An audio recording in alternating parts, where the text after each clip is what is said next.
Something you wish to report? Go on. You have my undivided attention.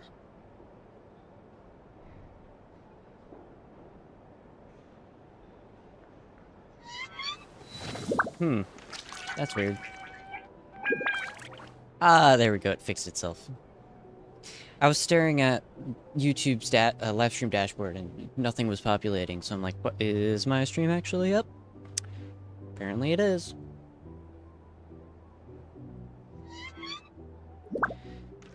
Alright. Right before this stream, managed to get my Miku Commander cards order put in. So that's done.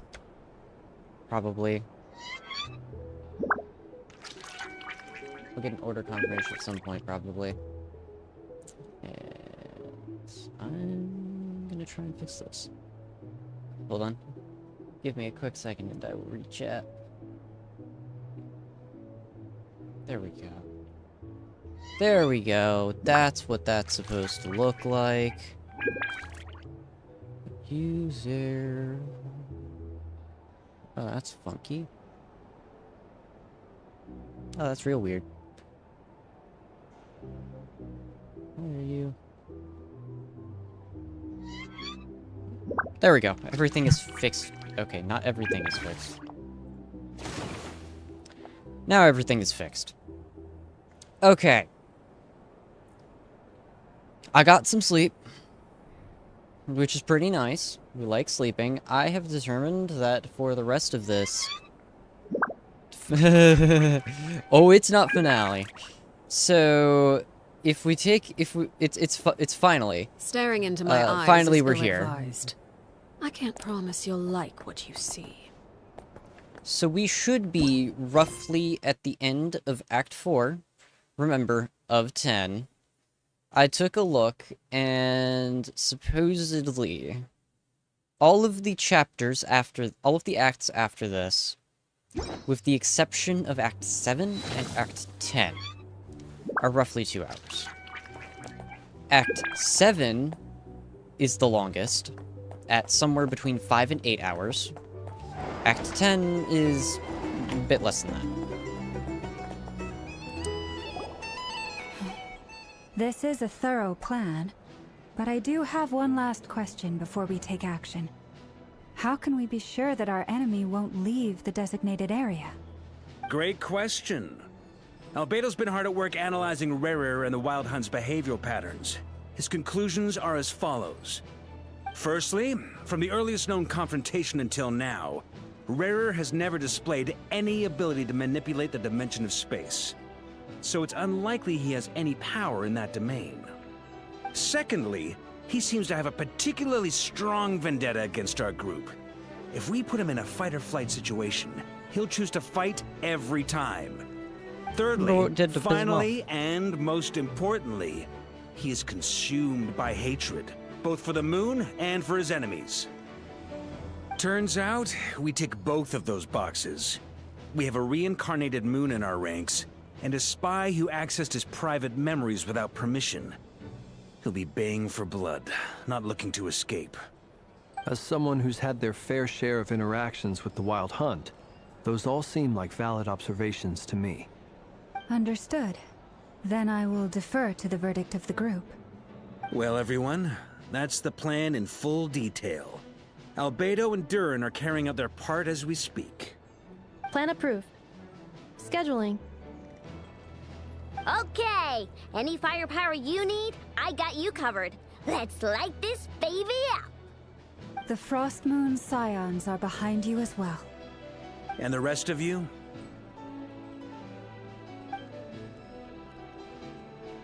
I'm convinced. No objections? All right, then it's settled. This is the plan we're going with. Next up, an old tradition of mine. Anyone who wants to back out, now's your chance.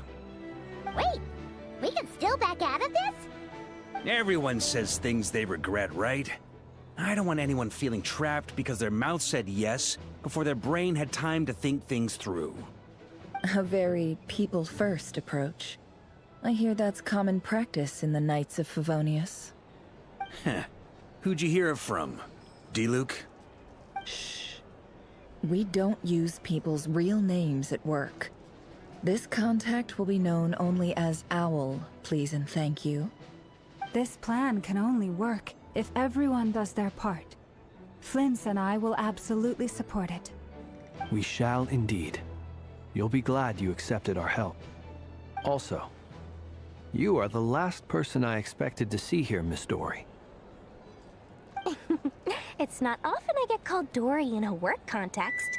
My peers usually call me Lord Sangama Bay. So, the longer your name, the higher your net worth. Is that the idea here? In that case, Mr. Flint's here must be worth a fortune. That's right, I know your full name. It's... The walls are thin here. I'd appreciate you keeping that a secret. Okay, fine. Ugh, I'm actually only here as a favor for someone else. Do you have any idea how much it would cost to hire me otherwise? Oh, does this mean someone out there actually has the power to boss Dory around? It most certainly does not. We have a long-standing and mutually beneficial business partnership. She's actually the mom of a friend of yours. Oh, no. Said mom supplied me with a great little trinket, but now that lady's ruined everything. If I don't start building a little goodwill now, my whole business in Nod Krai is gonna go down the drain! Okay. So what exactly is so special about this pendant? It's a lucky charm that a great mage made for me. We have a business relationship, and she was worried that something bad might happen to me. So, she wanted me to have something that can store power to protect myself with. I finally got it all fully charged up with Kovaki, and then never went and used it all up at once! Never lost so big in my life! You're right. It was all my fault. I didn't mean to drain all the Kuvaki in the pendant, but I'll make it up to you. You will? Well, in that case, how about you give me your chess set, and we call it even? You might not want that. I knew you'd say that. Well, it's yours if you want it. In fact, take it now, and I'll even throw in a free Raker of Solnari. Deal? You're putting me in a difficult position here. It's a very useful thing to have around, but I have a funny feeling it won't be around much longer. I guess we'll see in a couple of days. Looks like bankruptcy for me. Hey, don't be so pessimistic. See this through and you never know. You might find a new business opportunity on the other side. With an action plan in place, everyone chats before going separate ways. You and Paimon decide to check in and see how each stage of the preparations are going. I don't know what the plan is, but apparently we know what the plan is. I just don't know what the plan is. They skipped that cutscene.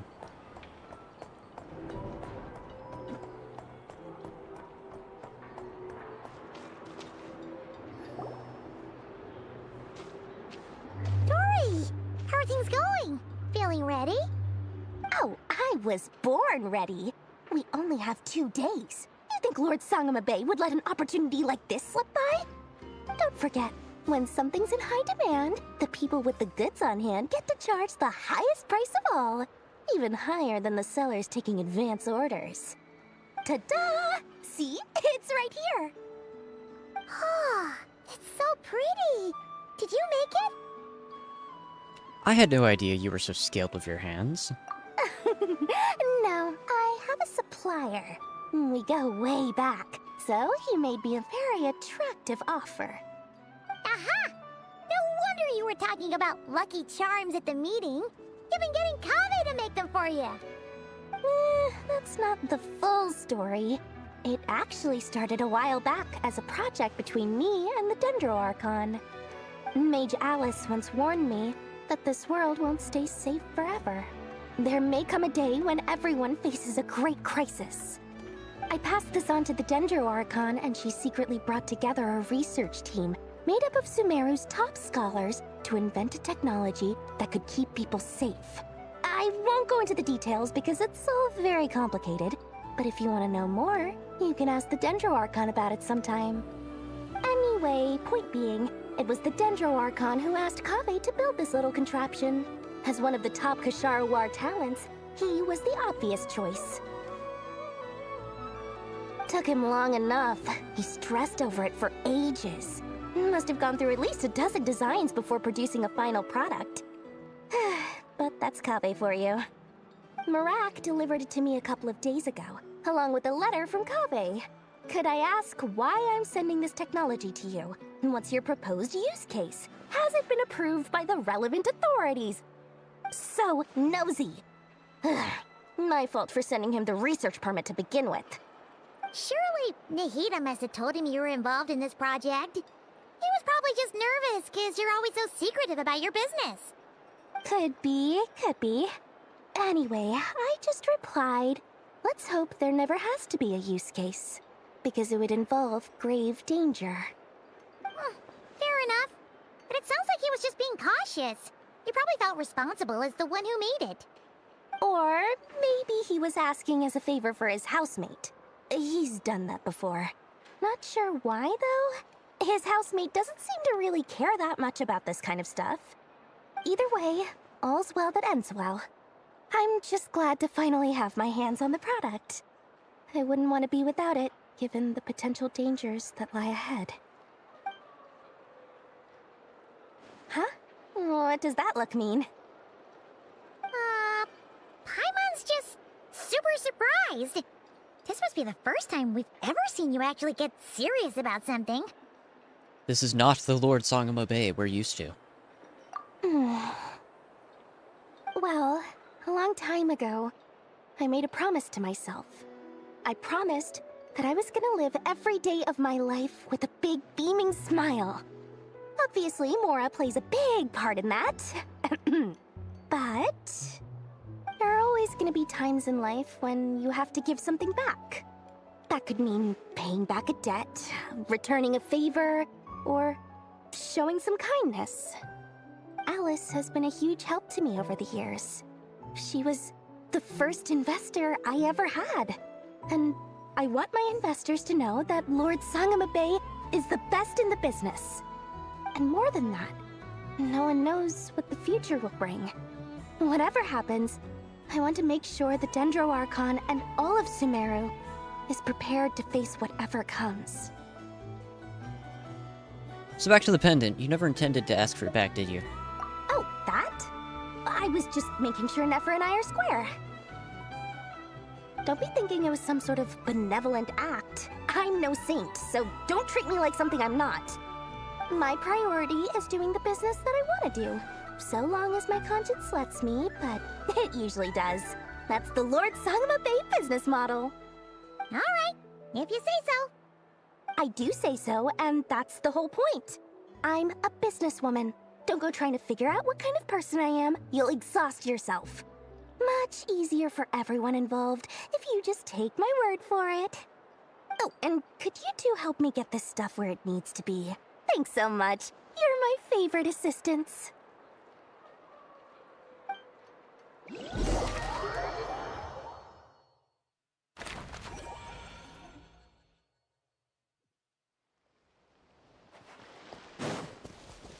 Okay.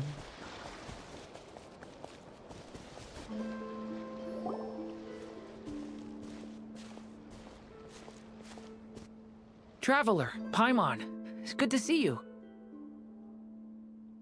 Everything going smoothly over here? Sort of. As you're probably aware, Varka, Diren, and I captured some abyssal creatures from the Wild Hunt. Per the plan, we dissected and analyzed some samples of these creatures. The process went very smoothly. The findings, however, come with some troubling implications. What? You can actually dissect the Wild Hunt? That depends on your definition of Wild Hunt and dissection. Harmless, lifeless. These words are accurate descriptions. The Wild Hunt is an interesting phenomenon. In and of itself, it doesn't seem to possess anything akin to a human personality. But taken as a collective, The medium through which the Wild Hunt is summoned does appear to have a soul. Master griped a lot about the wise Horoptetyr, and seemed somewhat fascinated with the foul Certology. But she barely mentioned Rerir at all. I don't think that was because of his lower social standing, though. Anyway, it's a pity. I should like to hear her thoughts on the nature of the life form he has become today. It's a strange mix. The furious energy of an abyssal being channeled through a fractured physical existence. A consequence of being torn apart by an unknown power. Perhaps the only explanation for his survival in this state is that he sacrificed a degree of individuality in exchange for a continued existence. Oh, sorry. Once I get talking about interesting research, I have a tendency to go on indefinitely. Back to our research findings. Essentially, they confirm my hypothesis. Rerir's corpse is completely contaminated by the Abyss, and the effects are irreversible. You could think of this as Rerir in mutated form. But in my view, even that would be inaccurate. In reality, his whole being has been consumed by the Abyss. In other words, he is now nothing more than a manifestation of abyssal power. Unfortunately, at present, we have no means of completely eradicating abyssal power. Hence, we cannot fundamentally destroy the Rerir of Solnari either. Oh, that's terrible news! So, that's it? We can't defeat him? Not even if we get the power of the Three Moons? Miss Columbina's situation is a difficult one. She can never achieve wholeness when the world does not accept her presence. It's as if her creator banished her to a place she can never be accepted. It means she spends most of her energy just on her own survival. Given the circumstances, it's only natural to despair. But we must see this plan through to the end. Time to kick off the backup plan.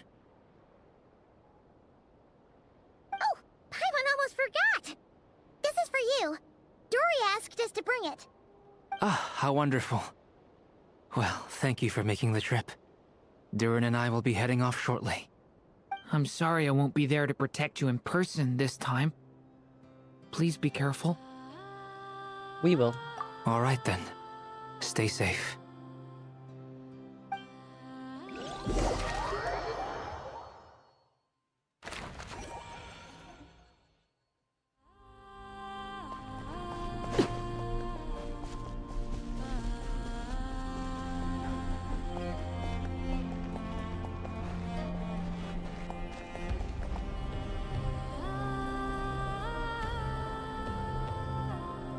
Miss Lauma, is everyone here? Yes. The fate of my flock is in your hands, Grandmaster Varka. Please keep them safe. My lady, what are you saying? Within the next 24 hours, we will face the biggest crisis the world has ever seen. This is not a burden that we deserve to bear, but I believe that we reap what we sow in this life. So I intend to act. I must do what I think is right. For me, that means fighting for the future of Nod Krai. This gentleman is the Grand Master of the Knights of Favonius, Varka, Knight of Boreas. In my absence, please follow his lead. Hey, everyone. Guess I should introduce myself. Well, to start with, I know my way around a battlefield. Biggest strengths are honesty and hard-workingness. Anyway, point is, I don't intend to let Lauma down. I'm gonna do everything in my power to keep every last one of you safe and sound.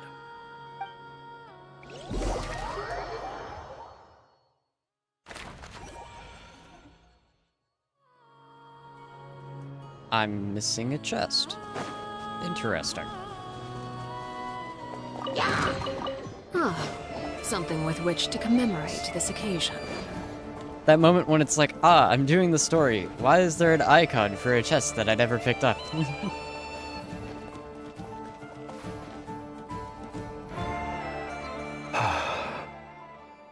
Something on your mind? Miss Columbina, was it? I believe that's how the others addressed you. That's right. Names are funny things. Have you always been called Dainsleif? Yes. I take it your own name has a more complicated history. I have a different relationship with names than other people. To be honest, I'm not even sure that Columbina is my name. At least, not in the same way that Dainsleif is yours. But it's what everyone calls me, and I go along with it. A lot of my life has been that way. I get so used to things that I forget to question why they are so. I never used to think much about where names come from, or what they mean to people. Maybe something's wrong with me. You're different from other people. I sensed it the first time we met. You're more perceptive than most. I'm sure your long life and rich range of experience explains that. Do you ever find yourself missing Conria, Mr. Dainsleif? Difficult to answer. I have dreamed of the past many, many times. Sometimes I'm fighting tooth and nail. Other times I'm lying on the ground, defeated. I don't recall any happy moments from that time. It has been too long. Is that because hatred survives longer than love and affection? That would not be for me to say. I make no excuses for the grudges I bear. But whatever the reason, I remember little that was beautiful or sentimental. Thank you for your help with the Rerir situation. Without your efforts, I never could have learned the hidden truth of his story. You're welcome. I know he's your friend. Friend? He betrayed me. And I never really understood what he was going through in life. Some friendship, that is. Okay. So, do you plan to fight him with us? You see, you're torn. Now you know what really happened. You see the things he's done in a new light. I need some time. Of course. I completely understand. Anyone else in your position would feel conflicted too. Actually, I went through something similar myself recently. Something happened that changed my perspective on a situation. A situation I took for granted at the time, but now I feel very grateful for it. You mean the Harbingers who still support you, even though you've left the Fatui? Yes. I always thought they were only helping me because Harbingers are forced to work together. But then I abandoned them. A warrant was even put out for my arrest. Yet even now, they support me. Which means I was wrong about them all along. Clearly, they view you as a friend. I feel a little guilty now. I regret not seeing their help for what it was, and not treasuring it. I see the guilt that you're feeling now, because I feel it too. Hopefully, talking about it will do us both some good. Have you noticed that the Traveler and Paimon are over there? I think they've been listening. Huh. Shall we say hello? Sure. Hello. Hello. They caught us! Sorry, we were just concerned about you. Wonderful therapy session, by the way.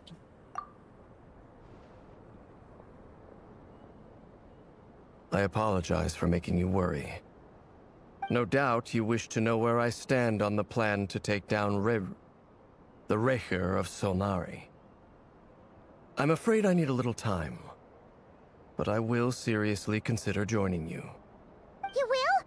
Oh, thank you so much! Everyone will be so grateful to hear that! They needn't be. This was something that I was going to have to face up to eventually. That doesn't matter to them. They're grateful to you regardless. You can't control their gratitude, So just accept it. And then, have a think about whether you're willing to join us.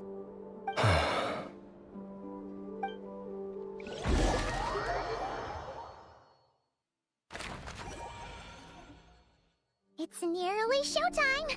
Let's go rendezvous with the others. You know the place.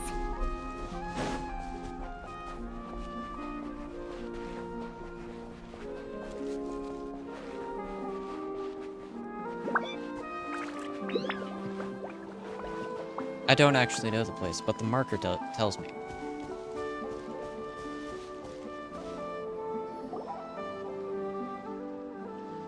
Ah, you're earlier than I expected. Hey, Flint's! Been waiting here long? Not too long. I came a little early so I'd have some time to think. Are you nervous about the battle? Quite the opposite. I'm reminiscing on my past battles. When I was awakened by the Ratniki, I had not touched a weapon in many years. I felt like the battlefield was not where I belonged. But after waging war against the Wild Hunt for so long, I came to realize something. A life of absolute peace is simply not a possibility for me. My restless flame indicates that somewhere inside of me, there is a deep yearning to root out the evil in this world. Oh, that doesn't sound like such a bad thing. I know this guy in the UA, who you might get along with pretty well. Well, in the past, when I was a Fae whose primary concern was hibernation, it was hardly ideal. But it certainly serves me well here in the present. And I am delighted to be able to join forces with you in this endeavor. Looks like I'm not the first to arrive. Ah, Miss Lauma. Did you sleep okay last night? I struggled to settle down at first, because of the nerves. But don't worry. I got enough sleep in the end. I'll be just fine. Thanks for everything. Please. I'm just doing my part. Never! Over here! The goods have been delivered, and the backup plan is underway. We have a backup plan? So we have plan A and plan B? That's wonderful. We love this. We might not die. Aino asked me to relay a message. She said Anefa will be on high alert and keep a close watch over all secondary districts where defense is required, providing support as necessary. Meanwhile, Aino herself will provide range support to us directly, using her latest invention. Excellent. My thanks to all involved. The chess set's looking a little unstable. It won't hold him much longer. We should be prepared to engage at a moment's notice. No sense sitting around waiting. Let's make the first move while we still have the option. I agree. Paimon, find a safe hiding place. Got it! Be careful, Traveler! I will.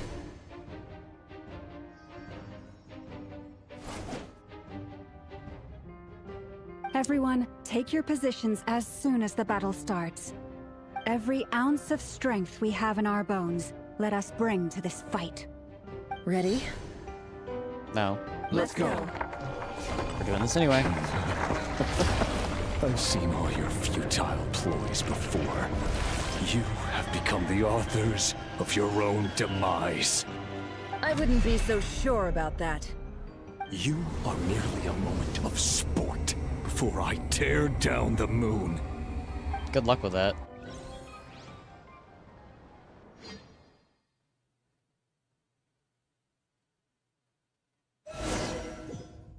Oh. Stay on. Boss fight. Betrays you. You too!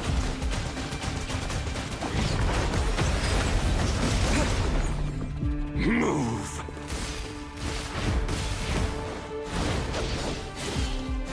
It all adds up. Absurd. This game has an obsession with making me play characters I don't have, and The therefore trying to play. moonlight betrays you. Let me help you guys. Big this!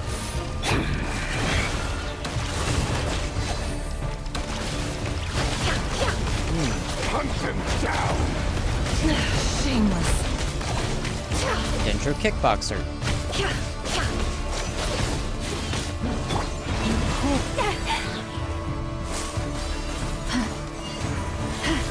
The spirit from Elden Ring. For the everlasting forest. Stay your What was it hand. called? Ancestor spirit. Whatever the like elf It all thing adds is. up. Close your eyes. Mr. Steal Your Name. And then, of course, the Traveler. Water jet! Joke's on you, I have Plea 2.0. The mystery unravels. Can't hide the truth. It all adds up. Futile. Ow. Hunt them down. Leave this Hunt place. them down. I'm certain that when they designed this fight, they looked at the character kits and were like, yeah, there's definitely a way to get these characters to work together in a way that will do damage and allow you to defeat this boss. Began with the moon, and so shall it end. The moon will protect you.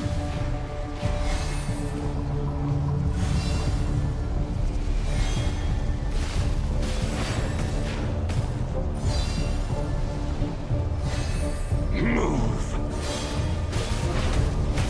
Hello there. Now,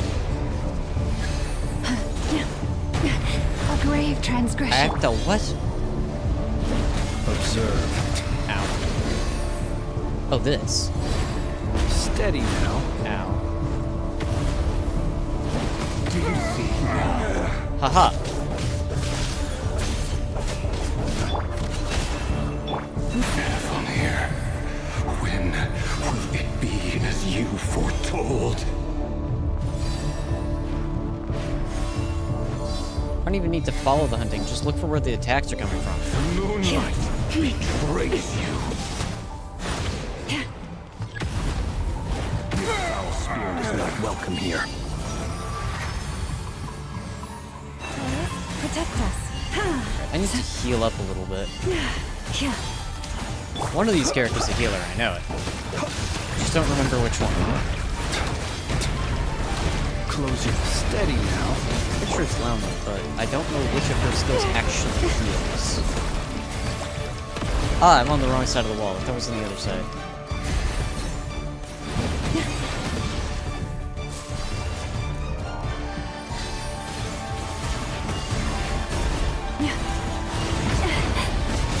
Ouchie.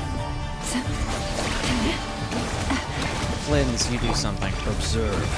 Are you quite finished? Bombs away!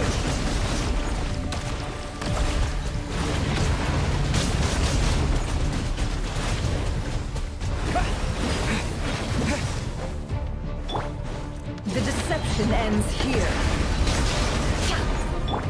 The moonlight, move. I'm on the wrong character. Leave this place. With one heart, we pray. Ouch. The moonlight. No more love. Betrays you. The moonlight betrays you. Does it? He thinks the moonlight's betrayed us. Beware the creatures of the night. Are you quite finished?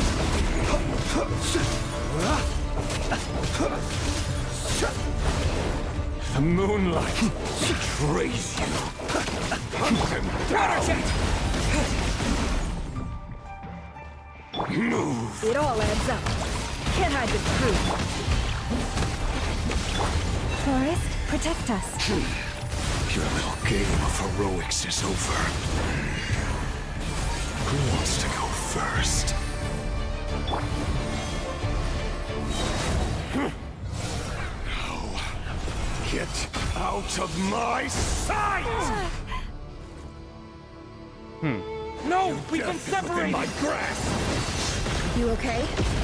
Ow. Never! Where are the others? Stuck outside the barrier. I guess he really doesn't like us.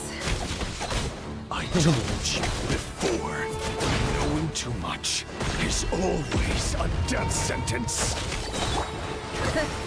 Be careful what you wish for.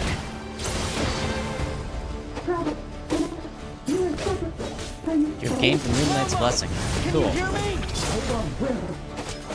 Silence. The houses are gone. But at least I know they're still there. I need to focus. Stick to the plan. Remember my most important task. Just keep stalling him. If I can stall him for long enough, the moment will come. How much power will it take? These invisible walls are really getting me. Bombs away! Seek within. Can't hide the truth. Keep trying to dodge, and suddenly, bam, wall. Water jet! Yeah, wipe out! The mystery Oh, he unravels. dodged. Or didn't. No more Death lies. is within my grasp. It all adds up. If only we had a pirate character right now. Super. And that would not be bad. Bombs away! The deception ends here. No more lies.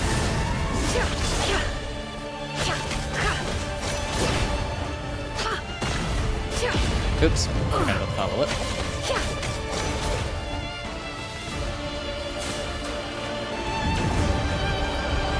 Oh. Absorb Kivaki 3 times before machine.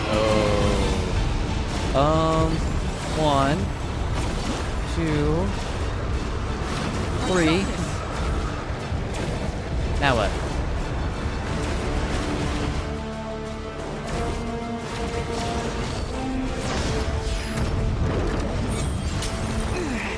How much power broken. will it take? Can't keep this up.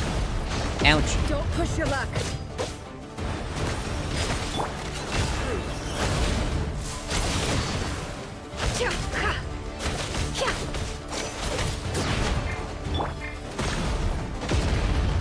Heh, dodged that time.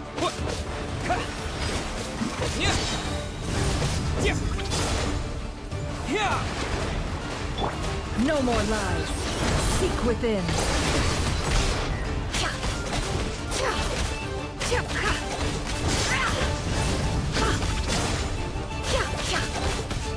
Again, I'm certain there's a way you're supposed to be playing this battle. I just don't know these characters. I mean these characters, I mean never. Water jet! I know how to do that with Traveler. I have played that before. Nowhere to run, nowhere to hide. It all adds up. The mystery unravels. Oops. Can't hide the truth.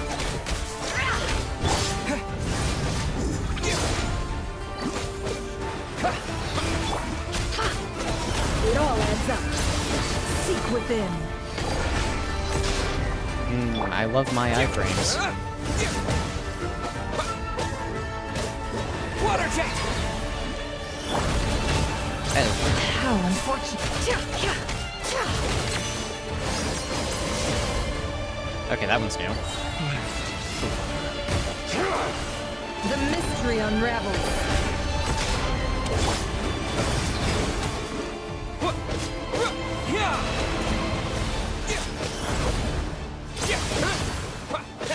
Okay, I don't know what's healing me. I'm fairly certain I've gotten healed, but I don't know what's healing me. Because I know I've taken damage as Traveler before that. Oh. We're doing this again. Curses. There's no other way. What am I doing?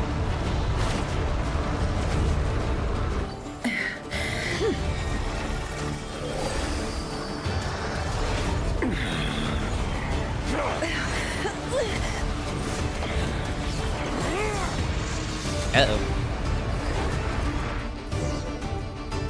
That doesn't look The good. only way to defeat Rarer is to borrow his own power.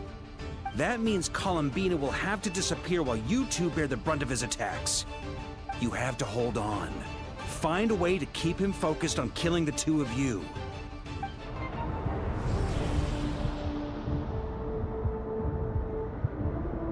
Nefer, your eyes are bleeding. Soon you will be powerless to resist. And then, I will reduce you to dust. But that dust will plague your memories. Come on, keep holding on. Any other tricks up your sleeve? Let's see them. As entertaining as they are, you've backed yourself into a corner. You don't fool me. I see your fear clear as day. I have to stoke his rage. Make him unleash everything. You fear what you could never defeat. You fear the thought of never being able to save your beloved. You cannot win the fight against fate, Rerir. Is that what you think? Well, now it's your turn to feel afraid!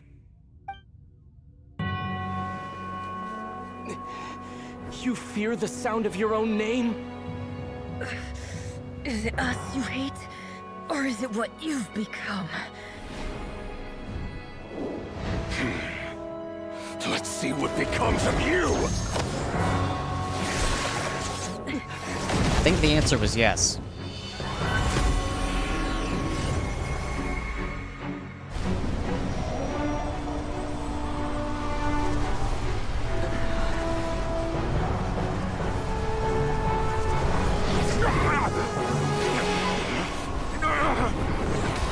What's happening? That power. I've seen it before.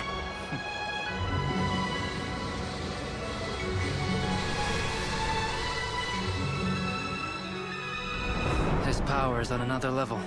We'll need to use an alchemical array to convert his power into a usable form.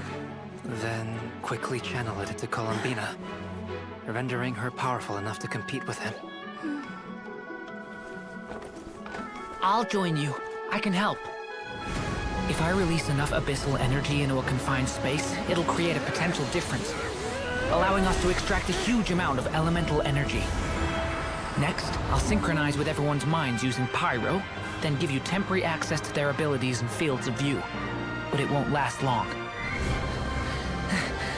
Can you see? Well enough. So, we have a student of Gold Rheindotter in our midst. How about that?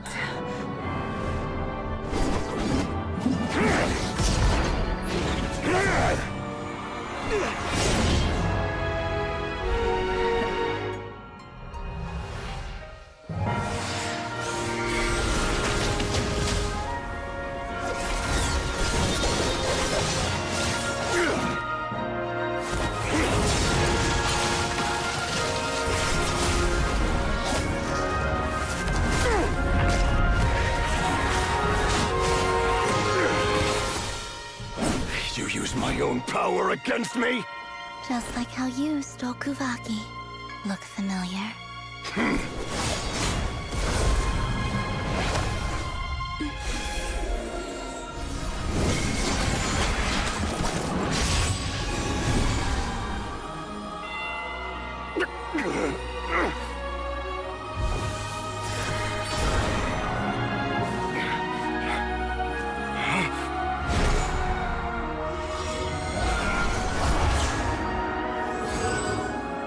Don't you realize?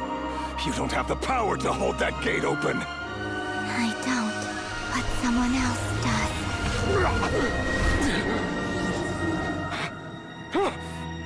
Goodbye, Rerir.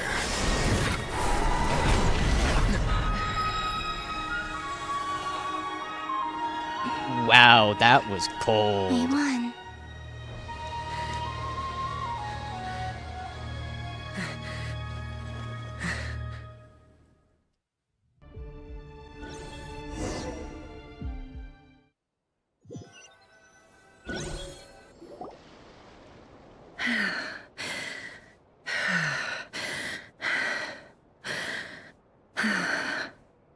Nefer, how are your eyes? They're fine. Apart from the blindness, of course. It's not too late. Let me handle it.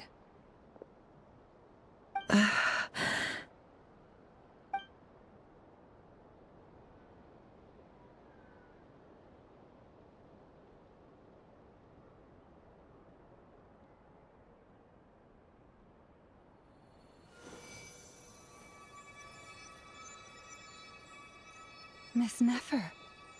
It's not like you to lose your composure. That was the most reckless thing I've ever seen you do. Reckless how? The situation was critical. Our lives were at stake. We had to do something. Even so. Okay. I guess you're right. Under the circumstances, it was a wise decision. You traded your eyes for an incredible victory. In business terms, I suppose that's a huge return on investment. I'd be hard-pressed to argue otherwise. Still, I don't like this outcome, and I don't want you to lose your sight for good. People suffer when they make sacrifices they shouldn't have to make, whether that means faith, strength, or in this case, your ability to even see.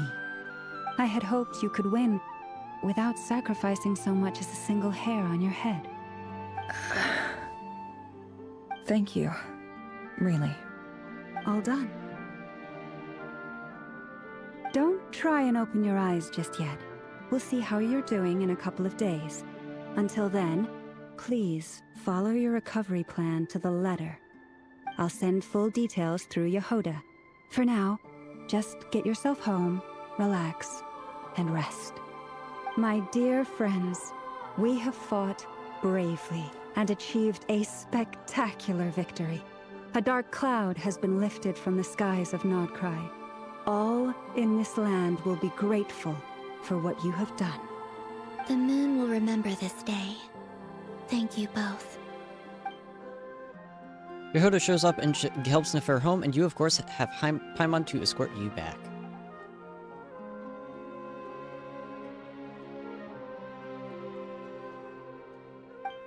The sight of Nefer navigating the road with her eyes closed is a new one for you. She proceeds cautiously, but as her silhouette disappears into the distance, you notice she seems almost smug. There's something I want to let you know. What is it? When Durin connected everyone's minds so I could access their powers, I also felt everything they felt. And since Nefer's eyes were injured, my eyes are hurting now, too.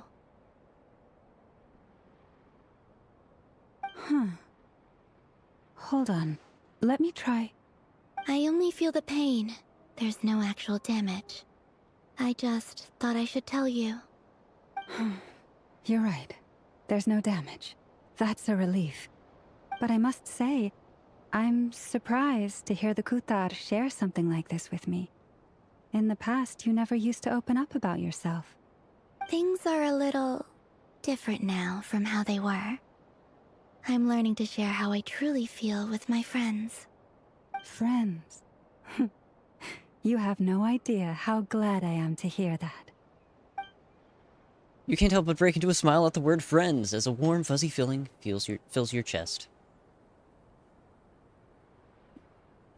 Well, that's nice. One by one, your fellow teammates report in to inform you that everything is under control. At Lauma's insistence, you lie down. You fought on the front line against Rahir, and now you need rest. Da-da-da.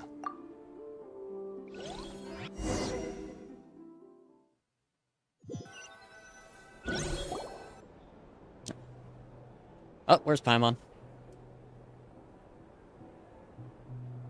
Yay! You're awake! How are you feeling?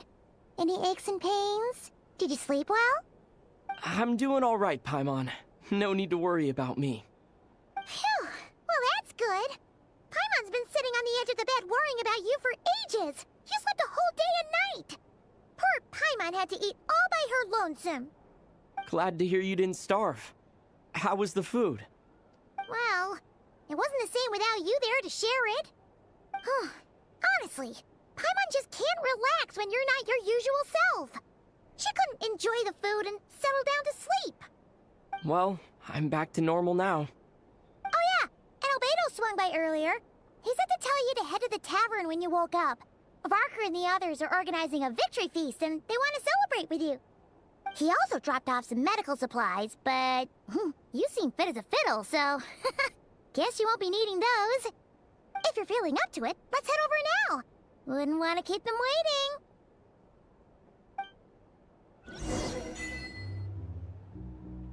Alright, go to the flagship. We're already in there. Yippee! We just gotta leave our room.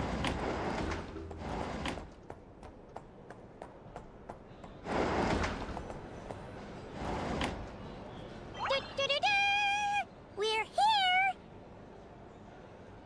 Oh, Traveler and Paimon! Perfect timing! We were literally just saying how there's no way we're holding this victory feast without you any longer, and we would have postponed it till tomorrow. How are you feeling today? Much better. Thanks. Don't worry about me. Relieved to hear it. If that changes, just let me know. Happy to check you over at any time. Yep, we're here for you. Anything you need, just let us know. Oh wait, where's Nefer? How are her eyes doing? Nefer's right over there. I'm sure she'd love to catch up with you.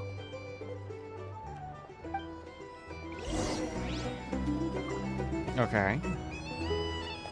Oh, there's Dory. There's Nefer.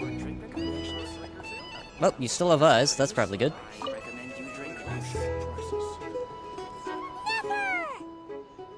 Traveler, Paimon, are you recovering well? Much better, thanks to a good rest. You're looking well, too. Turns out that moon chanter has some real talent after all. My eyes were mostly recovered after just a couple days' rest. I can actually open them again now. Yeah, but you gotta be careful. Lauma says not to strain your eyes while they're still healing. Yes, thank you. I'm well aware. Yehoda, could I borrow you for a moment? I could do with an extra pair of hands. Oh, sure. Coming. Did you hear that? I gotta go help Lauma for a second. You guys chat among yourselves. I'll grab us some drinks on the way back. Paimon, you still like 'em sweet? You bet! Make it extra sweet, because Paimon's earned it! Sure thing! Jehoda is way too excited to be doing chores. What's on your mind? The Raker of Solnari. Kind of a snake, don't you think? More of a wolf in my mind. No, definitely a snake. A poisonous one who spewed his venomous hatred everywhere. Anyone who seeks revenge out of hatred for other people has become a snake. That's something my dad used to say. Guess he didn't like seeing the people go down the path of vengeance. Kind of ironic, given what happened to his daughter. Perhaps. I'm sure it sounds like a very wise and open-hearted perspective to your ears. But me? I think hatred is a perfectly justifiable emotion. What else is left when everything you depended on in life gets stripped away? Something's gotta fuel that drive to keep on living. When I take a look at your life, I see a lot of things you can depend on. For example, Jehoda. If you're worried about me, you can nip that in the bud. I'm not someone who gets stuck in the past. It's just... I suddenly feel like I was wrong to call my father a liar. He was just a fool. That's why the Academia turned their back on him, and why the other tribes ganged up on him. Oh, Father. How much better things could have been if you were a skilled liar. Look at the Ibis King. Thoth is a fiendishly cunning liar. And yet, strangely, he feels more like a father to me than my real dad ever was. He's never brought it up, but I'd bet he feels the same way.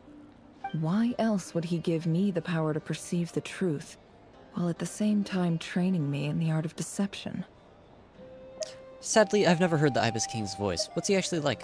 Well, King Deshret banished him to Aru, which is essentially a prison, and posed 3 questions to him. He promised that he'd have his freedom if he could find the answers. His response was to take on a physical form and approach me, hoping that I could become his envoy and search for one of the answers on his behalf. Did he really think I'd fall for that?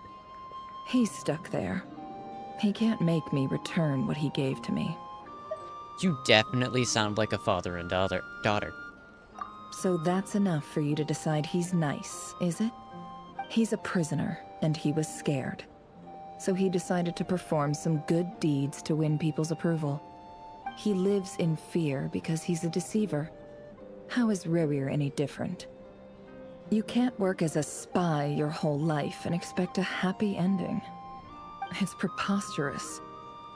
Yet I can't say I don't understand it. Liars live in the darkness of their own making, but it's still human nature to want to go on living. They say that a liar's soul is the most worthless thing in the world. What do you think? I disagree. You could go get a grain of sand off the beach. Oh, really? Well, it takes a very kind person to find compassion even for liars. If you ask me, the soul of a liar really is worth nothing. Because all they care about is themselves. For example, when something good falls into my lap, I don't go sharing the news around. Stops other people trying to steal it from me.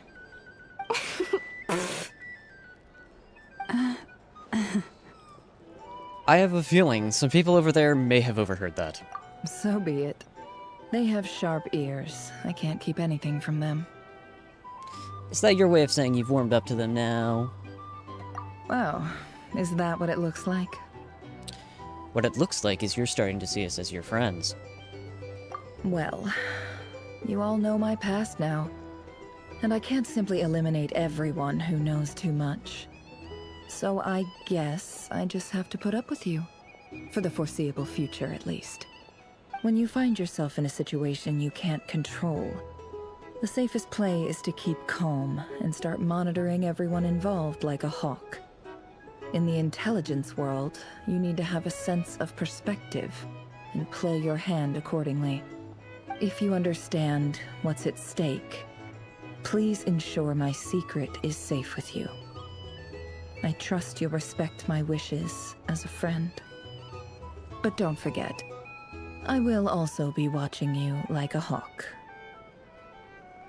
Sure. Very good. Oh wait! Now that the panic's over and we've all calmed down, Paimon suddenly remembered something. What is it, Paimon? After all that build-up, our mystery ally never showed up even once. Act 4 finally complete. Noise coming from indoors. Huh? Huh? Am I imagining things?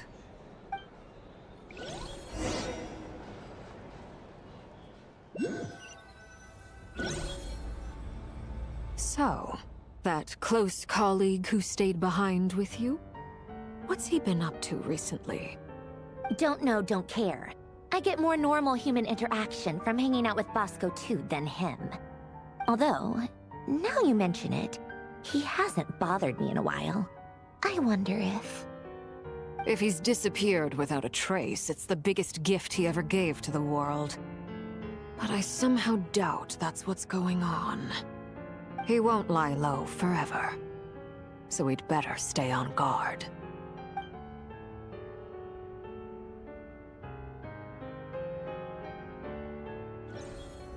Betting Dattore.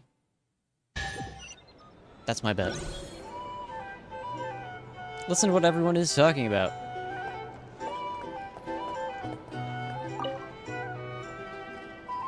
How have you been holding up? Any adverse reactions? If you start to take a turn for the worse, make sure you tell me right away. You don't need to worry about me, Grandmaster. I'm fine. I mean, I barely did anything, so... What? You're too humble, young man. You played an indispensable role in the battle for Nod Krai. We can't thank you enough for your support. Sometimes, when people praise you, it's because you deserve it. The best thing is to accept it calmly and with grace. It's important to learn how to respond to words of admiration. Let's do a quick demonstration. Albedo, that was an incredible feat of alchemy. The pressure was on, but you worked flawlessly at lightning speed to get the job done. Thank you. I can't take all the credit, though. Durin played a big part in forming the alchemical array. See? Did you catch that? A masterclass in how to take a compliment. Okay, yeah. I did work pretty hard to help prepare for the battle. No point denying that. Hey, you guys! Seriously, great work, everyone. You all outdid yourselves. Hey, look who's bounced back. Looking good, Traveler. Seems like you've recovered. You won't need to take any more medication. Can I get you a drink? Huh? You know how to order at a bar now? You've sure learned a lot recently. He's from Mondstadt. That was one of the basics. Handling a drinks order is ridiculously simple compared to alchemy. Don't worry, I'll blend into society yet. Paimon believes it. You're clearly a fast learner, just like your brother.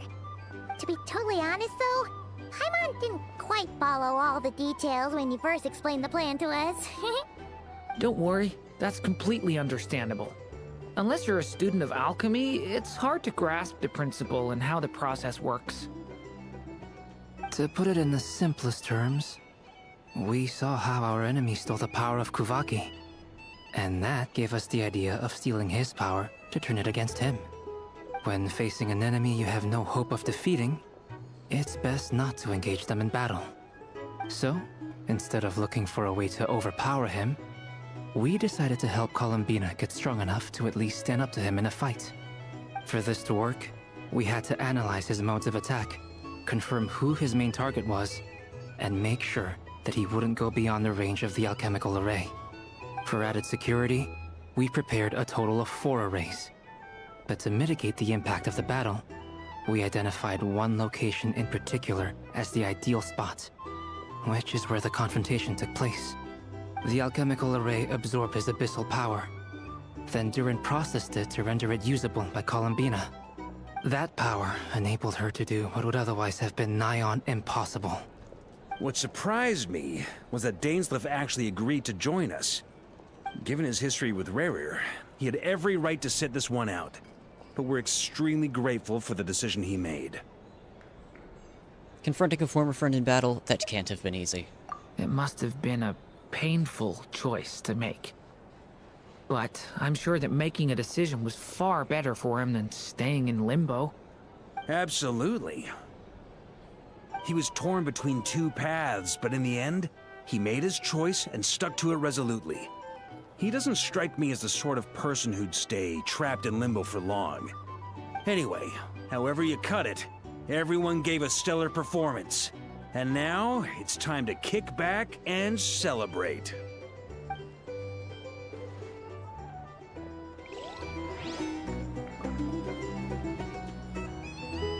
Alright, who else is talking? Okay.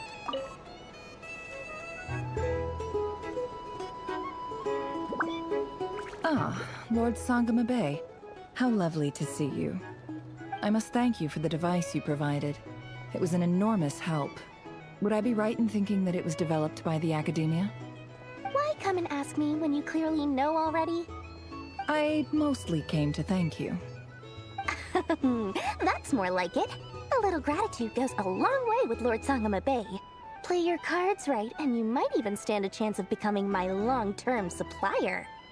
The chance to work with such a kind and charitable investor as yourself would be a great honor for the Curatorium. Huh? Charitable? Who said anything about charity? First time hearing about it. Let's see. The first plot of land you purchased in Nod Krai, your desert interests, and... Stop! What do you think you're doing? Exposing my investment history! It's nothing to hide from. They're all perfectly legitimate investments. And some of the land you purchased was with the intent of building a sanctuary? Yes, I heard about that too. How did you... You're a curious case, Lord Sangamabe. You don't like people finding out about your good deeds, do you? But I'm afraid no matter how hard you try to keep things under wraps, where there's a will, there's a way. You did it for Sumeru, didn't you? It was empty land that was gonna go to waste otherwise. I figured if I built something there, it might at least get some use in an emergency. Disasters are capricious things. They strike without any warning. I've lost family to a disaster before, and I don't want to lose any friends or business partners if I can help it. My elder sister used to dream of finding a sanctuary. Somewhere with plenty of food, water, and medicine. Where everyone could live happy lives. It was something I looked into, but after discussing things with the Dendro Archon, I decided on a more effective strategy. The tech people handled the tech, and Moneybags provided the Mora. It just made the most sense. It's a pity that so few people know the truth about you. Everyone says that you view everything in terms of Mora, and all you care about is growing your own wealth. So, what's the problem with that? Everyone wants to be rich. It's human nature. So yes, I love Mora, and it's nothing to be ashamed of. But surely you have dreams of your own, beyond just making Mora. You don't get it, do you? My dream is to invest in other people's dreams. And, you know, make a nice little slice for myself along the way. Just thinking about it makes me happy. That sweet, sweet sound of Mora. Thank you. For the device? And the pendant. Oh, that. I was just returning a favor. Don't worry about it. Seems like we've both been away from home for a very long time. Yeah. So long that I barely remember what my family even looked like. That would be your mother, father, and sister? Yeah, though it's been years since my sister passed away. It's not like I want to forget them, obviously, but memory can be even more ruthless than the most calculating business person. Beyond a certain point, if something isn't helping you, it just gets rid of it. My sister can't help me now. Slowly but surely, her face is fading from my mind's eye. It's become a vague impression. Not everything will fade. When loved ones pass away, the beautiful memories are the ones that last the longest. Yeah, that's true. If you ask me, that's the one silver lining in all of it. Well, that, plus, I'm sure that life is much better now than it was back then. Oh, absolutely. I have tons of Mora, a big beautiful house, business is booming, and I'm as happy as can be. You've got a lot going for you too. Boss of the Curatorium of Secrets? I'm sure there's plenty of Mora to be made in that line of work. I appreciate the vote of confidence.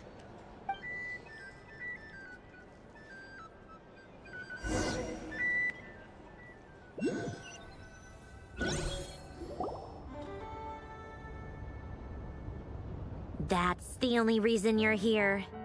Yes. I've thought a lot about it. And I've realized that you, me, and Arlecchino should be friends. I think this is very important. So I felt I had to come and tell you. Well, this is a new one. I'm so moved. I can't even hold my teacup. If that's all, you can leave now. Do you not want to be friends with me?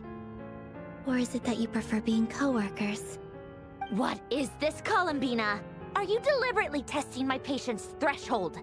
Right now, my politeness module is active. But if you say another word, I swear I'll shut it down. If your politeness module was active, wouldn't you say the word please at some point? Polonia, please see Lady Columbina to the door. Will you still invite me to your next tea party? What? Yes, I think you will. Bye-bye, dear Sandrone.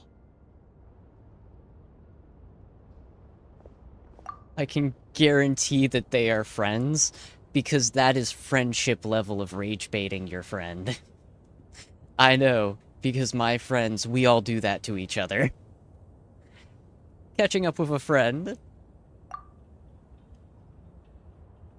Last time, the Wild Hunt escorted you out.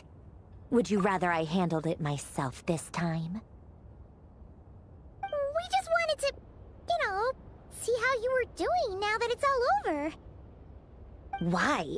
Out of concern for my safety? I hope you didn't seriously think that the Rayhir of Solnari would be able to lay so much as a finger upon me, given how prepared I was. Mostly because you kind of helped us out, so we just wanted to check you were okay. Looks like all your robots are fixed, huh? I spy books and teacups on the table. Oh, don't you worry about that. Tea time is already a write-off.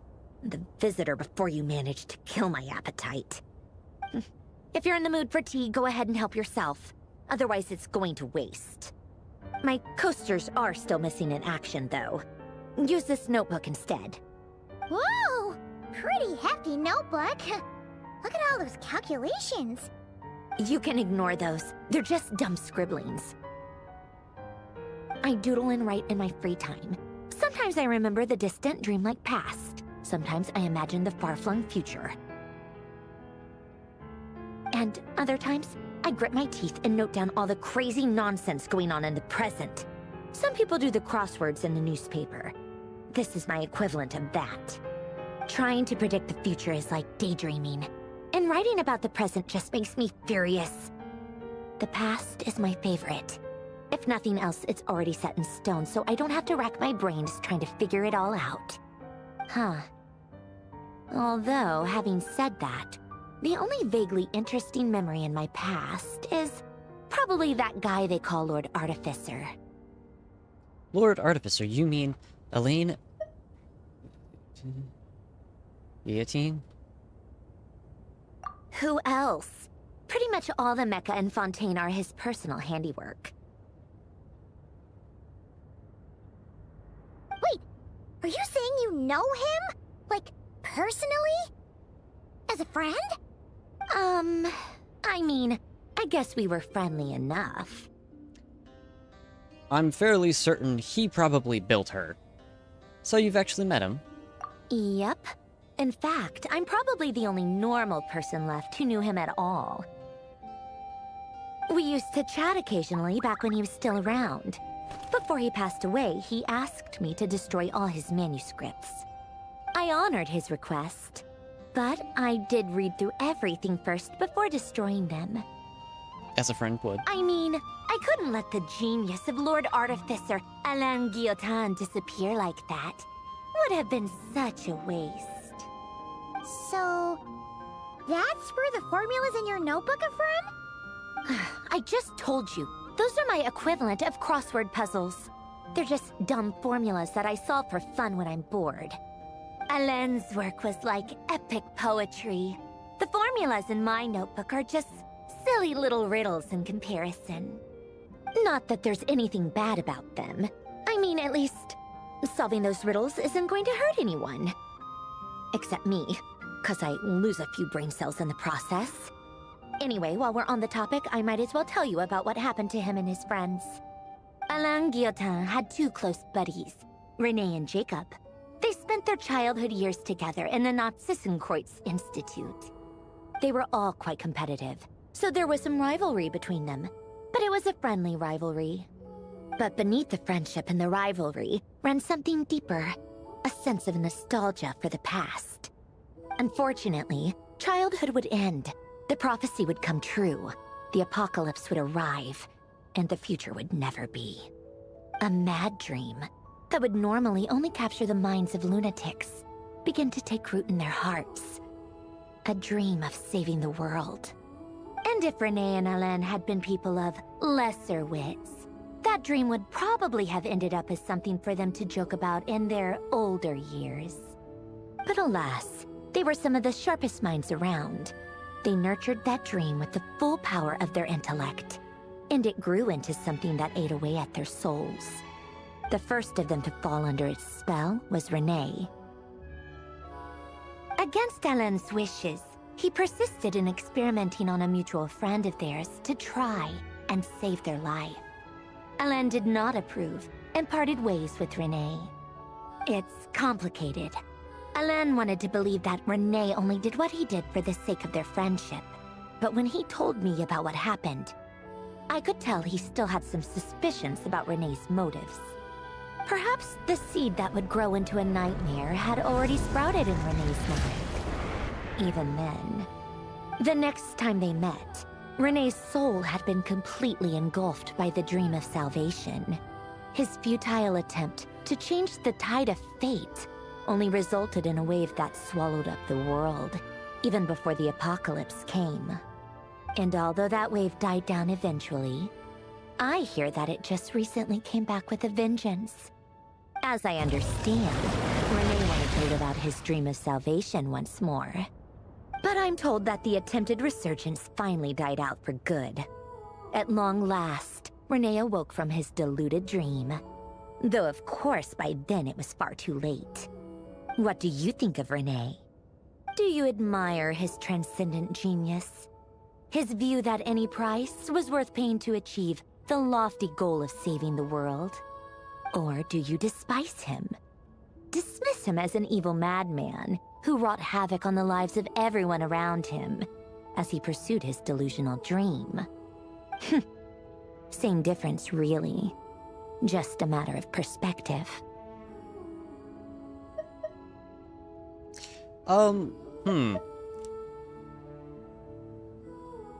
We have a couple of different options here, and probably the illusion of choice. I'm gonna go with... I don't know. She's not gonna like this answer. I know for a fact she isn't gonna like this answer, because she is illogical.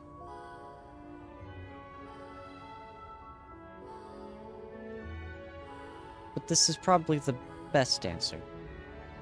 She's probably gonna like the I admire him answer. But I'm gonna go with I don't know. What a cop-out. But I suspect you'd have a more incisive and insightful answer if we dug into it further. What about you? What's your take on him? I don't like fanatics who give up their whole lives for their ideology. Nor do I like fools who let their delusions take control. Maybe I could understand if Renee had just been an ordinary person. But he had a sage-like intellect. And still managed to get himself lost in the labyrinth of his own desires. Anyway, that's enough about Renee. Now, moving on to Alain Guillotin, the Lord Artificer. He managed to put a stop to the first storm whipped up by Renee. But after that, Alain lost his friends and family. To his credit, I suppose, the loss of his family and friends was purely a tragic accident. It's not like Alain sacrificed them for his cause or anything. After that, the only thing supporting his work was the same dream that had dragged his closest friend down to the abyss.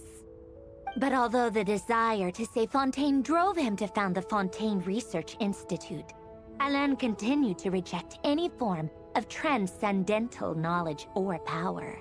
He was suspicious and fearful of it, having seen the way it had affected his closest friend. I think that formulas and machines derived solely from human intellect were the only thing that gave him a sense of spiritual comfort. Yet Alain's intellect was simply too great. It barely left him space to breathe in his lifetime. Once he realized that the end of his life was approaching, he finally accepted the truth. The Nazissenkreuz Institute needed someone, and a human being, to see its story through to the end. He quit working on his formulas, trading them in for the fairy tales that had played such a formative role in his childhood, but which he'd barely touched in his adult life. He told me that the director of the Nazissenkreuz Institute used to read those fairy tales to the children as bedtime stories. Apparently, they worked wonders at sending kids off to sleep. I think that all he wanted at that time in his life was to be able to sleep deeply without being plagued by depression. By that point, nothing else really mattered. At the very end, he laid down to rest in the ruins of the former Nazissenkreuz Institute orphanage, while the Fontaine Research Institute he had founded continued tirelessly with its work. Many years after that, tensions over competing dreams would once again cause a rift. This time between members of the Fontaine Research Institute. But the actions of those fools had nothing at all to do with Alain. And that is the story of two people from the Nazi-Kreuz Institute who both wanted to save the world. One went all in on his fantasy of salvation without ever looking back, and ended up calmly sinking to the bottom of the deepest sea. The other sought desperately to burn bright in his life, even though he wasn't sure where he was going. I do sometimes wonder, why is it that people like them have such grand hopes of saving the world? Even the grandest tree starts as a tiny seed. So perhaps, for each of them, their mission to save the world began with a very simple desire: to save themselves. They were young children with friends and family who mattered to them, desires to explore the meaning of life, ambitions to have a successful career. They didn't want to see all of that taken away in one fell swoop. Or maybe they just wanted to find something to anchor themselves within the chaos, to stop them getting quietly swept away by the storms of life. Real quickly, for anyone who didn't see the beginning of this monologue, this started with her not knowing where her coasters are. I'm not even joking. Let's continue. But instead, the search for their own salvation took them down the rocky road laid out by fate. Do you think the desire to save oneself is enough of a justification to try and save the world? I mean, I think saving the world is a decent enough justification to try and save the world, but yeah, I'd say that saving oneself is a pretty good motivator. The way you said that sounded just like Alain. I asked him the same question back when he was in his prime, putting all of his energy into his work. He gave the exact same answer as you did. No elaboration, just a quick short answer before getting right back to his work. He was always that way. All right, tea time's over. I owe Arlecchino a favor for telling me these stories. I'll have to bring a whole sack of gifts the next time I visit the House of the Hearth. I'm gonna go tinker with Polonia now. You guys can do whatever you want, as long as it doesn't involve interrupting me. Polonia, exit hibernation mode. Begin diagnostics.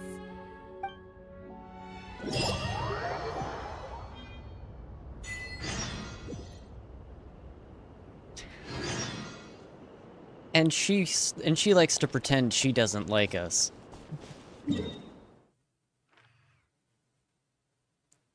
We all know she's a tsundere. She just is. What's this? Okay. My quest isn't showing, which tells me that there's a... Yeah, okay. Focused experience mode.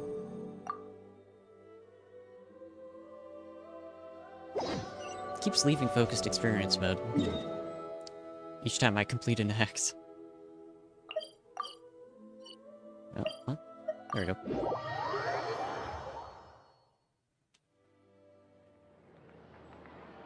Thank you for waiting. I finished checking your Adventurer Handbook. Here are your commission rewards. We have no other urgent commissions on the books at present. Thank you for all your hard work lately. Perhaps you two could consider taking a vacation. Amazing! Paimon never thought we'd end up having downtime in Nod Krai. Things were pretty hectic when we first got here. Everywhere you looked, it was either the Wild Hunt causing chaos or the Vatui stirring up trouble. It felt like this whole region was one giant slime in a barrel, ready to go boom at any moment. We really have achieved a lot since we've been here, haven't we? Sure have. Things were looking pretty dicey, but in the end, we managed to turn it around. Whoa! Paimon just got deja vu! Oh, that's right. It's because we've done this like a million times now. Ah, yes. Are you two aware that the Moon Prayer Night is soon to take place? Oh, yeah! Llama told us that was coming up soon. Wait, why do you mention it, though? Do people in Nasha Town celebrate it too? Paimon thought it was just for moon goddess worshippers. You're partially right. Most people in Nasha Town just see the festival as an opportunity to do business. They do not concern themselves with the religious element. The festival was first celebrated by the Frost Moon Scions. On this day, they would wear moon prayer blossoms and celebrate the birth of the moon goddess through song and dance. They would also prepare food and handicrafts, and give them as gifts to others. Over time, it became Nod Krai's most lively festival. Oh, sounds like fun! I am definitely up for it. Great! Well, in the meantime, since Catherine doesn't have any commissions for us, let's focus on some personal business instead. When we first got here, you mentioned that this was where your spaceship landed?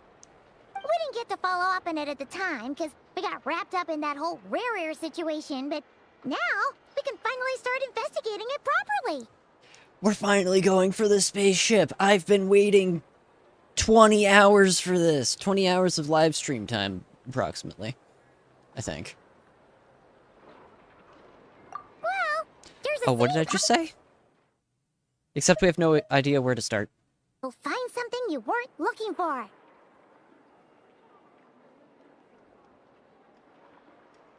By that logic, you'll never find what you're looking for while you're searching. But the moment you stop looking, it'll jump right out at you. I'm not sure it's as simple as that. Could be worth a try though, right? Anyway, Paimon suggests we focus on other stuff we want to do for now, and just keep an ear out for spaceship-related intel as we go. We haven't seen Columbina in a while. We have to bring her to the moon. She used a huge amount of power in the final battle against Rear, and has been much weaker since then.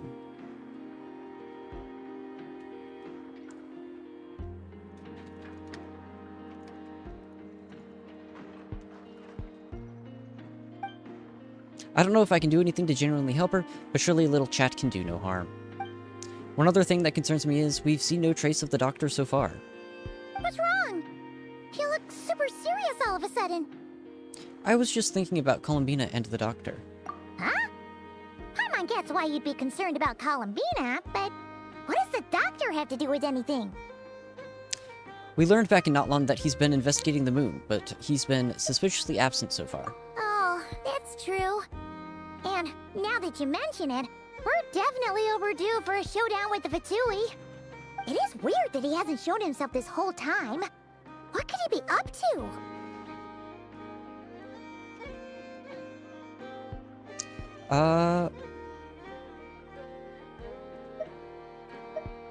Either way, his current inaction is a good thing. True. Paimon would much rather deal with Marionette anyway. She says the meanest things, but when it comes down to it, she doesn't seem like a bad person. Maybe it's the pressure of being a Fatus? Especially as a Harbinger. Does she feel like she's gotta act tough to keep up appearances or something? Maybe? But then, every time we headed out with Rarir, she always wound up having to repair Polonia and her other robots. That's gotta sting. Losing face always hurts more for people who care a lot about their image. She's probably still furious about it. Hold on a minute, I want to reread that.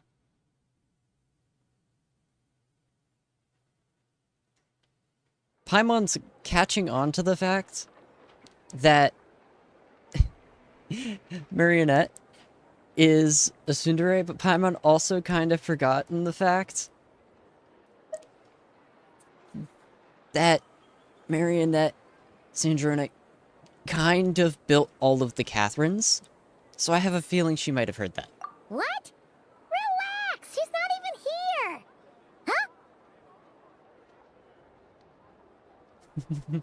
Huh? What's the matter? Oh, nothing! Sorry, we'll be on our way now. Sandrone is going to kill Paimon. Where are we again? Oh yeah, Columbina? Right, yeah, let's go see Columbina.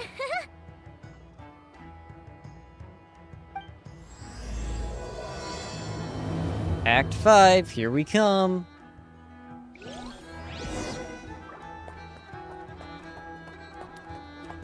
So there was a question earlier, how much longer we got in the story? We're on Act 5 of 10.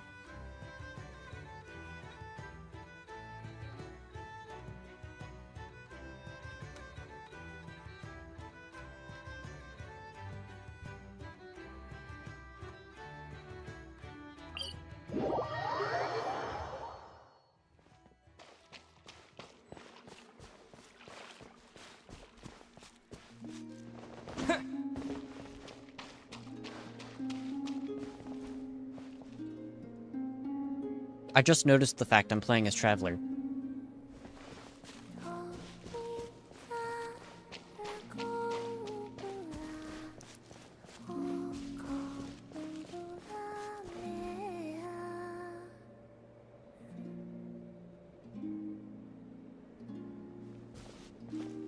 Hey, she's sitting up!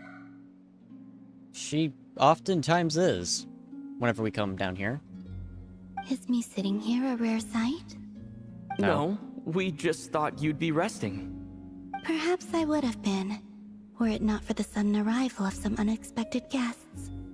Not that I consider it a disturbance. After all, you are the only ones who are free to enter. Would it not be a little unfriendly of me to lie down while we speak? I didn't realize you put so much thought into little things like that.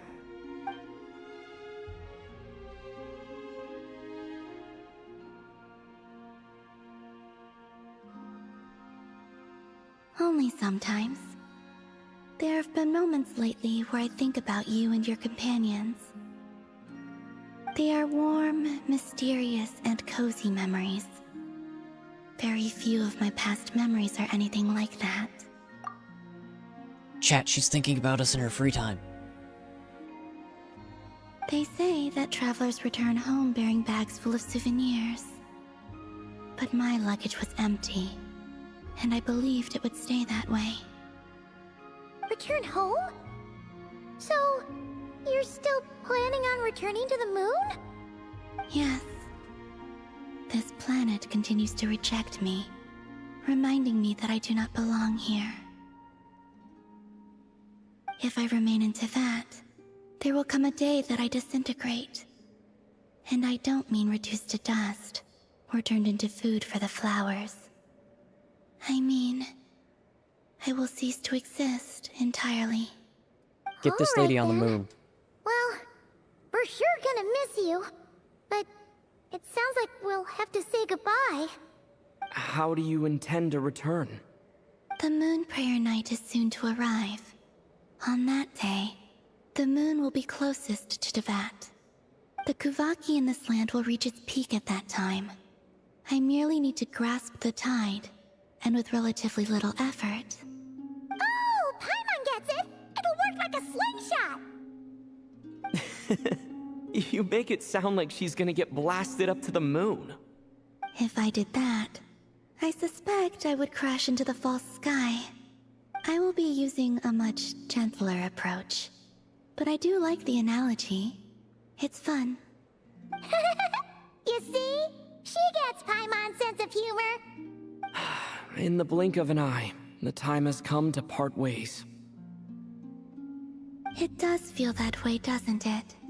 Time seems to fly fastest when you are enjoying it. I have always thought of myself as a wanderer on this earth, and it has never expressed any desire to keep me here. Yet, just as I plan to depart, it tugs at my arm. Is this a gesture of affection? Or is the world mocking me? The world is a cat.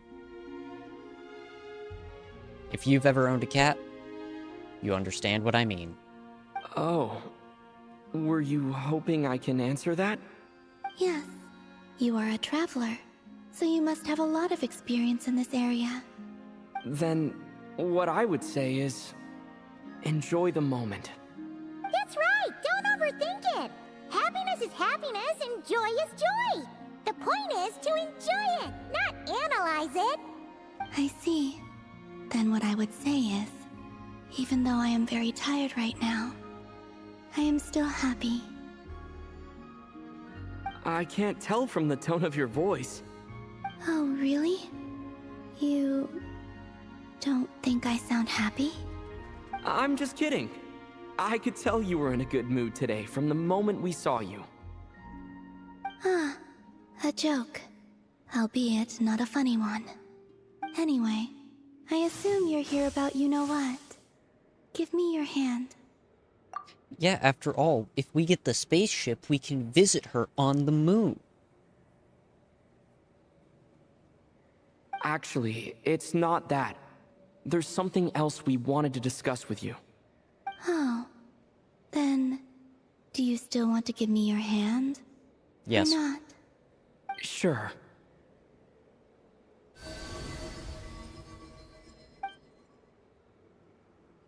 Thank you. So, I've heard that in the Moon Prayer Nights of the past, people here would hold celebrations in the Moon Goddess's honor. Since you helped so much in our fight against the Rehir of Solnari, I think you deserve a farewell party before you return home. I haven't asked everyone else for their opinions on this yet, but I'd like to invite you to join the upcoming Moon Prayer Night. I've never joined a Moon Prayer Night before. I'm not sure what I would even do. Oh, don't worry about that. We take care of everything. All you need to do is show up. Of course, there's no need to force it if you're not feeling strong enough. It's just, this kind of felt like a golden opportunity. But they call me Kutar, and the Fatui have an arrest warrant out for me. I shouldn't appear in public right now. You literally just visited the Fatui. Yeah, there will definitely be complications, but... I'll make it work. You have my word. Yeah, we got your back. Well, he does. Paimon's actually not too sure what he's planning. All right, if you're sure. I will not refuse your invitation. I suppose it wouldn't hurt to pack a few more sights from this world into my suitcase before finally learning what my homeland looks like. Oh, if you see Lauma, please tell her that my answer to the question she asked me is neither yes nor no. Rather, it is, there is no need. That was kind of cryptic, but sure. Guess it's between the two of you. We'll pass along the message. Bye for now.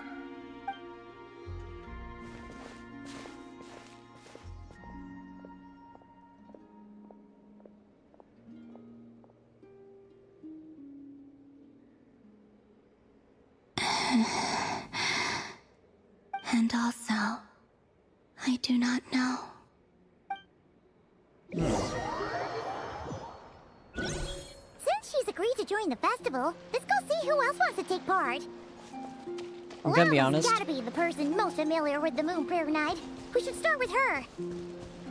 Also, what exactly is your plan to keep her safe? Not sure yet. I'll figure something out. What? Are you serious? And Paimon even gave you her vote of confidence back there. When did you become so sneaky?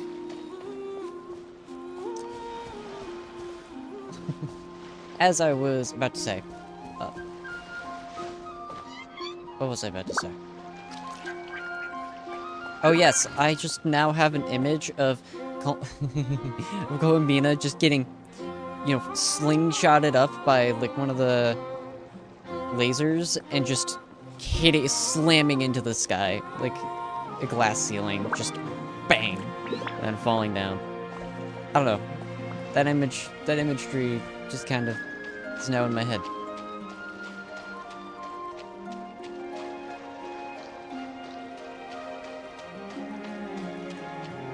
There's a hole there.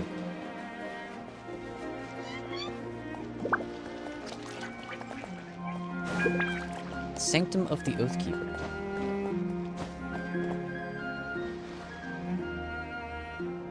It's not much of a sanctum.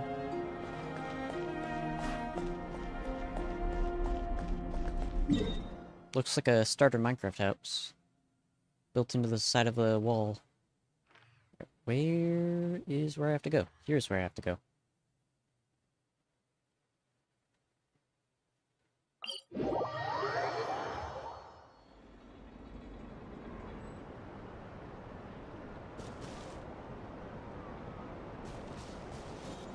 quest is not tracking.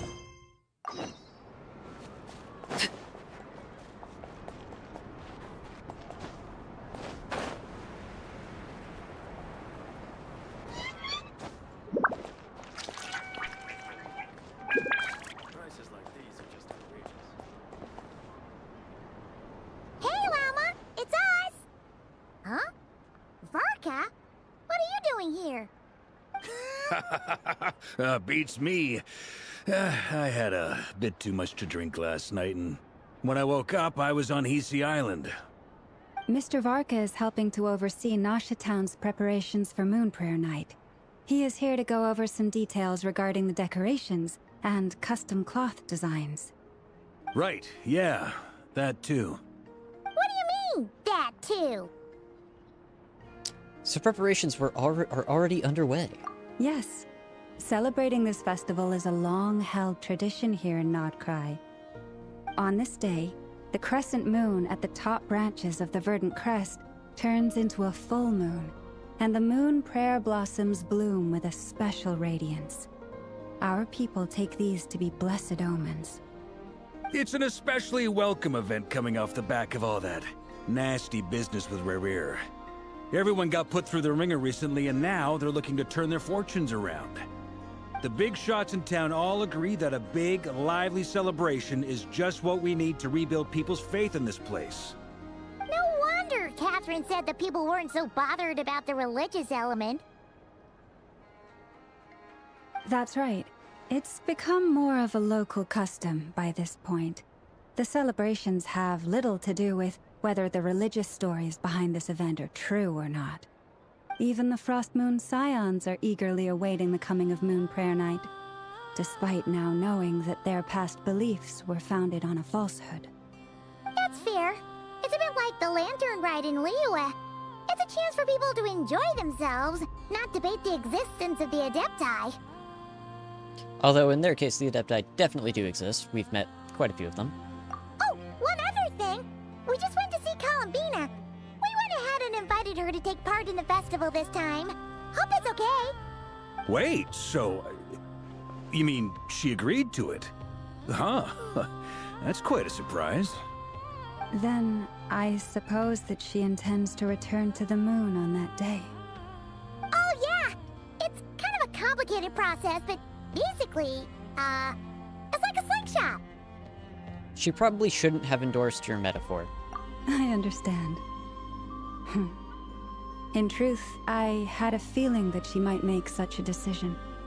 Well, if Kuthar has decided to participate in the festival, we should prepare accordingly.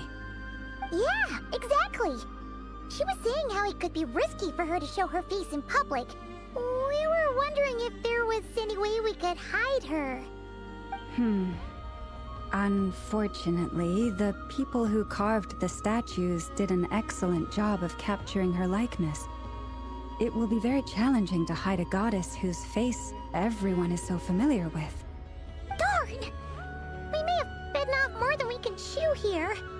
Nah, don't sweat the small stuff. We can handle that. Huh?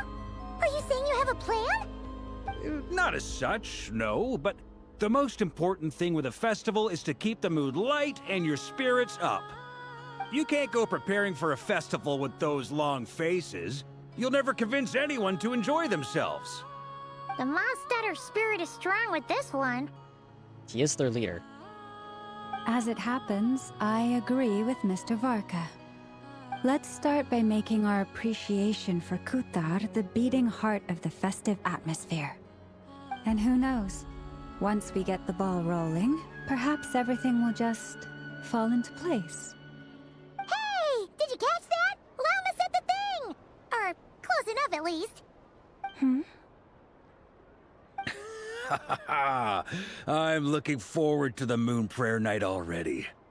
We have a festival in Mondstadt called Windbloom, and you can always tell which couples are celebrating it for their first time by the smiles on their faces. Big, beaming smiles like their whole face is glowing.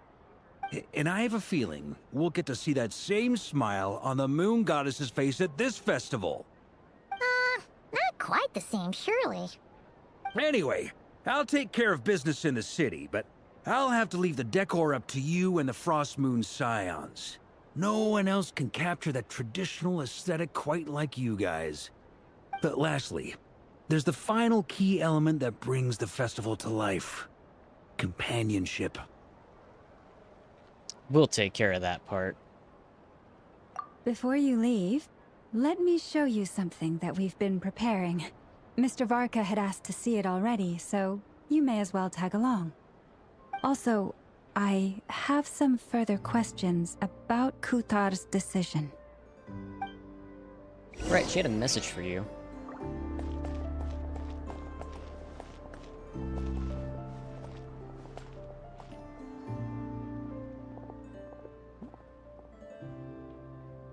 Doesn't seem to be this one either. Oh, hello there, big bro. I don't think I've seen you before, or the white fae lady next to you. Welcome to the Frost Moon Enclave. Is there anything I can help you with? Nope, we just got curious seeing you out here all alone like this. By the way, Paimon's Paimon, and this is the Traveler. So it's Mr. Traveler and Miss Paimon. You know, you don't look like you're from Nasha Town. Actually, I'm the real mastermind behind the scenes in Nasha Town. Whoa, seriously? That sounds so cool. Can I be your follower then, Traveler? You know, like in one of those epic stories? Hey, quit messing around. We're just regular adventurers passing through, okay? No way we're secretly pulling all the strings in Nasha Town or anything. At least, not that Paimon knows of. Must be nice, though. Traveling around with your best friends, seeing the world together. It really is. We've been to so many places here. What about you? What were you doing out here just now, aside from interrupting my questline with another questline? I was looking for pretty stones. Oh, Paimon gets it. You collect them, right? You're not the only one. Some grown-ups are super into that, too. Nope, I'm gonna use the pretty stones to bribe Mai into kidnapping me.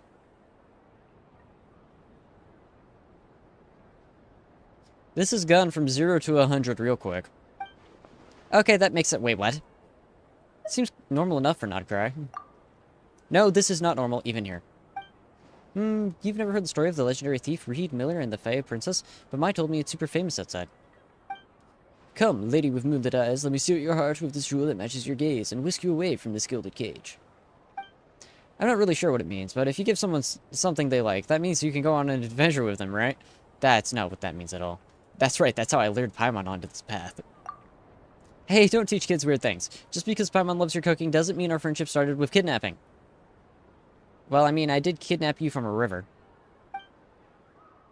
By the way, who is this Mai you're talking about? Telling kids strange stories like that? That sounds kind of questionable. She's not a bad person, and she's about the same age as me. She's an adventurer too, until she took an arrow to the knee. Just like you two, I caught her sneaking around near camp once, so I made her tell me a story. For some reason, she seemed to think we were some scary cult of weirdos who sacrificed kidnapped kids to the moon goddess. She tried to act all calm when begging me not to kill her. What kind of weird misunderstanding is that? Right, I have no idea where she even heard something like that. It's so strange. But since it sounded kind of funny, I didn't bother correcting her. That's exactly why you should have corrected her. Anyway, in exchange, she promised to be my best friend and told me lots and lots of stories about the outside world. Mom and Dad never let me read stories from the outside world, saying only non-believers would like such worthless things. But my stories were really interesting.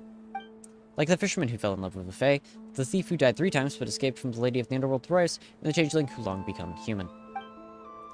There were kind people, not so kind people, and really, really bad people. Rich or poor, good or evil, in the end, everyone dies in misery. Okay.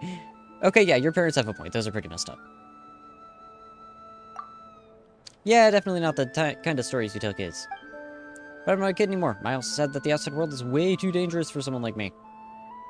Well, if that's what she's using as her baseline, yeah, it is pretty dangerous. Which is kind of rich from her. She can't even use the Kuvaki of the moon goddess, and she's about the same age as me. Still, it's fine. I'm super smart anyway. Before I caught her, she kept muttering about some stone. That means she must be looking for pretty stones, right? If I find some pretty stones, I bet I can bribe her with ease, just like how Reed Miller lured the Fae Lady away. She'll take me away from here, right?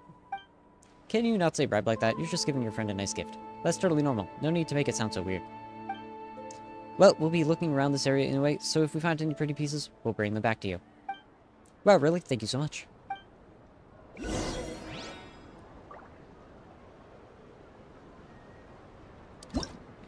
Okay.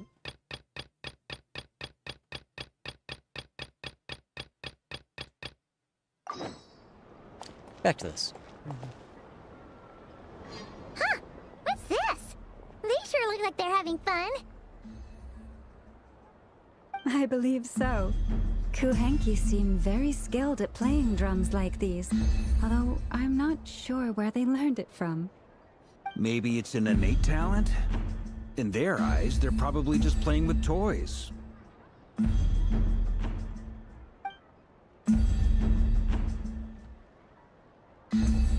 Oh hey, it's our special one. Wanatar! You wanna play too? Guess not. Yeah. She looks more confused than anything. Maybe we can teach her next time if we get the chance. Another instrument for the repertoire? Hit on the left side. Hit on the right side.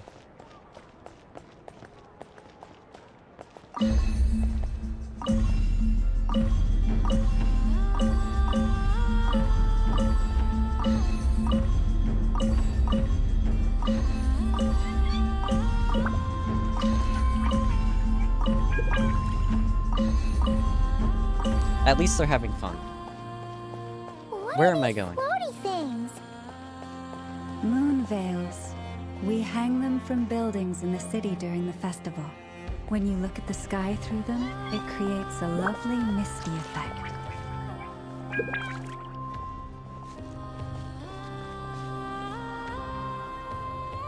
Everyone seems hard at work. They are preparing items for Moon Prayer Night.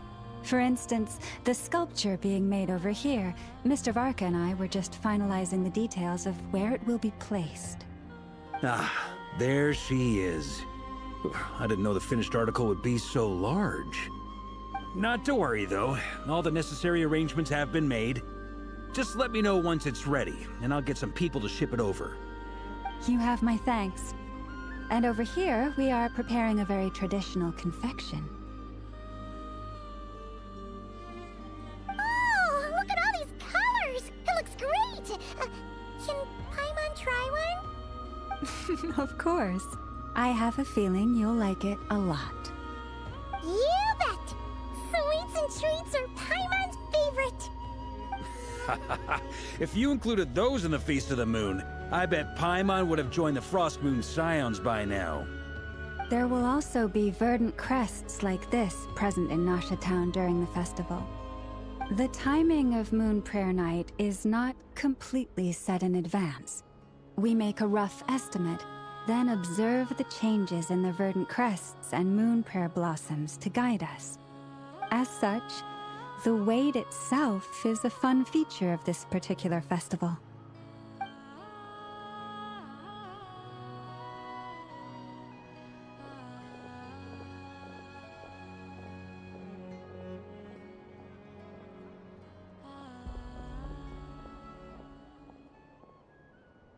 Let's talk here. To tell the truth, I am very surprised to hear that Kutar is willing to participate in the festival. I once asked her if she'd be willing to stay with the Frost Moon Scions. I could introduce her to everyone, and we could be a family to one another. She did not answer, but she has not appeared here since. I took this to mean her answer was no, but if that were the case, she would not have accepted this invitation. Speaking of answers, she asked us to pass along a message. There is no need. Ah. I see. Maybe she is right. Maybe the Frost Moon Scions of today no longer need a moon goddess. But my wish was not for her to come here and be worshipped as a deity. I simply wanted to offer her a place to stay. I'm sure she believes that showing herself here might invite Fatui intervention, and as such she does not wish to cause us trouble. But what really pains me about all this is that this is her birthplace.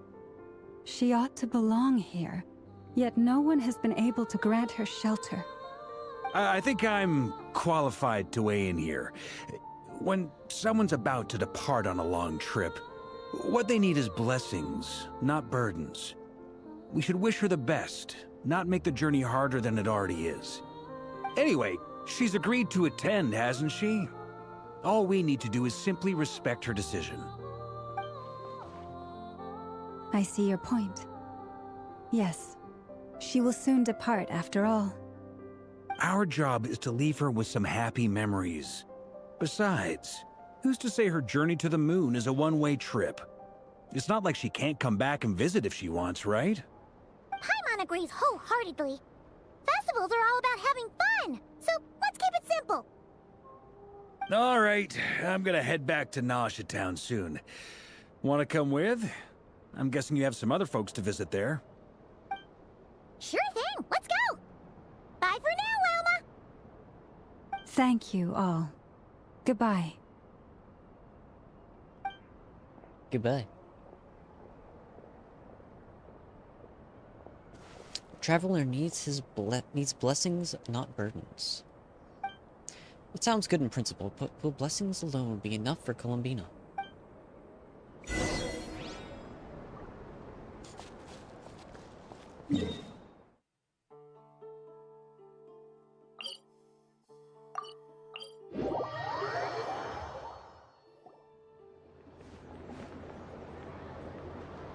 Huh?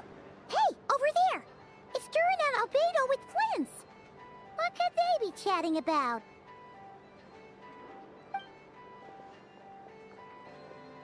Your guess is as good as mine. Ah, Grandmaster, and the Traveler and Paimon. Hello there. It's been a while. Perfect. We have some new volunteers for our investigation. Sorry, what investigation? Wait, let me guess. The righteous Lightkeepers are finally ready to hunt down the Abyssal Dragon? Haha. Yes, that too. Yeah, right! Oh, wait! Why does everyone keep saying that too? Well, to be precise, the facts match, but not the causality. Wait, so I guessed right? Half right! Don't act so impressed with yourself. Maybe I can explain. We ran into Mr. Flint's north of Nausea Town. At that time, we just noticed a few abyssal creatures out in the wild, but the strange thing was, I didn't detect any traces of abyssal energy on them at all. On closer inspection, we realized that they were not real monsters, but something akin to reflections in the water, or perhaps a mirage. Huh? What do you mean? Like, you could see them, but not touch them? Exactly. It was very peculiar. They roared and tried to attack us, but we could not make any physical contact with them. I think I've heard of things like that happening in Nod Krai before, but I don't know much about it. Yes, it's a known phenomenon. Mirage-like illusions tend to appear in Nod Krai in the run-up to Moonprayer Night. From a distance, they appear quite real. I myself thought that Misters Durin and Albedo were locked in battle with abyssal monsters when I first arrived. But after sharing intel and investigating a little further, we can confirm that these illusions are harmless. There is no great cause for concern. I see. All the Mirage stories I've heard are either animals, rocks, or small houses. Abyssal monsters, though? That's a first. It's a first for me, too. So I'm planning to look into it further just to be on the safe side. I intend to inspect a few more locations. What about you two? Any plans? Alice contacted me a few days ago. She'd like me and Durin to assist her with an experiment. Oh no. But we lost contact shortly after receiving the message. I'm sure that comes as no surprise to anyone familiar with her. We don't know when the wind will blow, yet when the wind blows, we will know. That, in a nutshell, describes how Alice operates. Yeah, that tracks. Okay. Well, I suggest we investigate this Mirage business in the meantime. It's piqued my curiosity, and I'm pretty sure I know someone who will already be 10 steps ahead of us. Well said. Right? Whatever's happening in Nod Krai, she always seems to be the first one to know. Let's go see what she knows. We can invite her and her staff to the festival while we're at it. Alright, Curatorium of Secrets.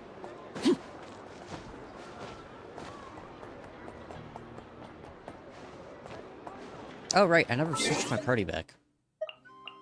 So I never accepted this.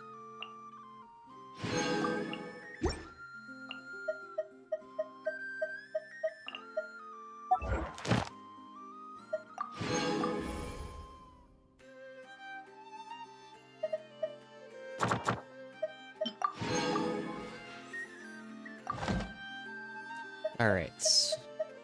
Yes, party setup. I was gonna switch.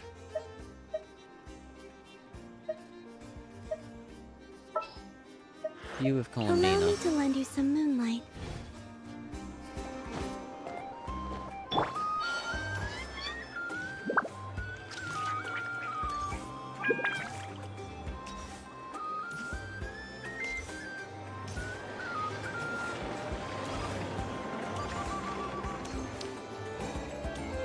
You know what I just realized? And it kind of... I feel kind of stupid not realizing this for so long. Her strides are like she has less gravity. Like she's on the moon. That's why she walks like this.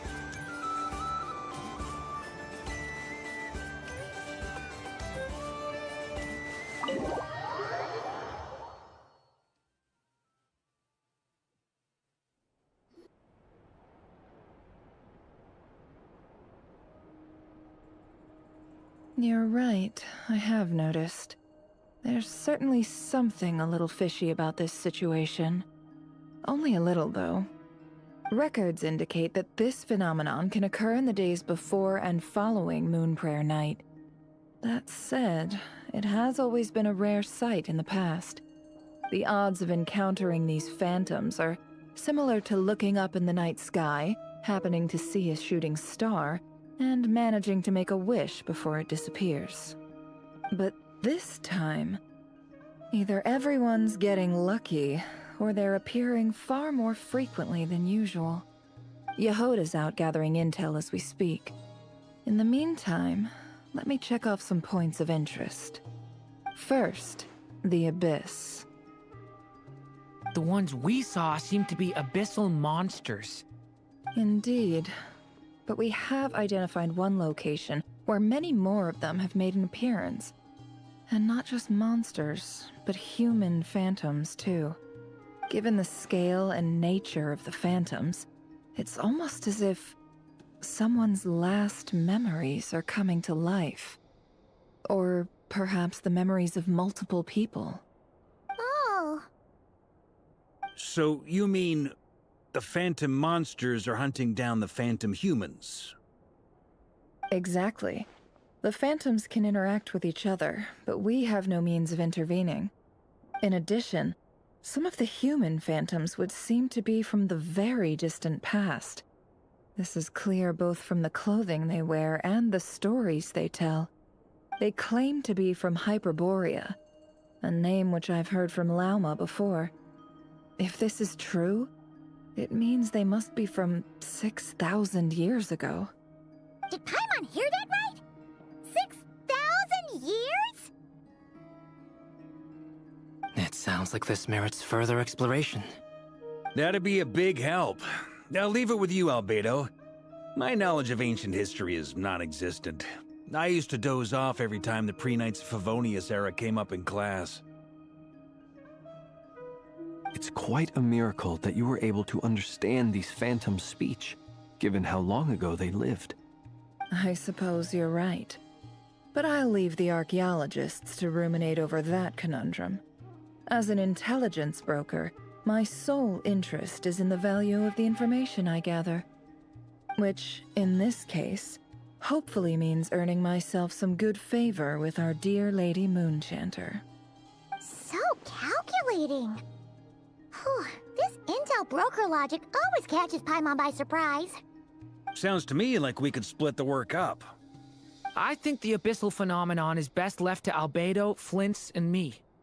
Agreed. It coincides with my duty as a Lightkeeper. For my part, I'd like to understand the Abyss better. Even a little knowledge would go a long way. This is certainly a rare opportunity to study the Abyss.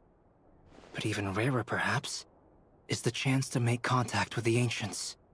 The Curatorium will take the lead on investigating the Hyperboreans. We put in the work to learn what we know so far.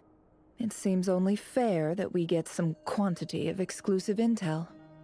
That just leaves our trusty team of 2 unassigned. Seems like it, yeah. Since you became an honorary knight, of course. This was part of my grand plan all along. Ha ha ha! Oh yeah! By the way, we managed to convince Columbina to come to the Moon Prayer Night celebrations. Would you and Yehoda like to join too? She agreed to that? Huh. Quite an achievement. Never underestimate the Traveler, I guess. I'd be happy to join. No point shutting myself inside when the streets are all decked out. I doubt any clients will be visiting during the festival in any case. And Yehoda loves a party, so I'm sure she'll jump at the opportunity. No. No. No. No. No. No. No. No. No. No. Way to contradict me in front of... Wait.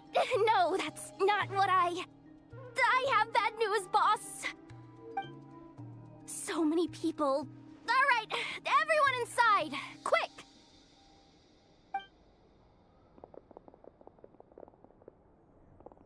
She's a speedy one.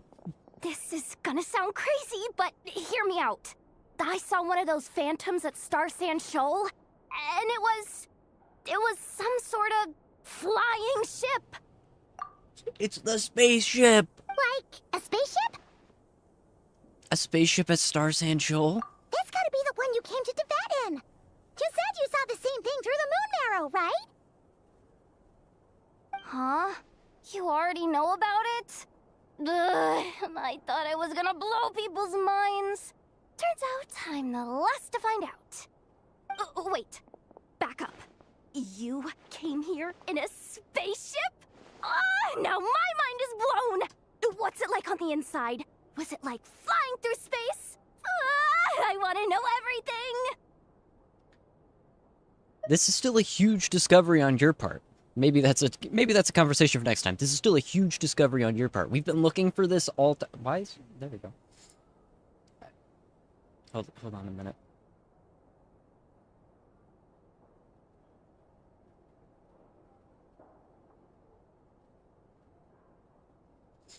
I moved out of the tracking range. I had to adjust the tracker.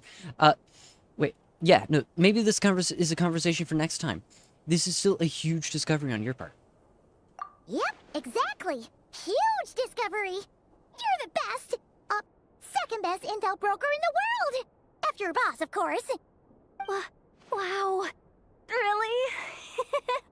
Well, I don't know if I'm all that, but... I guess that decides where we're heading next. Come on, don't look at me like that. I know the spaceship doesn't have anything to do with me, but you don't want to leave me as the only one twiddling my thumbs, do you? Please? Fair enough. You can tag along. In that case, let's meet back here to discuss our findings once we're done. I wish everyone a productive investigation. You too.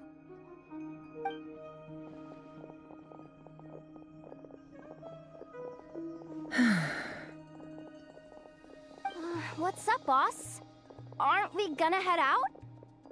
Tell me, Yehoda, when did the Curatorium start giving out intel for free? Oh, sorry, boss.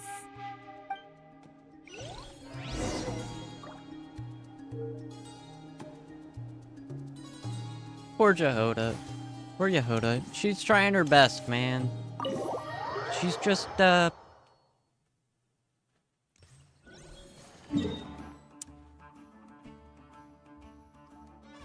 What do we consider the proper term for?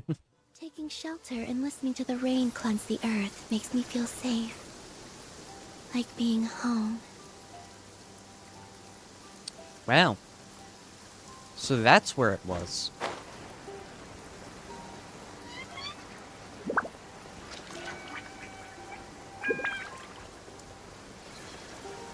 At one point in time.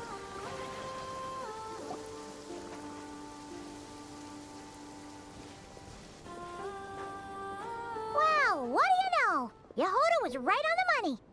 This phantom really is your spaceship. But that's so weird. Why would it show up here? Is it some kind of projection? Or a ghost? Like, maybe it no longer exists. But somehow it left an afterimage? Not sure either. Ah, you're already here. Miss Lauma, what a surprise. I thought you were busy with festival preparations. I was, until one of our people informed me that a strange sight had appeared at Star Sand Shoal. No one's ever seen something quite like this before. I thought I should see it for myself. Same here. Oh, so we heard that these things appear around the festival period. Any idea why that is? Unfortunately not. We have very limited information about them, since they can't be interacted with. And no human phantoms have ever made an appearance before now. The most we've been able to deduce is that these sightings appear to be connected to the increase in Kuvaki energy around this time. Let's take a look around and see what we can find out. Yeah, seems like that's all we can do. This is all so confusing. Allow me to lend you a hand.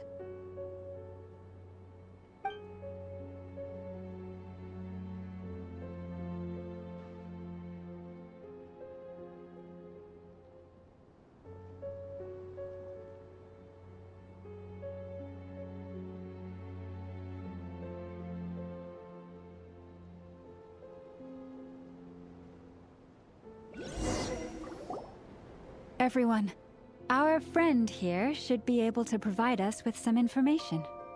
Is that a phantom Rhymehorn deer?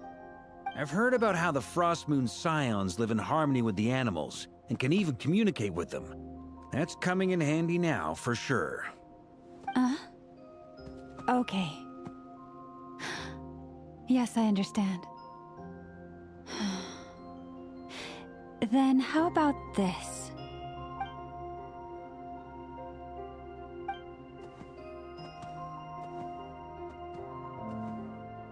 Oh, it's leaving. It appears to share our curiosity about this giant spaceship, so I asked it if it wouldn't mind investigating along with some friends. In return, I told it about some nearby spots where the wild fruit grows abundantly.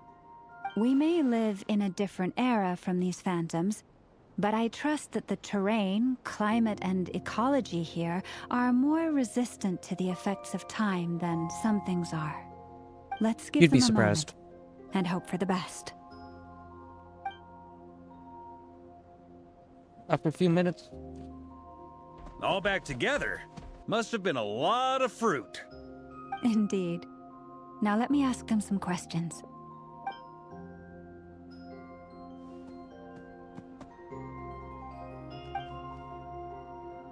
It did find a lot of wild fruit, enough for them to feast for a long while. This puffin circled in the air several times, but didn't spot anything out of the ordinary. Certainly nothing to do with the spaceship. Huh. Well, it definitely makes sense to get a bird's eye view. Indeed. Other than that, I was also thinking that the world these phantoms see is also different from ours. Oh, I get what you mean. The wild fruit exist in both times and spaces, but there might also be things that only exist in that space-time, which we can't see. Because we don't see their whole world, we only see small fragments. Good point. Great thinking, Llama. Blunthorn rhinos can use Kuvaki to shift great rocks, but this one says it couldn't get that ship to budge by even an inch. The sniffer mole tried too, but despite being a skilled digger, it could not get through. They say that the spaceship looks robust and undamaged. It seems completely impervious to any and all attacks. Whatever lies within is well defended from harm. So, just like us humans, there was nothing they could do about this spaceship either. Yes. Still, they deserve our thanks. We are grateful for all your efforts, dear friends. Now go, and enjoy your feast. I've noticed some other human phantoms gathered nearby. Come on, let's go talk to them.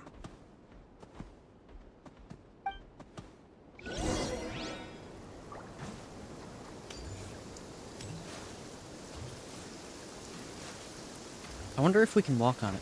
Nope. Taking shelter and listening to the rain cleanse the earth makes me feel safe. Like being home.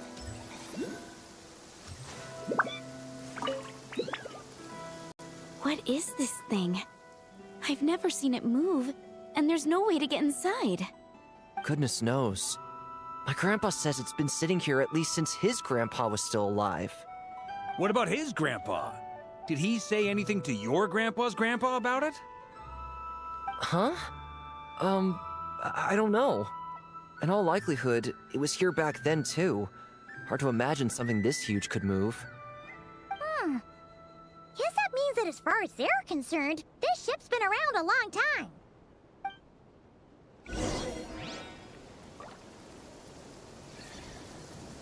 So pretty much,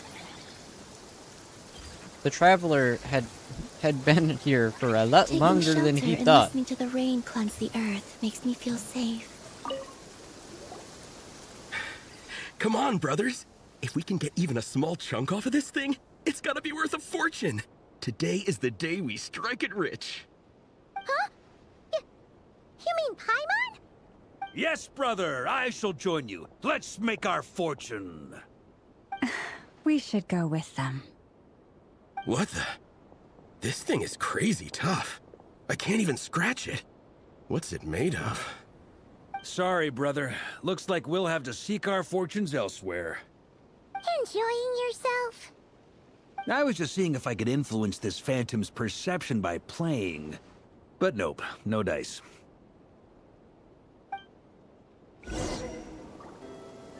I'm sure we're all starting to build up an idea of what's going on here now that we've spoken to some of the people. These phantoms are reenacting real historical events in Nod Krai. It's almost like we're in some kind of interactive stage play. We can talk to the actors, but the plot is fixed, and we can't influence it. It makes sense. History is set in stone. The objective facts of the past cannot be changed. Paimon totally thought you were just goofing around earlier. But actually, you were doing some serious investigating. Of course I was. Anyway, at this point, I think we're forced to conclude that although the Phantom spaceship is right there in front of us, we aren't going to learn much about it from these people. If only this showed the moment when my sister was searching for me, maybe then I could discover why she wasn't in the spaceship. Or, if it showed the moment when it disappeared, I might have found out who was piloting it and where they were headed. But no such luck. All we've seen is an arbitrary moment in the time during its long stay here. Don't be discouraged. If nothing else, this is proof of the ship's existence. And think about it. So many people tried to hack their way inside, but no one could get the door open. It's made of very tough material. To me, that says that we'll either find the ship itself or the story behind it. It's just a matter of time. Thanks, Varka. Huh. Every now and then, when Varka gets serious, he actually does seem like Grandmaster material for once. I wonder how the others are doing. Let's head back for now. Sounds good. Also, drinks are on me if Team Knights of Favonius is the first to finish. Wait, we have a team name now? Am I in Team Knights of Favonius as well? You're very welcome to join. We've even got a cathedral ready for you. Isn't that technically blasphemy? You wouldn't dare make a joke like that if Barbados was in earshot. Nah, I'm sure Barbados doesn't mind a little harmless blasphemy once in a while. He does it himself.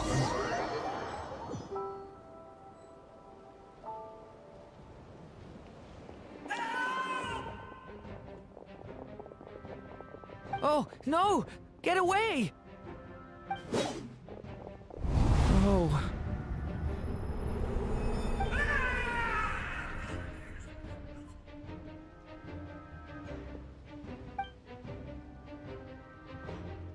I know it's hard to stomach, Mr. Durin. But as I'm sure you've noticed, there is nothing we can do to intervene in that which unfolds before us. But we have to at least try. And try you have. But are you aware of how many unsuccessful attempts you've made now? I wasn't keeping count. I'm afraid this is the 39th failure so far. Or the 5th if we're only counting this particular victim. There are no indications that these phantoms may be altered in any way. You seem to have calmed down a little. I'll make us a fire. You should rest and have some water. Feeling any better now, Mr. Durin? May I ask a few questions? Be my guest. What exactly are we witnessing here? What happened to those people? My guess would be that we are seeing Nod Krai during the Conrian Cataclysm. Would that be accurate? Conria. That is correct. As you know, once the Abyss senses even the tiniest crack, it floods in and spreads like wildfire. There was a time in the distant past when it permeated all of Nod Krai, causing immeasurable harm. The people paid a terrible price to heal this land. Then, 500 years ago, the whole of Teyvat suffered an abyssal disaster. Once more, Nod Krai was dealt a devastating blow. I see. In the face of the abyssal onslaught, all were like grains of sand tossed around by a tidal wave. Be they human, fae, or god. The moment you witnessed is but one drop in a whole ocean of catastrophe. All right. I guess that answers my second question, too. I wanted to know why there's nothing I could do to help them, and that's because what we are seeing is history. That would be my guess as well. As I understand it, history and fate are not all that dissimilar. The latter may be unseen to us, but both are immutable. Yes. Fate was determined long, long ago. I still have a couple of other questions for you, Mr. Flint's. You mentioned more than one abyssal disaster that has struck this land in the past. How can you be sure that what we're seeing is from the Conrian incident? And also, how are you able to stay so calm when you're talking about these events? From everything I know about you, you're not cold or ruthless, and you're not indifferent to the suffering of others. Alas, I am forced to show my age. I must be 600 or 700 years old by human measure. Wait, so you... One is not easily moved by history when one has witnessed the truth firsthand. I'm sorry. You needn't apologize. Your passion is a good thing to have. Treasure it, because someday you may find it in terribly short supply. Now, at the risk of offending you, I have a question in return. Your curiosity toward the Abyss, is it born from hatred or because you sense its call? I only ask because I kept a fragment of Rerir's body in my lantern for a short time. Specifically, his heart. So I know what a burden it can be to carry the Abyss with you. And I hear its power growling from somewhere within you. In my eyes, your mere existence is a miracle. My honest answer is... I don't know. I don't think I have the confidence to say for certain. What I will say is the Abyss is not the only issue that haunts me. Even before I became who I am today, the question dogged me constantly. Should I even exist at all? My doubts remain unresolved. But when we fought Rerir, something became a little clearer to me. Sometimes it is the darkness within us that allows us to achieve the impossible. I certainly got the sense from your 39 attempts that you were trying to achieve the impossible. It sounds like you've resolved to see the truth for yourself. Absolutely. In that sense, he and I are quite similar. Then I wish you every success. I look forward to the day of your transcension. Well, if everyone's caught their breath, I suppose we should head back. Oh, and one last thing. I'd appreciate if you kept our discussion about history a secret.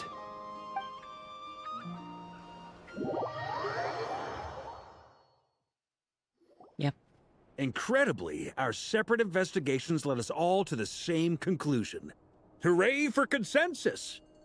Yeah, but we barely learned anything, though.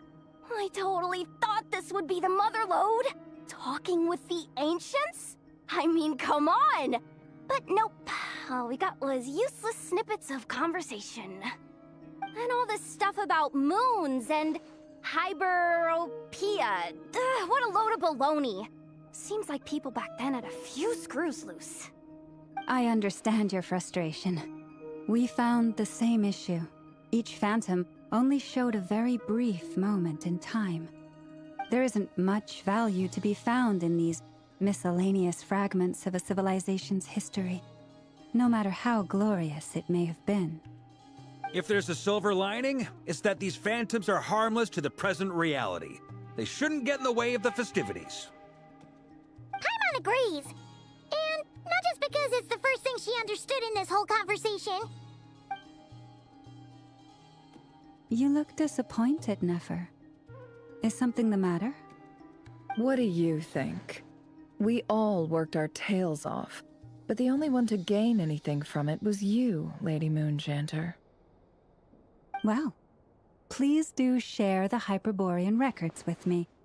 I will gladly inscribe them in our people's documents. Oh, duh! Yeah!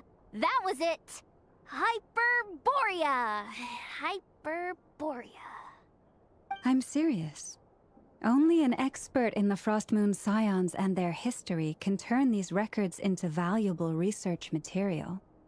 The alternative is to let them gather dust on the Curatorium's storage shelves until the pages turn yellow.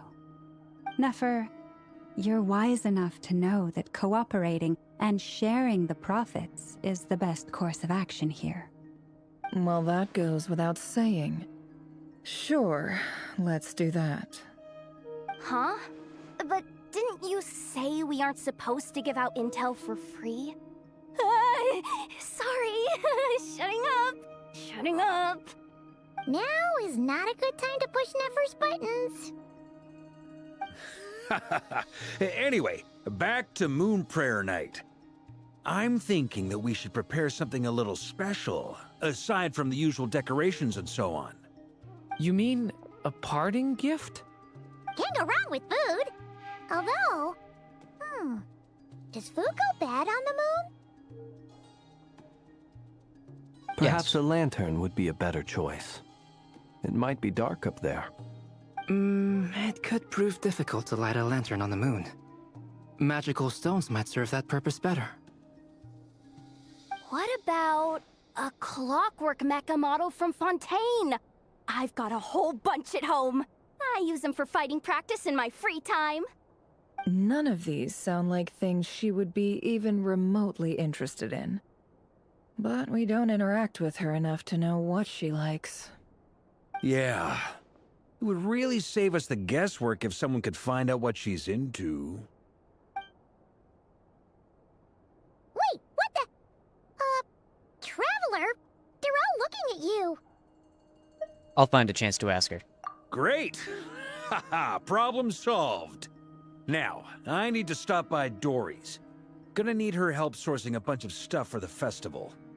Then let's leave it there for now. We all have our own business to attend to.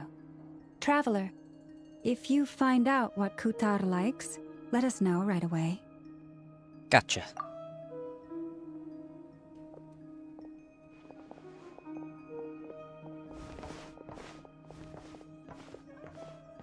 Is something the matter? That's my line, Durin. I'm fine. It's just... I'm still feeling a little rattled after witnessing the horrors of the Abyss. But it's okay. This is something I have to work through. I'll be alright. Thanks for your concern. Well, don't put too much pressure on yourself. If you ever feel like something's wrong, physically or mentally, we're here to talk. Don't forget, I'm a member of the Knights of Favonius. You can always rely on me. Come on. Stop treating me like a kid.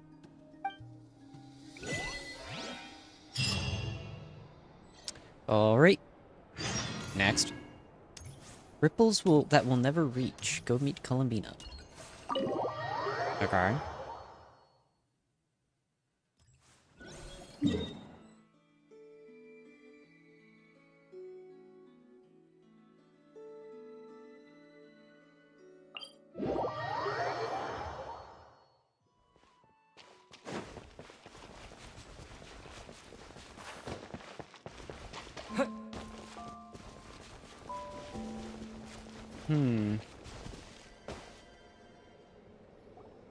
Columbina, we're back! Huh? She's not here. I can't sense her presence at all. Weren't there a few Kuhenki here last time too? Where did they all go? Maybe she took them out for walkies. Walkies? For Kuhenki? You're not pets, you know. Oh, well. Looks like we just came at a bad time. Let's try again tomorrow. There's still a few days until Moon Prayer Night, so we're in no rush. Besides, she needs time to rest anyway. Fair point, let's go.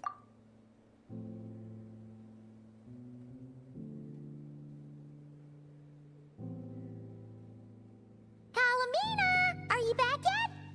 Oh, how strange. Looks like she still isn't here.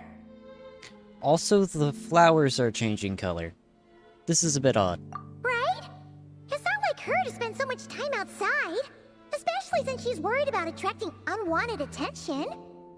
By the looks of it, she hasn't been back all day. What about Luanatar? Luanatar, you there? Hey! Do you know where Columbina went? Sorry, didn't understand. But if you know where she is, could you take us to her? Sounds like an I don't know either to me. Yeah, that's even stranger. Paimon, look, the flowers. What about them? Oh, that's not good news. They change color when Columbina gets weaker, right? And they look super pale right now. Let's go, we've got to find Lauma. Good idea. She might know what's happening.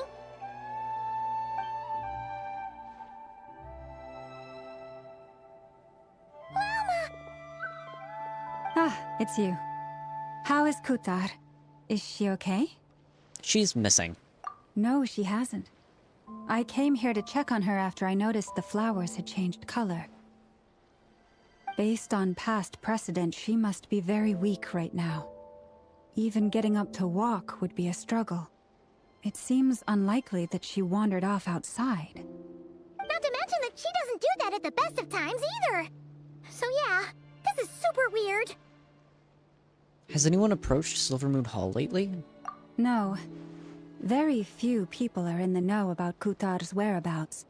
And if anyone suspicious had visited, they'd have left some sort of evidence. Come on, let's go to Nasha Town. If anyone has seen her, someone there will know about it. It's Nod Krai's information hub after all. Makes sense. Let's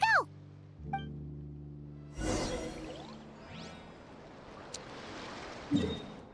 Go we will.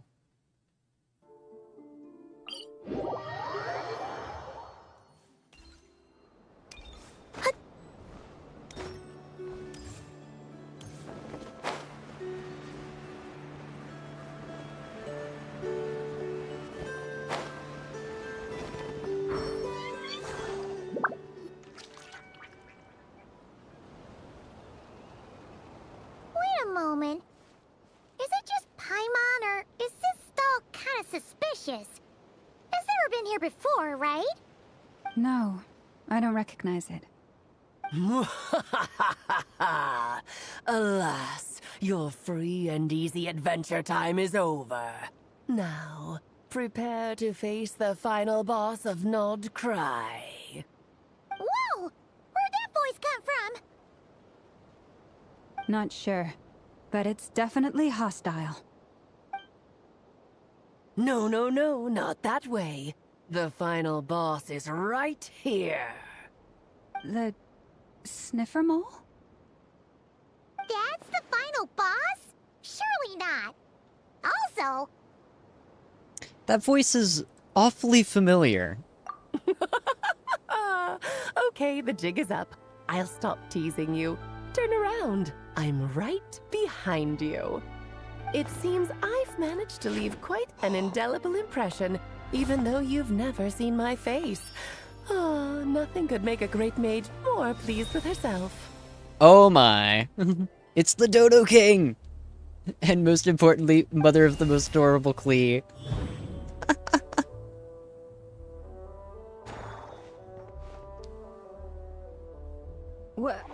What is going on? I've heard that all the big shots in Teyvat have long, wordy titles that stun people speechless when they make their entrance. Unfortunately, none of them are affiliated with the Hexenzirkel, and we ourselves keep a very low profile. The notorious name-dropping doesn't quite work for us. Still, I, for one, think I'm really quite amazing. So that didn't stop me from coming up with a title anyway. Alice! It's really you this time? Not a lantern or a dodo but Alice in the flesh? Oh, that's right. So, what do you think? How does it feel to finally meet me? You look like... You look just like Klee! Oh, that's the first thing you thought. A little surprising, but that actually makes me very happy. Because that means that when Klee grows up, she'll be just as stunningly beautiful as her mother. So she's a friend of yours? Kind of. This is actually the first time we've seen her in person. I see. Madam Mage, that was, quite a powerful entrance. I certainly won't be forgetting it anytime soon. It's okay, Lauma, don't force it. Paimon will do the honors. This is Alice from the Hexenzirkel. She's a friend of ours, and of Arcus, too. She's helped us a lot in the past. We're also friends with her daughter. That's right. She's a good person, just kinda... unpredictable. Well, what is the human heart if not unpredictable? Hmm? If we could not do as we please, how would we differ from machines? I am Lauma, Moon Chanter of the Frost Moon Scions. It is a pleasure to meet you. Oh, I know. Before you got here, I spent a good, 15 minutes getting up to speed on Nod Krai's present situation. In other words, I've read the whole in the last episode part, so we can skip the pleasantries. Fair enough. Well, Miss Alice, I can already tell that you have quite a unique personality. You'll get used to it. Paimon sure is. So anyway, what are you doing in Nod Krai, Alice? Oh, I thought I told you already. This time, I'm the final boss. And what a formidable foe I shall be. Powerful, confident, decisive, and good luck finding my weak spot. You will never succeed. I'm going to send a formal request for Jean to put you in solitary. Oh, drat. My one weakness, and you found it in an instant. Fate has been dealt a devastating blow. Thus falls the great Dodo King. Why are you playing along with this nonsense? For funsies, of course. What's wrong, Paimon? Are you disappointed in me? Am I a gigantic letdown? No, it's just... you seem like a busy lady. And this is the one time you've shown up in person. Paimon figured it would be for something more high stakes than just goofing around. You're quite right. I'm here in Nod Krai because something big happened. Something big enough it caught the attention of the Hexen Circle. It concerns the 3 moons, Tevat's borders, and of course, the moon goddess you are currently searching for. You know where Columbina is? Kind of. Why don't we discuss this over a pot of tea? My main reason for coming on this trip to Tevat was, of course, to have some fun. But I do technically have a job to do as well, namely, maintaining the stability of Tevat's borders. I'll skip over the complicated parts, but to sum it up, abyssal energies are all that lie beyond Tevat's border. We'd find ourselves in a real pickle if they ever made it through. And the phantoms you've been seeing are a sign that the border has been disturbed. Ah, no wonder they tend to show up around Moon Prayer Night. Is it because the real moon is now so close to us that its power can cross the border? In part, but only a negligible amount passes through. Just enough to influence the verdant crests and so on. And as you've noticed, there has been an unprecedented number of phantoms appearing this year. The influence of the moon beyond the border cannot explain this. No, there is another far greater factor at play. The trilunar syzygy. A trilunar syzygy? Eons ago, before the heavenly principles came to Tevat, it was the then 3 moon goddesses who controlled the laws of this world. You're talking about life, death, and such, aren't you? Oh, that's exactly it. The 3 goddesses split these powers amongst themselves, promising never to consolidate them into one singular body. This was meant to keep the world stable. But, fast-forwarding to the present, the eternal moon's marrow is with you, while the iridescent moon's marrow, which should never have appeared in this world, has been retrieved. Add that to the presence of a moon goddess in the flesh and... the power of all 3 moons is gathered here in Nod Krai.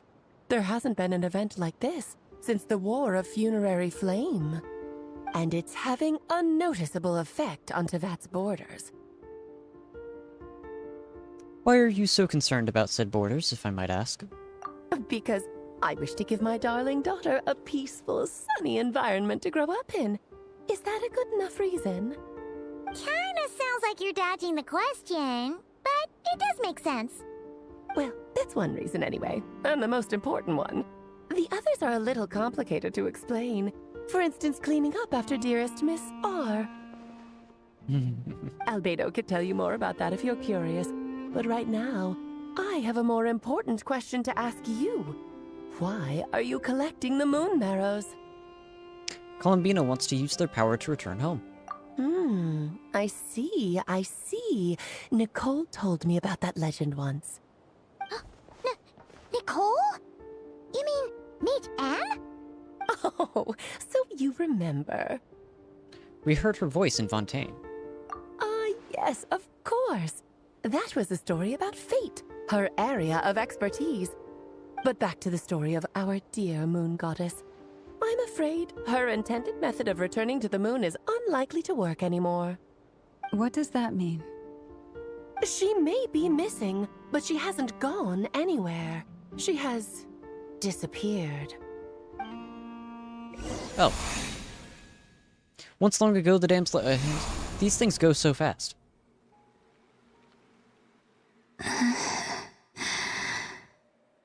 My body is so heavy. Wait, no. It's my mind that's heavy. My arms and legs are as light as a feather. What's happening to me? I feel drowsy, like I've been asleep for too long. Is it daytime or nighttime? Is the moon out? I think I'll go for a walk. That sounds like a good idea.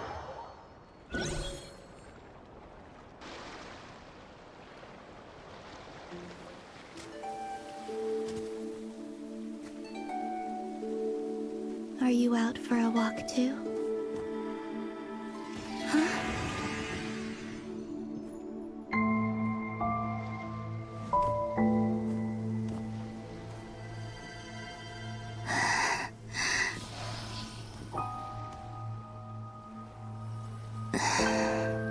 The day has come at last.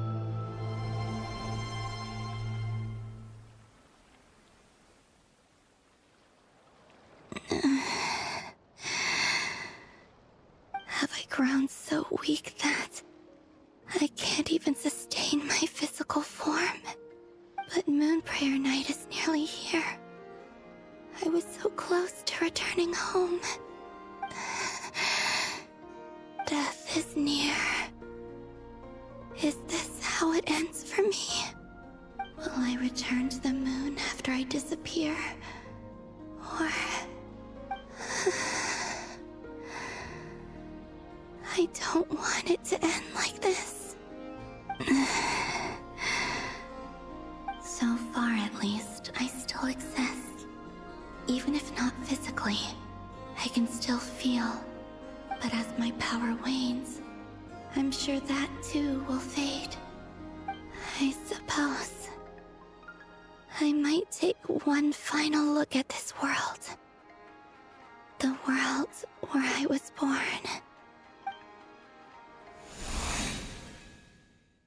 This may be your last chance to visit the Frost Moon Enclave. Don't let it slip away. Come on, come on! Wait for me! The Frost Moon Enclave. How much it has changed since I was born. What? These decorations, they're so heavy. It's times like these when you kind of wish men could be priestesses and acolytes too. How fascinating. I've never had the chance to be privy to people's private lives in this way. In the past, people would get so solemn and serious the moment I showed my face. Like they were frozen stiff. Karina, Lametti, it's time to eat. Coming! I want to watch them a little longer.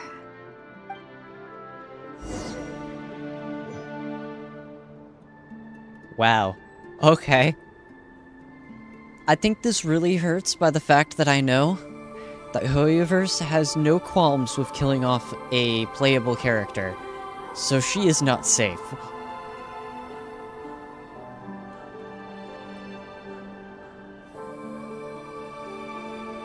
So just fill these balloons with air, right? Yep. Try a couple now to test things out. The rest can wait till Moon Prayer Night. Think fast. Breda! Teasing an acolyte of the Frost Moon Scions? Surely that's a punishable offense. Take this!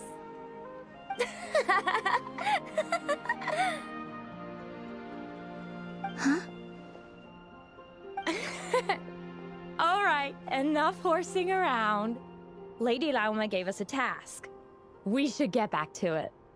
The task is just to check that the balloons don't leak, right? Doesn't matter if we fill them with air or water. Yeah. Okay, you got me there. And you got me there. But still, we can't use all the balloons before the festival even starts. We won't use all of them.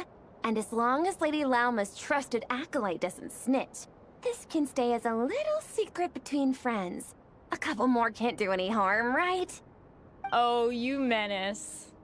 Then, think fast!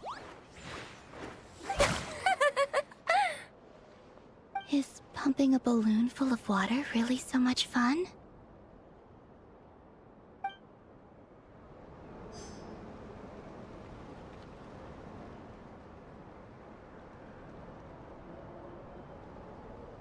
This is simultaneously adorable and fun.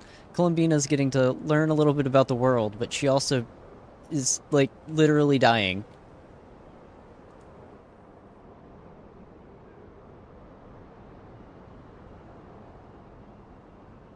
I'm sure you're both tired from playing all day. Come on, eat up. A plain, humble meal. That has always been the way of the Frost Moon Scions. Huh? how come Lamatti got a midsummer berry dessert? Oh, I always get Lockaberry.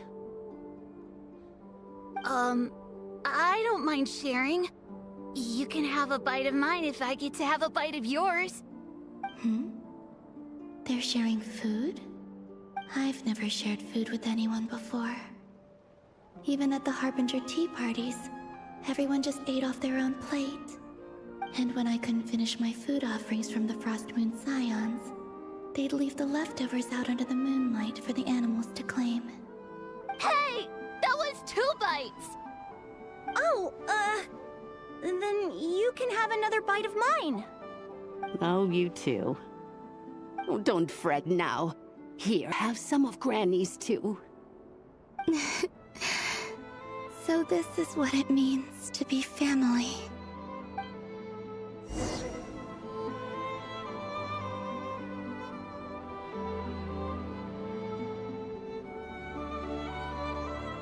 I'm seeing so much that I'd never usually get to see.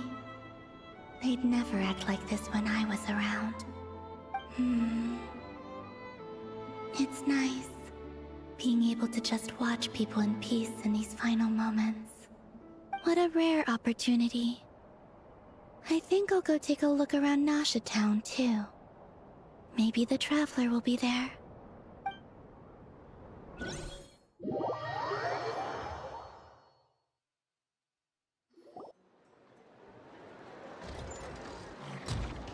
After the War of Funerary Flame, the Moon Goddesses were no longer recognized by Teyvat. They lost the whole foundation for their existence. That's why the Moon Goddess's strength is fading. She cannot withstand the world's rejection of her. It's just like what Columbina said, the world itself is rejecting her. To be more pedantic about it, the Moon Goddesses did something to offend the heavenly principles, and that's why they were ousted. Something of a recurring theme in Teyvat's history.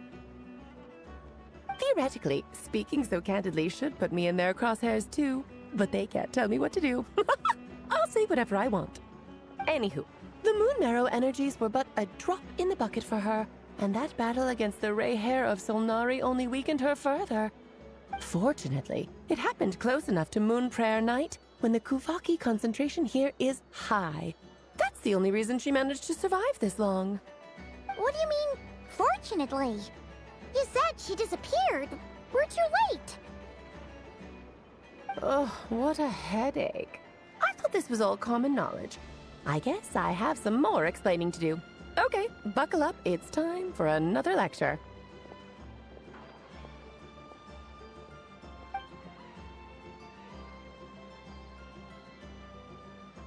Now, I said earlier that the Moon Goddesses lost the foundation for their existence. The reason for that has to do with the natural order. Basically, the rationale for their existence in Teyvat was lost. The same logic applies to the present Moon Goddess, too. Consider her existence so far. Her comrades in the Fatui called her Damselette. And she was worshipped as Kutar by the Frost Moon Scions. But these connections have now been severed, whether by her hand or yours. So, the rationale that once sustained her existence is now gone. Wait, we did that to her? Oh, well, strictly speaking, yes.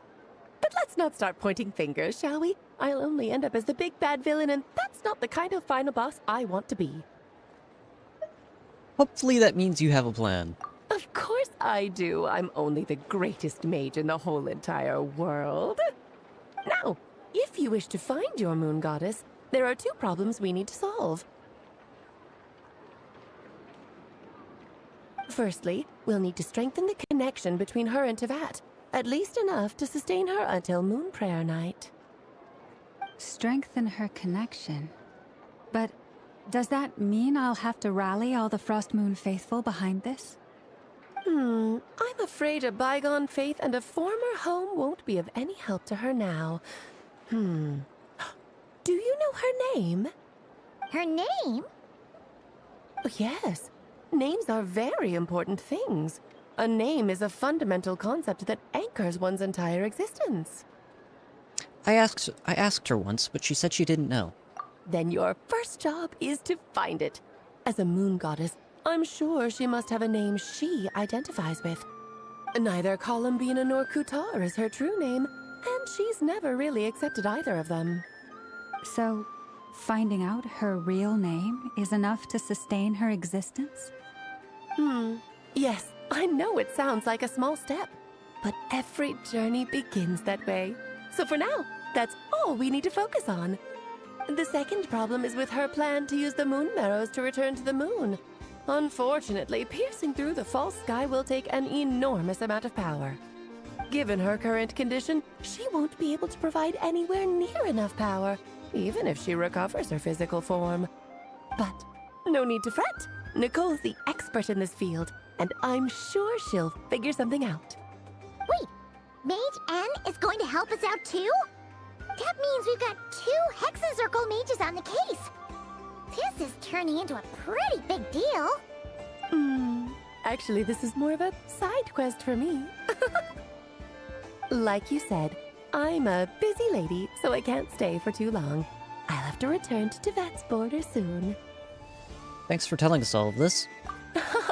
That's the upside you get for looking out for my little Klee. Hopefully that will incentivize you to carry on keeping her company in the future. Anyway, jokes aside, you'd better get moving. It will take quite a miracle for the moon goddess's consciousness to hold out till moon prayer night. Oh, I suppose I might as well tell you where Nicole is before I leave. Off you go now. Time to meet your new friend. Oh, yes, and a little suggestion.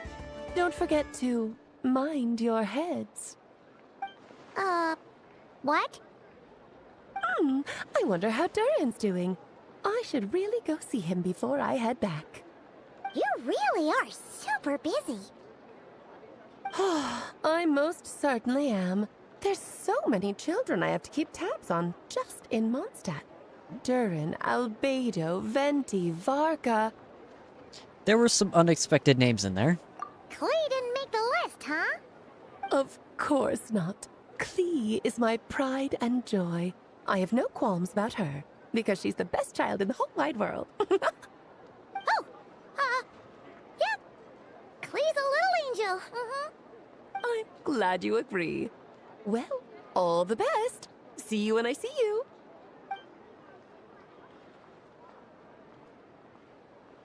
She left in a hurry. Yeah, she didn't pack up her stall.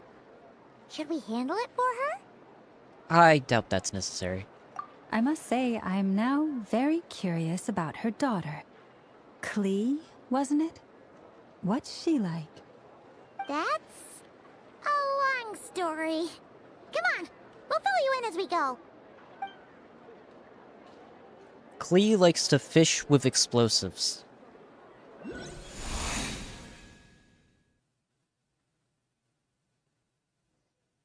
I don't think I need to say more.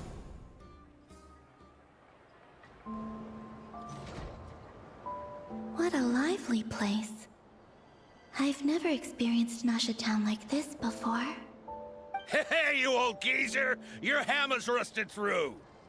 Who are you calling old geezer?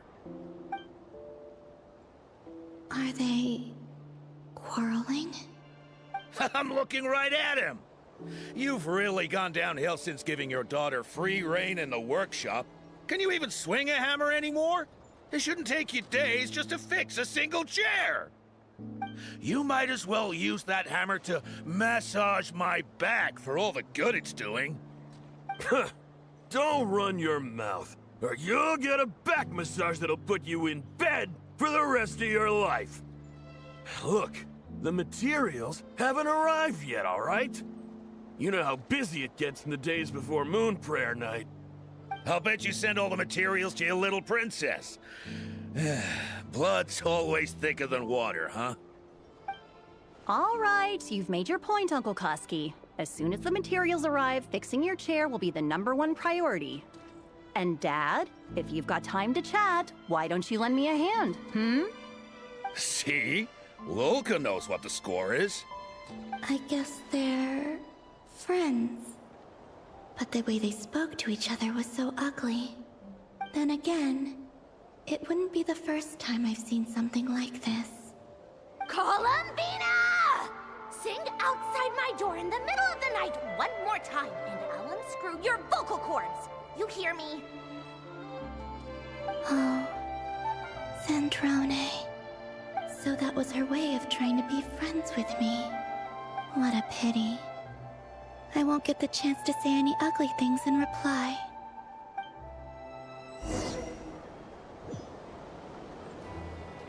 What's a little bit of threatening mortal violence upon your friends?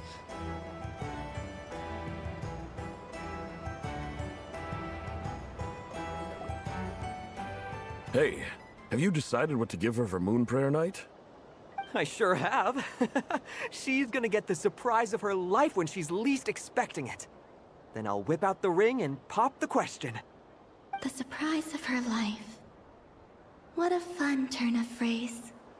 Cool, I get the picture. You can spare me the gushy details. Ooh, looks like we have a customer. Hello there, ma'am. Would you like some Moon Prayer Night candy? Huh? Is he talking to me? Can he see me? Here you go.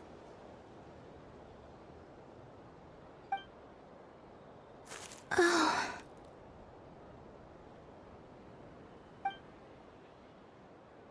Come back anytime.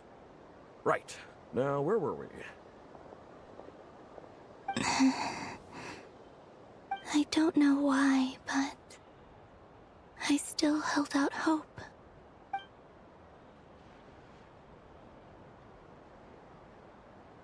The most important thing right now is to find that mage.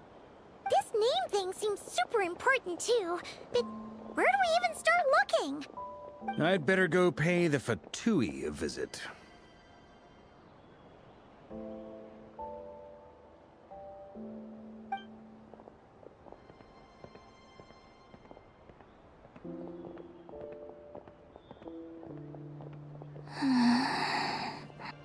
I'm not crying, I swear. That wasn't extremely sad.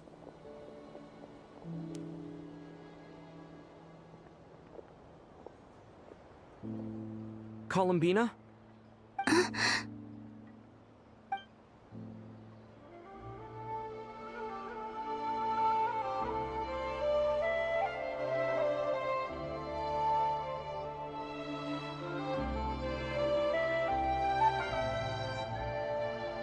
Traveler? Let's go! This is no time to be spacing out!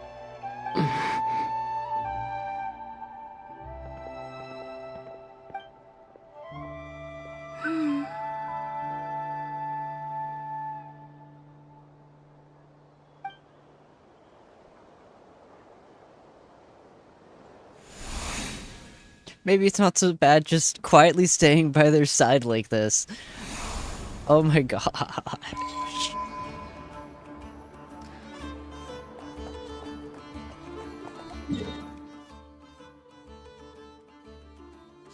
Alright, time to go find Mage N. Where are they going? They mentioned a mage and a name? So, Mr. Varka, are you acquainted with this Nicole? Or should I call her Mage N? Ah, not really. We've never met, though she has come up in conversation. From what I've gathered, Alice kinda took Nicole under her wing. Taught her how to speak in a more ladylike fashion, that kind of thing. Huh. Hard to imagine Alice as an etiquette coach. Yeah, Alice is a larger-than-life personality, I'll give you that. But then again, that's why she's able to draw such an eclectic mix of people into her inner circle.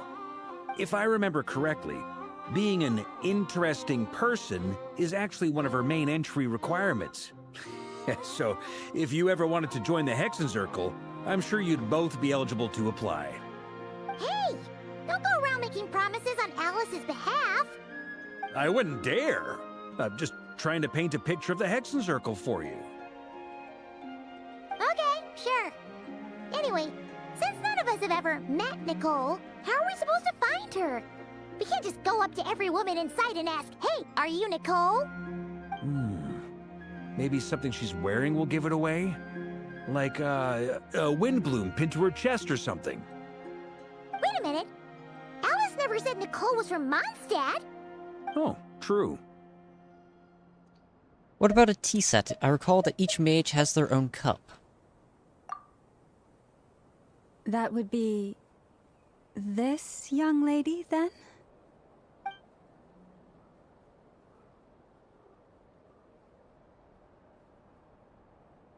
Hey there! Sorry to disturb you, but are you Miss Nicole? Varka, Knight of Boreas of the Knights of Favonius.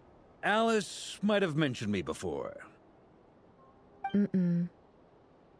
Ah, have we got the wrong person? Sorry. Well, this is awkward. When I shook my head, I meant, no, Alice hasn't mentioned you before. She has special subtitles. Huh? Where is this voice coming from? My apologies. For certain reasons, I am unable to speak. This is the only way I can communicate with you. It might take some getting used to, but I hope you can understand. Hey, it's fine. I'm more shocked by the fact that Alice never speaks about me. As for you two, we have crossed paths twice before, but it is nonetheless a pleasure to finally meet you.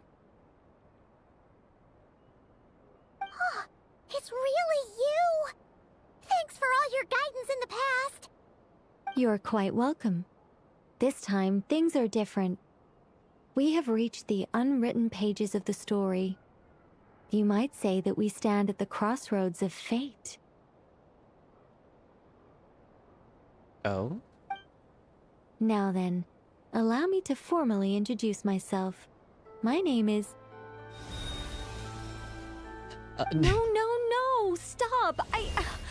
Alice! I can't believe it! I had a whole speech prepared. I'd agonized over every single word. She always picks the worst moments to ruin other people's plans.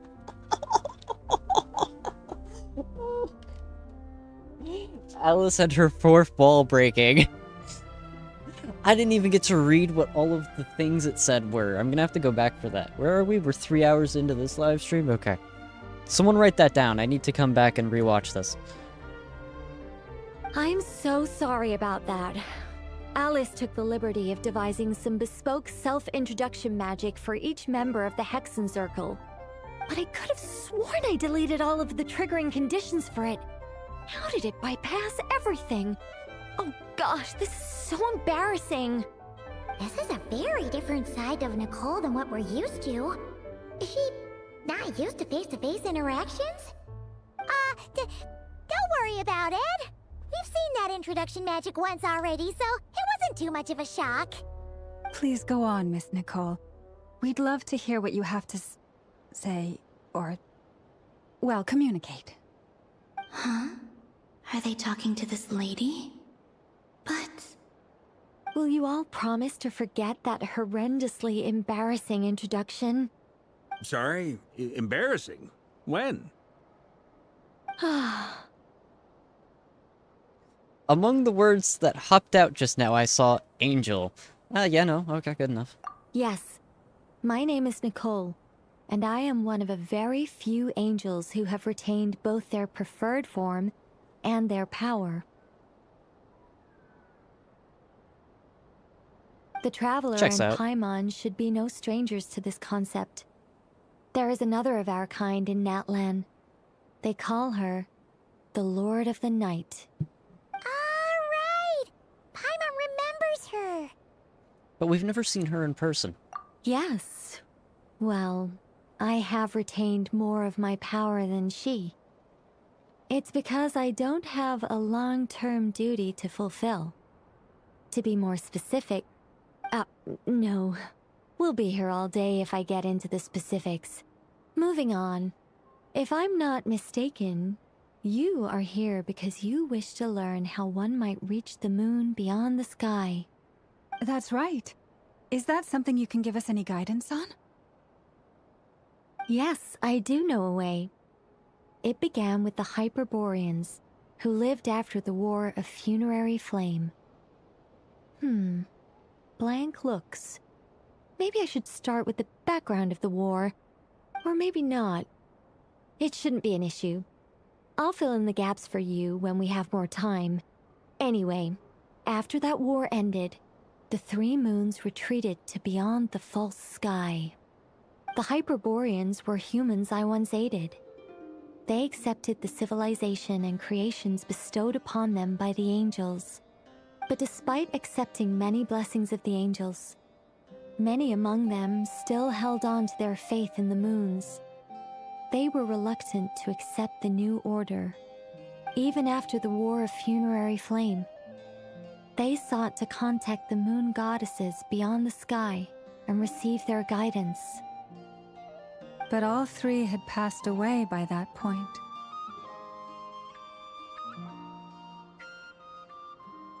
Columbina just off in the background playing is funny. Of communicating. Is she talking about the moons? Yes, but they did not know. And so, still they prayed for the moon goddess's mercy. After building titanic structures that consumed vast amounts of Kuvaki, at last they glimpsed the moons and heard their voices. But of course, they were gravely disappointed. For it was then that they realized the 3 moon goddesses were dead. Oh, that's such a sad story. It is. Humanity was in a very sorry state at that time. The angels who had once aided them were gone, and the War of Funerary Flames had left them homeless and destitute. Just a second, I gotta ask. How relevant is all this history to the task at hand? Well, I mean, it's... Okay, it seems we've drifted into irrelevant narrative waters. It's been a while since I've had the chance to speak inside someone's head. As soon as I got started, I lost control, and the words just flowed out like a waterfall. She's lonely. We know another person who is also lonely. We don't know where she is. She might be standing right next to us for all we know. But she is very lonely. She needs friends. She's just learned how to take walks on the beach. What I'm trying to say is... Right, yes, that's it. The relevant part is the ritual created by the Hyperboreans. The fact that they bypassed the false sky and saw the true moons implies that they successfully built a connection between Teyvat and the outside world. Which means, with enough Kuvaki and a sufficiently stable connection, it should be feasible to send one person over the border.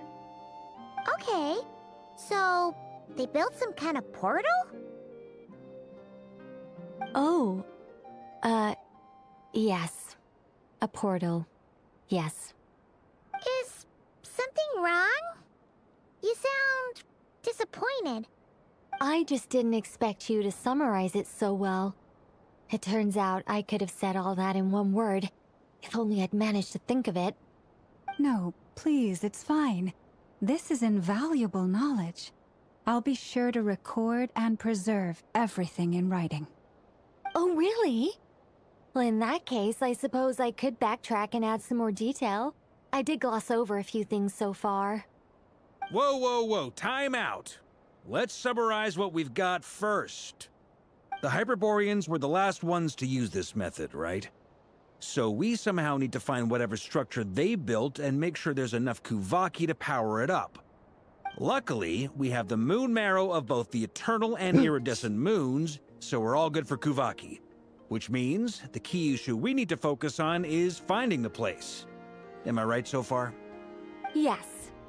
Although, I expect the structure is long gone by now. That said, what if we could take advantage of the phantoms to travel back to a time when it still existed? Well, travel back isn't quite accurate. It's more like we'd be creating a handshake between 2 points in space-time. We wouldn't even have to pick a time when it still existed. It could just be a time when it still appeared in phantom form via projection, or we could project our own phantoms, fold them together, and... You look lost. Was that too hard to follow? Yeah, things got a little, technical there. Paimon's brain is reaching capacity. Alright. Let me think about how to put this more simply. Okay, got it. Over the next few days, I'll search for phantoms that we can use. Once I find one that meets the criteria, I'll let you know and we'll regroup. By completing certain rituals, specific individuals will be able to enter the phantom and make it to the Hyperborean structure. If everything checks out, and it looks feasible, we'll just need to wait for Moon Prayer Night, and we can send the Moon Goddess back home. I'm really skimping on the detail here. Is this making any sense at all? One thing, you might have heard me like have a slight heart attack just now. One of my drink, my tea, almost fell over. It was thankfully caught by my stream deck. And one of my figurines. Figurine is fine. I looked at it. It's fine. It was not harmed. I have a couple on my desk. It was one of the 4th scale ones, so it's sturdy. So yes, so that's why I suddenly sounded like I had all of the air just rush out of me into the microphone. Second, now that that's over, if we can physically interact with these mirages that we've been seeing, how much do we want to bet that, you know, the Traveler's spaceship might come up again? Because we've seen it in the Mirage thing, but we don't see it in our time. How much do we want to bet that this comes up again in relation to that ship? Ever heard of Chekhov's gun? I'm waiting for it to fire. I think so. For now, we'll just wait to hear from you. Yes. Basically, yes. Great. Counting on you. In the meantime, we'll focus on finding the Moon Goddess's name. My name? Are they looking for a way to stop me from disappearing? Excuse me, Miss... Go on, Miss Nicole. This conversation was a little all over the place. I didn't catch your name. I am Lauma, of the Frost Moon Scions.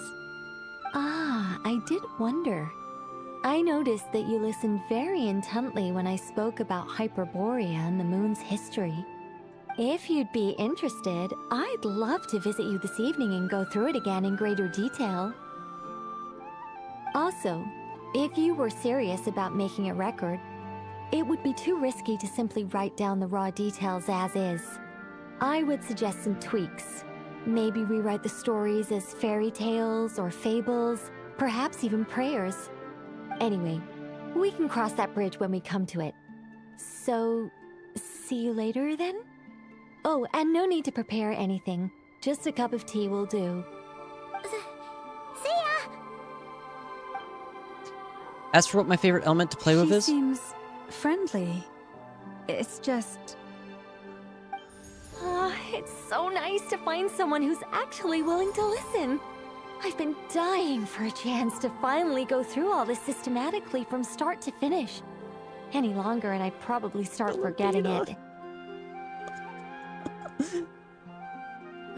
Columbine in the background is just so funny.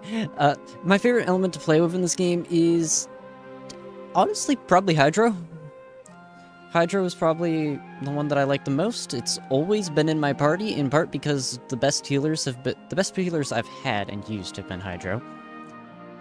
Because I didn't really get any other decent healers that I used as healers for the longest time in this game, and then Farina came out.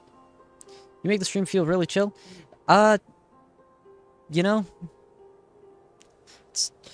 I never say that that's what I'm aiming for, but it's just the way that my personality shows up in these. But yes, I would say Hydro probably, I really like the freeze reaction when it's not used on me, but I haven't had a I don't currently have any cryo in my party, which is unfortunate. Now Paimon gets why Alice told us to mind our heads. Ha ha ha ha, what did I tell you? A lot of quirky people in Alice's orbit. Now then, the next order of business is, where do we start looking for the moon goddess's name? Maybe the rest of what Nicole has to say might give us some clues. Once I've heard her out, I'll summarize the salient points and share them with you all. I'm also inclined to review our other documents. Yes, our faith was first established by our Hyperborean ancestors, but many of the more factually accurate records are from after Kuthar's birth. Okay, thing with Hydro. Hydro has some of the best reactions in the game. It also has some of the best characters. Hydro and Cryo have some of the best characters in this game, in my opinion. Like, if you actually look at who each person's element is, I mean, you've got Farina, who I have mentioned multiple times as my favorite character in this game. Am I more focused on story or building strong characters? Well, they go a little hand in hand. I'm focused on the story. In fact, that's what I've been doing for honestly the past like 3 days. If you go into my channel, you'll see 10-hour live stream, 10-hour live stream, 9-hour live stream. Story, but a part of that is you do have to build your characters so that I can go fight all of the battles that the stories require, especially with all of the newer mechanics that, like, the game keeps throwing at me, because they made a max level cap of 90, and the max level cap of 90 has been there since, like, literally the start of the game. Farina is an amazing character. So, in terms of the storylines, Sumeru might be my favorite. It's either Sumeru or Fontaine, but in terms of character storylines, Farina is probably my favorite. Alright, let's continue onwards. I have a hunch that the Fatui might know something too about her name. Sounds like we're gonna follow Columbina's journey through Devat, huh? In that case, we'll start by heading to the Frostmoon Enclave. Sounds like a plan. Take this with you. I'll see about getting in touch with the Fatui. It'll probably just be Arlecchino and Sandroni again. They're the only ones who would want to help. Thank you, Mr. Varka. Don't mention it. Honestly, I'm more comfortable dealing with the Fatui than prying into the details of a young lady's childhood. Catch you later. I should follow them, just in case there's some way that I can help. My favorite game, not Genshin Impact actually, my favorite game is probably Code Vein 2. It used to be Nier Automata, but probably Code Vein 2. Why do I want to play this game? Well, I'm trying to get caught up on the story for Snezhnaya. In terms of actually playing the game, well, 6 years ago. Was it 6 years? Yeah, 6 years ago. Back whenever I still played Honkai Impact the 3rd, Genshin Impact was coming out, and I of course knew MiHoYo because of Honkai Impact the 3rd. A while ago, I took the time to organize all documents in our possession that pertain to Kuthar. What you see here is the material I consider reliable. In any case, to continue my story, I used to play Honkai Impact the 3rd, so I knew about MiHoYo before they released Genshin. I heard from a friend that Genshin was releasing, so I went day one, played Genshin, had fun, and the rest is honestly history. Do I stream daily? No. I unfortunately am unable to. I have other things that I have to get done. Although I have been streaming every day for the past couple of days because I did kind of clear out my schedule for trying to get through this story in time. Because I have been playing since, of course, the day that Genshin Impact came out, but that isn't consistent, hence why I have to catch up on Nod Krai. I take very long breaks in between. The reason I'm coming back is because Snezhnaya is releasing, and I've, of course, been looking forward to that for the past, 6 years. Hmm? You're saying there's unreliable material too? There always is. Most of the information we have was transmitted through an oral tradition. Inevitably, some of her stories were mythologized and deified over the years through countless retellings. That's why I organized them into reliable and unreliable. There's no sense seeking answers in history unless we can ensure the veracity of the historical record. Makes sense. Alright, let's take a look through. Clear and concise would be one way to describe the writing style of these historical records, but you could just as easily describe them as terse and dry. I do not currently have a favorite part of the current update because I have no idea what's currently going on in the current update. And since Lauma already knows the material like the back of her hand, the quest to find any new information in these texts is tough going. Almost all these records refer to Kutar instead of Columbina. Although neither of those is her real name. Paimon's not sure what point she's trying to make. What we can gather from these records is that the Frostmoon Scions worshipped her as a god, placing impossible expectations upon her. I cannot fault them for their earnest faith, but for all their devotion, worshipping her day in, day out changed nothing. I imagine that none of it resonated with Columbina. It wouldn't surprise me if, even back then, she had already begun to reject the name Kutar and everything it represented. Lauma speaks the truth. When I heard them call upon Kutar with hope and expectation in their voices, they may as well have been calling upon somebody else. When you were organizing these texts, what criteria did you use? Well, that's a bit complicated. I looked at the level of detail, perceived authenticity, prose style, and how realistic their portrayal of Kutar seemed to be.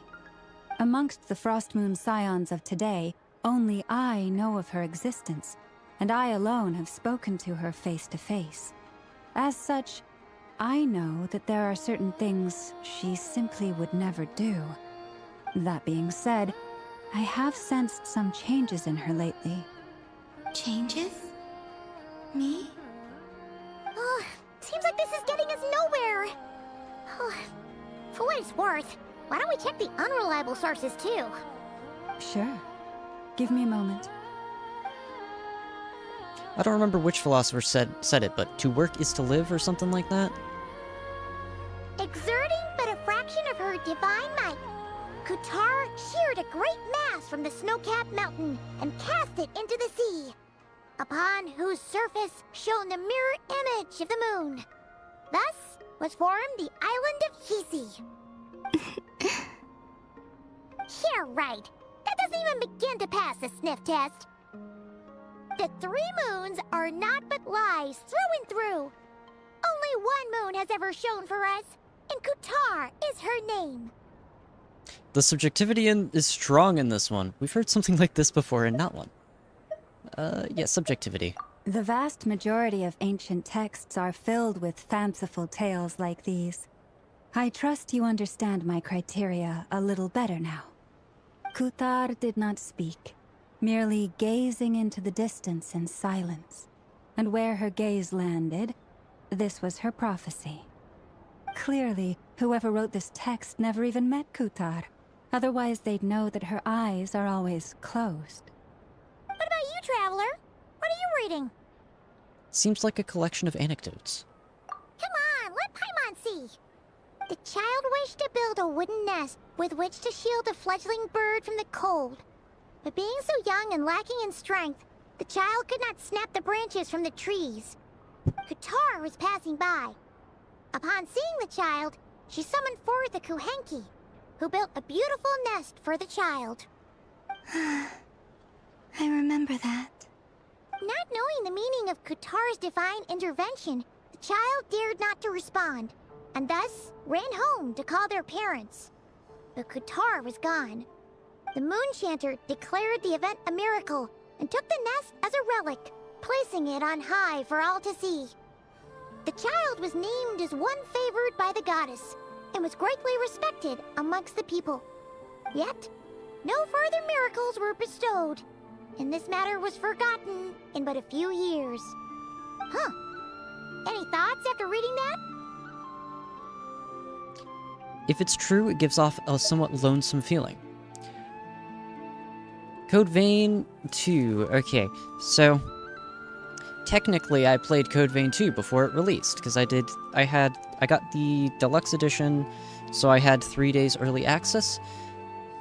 My favorite character to play with on Code Vein 2, if you go watch the live streams I did of it, because I live streamed my entire playthrough of it, probably Josie.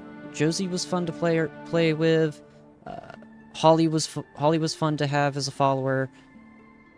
Honestly, most of the followers were pretty fun to play with.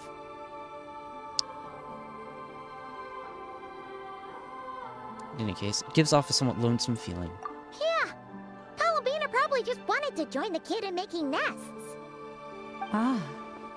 I'd originally considered this a fabrication, because Kuthar did not perform any similar actions in subsequent records. But now that I think about it, it does seem like something Columbina would do. It's just that... She didn't know how other people would interpret her actions. She was probably worried about making things difficult for people. So, she gradually stopped joining in. Yes. Oh, that's so sad.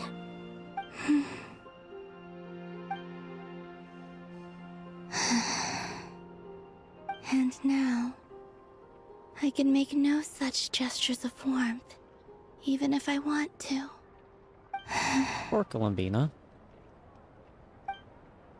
Still no name. That's a bit of a shame. But we did learn some interesting stories. That's gotta count for something. Remote job. So, thing with remote jobs.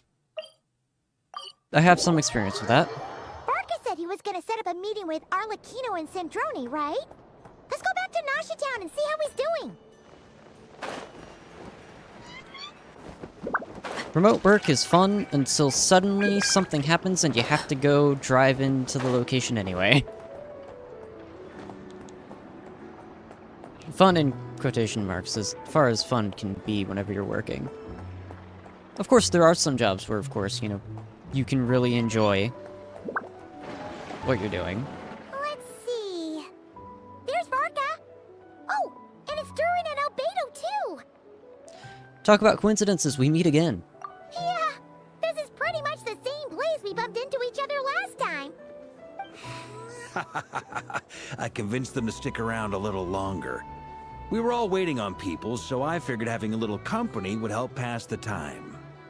Ah, so you've been waiting for us?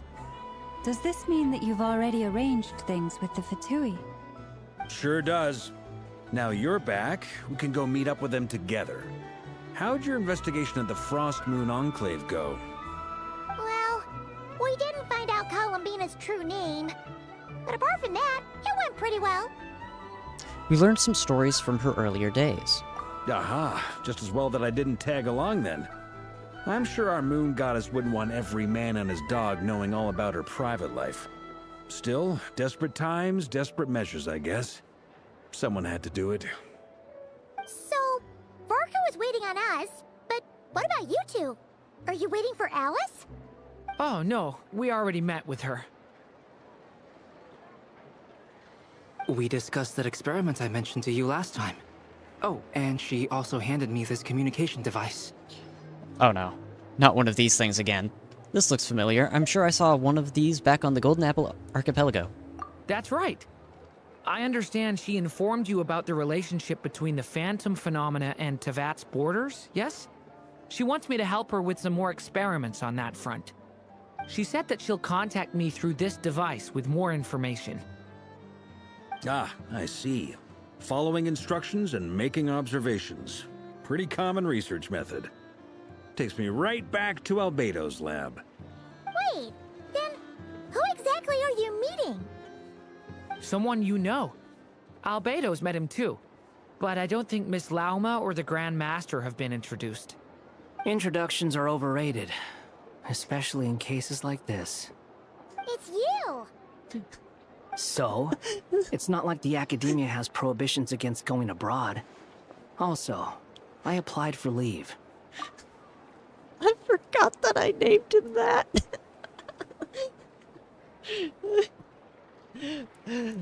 Okay. I've been writing to Hat Guy since obtaining a human form. I've already brought him up to speed on everything that's been going on in Nod Krai. Hat Guy? Turns out, I actually have heard that name before. Oh? Then why did you react the same way I did? I only knew the name, not the fella. But since we're all here, let's do some introductions for what it's worth. I'm Varka, Grand Master of the Knights of Favonius. Lauma, Moon Chanter of the Frost Moon Scions. And I'm a Driosh from the Vahumana Darshan of the Sumero Academia. Hat Guy. Good to see you again, Mr. Guy. I believe we last saw each other on the boat ride here. So they came to Nod Krai together. Mind you, the only reason I came here is because there's someone I want to look into. Who's that? The Doctor, also known as Dottore, second of the Fatui Harbingers. Just as I thought. From the tone of your voice, it sounds like there's bad blood between you. I was reviewing our archives and noticed that a lot of information about him was missing. Left a bad taste in my mouth. That's all there is to it. Dottore, or Zondik, as he was then known, once studied at the Academia, but he got kicked out before he could graduate. So the Harbinger's #2 man is a college dropout? How embarrassing for them. Last we heard, he was planning something. We actually heard that a few times before, even coming to Nod Krai, but we haven't seen a trace of him since we got here. He only appears when something interests him. For all we know, he might have left already. But the fact he did something here at all is worth noting.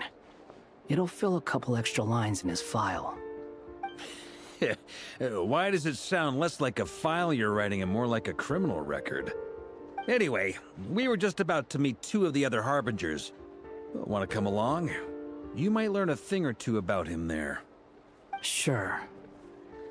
Even though they're Harbingers, well, they're old acquaintances of ours, so, you know, when you talk to them, try to be...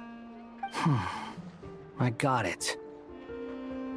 The Frost Moon Scions' relations with the Fatui remain tense. Forgive me if I do not attend. In that case, we'll continue assisting Miss Alice with her experiments. Good stuff. Everyone's having a fruitful time. All right, we better get going. I'll lead the way.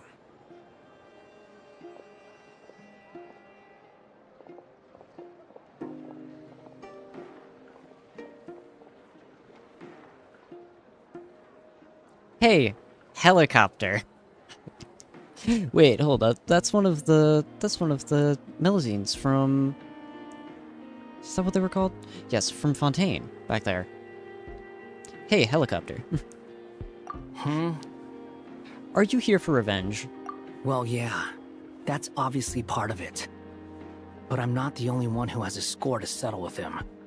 Neither you, nor Lesser Lord Kusanali, nor I want to see him meddling with things again. Fair enough. One other thing. When we return, let's talk about Columbina. What's the hurry? Don't worry. Pigeons always know which way home is. After the conversation ends, the group splits into 2 teams led by Varka. You... do something. You made it. Who is this? A scholar from Sumeru.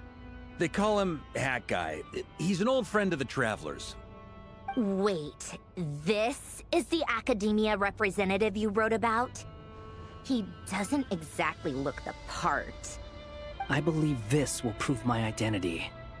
You'll notice it bears the seal of the Sanctuary of Surasthana. Well, what do you know? So it does.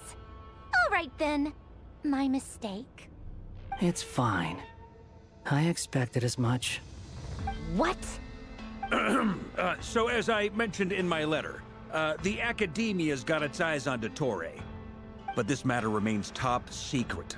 Apart from those assisting in the investigation, the fewer people who know, the better. If anyone asks, I'm here in Nod Krai to pursue my personal academic interests. Gotta say, Varka, you did pretty well to keep all this under wraps for so long. Sounds like you got in touch with the Academia about this way back. you flatter me.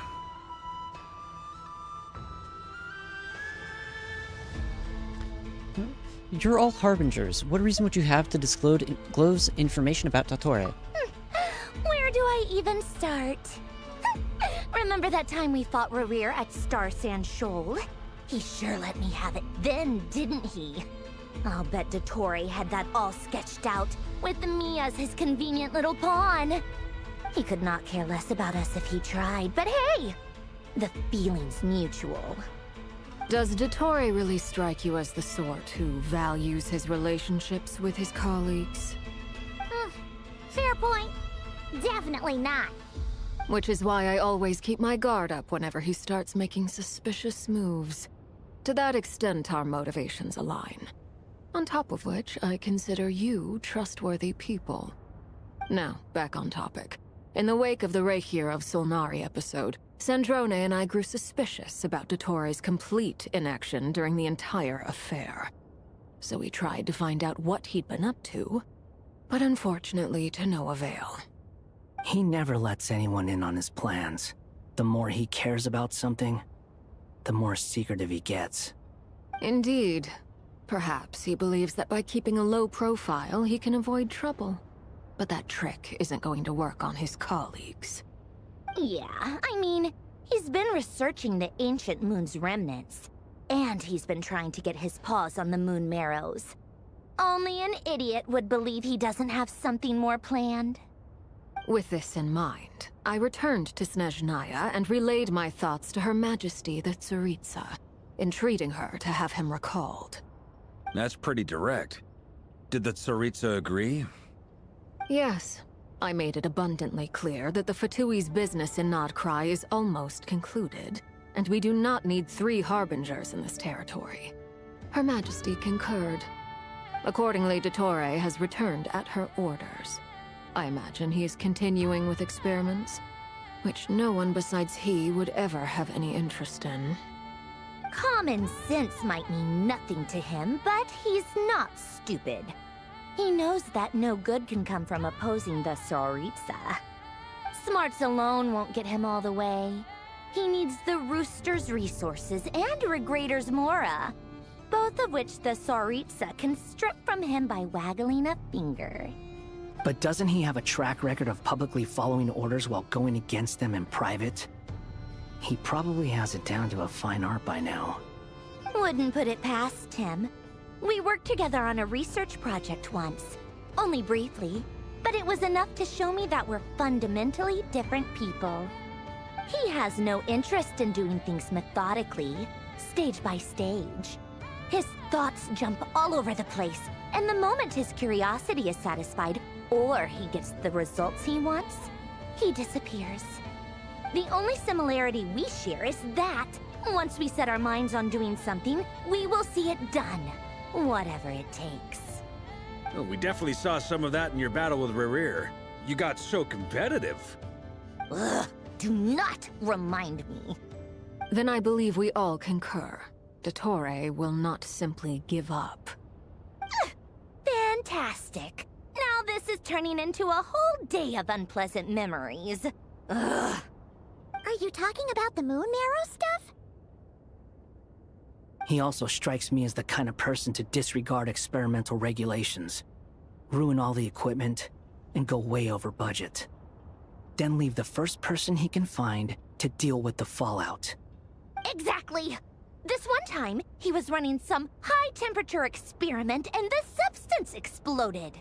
But does he care? No! He orders his subordinates to open the device so he can observe the results, which causes the gas inside to leak out. That gas was poisonous! If I hadn't been there, who knows how many people might have died?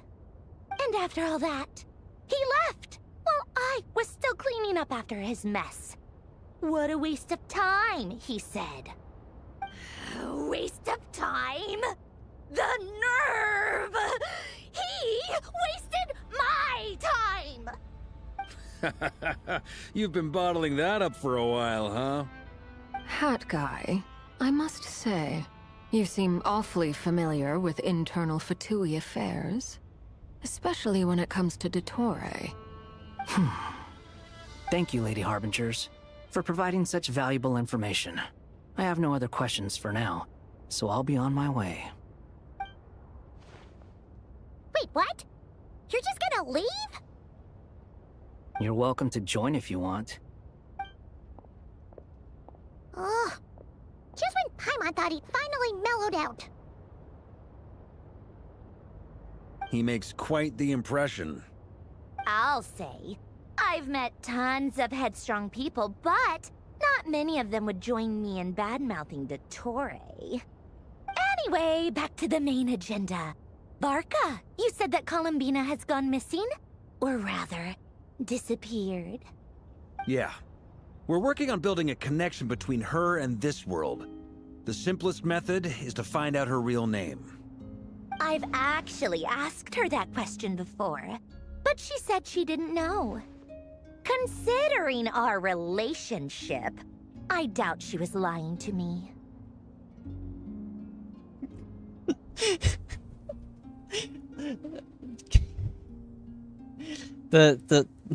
I'm still dying of Columbina just poking Sandra in the face earlier. I'm not sure if you caught it, but during one of the things, Columbina was standing right next to her and just poking her face lightly. She could have just... What? She could have just given you a pseudonym.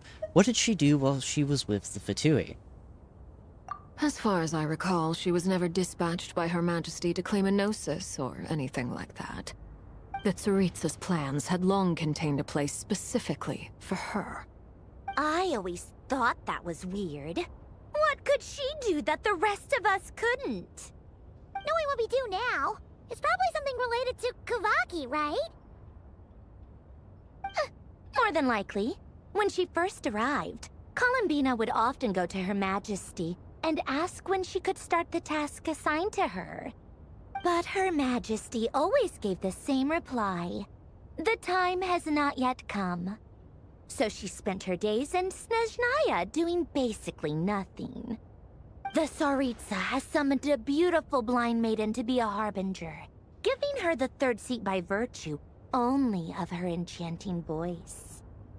It was a dumb and stupid rumor, but the reality of the situation made it hard to refute. And what happened after that? I imagine she stopped caring. She no longer seemed to care why she had been recruited, and Her Majesty never gave her any missions, so she just continued to sing in the flower garden. For my part, I was busy. So busy, in fact, that watching someone be that idol had me fuming. But still, I got the sense that she had long been used to a life of other people claiming she was needed when she wasn't. I just felt that having a place to stay would cost me something eventually. And so I waited quietly for the day that I would have to pay the price. And on the other end of that spectrum, you had me. Someone once told me that I had the lousiest work and the toughest luck. That's a good way of putting it. I forget who said it. but those words have always stuck with me. Sounds like something Helicopter would say. No wonder. But you've done your job exceptionally well all this time.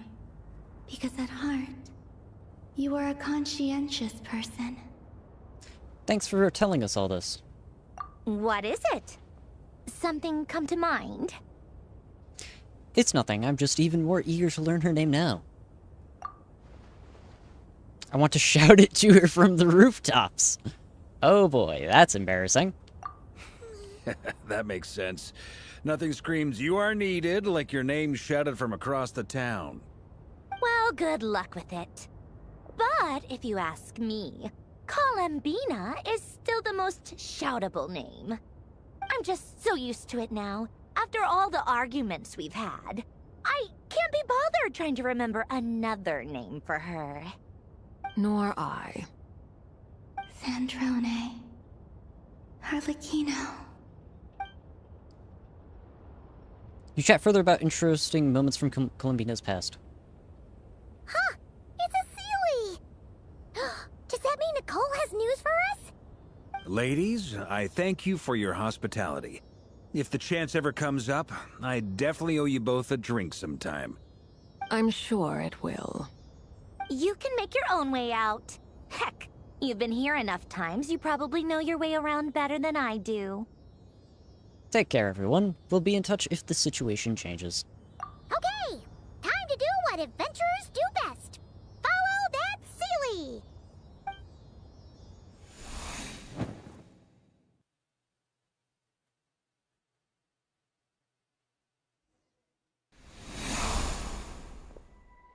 Here you are.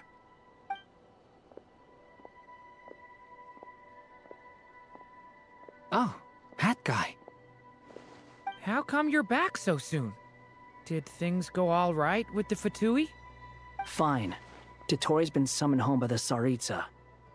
Couldn't get much more than that. How about you? Any progress with the investigation? Unfortunately not. We've tried everything. Different phantoms, different locations, different points in history. But the results were the same each time. Abyssal monsters roaming the land. People crying out in despair, with no hope of being rescued. Every time I see it, I can't help but think, is this what it was like in Mondstadt when Dragonspine Durin attacked? And if I fail in the task I've been given, will I create yet another tragedy? That's just meaningless speculation. When we encountered similar phenomena previously, I tried to interfere with those illusions, using sounds and lights to guide them. However, we could not change their fates. At most, we were able to extend their existences. The events of the past are like fate that has been written into Irminsul. There isn't a living thing in Teyvat that can escape its past. But Miss Alice instructed us to try to find ways to change the outcome that these phantoms face. It's an impossible task. Can't you just refuse? Since she asked us to do this, I feel like it can't truly be impossible. Or if it is, well, mages can make the impossible possible. I could not have been born as Durin otherwise. But you also said that your past 39 attempts were fruitless. That's true. But you're still going. Yes. After this many futile attempts, surely you realize that you're not doing this because you still believe what some mage told you. It's because you want her hypothesis to come true. It's something you wish for deep inside. So, think for yourself about what you want to do. As long as you don't believe it's futile, it isn't. Yeah. Previous experience indicates that we cannot touch the phantoms, which limits the effectiveness of our interventions. If we want to clear this hurdle, we need to break this rule somehow. Same thought here. Following the same rules means repeating the same failures. Reducing ourselves to mere playthings of fate. So you mean we need to figure out a way to make contact with them despite knowing that we can't? Yes, and I suspect that's something only you are capable of. Everything in Teyvat is logged in Irminsul, but the withering that once occurred in Sumeru was a sign that the Great World Tree was being corrupted. This corruption allowed things that should not have existed in Teyvat to appear. This is tantamount to rewriting reality to an extent. You're saying abyssal power might be able to affect those phantoms? No one's ever tried it before. If you're gonna try it, it'll take courage. And you have to be confident that you can control it. Is anyone there? Has anyone seen my daughter? She's missing. I have to find her. I hear someone inside. Spargana? Are you in there?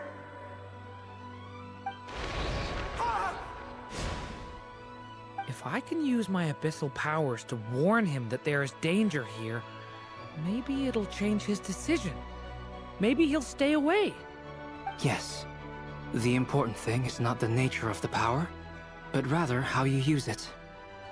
To intimidate and obstruct.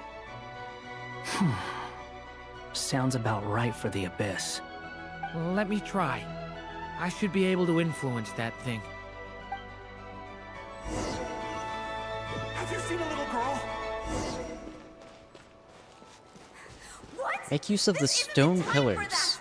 Just run! What?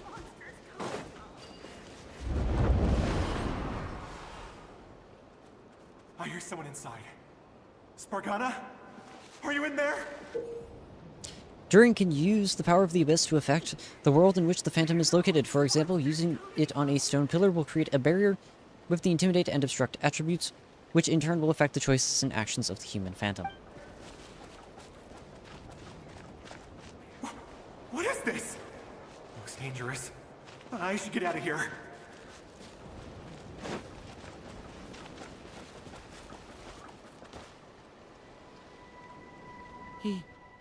He really left. Ha! We did it!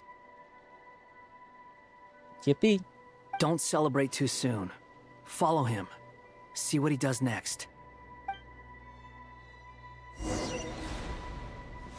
Monsters approaching from the front. You need to stop them and create an opportunity for him to hide.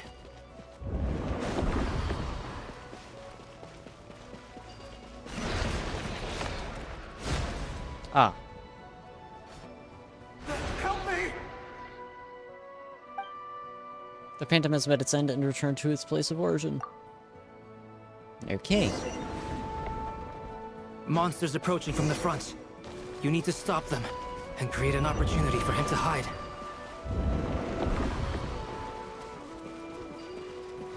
No! There's a monster ahead!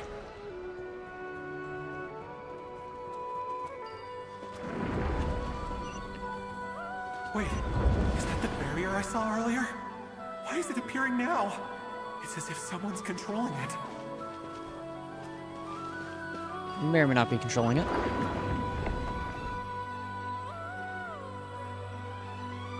The monster's gone. Is it safe now?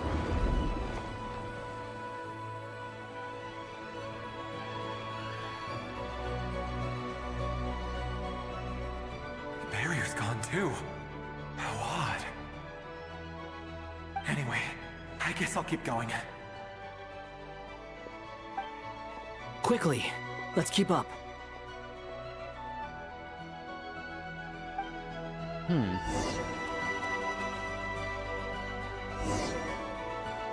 Wait, there was someone else here? Don't go any further. We've got anti-monster traps laid out everywhere. But my daughter must just be up ahead. I have to go. This way's blocked. Make use of explosives. That is an explosive. Durin's abyssal power can also affect the Phantom explosive barrels, causing explosions that can clear obstacles and deal damage to monsters. However, these explosions can also cause damage to human phantoms, so use with caution. We might be able to use the explosives over there, but we need to take care not to hurt him. Create a barrier.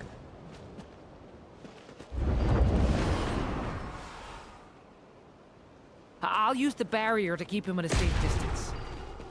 This barrier seems to be helping me somehow.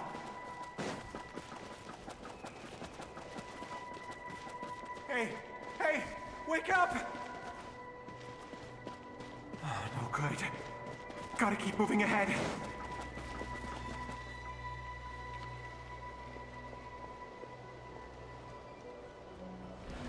So many monsters! All There's right. still a chance, Durin. Use the traps.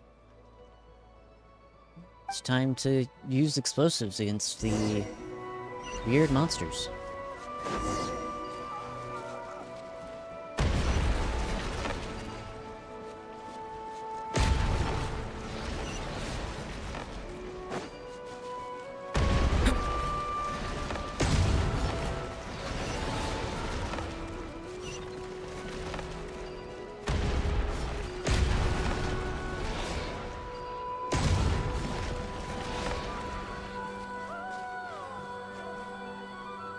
This is a new development. I've never seen this happen before. We might just be able to save this person.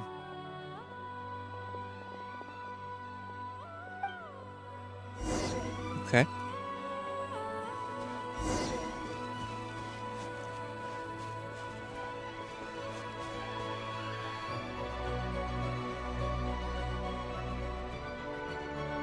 Hello there. Have you seen my daughter? Spargana's her name. She's carrying a large backpack.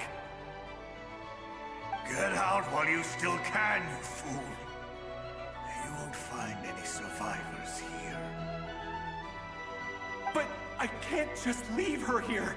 She must be so scared right now. Sorry. Wish I could help, but I haven't seen her. You'll just have to keep looking. Okay, thank you. If I do find her, I'll get her to shelter and come back for you. Don't bother. I've got nowhere left to go. Oh no, a monster. What's that noise? Monster! No, if he goes inside, he'll be walking into a trap. Let's try this once more. This time, we have to stop him. The rescue has reached a dead end. All that can be done is to wait for another chance.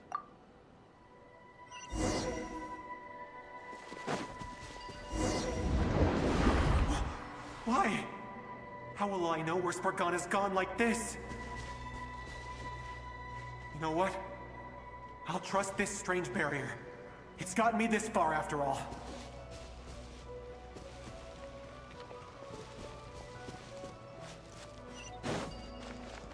What? Hey! Let us out!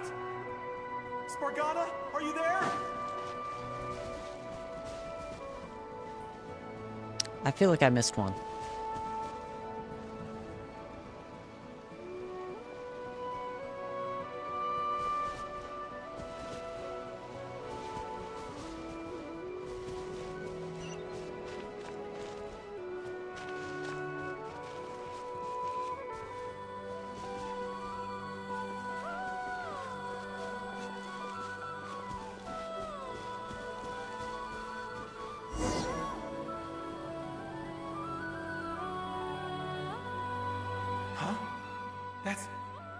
That looks like one of my daughter's books.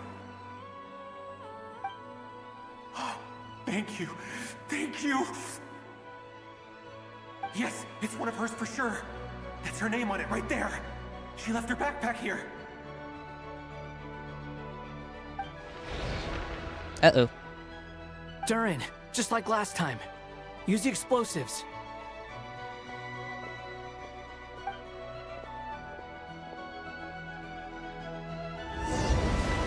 Oh. Locked camera.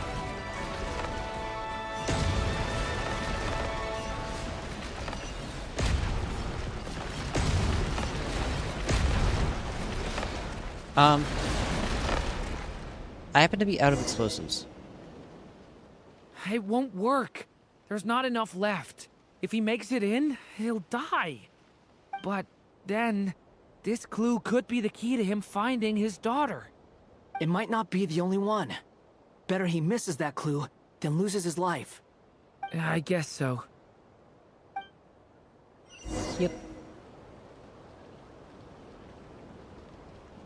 Stop him, Durin. We can't let him get any further in. That's my daughter's book! She's passed this way! Why? Why won't you let me go in? I've searched and searched and searched just for this! But how will I find her without any clues? I no longer have anywhere else to go.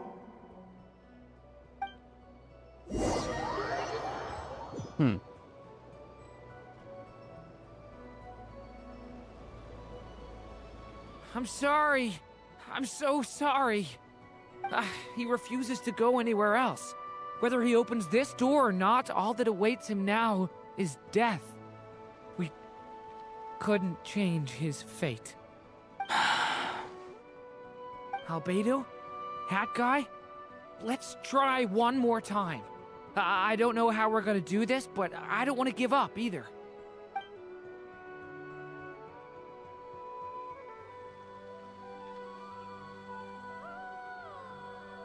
Why am I here? What's going on?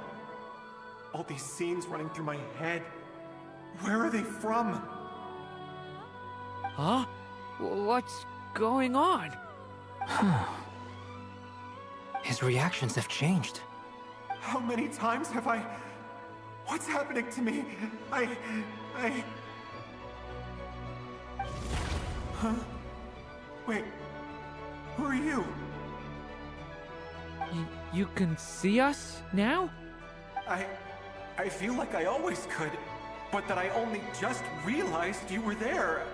I'm sorry, I don't know how to describe what I'm feeling. But you were the ones guiding me using that marked barrier, right? I haven't done anything yet, but those monsters, those deaths, they feel like memories. Like things I really did experience. I won't find my daughter. In fact, I'll ultimately die trying to find her. Isn't that right? Well, no, it isn't. Yes, it is. Even so, we're trying to find a way out of this. You've not seen my daughter either, have you? It seems she really isn't here.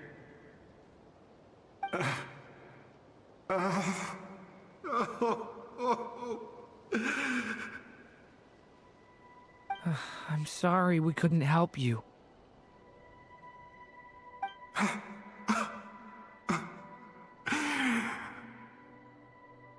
I'm just tired. Maybe this is destiny. Maybe it doesn't matter how hard I search. How long do I have left? Experience says 15 to 20 minutes. 15 to 20. Thank you for all your help. Let's rest a while. You look exhausted too. Now's not the time for you to start pitying us. It's not pity. I'm just realizing that I've only got 10 or so minutes left. You know?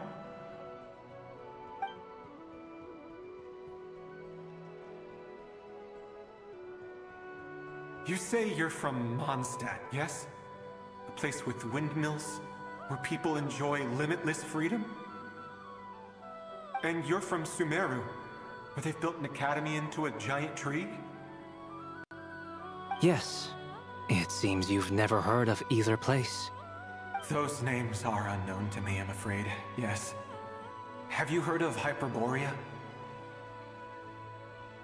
I have, but I heard that it was destroyed in the distant past.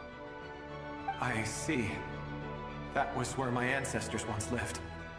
What about Delphi Pytho? Was it later rebuilt? I've never heard that name. Then what about Sal Vindaknir? I have seen that name on stone tablets on Dragonspine. But I'm afraid the only things left of that place are its ruins. I see. Sure enough, there was no way to turn this around, huh? I'm sorry. I was the one who asked to chat, but it seems like we're too many ages apart. There's barely any common ground to start from. It's all right. We did hear something new, at least. From how you speak of your lives, things must be going all right for you, I guess. They are. Mondstadt is a place of freedom and happiness.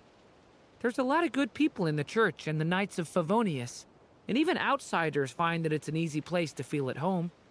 We have festivals a few times a year. Everyone gets together to drink, sing, and be merry. Sumeru is a lot more uptight. Not really the kind of place where you can relax. It's a nation fraught with problems wherever you look. But if all you want in life is to seek knowledge, I guess it's pretty much paradise. That's wonderful. In other words, after this all-devouring black tide passed, humanity did not merely avoid extinction, but rose to build prosperous civilizations anew. I mean, I can see you all right now. That must mean the future isn't a total mess, right? That's true. Well, time's almost up. Let's part ways, I think. Might be best if you don't waste too much time on me.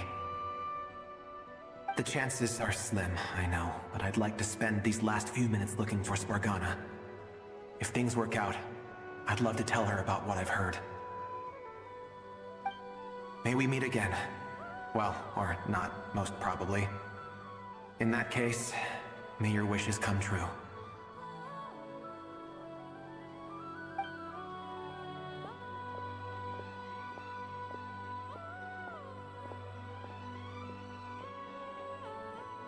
He's gone. In a few minutes, he will meet the end that was his to begin with. The ending of this tale did not change, but I believe that we've just made the most progress we have yet. May your wishes come true. If only it were so simple. Hat Guy, could I ask you a question? You've never talked about your past. It seems complicated, and it weighs heavily on you, too. Would you be willing to tell me about it? I mean, sometimes it's better to get things out in the open. Take that guy we try to help, for instance. At least he said goodbye with a smile, right? I know about Albedo's past. Our experiences are very similar, and he created me. As for you, you're my first friend, and you've witnessed every step I've taken. But by comparison, I know nothing about you. Either way, I mean, we're still best friends. But if I knew more about you, I might understand your thoughts a bit better. I've told you about myself. I'm a student at the Academia. And what did you do before that? Prepared for the entrance exam? All right. If you really don't want to talk about it, I won't press you any further. I was a puppet built from the branches of a white tree, using technology left behind by the Conrian schools of mechanical engineering. A white tree? You mean an Irminsul tree? Yes. A branch of Irminsul that was once connected to the main tree. So you had a human creator too? Yeah. But my creator abandoned me after deciding that I was a failure. After that...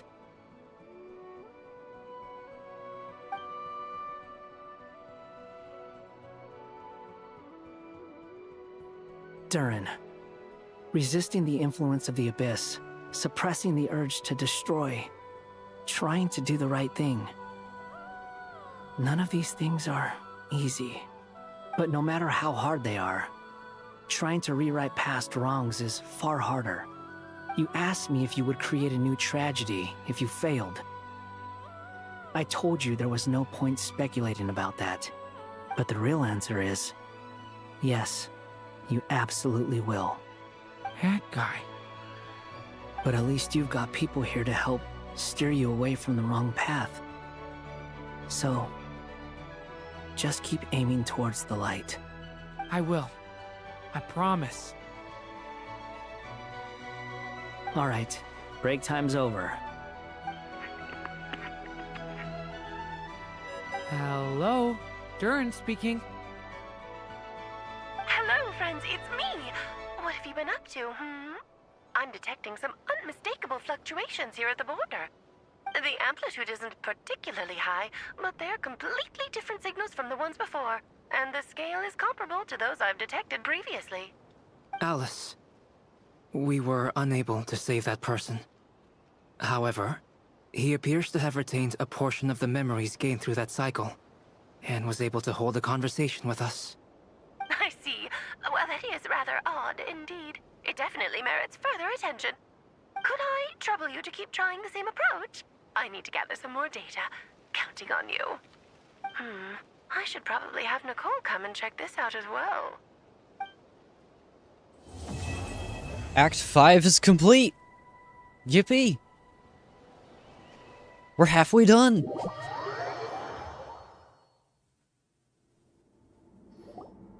There you are. I was worried you might stop to collect treasure chests opened by the Seelie along the way. It would have taken you so much longer to get here. Another conversation I cannot hear. I am delighted to see that you understand what takes priority, and that your adventurer's instinct has not swayed your resolve. Really, I must applaud you for it.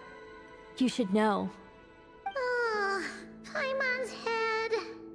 Okay, I'll try and keep it short. My senses are telling me that this is where we shall find the entrance to the ruins. Oh, cool! Well, what are we waiting for? Let's open it up and see! Patience. This was a sanctuary of great importance to the Hyperboreans. A special process is required to open the gate. Oh! Like the place that housed the Eternal Moon's Marrow? Seems like the ancients were very fond of making tricky Great Gate puzzles. Okay, so what's the plan? Need us to do anything? And just the short version, if you can. Ah. Alright then. I was planning to start with some background on the invention of these techniques. Are you sure you don't want to hear it? It's quite informative. One day, we would love to sit down in a classroom and learn all of the stuff you have to share, because it would probably revolutionize the entirety of Tibet. But we're on a time crunch. Remember what you were saying about priorities? Fine. Simply put, we need 3 human representatives to successfully undergo a process of Kuvaki resonance. Think of it as a test from the 3 moon goddesses to see if the entrants are qualified, with the most recognizable qualification being Kuvaki. Pretty sure Lauma would ace that test. Oh, wait. But we need 3 people. I also have no doubt that the Moon Chanter would be qualified. But we would need 2 other people with the same constitution. Therefore, the most feasible method is not so much to follow the rules, but to figure out how the test functions and find a workaround. I've done some research, and it turns out the mechanism is rather crude. We'll simply need humans to stand before it who have sufficient Kuvaki energy within them. I'm with you so far. How do we get the Kuvaki in them? The easiest way would be transfusion. Take some Kuvaki from Nod Krai's soil, put it into the bloodstream, and get it circulating in the body. So we're going to cheat on the test? Precisely. There are other methods, but this is the simplest one. Cheating the system is much easier than trying to hide from it. Huh? Sorry? Does the idea of cheating upset you, Miss Lauma? No, that's not it. I suddenly had an idea. It's about Moon Prayer Night. I figured out a way for Kutar to join in the festivities. Huh? But as Paimon said, we need to have our priorities straight. Let's get back to the test. I'll follow up with Nefer on the festival arrangements. Oh, okay. Anyway, is this really the best method we have? A Kuvaki transfusion sounds dangerous, no matter how you slice it. If you think that's dangerous, wait till you hear the other methods. I'd be more than happy to go through them if you'd like. There are several. No need, we're good. Let's go with this one. Very well. Kuvaki transfusion it is. Now, I should mention that the risks can be greater or lower depending on individual compatibility. It would be rash to simply infuse the Kuvaki and hope for the best. If the body rejects it, the reaction can be quite severe. The symptoms are similar to another condition that some people living here suffer from, known as congenital Kuvaki sensitivity. So, before we execute our plan, I will perform a simple test of my own to see who is compatible and who is not. Once that is done, we will have to complete the resonance process as rapidly as possible. The participants must remain stationary while the Kuvaki circulates and bonds with them, and they mustn't eat or drink anything. What? No eating or drinking? That's some hardcore fasting. They'll all be monks by the time they're through. How long will they have to keep that up? 3 days. Oh, that's so long! And we still need to find 2 more people who are not just compatible, but also willing to volunteer. Fasting? What are they talking about? I'm willing to volunteer. Really? Don't you want to think this through? Haha, count me in too. 3 days without food? I can handle that. Miss Nicole has made it clear that this is the easiest way. The way I see it, there's nothing else to discuss. It's time to step up. Compared to having Columbina disappear completely, fasting for a few days is nothing. Yeah, you're right. In that case, Paimon volunteers to be captain of logistics. She'll keep the fires lit and grab some spare clothes to keep you comfortable. Columbina must never let the Traveler know that she was here the whole time. Good work, Paimon. Then we'll start with you first, Traveler. Please step forward.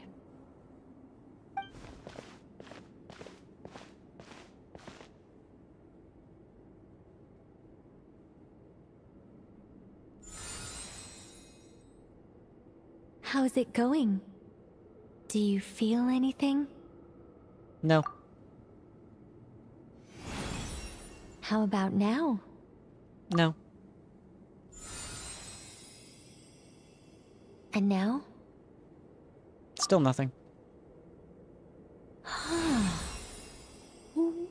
What about now? Did you do something? You guys, it's not a competition, you know. All right, I'm officially impressed. Even as a descender, you can withstand far more than I imagined. It's like I summoned a giant stone titan to arm wrestle you, and your arm hasn't even moved an inch. In my last attempt, I infused 5 times the amount of Kuvaki required. That much? Yes. Safe to say, compatibility won't be an issue for you. You're eligible to join. You're next, Mr. Varka.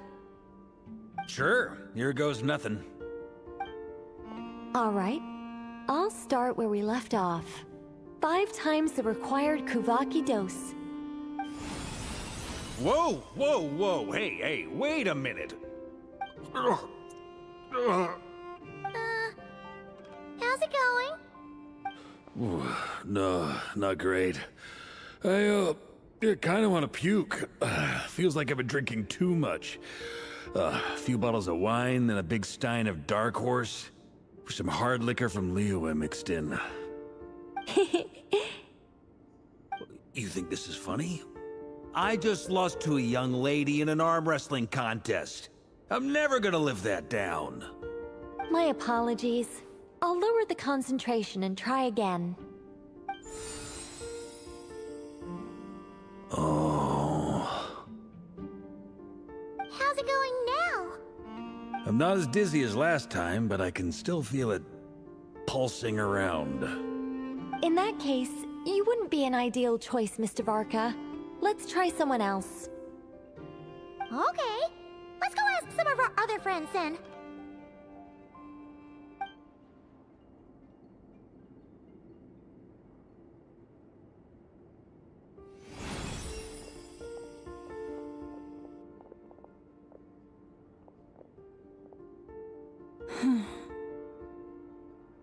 No surprises here, Miss Moonchanter. You're perfectly compatible. You may join.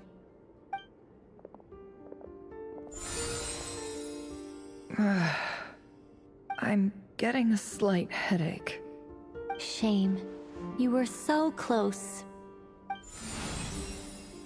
Whoa, I'm itching all over. Allergic reaction. We can't have that.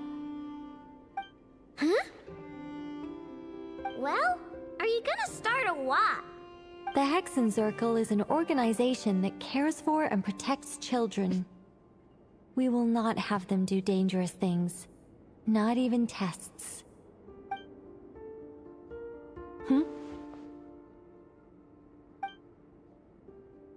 Is something the matter? The candidates have to be human. I guess that rules me out too. Huh. Everyone except the Moonchanter got beaten. Guess I don't need to feel so bad after all.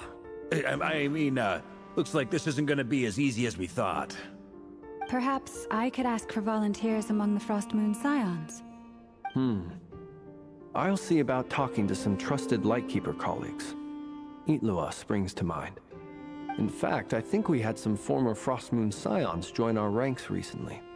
Can you give me the scientific explanation for how the test works? I can probably make some kind of test bot. Then, we can just zip through Nasha Town, going up to people and pressing a button to check their status. Wouldn't that be way easier? No. Wow! No elaboration for once. How about I contact the Knights of Favonia's garrison in the Wave Chaser plane? Shame that Lohan's already left. And that guy's even tougher than I am. Strange. The moon goddess is clearly revered by many people. So why is she on the brink of disappearing? She mentioned that the world has rejected her from the very beginning.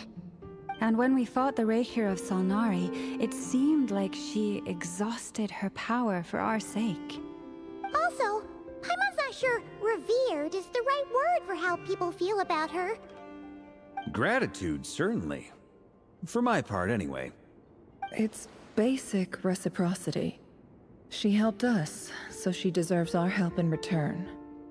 Yeah, even though she looked like she didn't care, she still saved a ton of people, including me. A review of the relevant data leads me to conclude that Miss Columbina is a good person.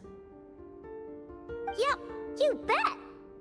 They really think so? I'm super surprised that Columbina isn't her actual name, though. I think it really suits her. It's light and graceful and... yeah, just a really pretty name. I know, right? Unfortunately, that's not our decision to make. Columbina. That was the code name the Fatui gave me. But it also came up in the song I heard when I was born. But... is that really all there is to it? What do I truly think of my own name?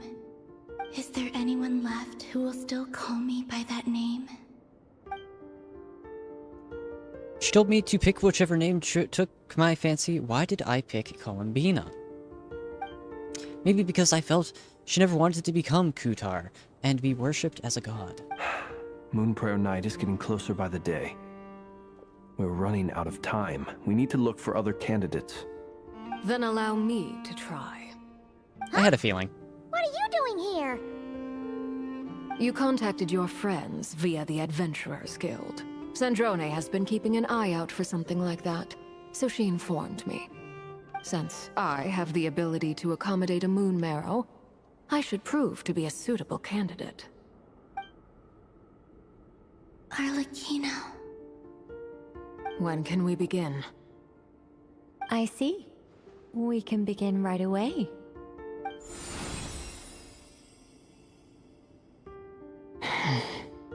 How was it? Did you feel any discomfort? Not at all. Then it seems we shan't need to look for additional candidates after all. Great! Cool. Alright, like Paimon said, the rest of us can take turns making sure the three of them stay warm and comfy. Then, my job is to take care of the caretakers. I will ensure everyone receives food and accommodation. Let's do this. No time to waste. I'm ready as well.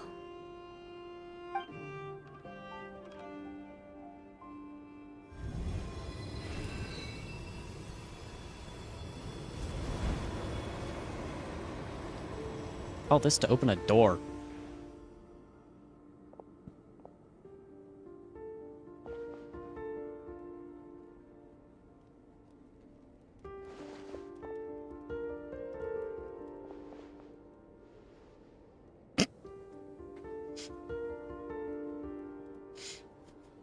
Columbina and Paimon sleeping over there.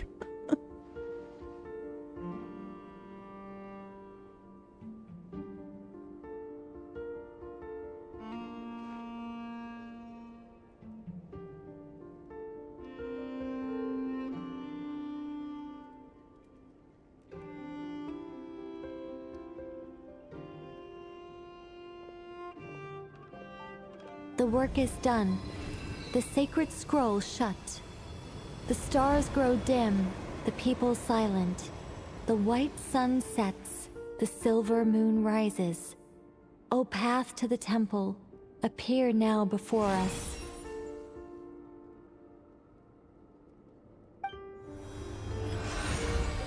Oh hey, it worked. Wow! It really opened! So that's what all this is about. They've been trying to open this gate. With a calm mind, this proved not too arduous. Come, let us enter. Wait. It might be best to eat something first. Take care to chew properly and swallow slowly. It will give your body time to readjust to the digestion process. They will head in soon. They will need to enter this gate.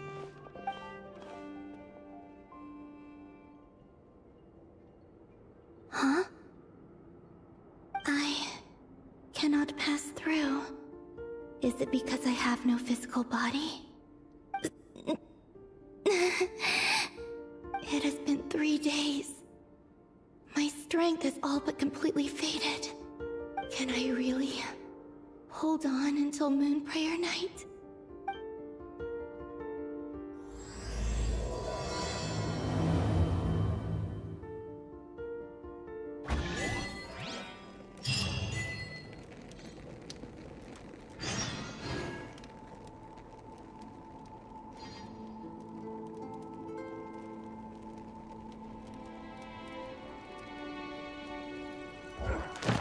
Wait.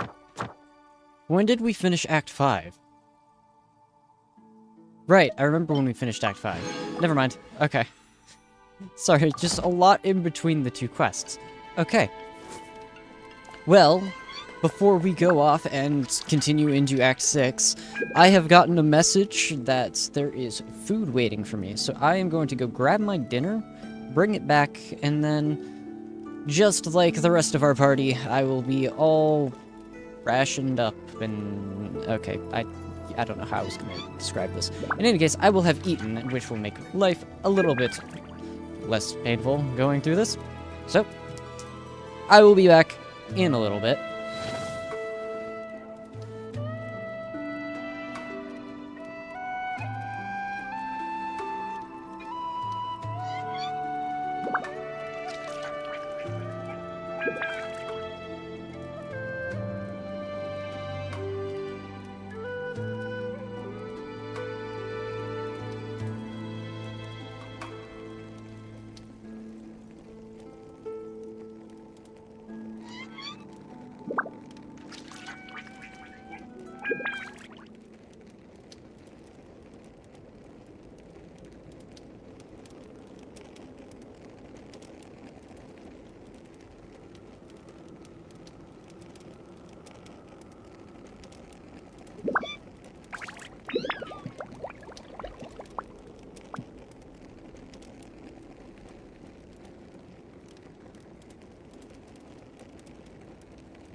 Something you wish to report?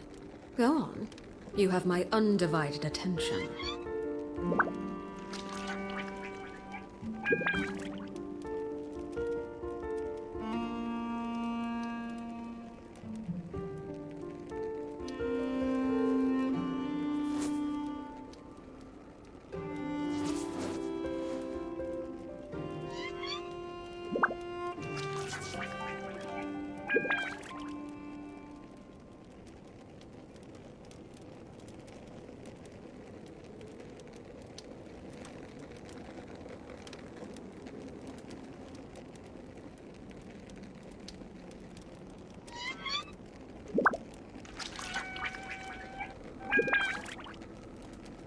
What could the children be up to? Never mind. Let them do as they please.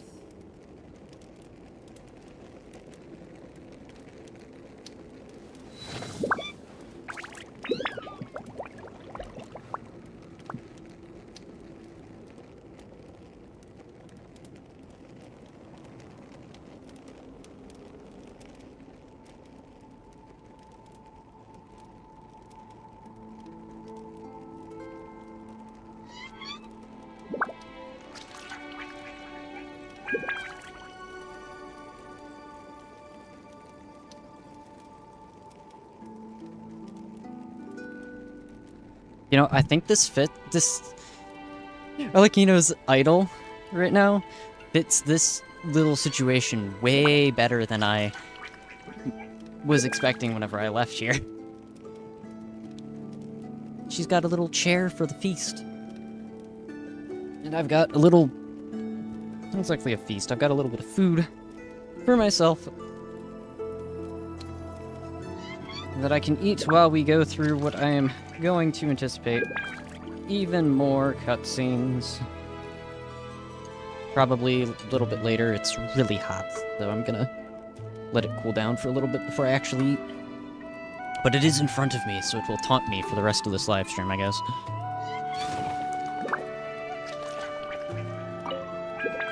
I have confirmed that you are all in good health. With that, my work is now complete. Congratulations are in order. Cool. I'm grabbing this Lunoculus real quick. And into the domain we go. Phantom of the Sanctuary. Recommended party level 90. Recommended elements fire. Oh, sweet. I have a fire element person. Yep, this works. Current party level is lower than recommended. Yeah, this is what I was talking about earlier. Whenever I meant story versus building. Because, you know, the story kind of wants me to be level 90.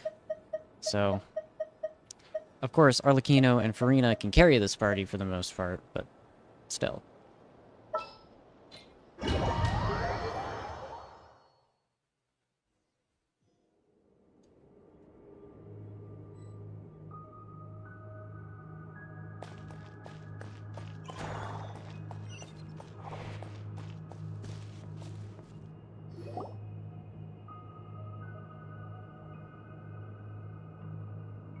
Are these people... Judging by their clothes, they appear to be phantom Hyperboreans from the distant past. That could mean they have some clues about the moon goddess's name, right?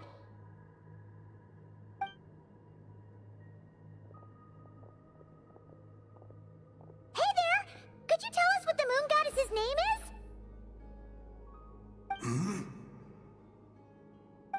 Sorry. That's probably a weird question, huh? How do we explain this? The moons are long gone, and their goddesses are dead. Their names no longer mean anything. When a new moon goddess is born, we will surely know her name. We have used every last resource at our disposal. All that remains is to wait, patiently and quietly.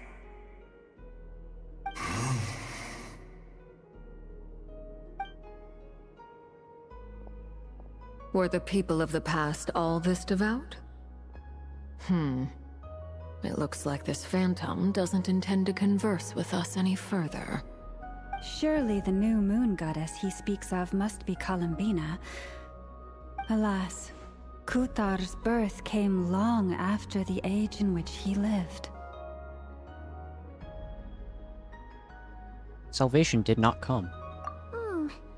But, maybe if we find a phantom from a more recent age, they might know Columbina's real name. True. Keep an eye out. We should be able to tell which era they're from by the clothes they wear. Nicole, nothing to say on the matter? Yeah, you've been pretty talkative this whole time. What changed? Oh, nothing. I'm fine. You all make good points. When the Hyperboreans speak of moon goddesses, they mean the 3 from truly ancient times. I can't imagine they would know anything about our current moon goddess. There once was a time when the moon goddesses blessed them greatly and protected them from harm. So, when the war between the gods and dragons plunged the world into chaos, it seems they looked once more to the moons for help, praying for a new goddess to be born. Yeah, that checks out. Let's continue on. Who knows what else we may discover? Treasure, maybe?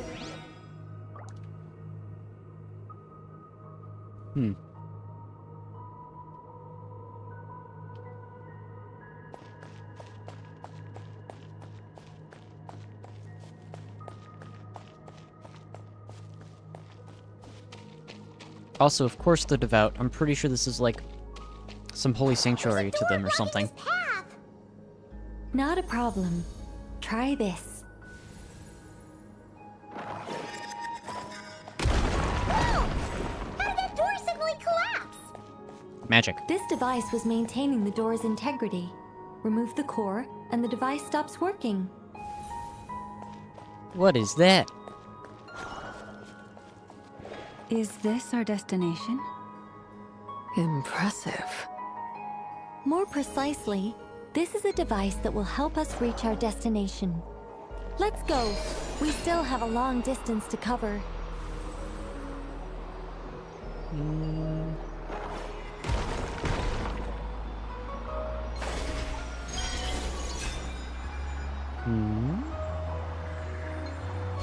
I assume I have to switch over to this one.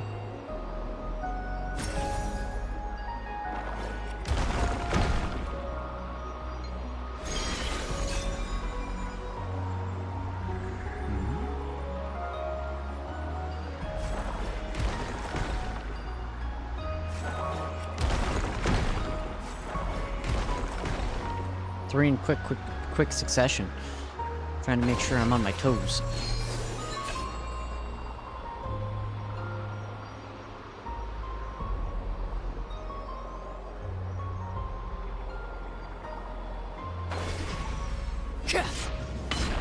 It would have been real awkward if I just fell off the edge now. The way ahead is blocked by broken rocks! Oh. Let's try that device again. Remember the door from earlier?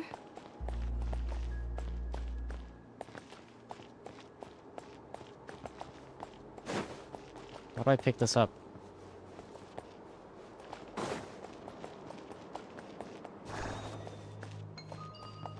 There we go. So it works in reverse, too!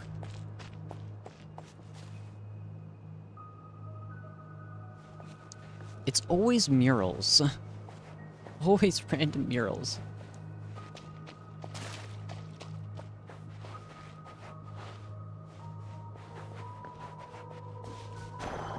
The humans we see are all phantoms, but the monsters are real. What a fascinating place. There'll be plenty of time to admire it later! Witness my rise. Transfixed. I see everything!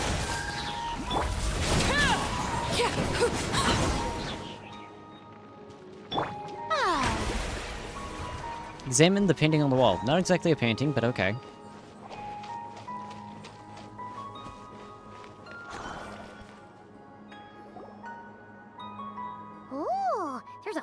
bunch of artwork in here. Seems pretty old. Nicole, this is probably your area of expertise. What do all these paintings mean? Let me see. To understand these murals requires some knowledge of the history surrounding the War of Funerary Flame. I shared a little of this with Lauma before. Yes, I think I follow. The dispute between the Moon Sisters, the transformation by Nibelung. Sounds like a long story. Maybe it's one to save for when we get back. Oh no, it's no trouble. I'd be delighted to share the tale again. Alright then. Tevat's 3 moons and their goddesses were brought into being by the will of Nibelung, the then ruler of Tevat. But when the heavenly principles came, they changed the world completely, down to its very foundations. The moon goddesses were nowhere near strong enough to challenge this entity. But the heavenly principles did not view them as heretical entities that had to be removed. Essentially, the 3 moons existed to keep this planet alive and operational, which did not directly conflict with the heavenly principles' aims. Nevertheless, the inherent precariousness of this arrangement would soon be revealed. Nibelung returned. Yes. He did, and thus began the War of Funerary Flame, a battle for dominance between Nibelung and the heavenly principles. Discord would soon emerge between the 3 Moon Sisters. One would voice the opinion that they should follow Nibelung, for it was he who first hung the moons in the sky. Another would argue that taking sides in the conflict would only bring the world closer to ruin. There was no telling where it would lead, especially since their creator had returned, bearing the perilous power of the abyss. Nibelung would eventually discover their disloyalty. He had all 3 imprisoned before transforming the moons into weapons with which to fight against the heavenly principles. What? Weapons? Yes. The very moons that had once defended the planet became instruments of death and destruction, striking terror into the hearts of all living things. And although the heavenly principles and the 3 Moon Sisters had once been at peace, it now seemed that the moons posed an unacceptable threat to Tevat. It is possible that the heavenly principles did not know of the goddess's imprisonment. If so, the weaponization of the moons would surely have been viewed as an intentional breach of the peace agreement. What happens then?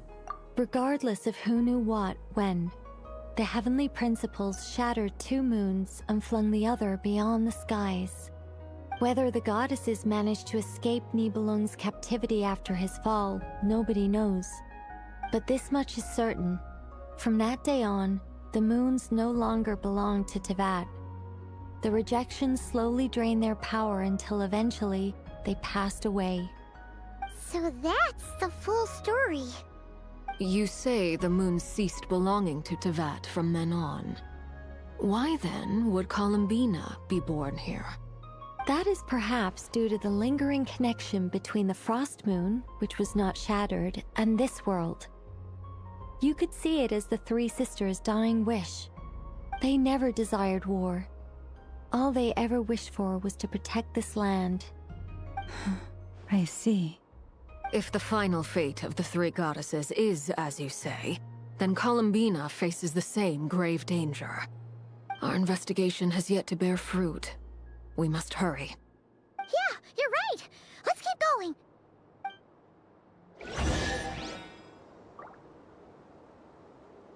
I see. Interesting.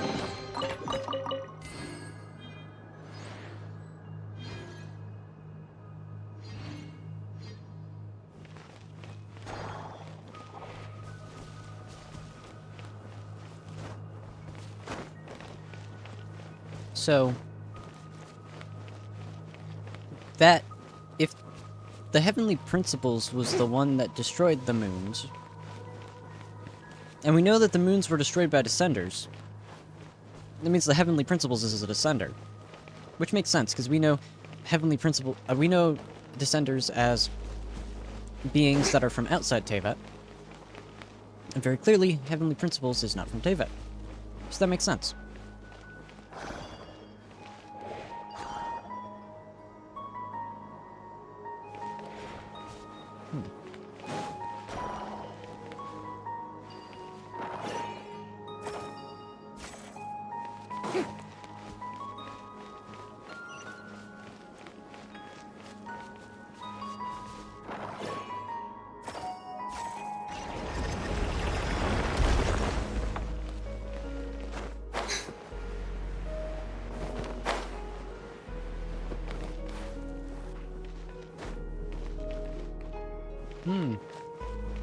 Bunch of random people.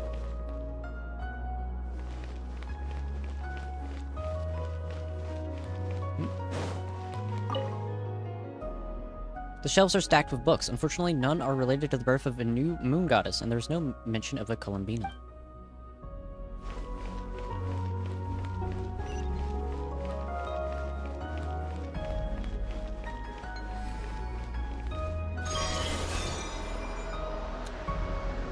Oh cool, we don't have to walk anymore.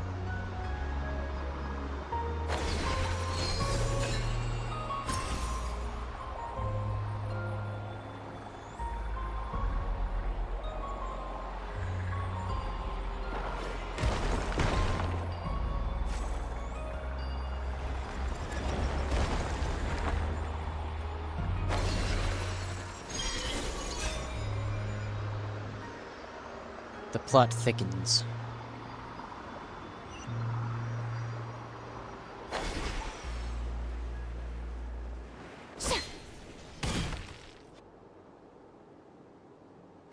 We're finally here. Guessing we'll need to activate this thing? Indeed.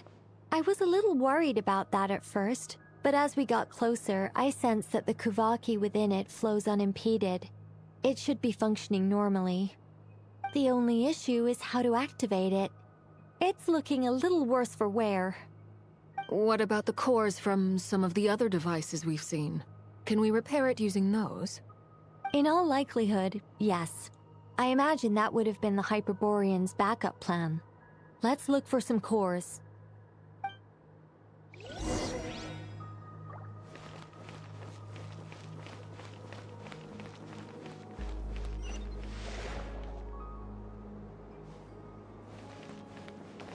Okay.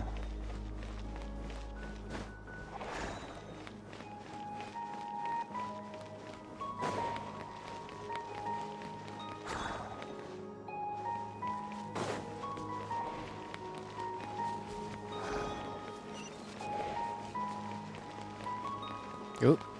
Device. Blocked by enemies.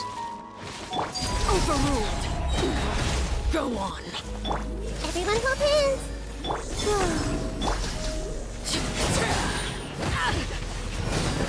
Ouchie. Ouchie.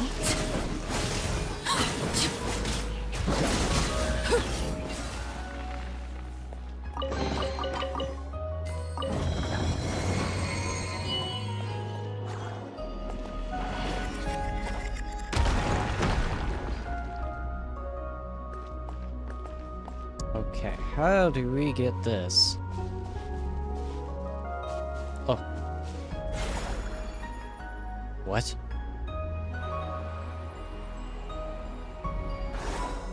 Works for me. No idea what just happened, but works for me.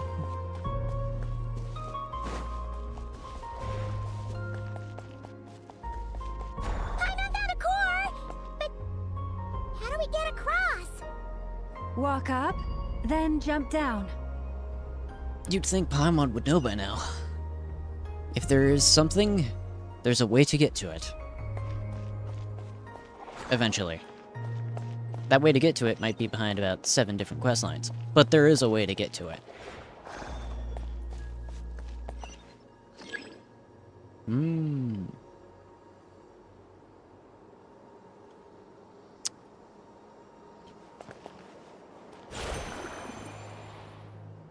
How do I get to that?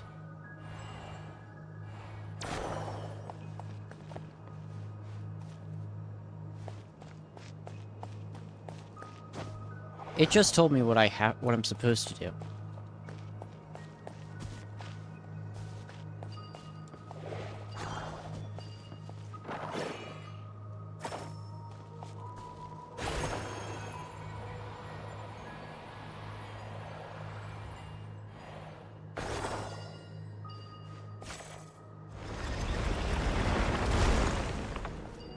Okay.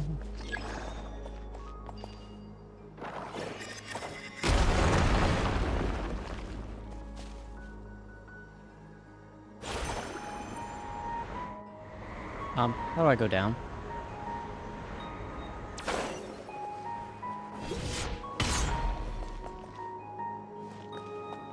That should be enough cores. Let's head back. I might have messed up.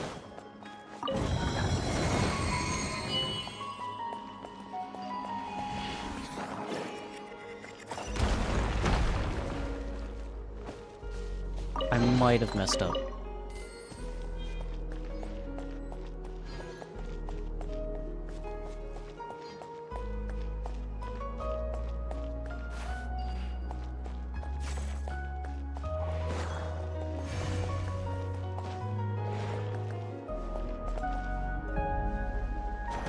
We're missing one. I don't know where it is. Not in here.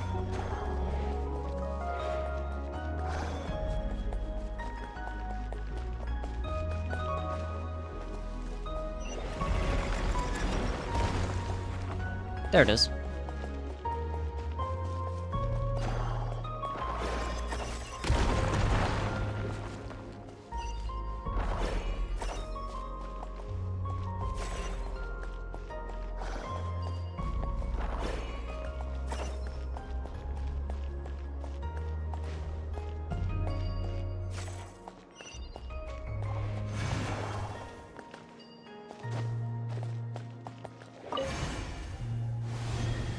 All right. The device is up and running.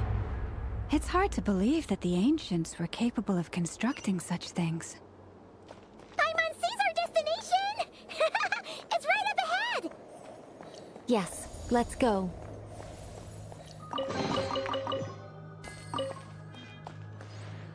Okay.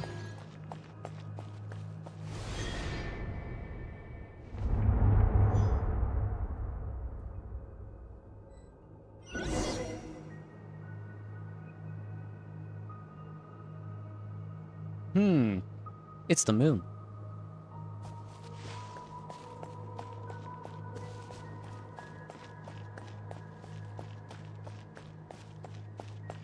If only we could have brought her here. Because that looks like the real moon. Which means that putting her in front of it would have probably helped her.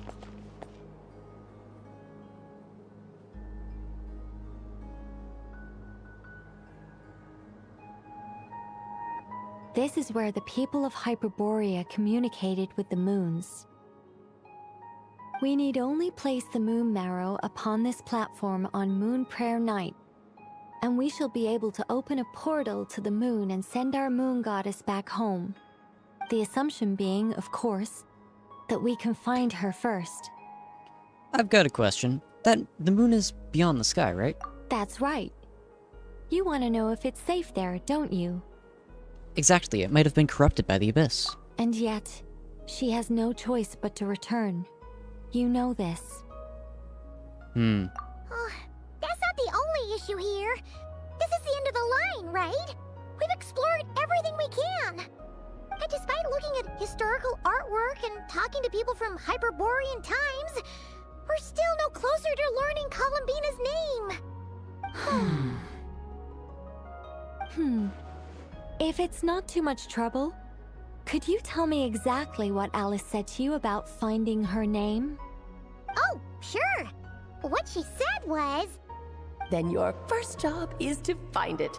As a moon goddess, I'm sure she must have a name she identifies with. Neither Columbina nor Kutar is her true name, and she's never really accepted either of them. Is it not also possible that she has never had a true name? Not at any point in history? That would be a hard pill to swallow. But at this point, we may have to accept that that is the truth. No one knows how she came into being, and she certainly doesn't have parents in any sense that we're aware of. Perhaps she was never granted a name at all. But does that mean there's no way to get Columbina back? She's just gonna disappear and there's nothing we can do about it? Huh?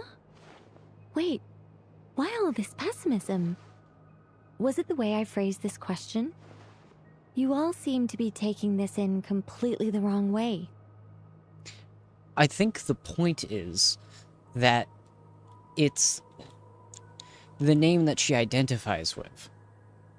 So what do you mean by that? Well, just because she's never had a real name in the past doesn't mean she can't have one now. What? Think about what Alice said again.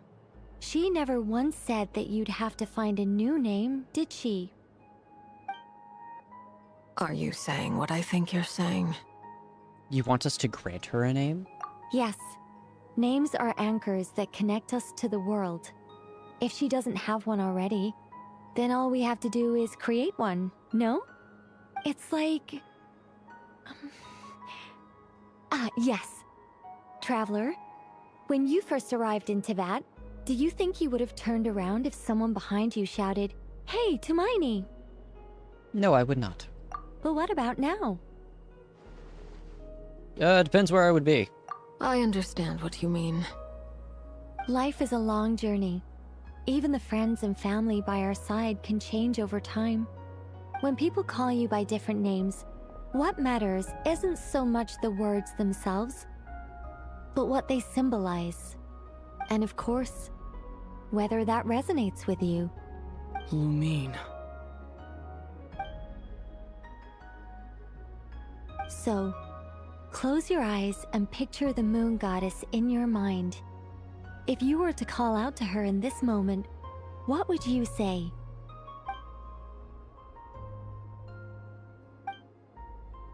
Columbina. Columbina. Paimon would call her Columbina too. Well, she has long forsaken everything that Kutar represents. I think from now on I should call her Columbina too. Well, it sounds to me like you found your answer. Are you sure? Is it really that simple? We haven't found her this whole time, and not for lack of trying. For a journey like this, the process is every bit as important as the outcome. Had you not searched far and wide, rejecting every other answer you were offered? How could you have come to an answer you felt was finally correct? Oh, it all makes sense now. This has Alice's fingerprints all over it. Are you suggesting that Mage knew from the start that Columbina never had a real name to begin with? I can't say for sure. But I can definitely imagine her chuckling in satisfaction somewhere right now, saying, "Ah, what fun." Lauma! Your antlers! You should hurry.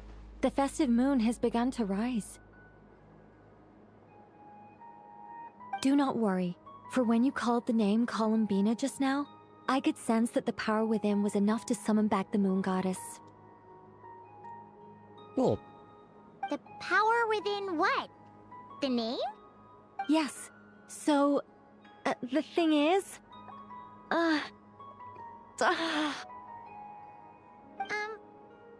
wrong now? This is so annoying. I really want to explain how that whole thing works. Starting from the founding principles of Teyvat and... Oh, I could talk about this for hours. But... Deep breaths, Nicole. Deep breaths. You're an angel. A sober, sensible, solemn angel who has her priorities straight. Okay then. Sorry for asking. Clearly a bad call on Paimon's part. Anyway, you all need to hurry. Last thing, remember how it felt when you called out that name. Then it is agreed. By the name Columbina, we shall find her. Then we'll throw her the best Moon Prayer Night party ever! And at last, we will send her home. After informing your friends, everyone splits up to look for Columbina by calling her name. You choose to visit the place where you first met. I can barely move anymore. My consciousness is fading away. Have they come back out? I'd love to see them one more time.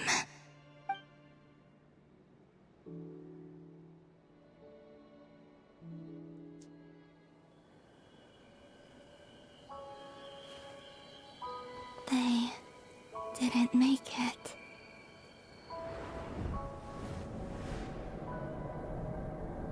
Could you tell me your name?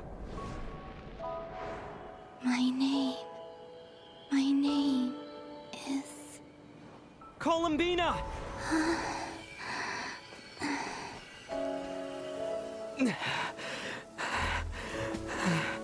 Columbina! Are you here? Columbina! That's the name you gave when we first met. And it's what I've called you ever since. Columbina. It's a fine name. I have many fond memories of Columbina, and so do all of your friends.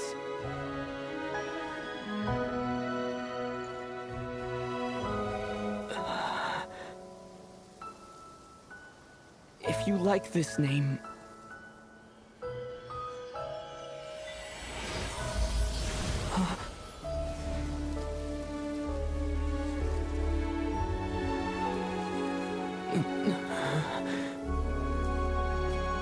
Looking for me?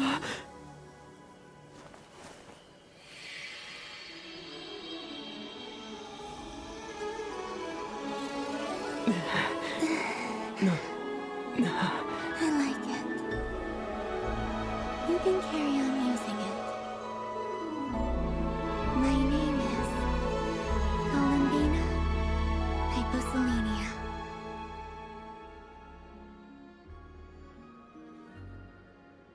Columbina Hyposelenia. That's a wonderful name. I never thought that Columbina would become my real name.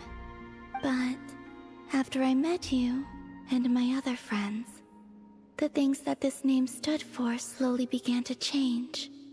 It went from being a Fatui code name to something my friends call me. How much she's changed since we first met. She's never used to share her innermost thoughts. What is it? Why aren't you saying anything? I'm just so happy for you. Thank you. So, where's everyone else? We can go and meet them very soon. Everyone went to different places to try calling your name. Great. I'd like to thank them as well. Everyone's done so much for me. Searching for my name, entering those ancient ruins. Huh? Wait, so you were... Yes, I was there. Not physically, but my consciousness was still holding on. I followed you the whole way. Starting from when? You turned around and called out my name while you were in Nasha Town. Do you remember? Ah, so that's what that was.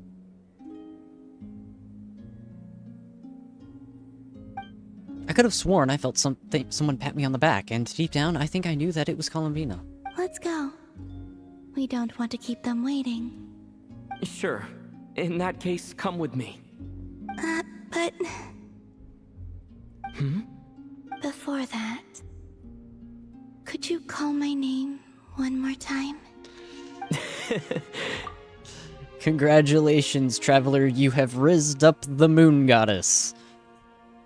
Sure. Come with me, Columbina Hyposelenia.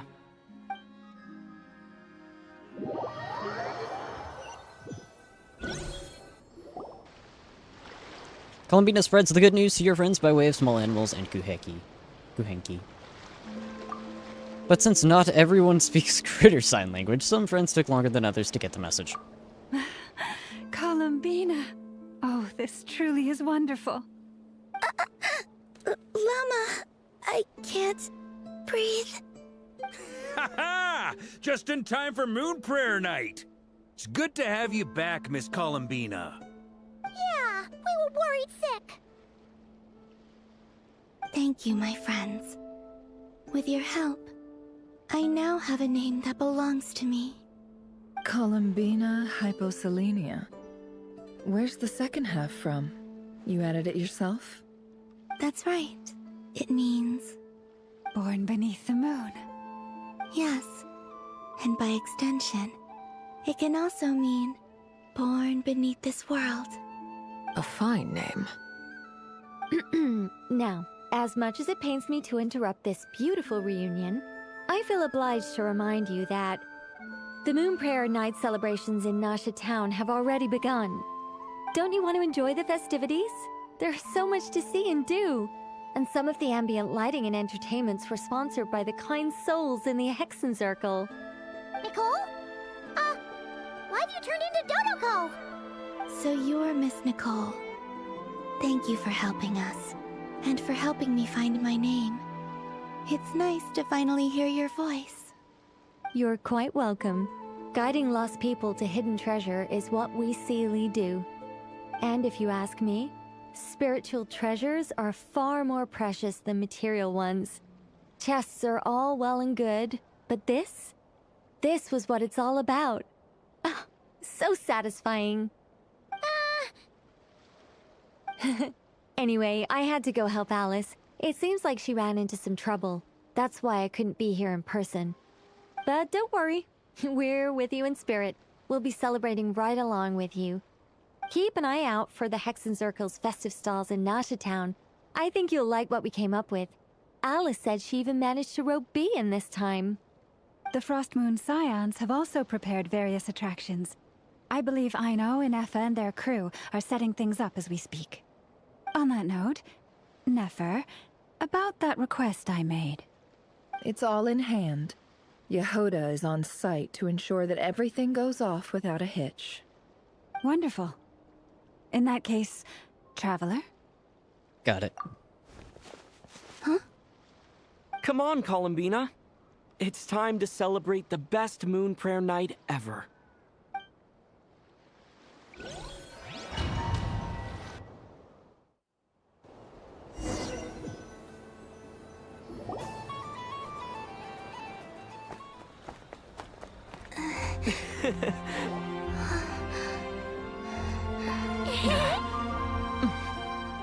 Hey, young lady. Would you like some Moon Prayer Night candy? Happy Moon Prayer Night. Oh, yeah. I almost forgot to say. Welcome home, Moon Goddess.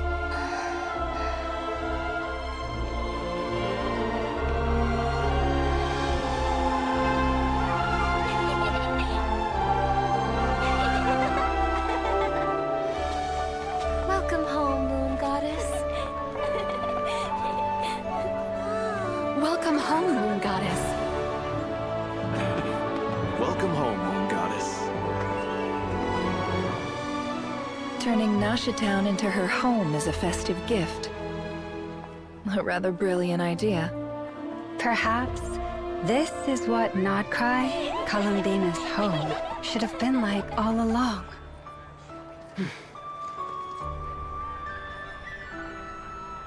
Thank you for the gift. I like it a lot.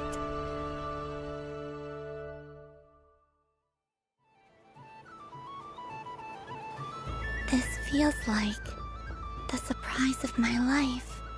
I'm not crying, I swear. Do you like it? I do. I never imagined I'd ever get to enjoy Moon Prayer Night with everyone so freely. If you're happy, we're happy. Quite a strategy you came up with. Hide the tree in the forest.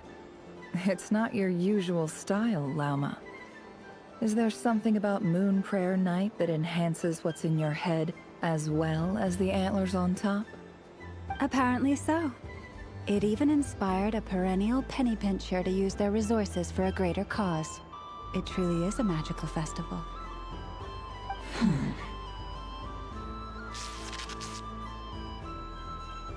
I see it now. This bickering is actually a sign of a strong relationship. Huh? What's everyone doing here? Oh! Miss Columbina, you're back! Yes, I'm fine now. Thanks for your concern.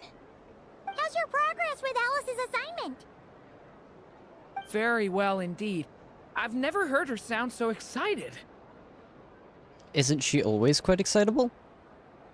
Not like this. This time her excitement seems more serious. Seems like she's had a major breakthrough. She said she'll contact us once she knows more. In the meantime, we're free to relax and have some fun. Enjoy the time off while it lasts. I have a feeling that our next task won't be so simple.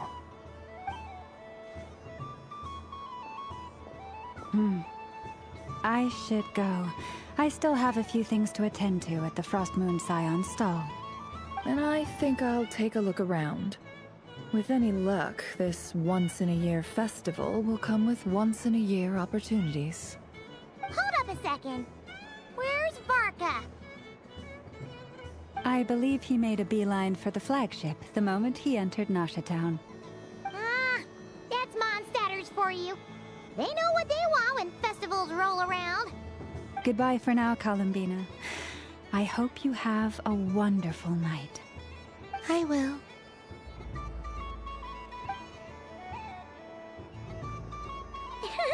Well, in that case, don't just stand there.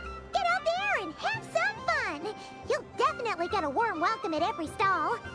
Oh, also, take this map with you. It's a guide to the festival. I saw the Dodoko go around over there. Okay, we've got quite a bit game progress. What? Oh.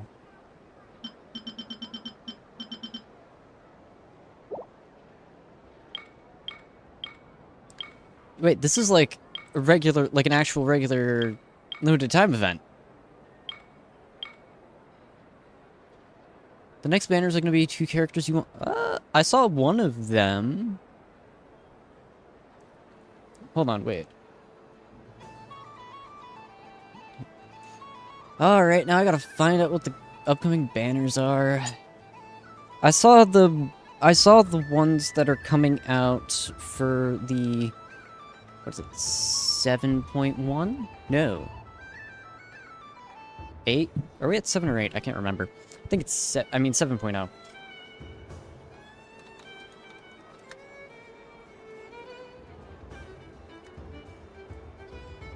Alright, let's take a look at the banner schedule. Alright, so we are currently in... Rain Shogun, okay, Odette and Alakino, Flynn's and Denefa. None of these are characters that I care about.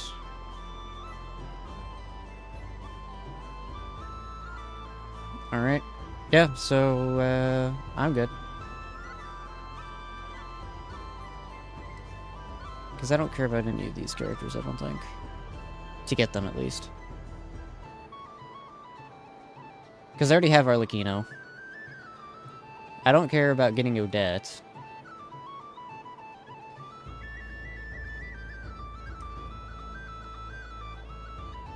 Good luck on your pulls!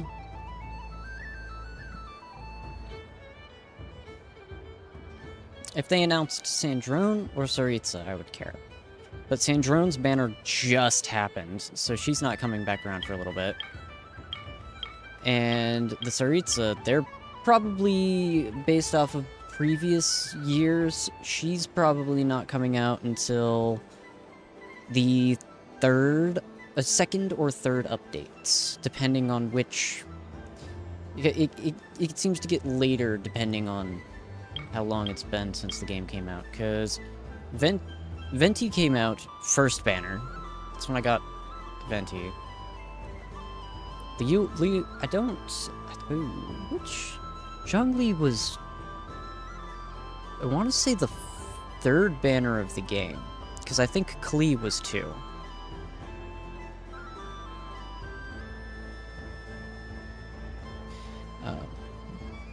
But of course, Liyue was in the base game, so doesn't exactly count. In terms of Ren Shogun was 2.1, I believe. Nahida was 3.2? No, 3. I think also 3.1. Farina was 4.2. Mawika, I don't remember. I think those are when they came out. I'm not 100% certain though. The Frostmoon Scion stall is over here. Lauma's invited a whole bunch of cute animals to celebrate too. Over there is the Hexacircle section. Alice seemed more excited than anyone about this festival, so she insisted on making it a grand affair. Oh, and then there's the Nashitown local specialties, including... Actually, forget that. Better if you go check them out for yourself. Thank you. It looks like a lot of fun. Enjoy your moon prayer night. You're not coming with me? We'll be around. But don't you want to browse by yourself for a bit first?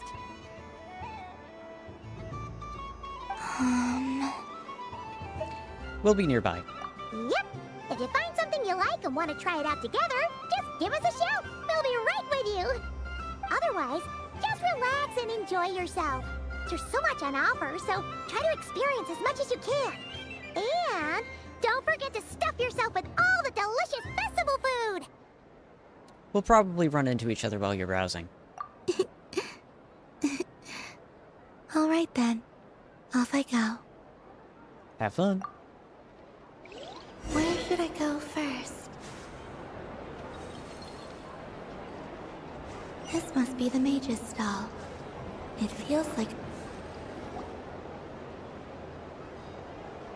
Dodoko's Whirligig! Come check out Dodoko's Whirligig! Ah, welcome home, Moon Goddess. Might I ask what this is?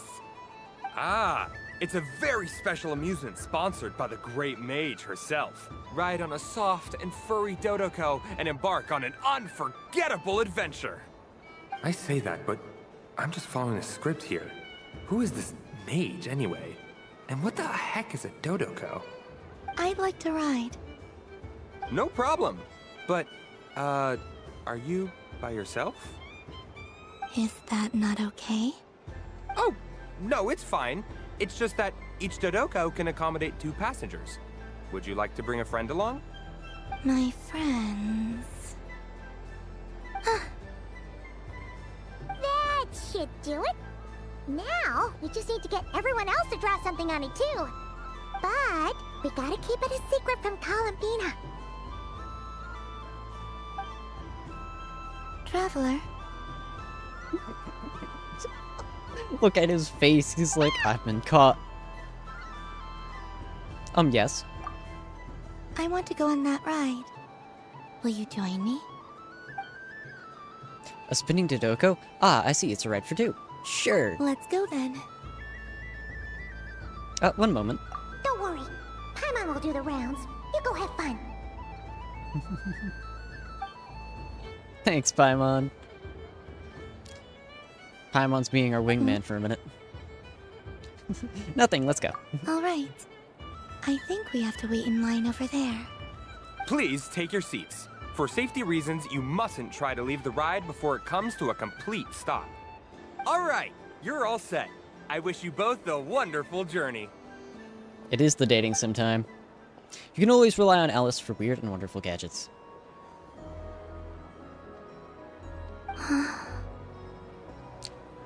What did you think? Not bad. It reminds me of riding a moon lane. Sometimes, the Guhenki circle around me like this, playing their beautiful melodies. Aw, that sounds so sweet. Yeah. I'm going to miss them. I wonder what Columbina will find on the moon. Perhaps even she doesn't know. Does it scare you at all? It does. I've felt scared in the past, too. But this is a little different. You know something? I got to see a lot of fascinating things during my disappearance. I saw how the Frost Moon Scions act around their families. So different than how they used to act in my presence. And I also saw how they interact with their friends. It made me curious at first. Why do people act so sincere when they're worshipping gods, but save their truest, warmest feelings for each other? Slowly, I came to realize that it's because they trust one another. They know, deep down, that they'll be accepted for who they are. All of it. The good and the bad. Your friends accept all of you, too. I know. I knew it the moment you started calling out my name. What I fear now is the end. I fear losing all this the very night I have gained it. You won't lose us. Hmm? Even after you return to the moon, your friends will still be here. After all, it's always a dating sim. It's never not a dating sim. And you are clearly one of the dating sim roots. Thank you for this conversation. Thank you for listening to me. Don't worry. This fear I have, and the unknown that awaits me, they cannot hurt me. Not when I possess a treasure far greater. I just want you to remember this version of me. The real me. On this final night together. Dear passengers, Dodoko's awesome adventure has come to a close. Please leave in an orderly fashion, and we look forward to seeing you again in the future. Don't want the journey to end, huh? Don't worry, you two. There's always another adventure waiting just around the corner. Alright, we finished the Dodoko's Whirligig. So this is the Frost Moon Scions area. It feels very familiar. But everyone looks much happier than usual.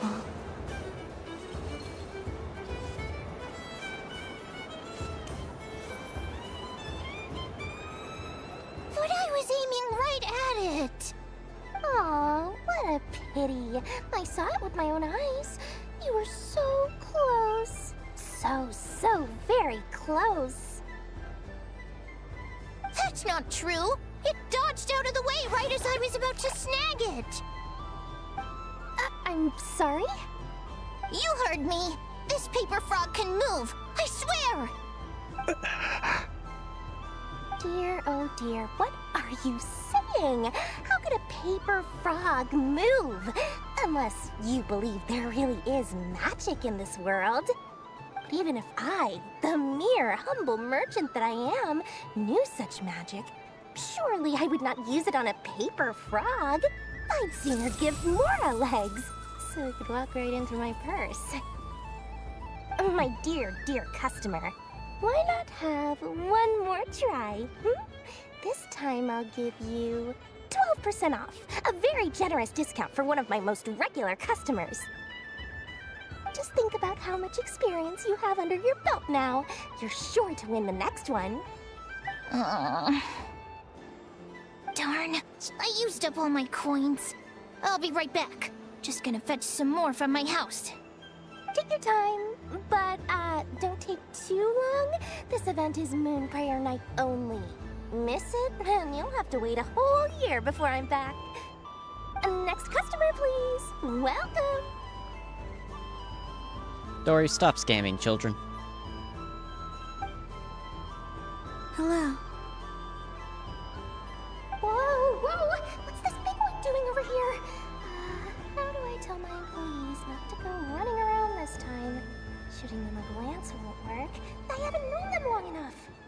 Dory? Why, hello there, Miss Columbina. Would you like to play my ring toss game? The rules are very simple, and it's easy to get the hang of. How much for a round? Oh, first time's free. Not a single mora. After that, well, we can cross that bridge if and when we come to it. But with your sharp sharp skills, I'm sure you'll win all the prizes in one fell swoop. That was an obvious enough hint for them, right? Right?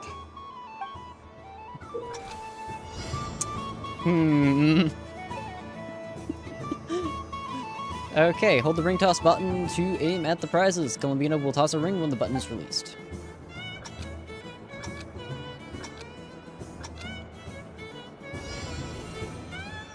Here comes the ring! Oh, peanuts.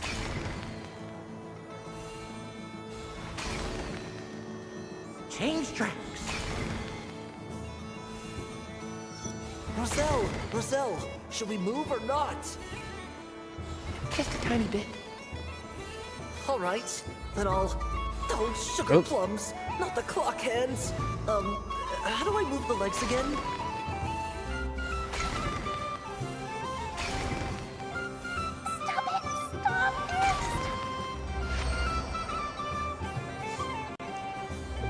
Let's see now. Let's see. Wow, very good. That's the highest score we've had all night. And here's your prize. Now, how about another round? As for the cost... Happy Moon Prayer Night, Miss Columbina. Happy Moon Prayer Night, Durin and Hat Guy. Are you here to play the game? Yes.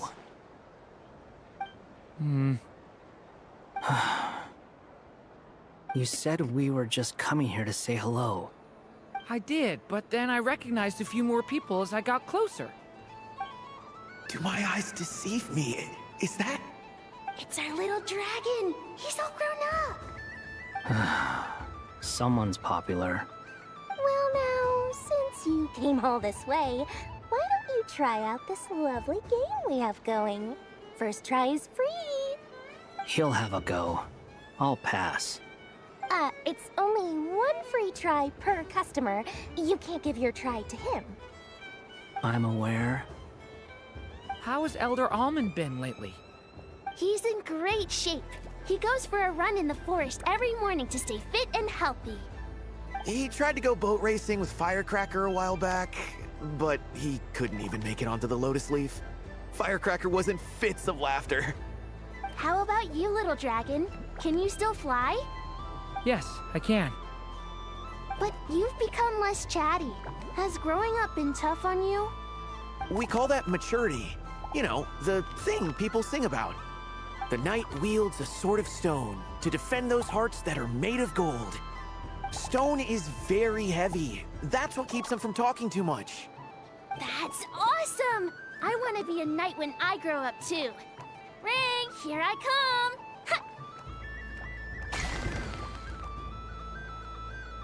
Oh, the hat-wearing man. I never thought I'd see you again. You seem more determined than when I saw you last on the train.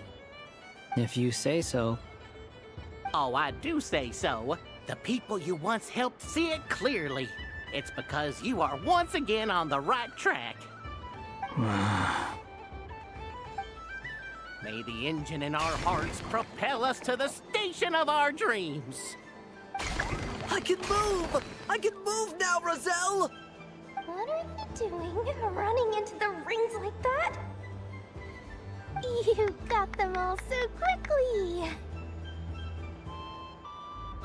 I have never seen anything like this in all my travels! Is this guy actually an old friend of theirs? But how? They're origami animals and clockwork people from a fairy tale! Getting to know them would be quite an arduous task, unless they share a hometown? I have to get to the bottom of this. Next time I see the Great Mage Alice, I shall demand answers. Thank you, Dory. I had a lot of fun. Now for your prize. Where did I put it? Give me a moment to dig it out. Oh, sweet grand prize. How I wish I didn't have to let you go. Good thing I've already turned a profit from the customers earlier in the night. Otherwise, I'd have wasted all my hard work. Okay, I'm back. What? I leave for 2 seconds and someone's already claimed the grand prize? Oh, well, these things happen, you know? Perhaps you'd be interested in one of the other prizes instead. We've got all kinds of wonderful goodies here. Is this the thing you wanted? Here, you can have it. Huh? But... Don't worry about it. It will be happier with you. Oh, thanks so much, Miss. Moon Goddess. Oh, goodness gracious, Columbina. Give me strength. How am I supposed to make any more money from this child at this rate? Daddy, look! That's the game I was telling you about! Forget it. She is the Moon Goddess after all. I'll think of some other way to swing this.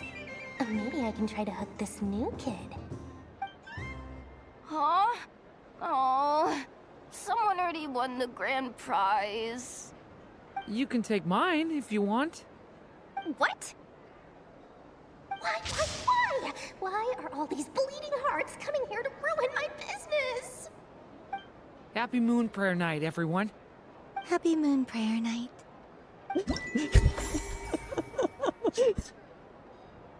Story in the background. Alright, we finished the Ring Saga.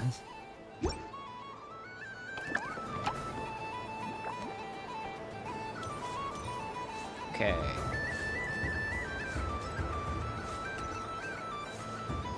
Oh.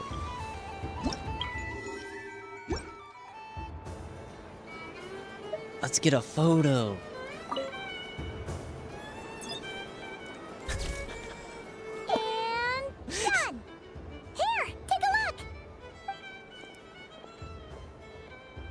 I think it looks quite funny.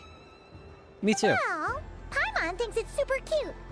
It looks like a silly chic badger and a rhyme-horned deer that's about to fall asleep. Silly in what way? Maybe I'll stand on the chic badger's side instead. It looks like we've attracted the attention of quite a few animals. Let's make room for them.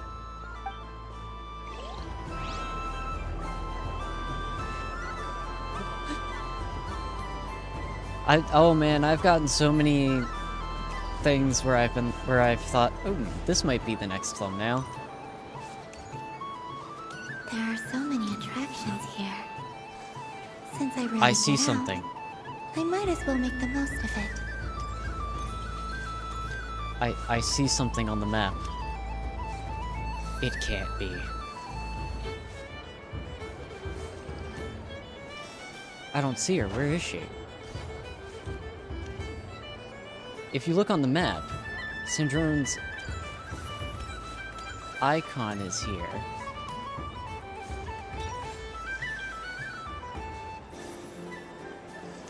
Is she up? Where is she?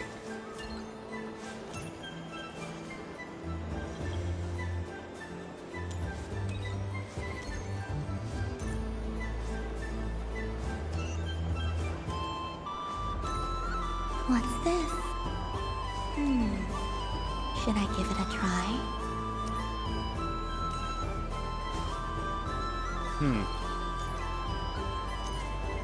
That looks kind of terrifying. Let me just grab these bonuses real quick. Already did this. Balloon animals.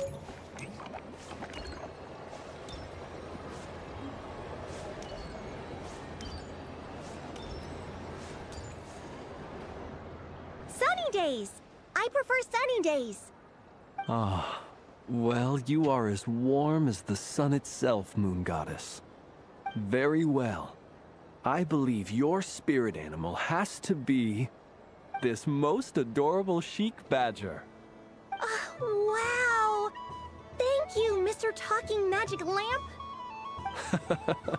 Have a very happy festival, Moon Goddess. Lance? That's you, isn't it? Shh. It's our little secret, my dear traveler in Paimon. Okay, sure, but why are you here selling sugar sculptures? Everyone celebrates in their own way. After gazing into the abyss and spending time around gravestones all year, what better way to relax than to see sunny smiles on the faces of the living? Besides that, I like to think of myself as a fair judge of character. I dare say matching personalities to confection suits me rather well. That's not what Paimon was talking about. Aren't you afraid that your true identity might be exposed? Should I be? There is all manner of magic in the air this Moon Prayer night, thanks to the work of the great mages. I see Miss Columbina is hiding in plain sight. Why should I not do the same? Why miss this rare opportunity to enjoy a special evening in my true form? Fair enough. You got a point there. People who don't know you will probably think you're just a talking lantern. Well, now that we see eye to eye, what brings you here? Not a search for your spirit animal, I presume? Ah, well, actually... Here, see for yourself. Oh, this is...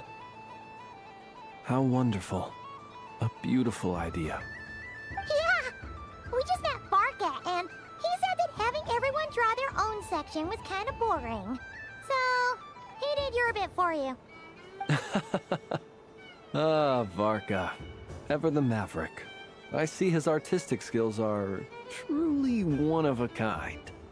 In that case, I shall paint something on Mr. Albedo's behalf in a short while. What? Why not now? Ahem. Welcome home, Moon Goddess. Phew, that was close. Hello, Flint. She recognized you right away! What keen eyes you have, Miss Columbina. Especially considering they are shut. I did not see you. Rather, I sensed you. I can sense the fluctuations in Kuvaki all around me. One would expect no less of the Moon Goddess. Might I interest you in some candy? Yes, please. Excellent. I shall make some for you right away. Something the matter, Miss Columbina? What about my spirit animal? All the other children carrying sugar sculptures are talking about it. Wait, is she taking the test seriously? Ah, my apologies. How could I neglect that? You are quite right, Miss Columbina. Every one of us has a magical creature living in their heart. Would you permit me to help you find yours? Yes, please. Do you prefer the day or the night? Night. Which of the 4 seasons is your favorite? Winter. Think of a perfect day. What is the weather like? Sunny, rainy, or perhaps cloudy? Rainy in the morning, sunny at night. What kind of answer is that? Forests, lakes, and open seas. Which do you prefer of these? I like them all. Imagine you opened your very own shop. What would you sell there? Moonlight, I think. Wow! Paimon would totally shop there. How much would it sell there? How much would it sell for? It wouldn't cost anything. You'd just need to visit. Aha! I believe I know what your spirit animal is. A Dodoko. For you. Oh, it's a Kohenki! Indeed. A free-spirited being with a deep love for all things here in Nod Krai, who selflessly lends her aid to as many people as she can reach. It is the perfect fit for you, Miss Columbina. Thank you. Now I want to give this a try. It would be my honor. But you shall have to forgive me. We have known each other for quite some time. I doubt there is any answer I could give that would come as a surprise to you. So instead, would you accept this sugar sculpture as a token of our friendship? It's a lantern. Hey, why don't you two go enjoy your candy over there? Paimon wants to try out this spirit animal thing too. Right, Blintz? Come on, play ball. I got this drawing done. But I want to hear Paimon's answers. But it'll probably take ages. Paimon's a complex soul. And we don't want your candy to melt while you wait, huh? Oh. Okay then.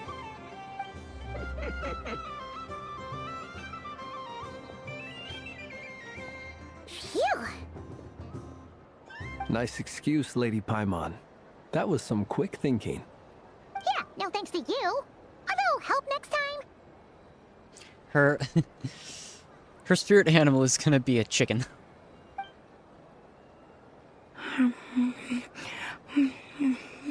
In any case, the dating sim continues. It's sweet. Is that Lockaberry? I wonder what flavor the traveler got. This way, this way!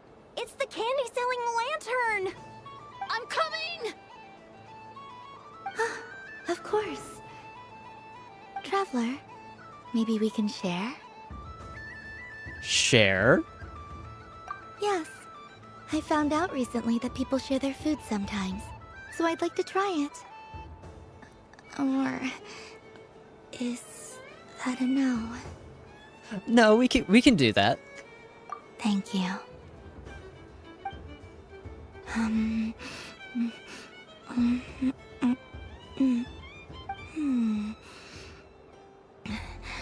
Yours is a little more sour than mine. Here, you try it. Don't mind if I do. Amazing. Hope everyone was wearing headphones for that section. What is it? My sugar sculpture has shrunk, yet my heart is filled with feelings of sweetness. I will remember this feeling. Would you like another bite? Sure.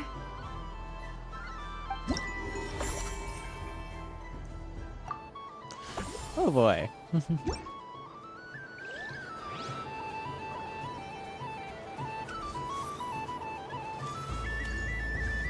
What's this? Should I give it a try? Join performance.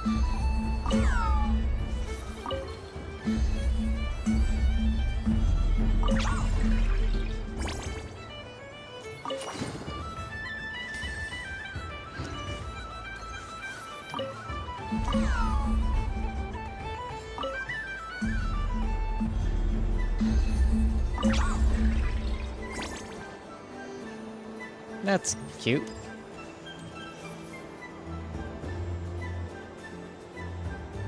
I wish for a never-ending supply of laka berries. What a humble wish. Probably written by a child.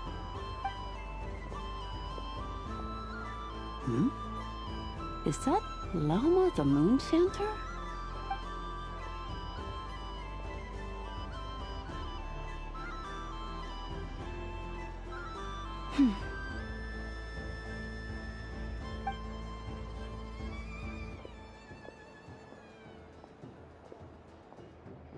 I wish that the long plume ibises would stop biting me.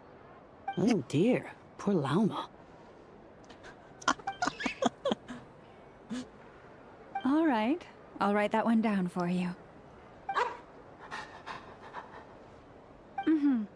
I got it. While everyone else is celebrating Moon Prayer Night, you're as busy as ever. I don't mind. It's rewarding work. A good kind of busy. My antlers are at their heaviest tonight, and the Kuvaki waves are especially strong. But as I help these dear friends hang their wishes up, I feel a great peace within myself that is hard to describe.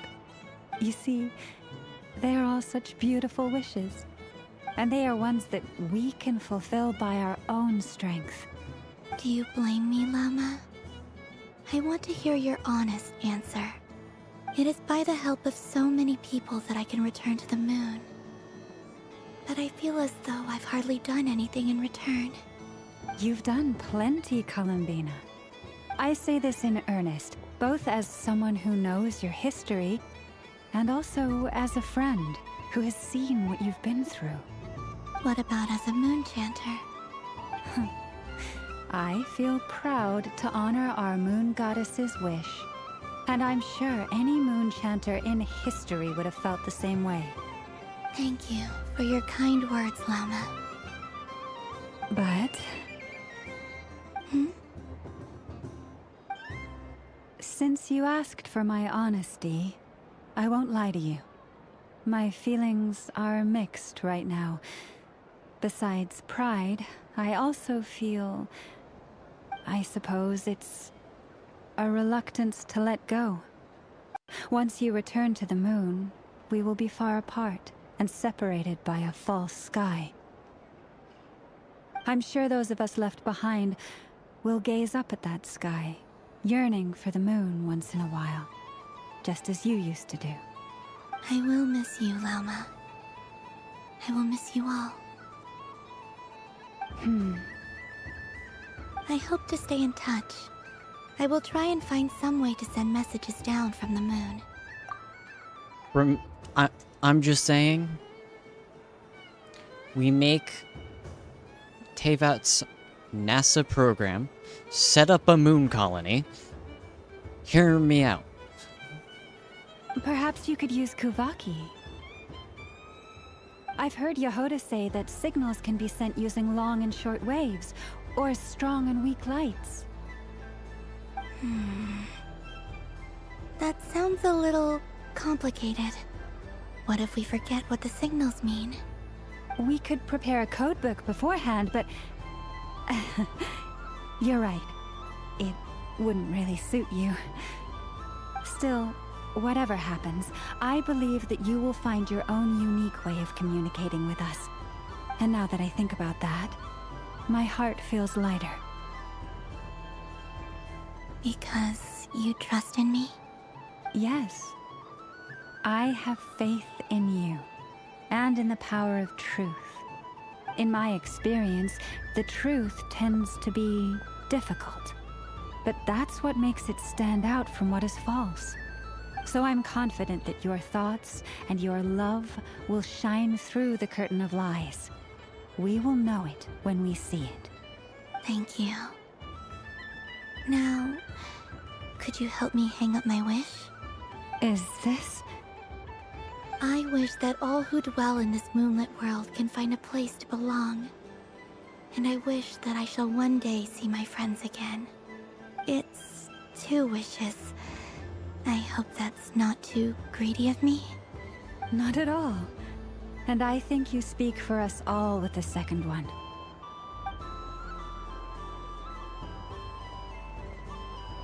I shall continue to pray until the day that all of these wishes come true.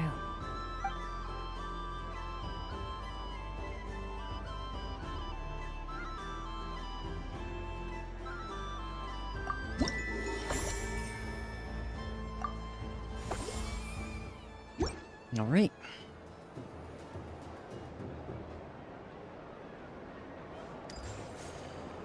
Next area.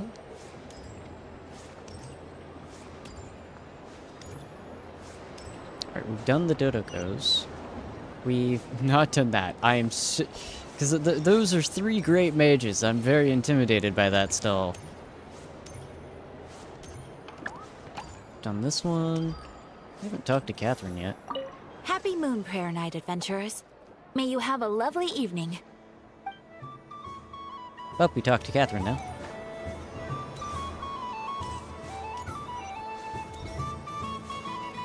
I have yet to find Sandrone. She's around here somewhere, apparently.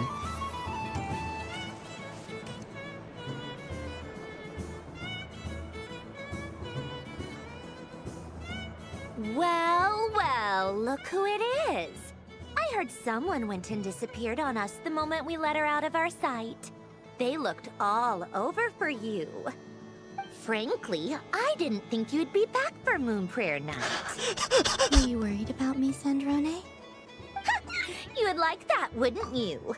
Do you even hear what you're saying? Look at her head! She has cat ears! It seems to me like you disguised yourself with festive headgear, just so that you could come see me on Moon Prayer Night and make sure I'm okay. You didn't even bring Polonia with you. You? Ugh, I thought you couldn't see!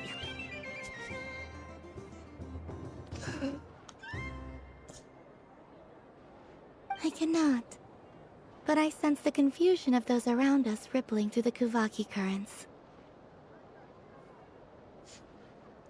Columbina, I think if there was ever a time for you to be able to see, now is that time. Based on what I know about you, let me guess what you're wearing. Is it cat ears? Shut up! I'm only here to protect the Fatui's interest in this territory. Running into you was pure bad luck. Really? But you were the one who asked Arlecchino to help everyone find my name. Columbina! Ugh! Just one more word, and I'll unscrew your vocal cords. It's Columbina Hyposelenia now. Tell someone who cares. I've missed you, Snezhnaya. The whole time I was gone, I was thinking. I hope I get a chance to say some ugly words to you.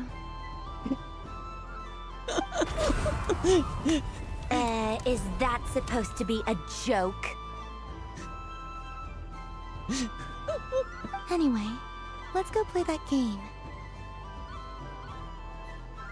What? You mean that frostfin whale? Yes. It's some kind of game where you get bitten if you step on the wrong tooth. Seems like fun. Who in their right mind would wanna... Because you're not a scaredy cat.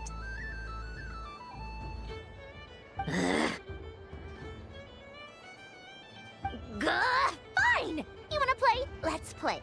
Don't complain when I kick your sorry butt. Lovely. You old geezer! I'm gonna beat the pants off you! Just you watch! I almost forgot. Snezhnaya? What is it now? You'd better not lose, or I'm going to beat your head in. What?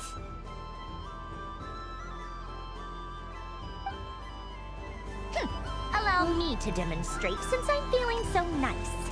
You just step on the teeth, like this.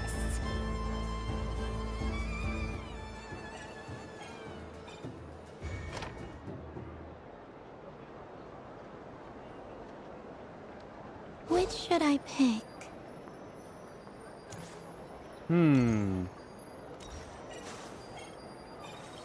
Your turn, Snezhnaya. It's a roulette.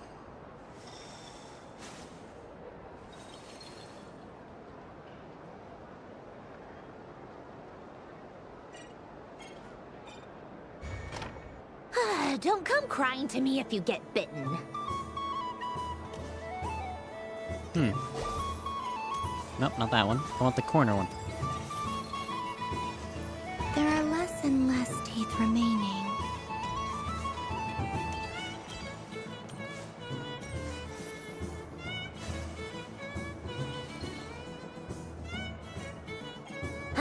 sunset noise.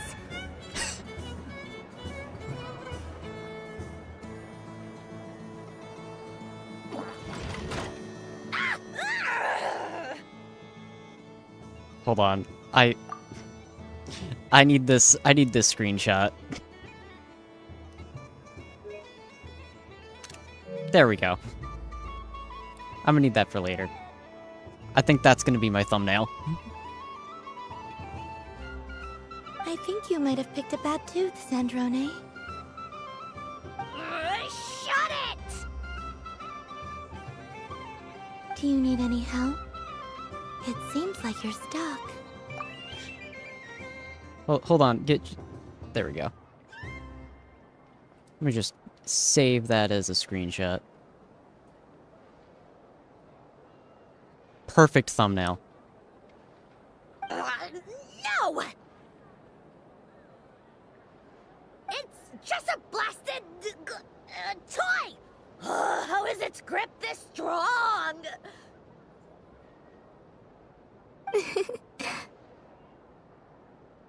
Stop laughing!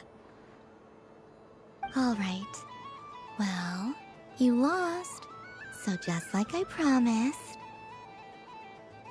Hey! What are you doing? Are you seriously? Hiya.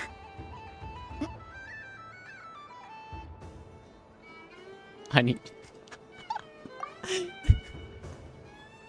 Oh, this is amazing.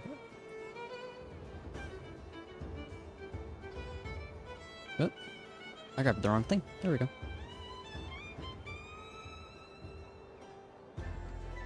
Why, you... Oh, just you wait! You know, I just remembered. Why in the world am I moving my model when I literally have a button to get rid of it?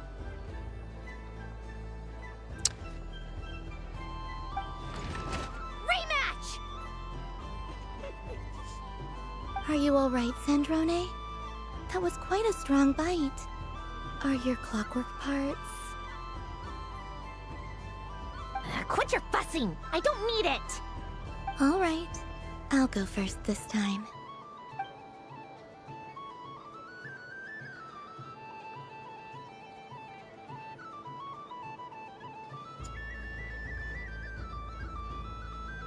I see it now. She can sense which teeth are rigged. So I just need to avoid the same ones that she does. She's gonna get nabbed. This one... Seems fine. She avoided that one then? Now I've got you. All right, my turn. I'm so ready for Sandra to get nommed again. What? Looks like you lost again, Sandrone. Wait! There's more than one bad tooth! Bonk.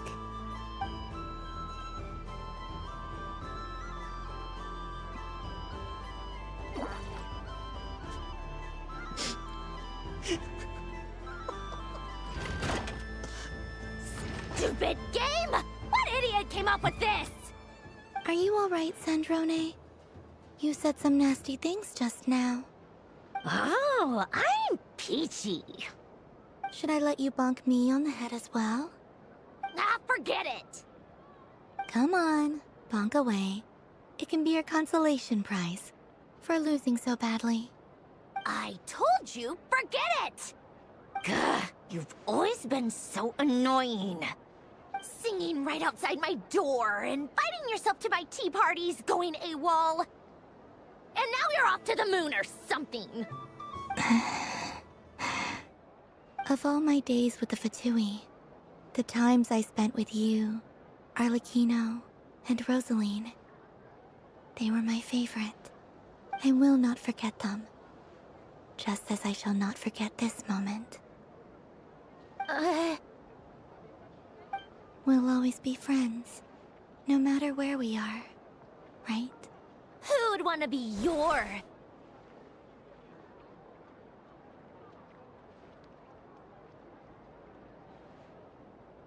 miss you, Snezhnaya.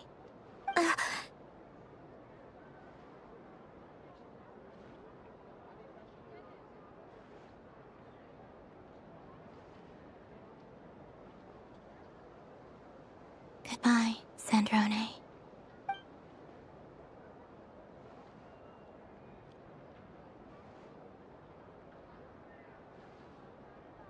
Oh.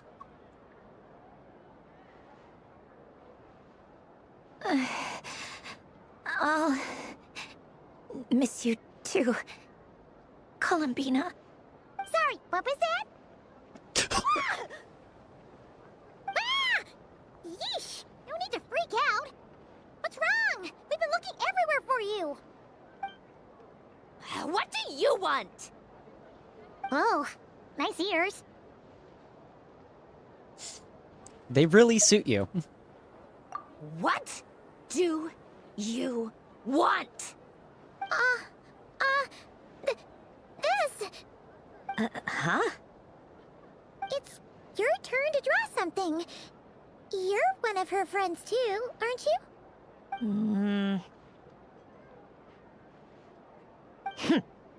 Doesn't know how lucky she is.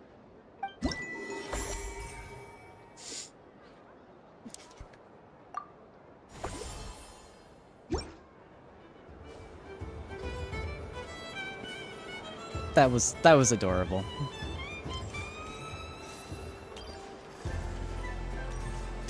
Can I what?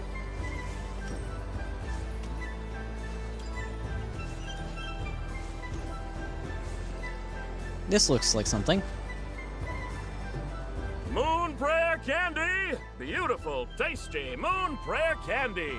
Buy a whole box, share it with your friends and family! Candy? To share? I wonder what flavors everyone would like.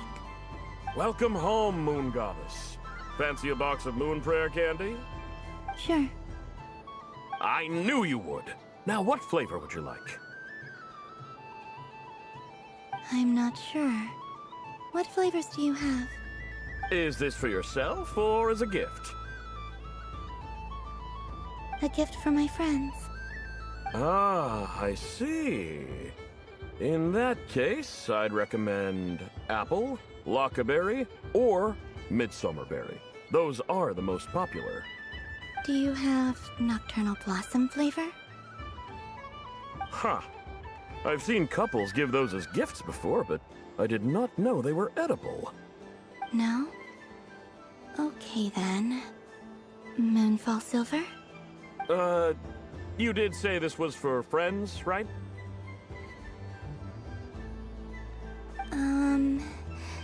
Maybe Snezhnaya then. Hey, now that's a creative idea! I've never tried it before, but if you're happy to wait, I can see about whipping up a batch on the spot. While we're at it, you got any other ideas? Green grass, kumkake, extra strong coffee. Columbina describes the flavors that come to mind. Extra strong coffee. Kinda interested in that one. Green grass. Yes, go outside. Taste the grass like you did when you were 3.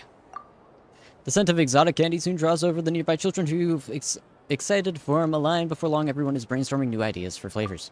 Smoked fish steak, berries, and fried meat. The berries and fried meat has shown up again. Rain-soaked moon prayer blossom. The stall owner, peppered with expectant gazes on every side, lets his courage soar free, and colorful candies are placed in the box, one after the other. Here you go. Every flavor you asked for is in there. And this is how Teyvat finally encountered Bean Boozled for the first time.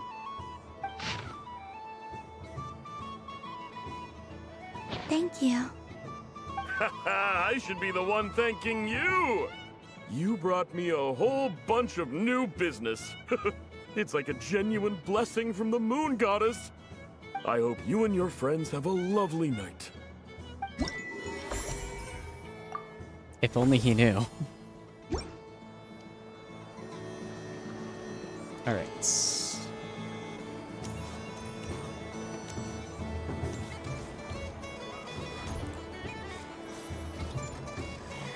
What do we got over here?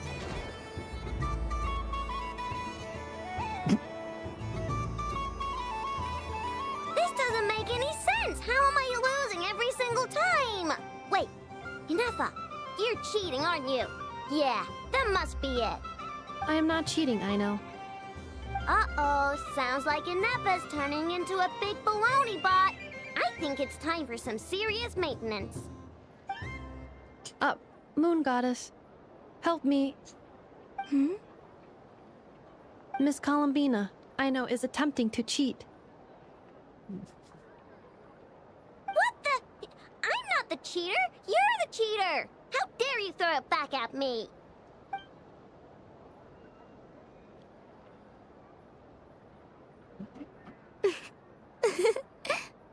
Alright, fine. Let's all laugh at Aino. Just you wait till I get home, because I'm gonna make a game bot that can win 100% of the time. Let's see you laugh when I come back and beat your butts. You'll all have your heads covered in stickers when I'm through with you.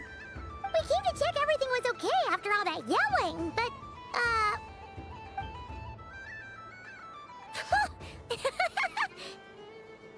What are you playing? Whatever it is, it sounds like cheating is allowed. Kuhenki concentration. Each player starts with differently colored kuhenki. Each round, they draw one kuhenki from their opponent. When a player has two kuhenki of the same color, they make a pair and can be discarded. Any that can't form a pair must be kept. The round ends when a player can't form any more kuhenki pairs, and that player gets a sticker.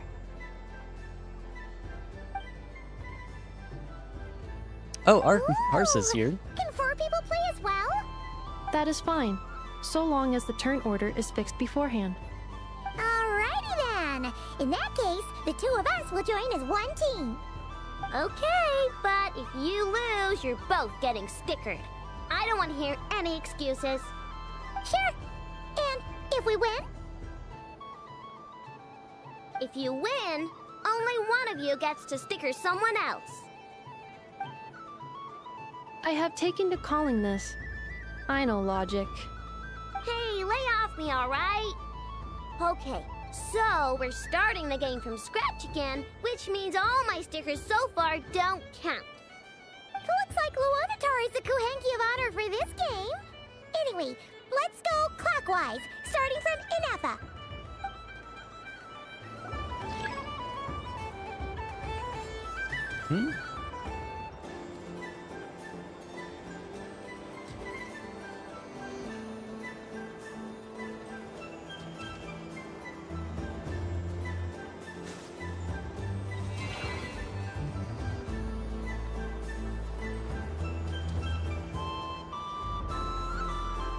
Nice! That's a pair!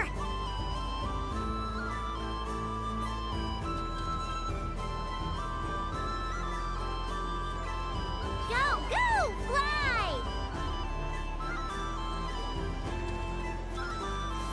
Select the purple star box, select the yellow star box. Well, purple.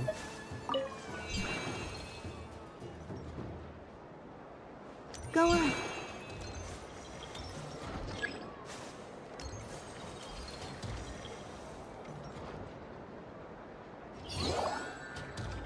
I have a pair.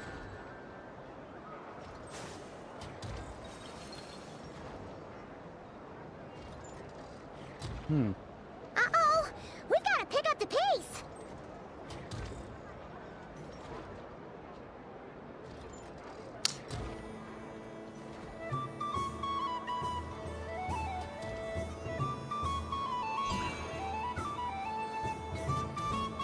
Seems Aino couldn't form a pair with the cranky, so she hit it again.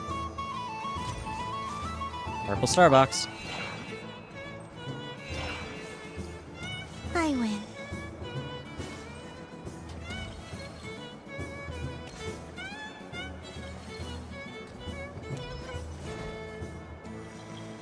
I won. Phew, that was too close.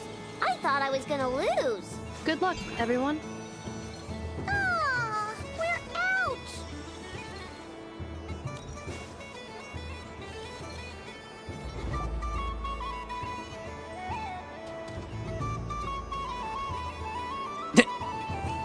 Let me pick a good one. What's it gonna be? You're not looking very pleased with yourself there. What happened to being a huge Grumposaurus? I won. Duh.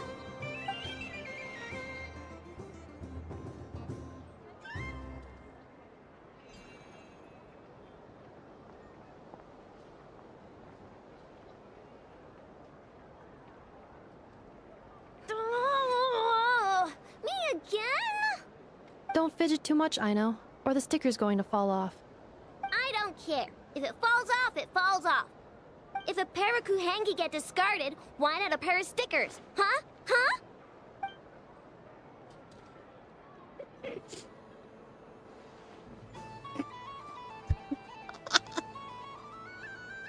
Okay.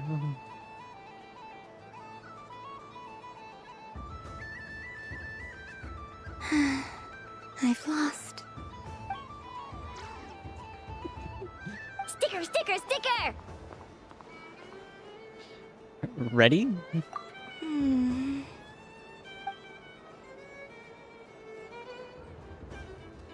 Cute! You think so? Shame. I can't see it for myself.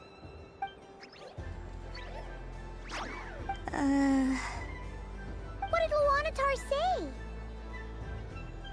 She said it looks so cute that she wants me to lose a few more rounds. After many more rounds, everyone's heads are covered in stickers. Except for one. Who put these stickers on Paimon's eyebrows?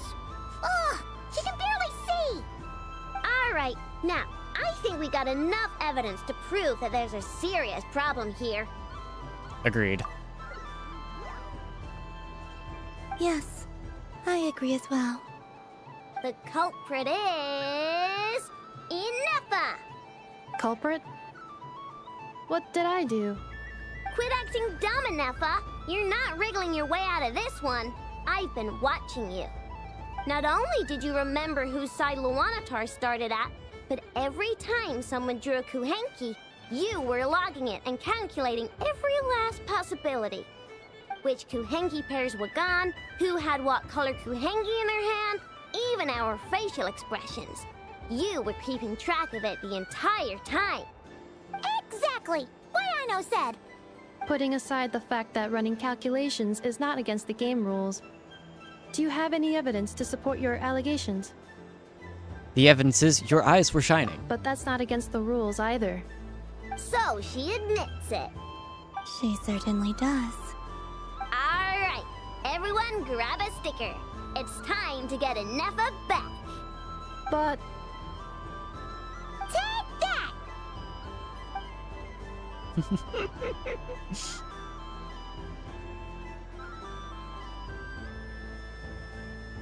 We're screenshotting this too.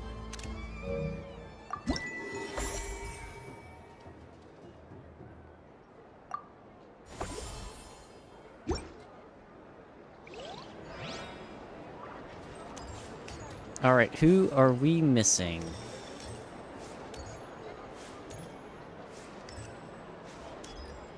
Don't think I've been up here. No, I have done that.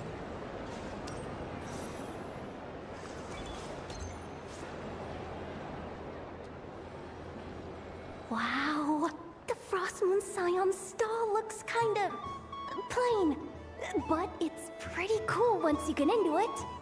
I don't go to Hisi Island much, but it's got that, like, old-world cultural feel. And if culture means we get more festivals, I'm all for it! Hello, Yahoda. Columbine... hello, Moon Goddess? That was too close. I almost gave the game away in front of the staff. Oh, wait, what's the deal with her shoes? They don't make a sound when she walks. I could do with a pair of those. Do you like balloons too? Balloons? Oh, you mean those? What's so fun about balloons? I'm not a kid anymore. They're probably more up Aino's alley. Yes. The animals seem very curious about these strange flying objects. I was drawn here by their voices. I recently learned a fun new game you can play with balloons, so I decided to come and give it a try. A new game?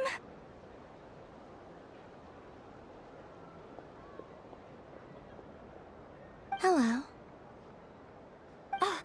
Welcome home, Moon Goddess. Here to buy some balloons? Yes. Could you give me a few that haven't been inflated yet?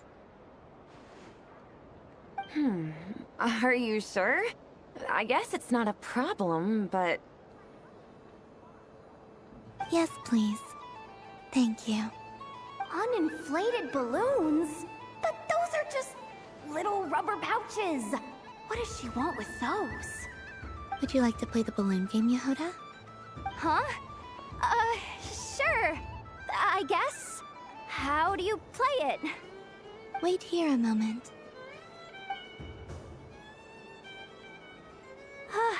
Oh. This is so weird. What have I got myself into now? I thought I saw Columbina nearby. Uh-oh! That's the fourth Harbinger! Although she's helped us out quite a bit, she's good people, right? Is she looking for Columbina? Oh, guess that's my ticket out of here. I'm not sure my heart can take being sandwiched between two Harbingers.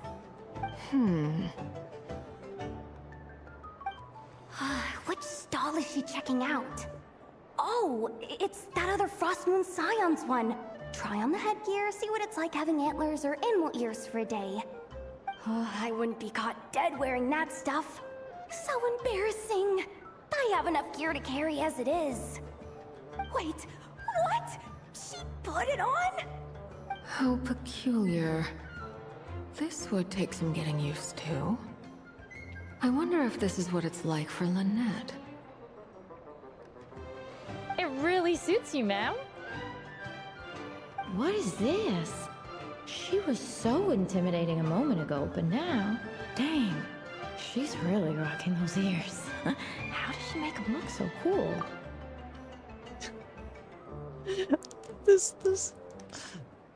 Can we all agree that this singular quest is the best thing to happen to the Fatui Harbingers since Capitano?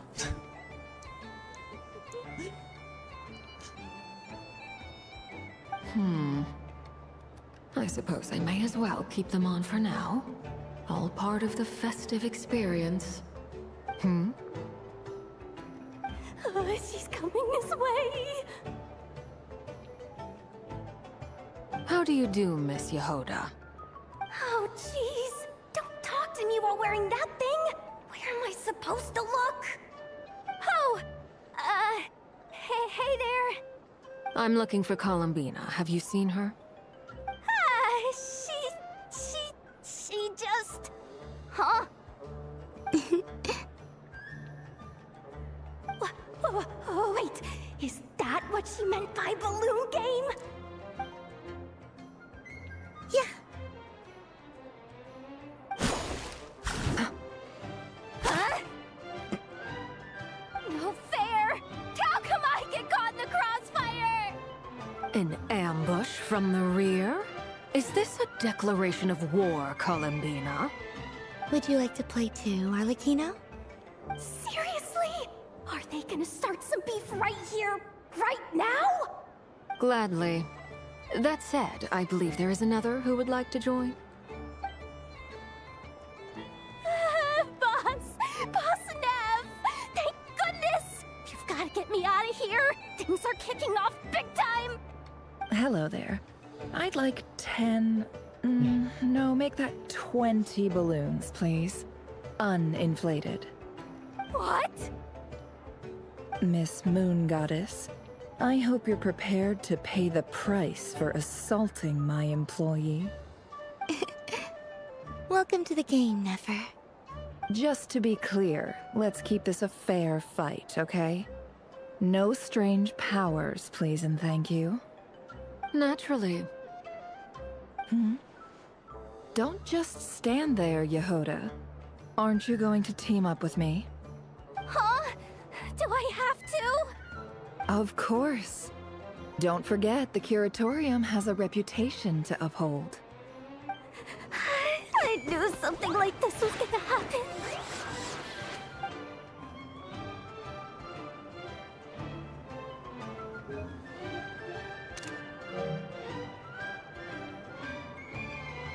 I can't stop laughing.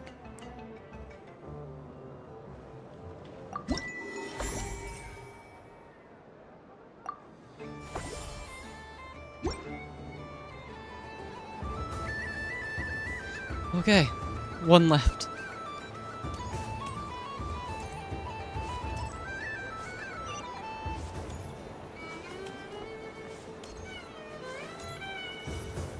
Hi, Varka.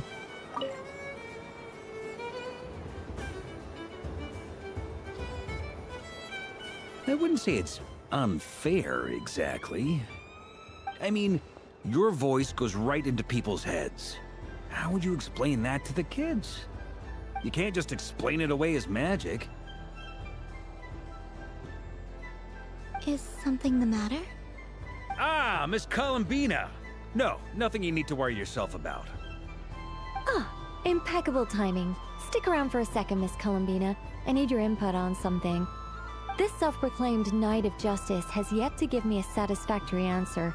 I, for one, would like to hear your verdict on the matter. Hey, now, I left the flagship just to help you out, Miss Nicole. What's going on? So Alice and I are both using long-range remote control spells that work on similar principles, allowing us to attend this festive fair in Dodoco form. Sorry, let me backtrack a little. While similar, there are some key differences. Okay. Alice, being a great mage, wanted her Dodoco to reflect something of her own charm and mystique. So she adjusted the way its tail moves when it spins around. An entirely gratuitous move, in my opinion. I hardly see how anyone is going to notice that. If anything, I'd say that anyone who stares intently enough at a Dodoco's tail to notice such a small detail is someone we ought to be highly concerned about. I only say this to emphasize that my question has nothing to do with tails. Now that we're clear on that, why is Alice's Dodoco permitted to interact directly with the children celebrating Moon Prayer Night, while mine is not? Your voice speaks directly into people's minds. See? Exactly what I said. Miss Nicole? Ugh, I can't stand it. I know that probably makes me sound like a whiny child acting out in front of their parents. And it's a little embarrassing now that I think about it. But hey, I've said it now, I can't take it back. That would be even more embarrassing. Also, don't go reading too much into that analogy. It was off the top of my head. I'm actually an awful lot older than either of you. Miss Nicole, are you saying that you'd like someone to play the game you've prepared? I'm not so invested in that. It's just something cobbled together using items I borrowed from Alice. She probably didn't even make them herself. The point is, I want to know everyone's thoughts after they receive their prizes. But as you've said, I can't just ask. I've been biting my lip for so long, and I've had no one to vent my frustrations on. I thought this was going to be a nice, straightforward festival where I'd get the chance to guide people to treasure. Well, can I play? I can't guarantee that I'll win a prize, but... You will? I'd like to try. Then what are we waiting for? Let the game begin! It's like they forgot I was ever here.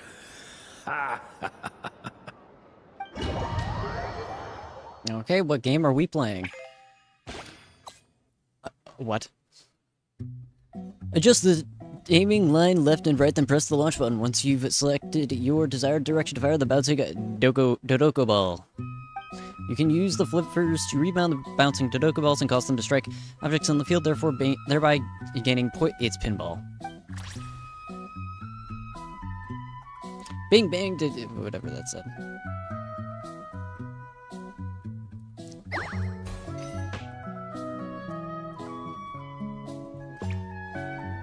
What?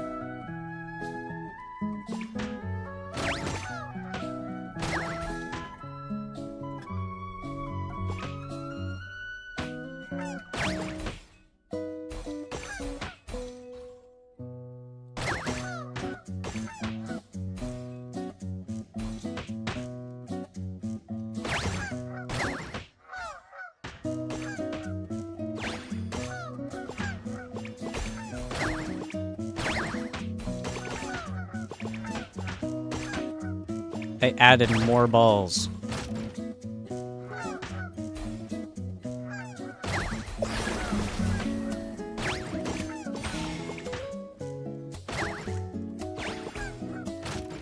Ah.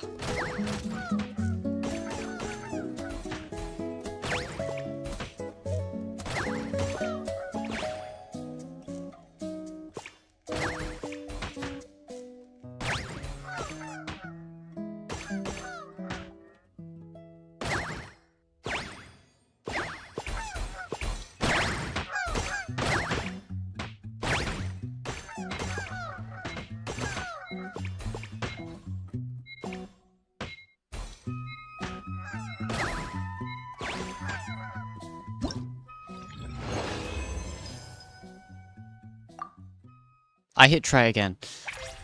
I did not mean to hit try again. Alright, well, guess we're doing this again. I'm not good at pinball, by the way.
I got a better score.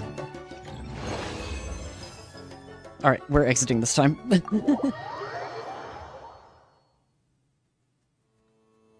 Congratulations, Miss Columbina! With your great wisdom, you have overcome every obstacle in your path and conquered the great challenge posed to you by fate.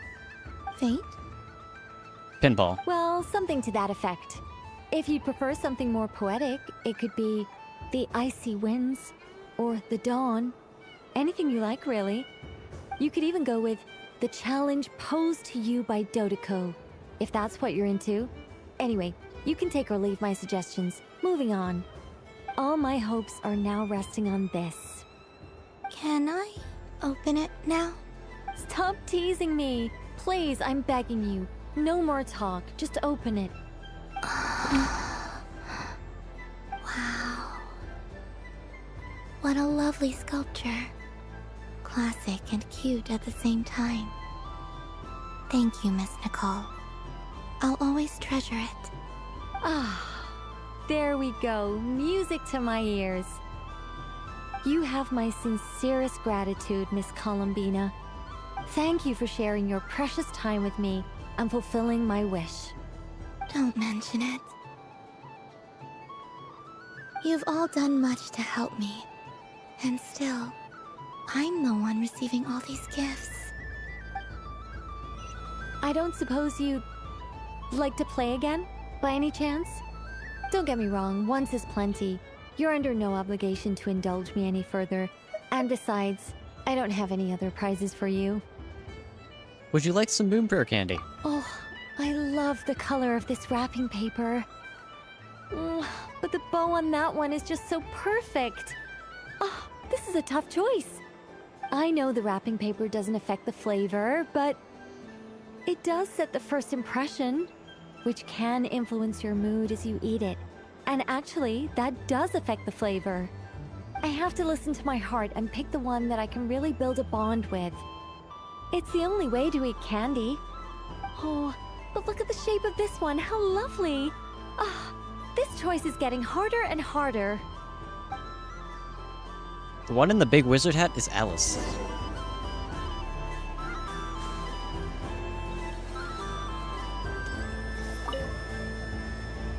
A soft and furry creature that bounces and jumps.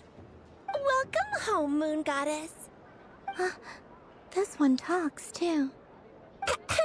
Allow me to introduce myself. I am a Dodoco from a distant archipelago, the most mischievous of all my Dodo brothers and Dodo sisters. When the going got tough, I powered through, and when I met obstacles, I boomed them away. That sounds like a lot of fun. Doesn't it just? Oh, but then the trouble started.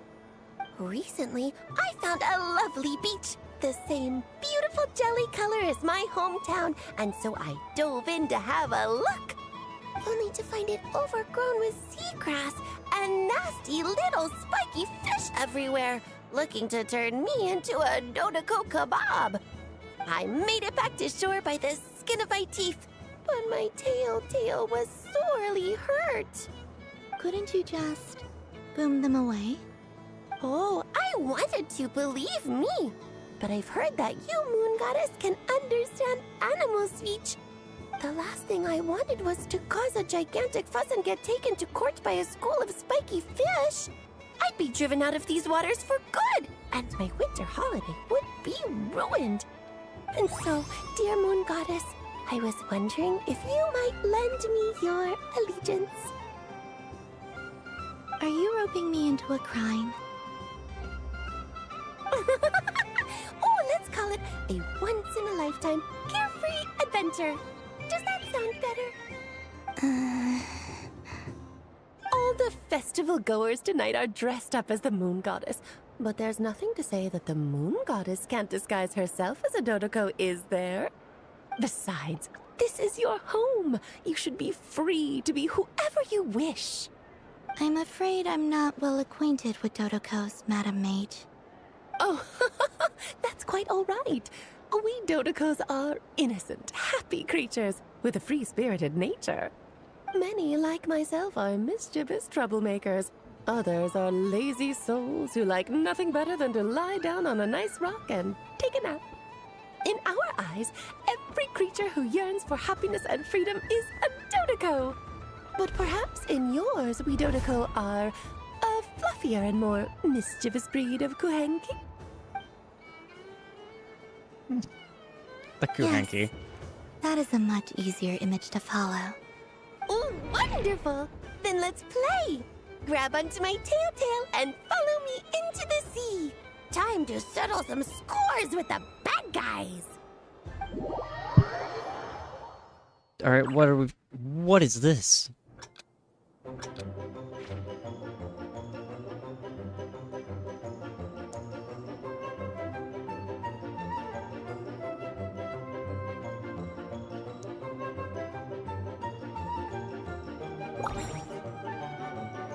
Uh-oh.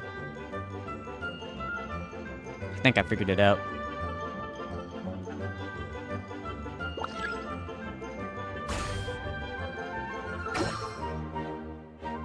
It is in fact Bomberman.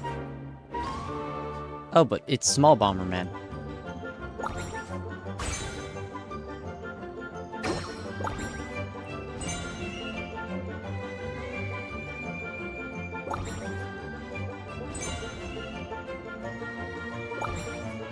This is awkward.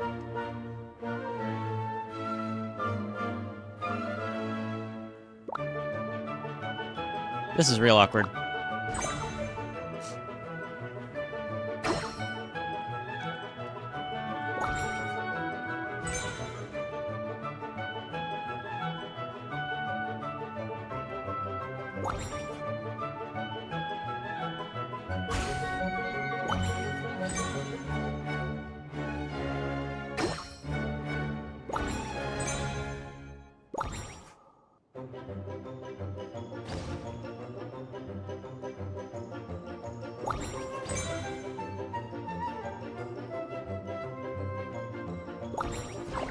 Ow.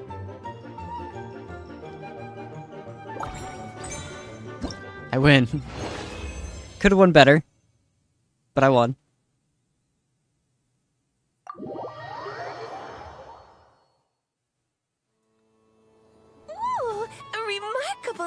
isn't. So, what do you make of it?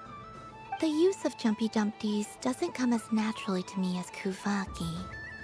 But their unpredictability makes it fun. I think they call this... novelty? Indeed!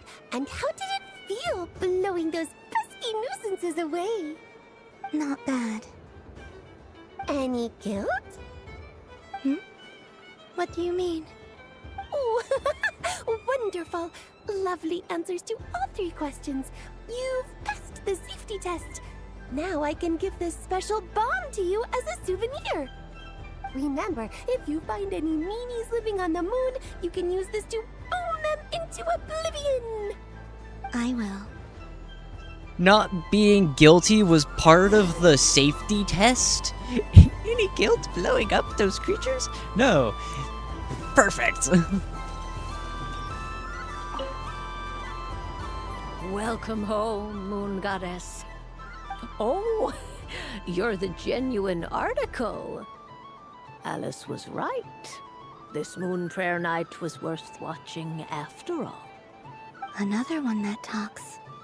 Greetings. Pleased to make your acquaintance. I am the Hexenzirkel member they call B. Barbeloth Trismegistus. Columbina Hyposelenia. Pleased to meet you too. Hyposelenia. A fine name indeed. Now then, Miss Columbina, do you wish to hear a mage's divination?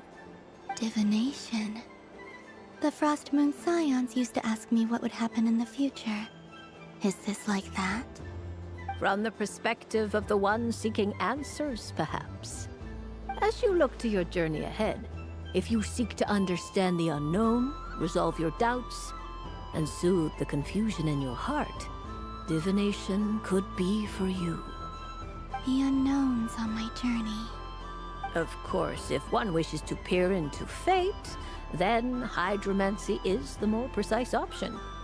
But that is a complex affair, and to relegate that majestic art to the status of a festive amusement would seem somewhat uncouth. Besides, it is sometimes better to not know fate with great certainty. Hence, I shall use the suitably festive Luna Arcana to tell your fortune instead. It is more popular with the youth in any case. Lunar Arcana. Indeed. Unlike hydromancy, this will only display possibilities and trends. People like to think of themselves as creatures of agency and free will. Peering too far and too clearly into the future is detrimental to both body and soul. I'd like to give it a try. Of course you may. Come then, take a seat, Miss Columbina. Before we begin, are there any specific questions you would like to ask? Let's stick to general possibilities and trends, like you suggested. Ah, very well. Then I shall use the basic Lunar Arcana deck. Now, try to relax. Cast your mind upon the things you have experienced and the things you are soon to experience. I will shuffle the deck. Would you like to cut the cards yourself? You do it. No problem.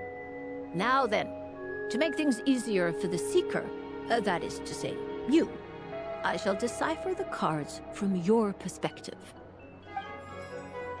Start divination.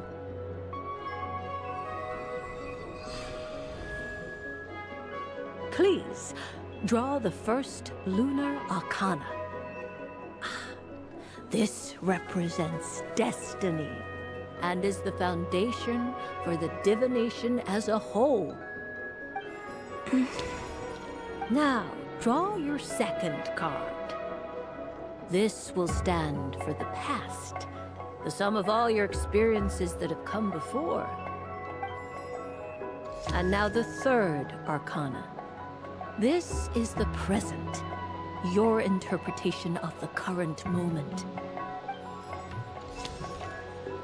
Finally, the last card. This shall speak of the future, which... Oh. Kuvaki Pulse? Fascinating. I've never encountered this before in my role as a diviner. Something has exerted an influence upon this card, causing it to leave its designated position. What do you make of this, Miss Columbina? Perhaps this is the guiding hand of fate in action. Of course, if you wish, you can choose to deny the validity of this card and draw the future for yourself. No, it's fine. Let's go with this one. A bold decision. I must say I'm looking forward to the results. Well then, let us flip the Lunar Arcana in sequence and see what emerges. Sure. Alright. First, Destiny. No surprises here. The card that represents yours is the moon. The moon. Indeed. The moon can represent the truth at some times, but deception at others. False peace, destructive calamity, and the world-changing power that lies within. When the moon is placed on the destiny tile, it indicates that your destiny is not what it may appear on the surface. Instead, it may yet have a hidden side. Take a look at that card. It has Celestia on it. Not just the moon. In fact, it's the moon with Celestia in front of it, a staircase to Celestia. Interesting. It symbolizes a journey through the fog, fraught with uncertainty and deception, where one must face inner challenges head-on. I don't understand. Patience, my dear. This is but the first card, which serves as a basis for the interpretations that follow. Our divination will only grow clearer from here on out. Now then, flip the second card, the one that speaks for the past. Ah, the Hermit, but inverted. Inverted? Yes. The Hermit symbolizes solitude, introspection, and the pursuit of truth. When inverted, it represents isolation, truth out of reach, and a path that leads one astray. Combined with the moon as one's destiny, the Hermit inverted represents a choice you made to stand alone in the past. It was a choice made not out of fear or arrogance, but for reasons that others could not perceive. You fumbled through the darkness without a guide, but you did not find your way. Rather, you went astray. More than once, it would seem. Is this about how I became Kutar despite not wishing to become a god? And how I joined the Fatui because I yearned for a place to belong? I suspect only you know the answer to this question. All is not lost. The past is in the past, and so it shall remain. Shall we look into the present now? Oh my. The Lovers. One of the most interesting Luna Arcana. What does this one mean? This means that you have had an unprecedented emotional experience. The joy of finding your soul becoming intertwined with that of another. A precious and wonderful thing indeed. It's true. I've made a lot of friends recently, and they are very good to me. I like them a lot. It's always a dating sim. That sounds lovely. I am most delighted for you. The Lovers can also represent important decisions, perhaps related to a parting of ways. Now, if I were to guess... Yes. My return to the moon. I understand. Parting with friends is never easy, Columbina. But rest assured, this is not the end of your journey. There is always another story waiting to be told. The future always lies ahead. The future.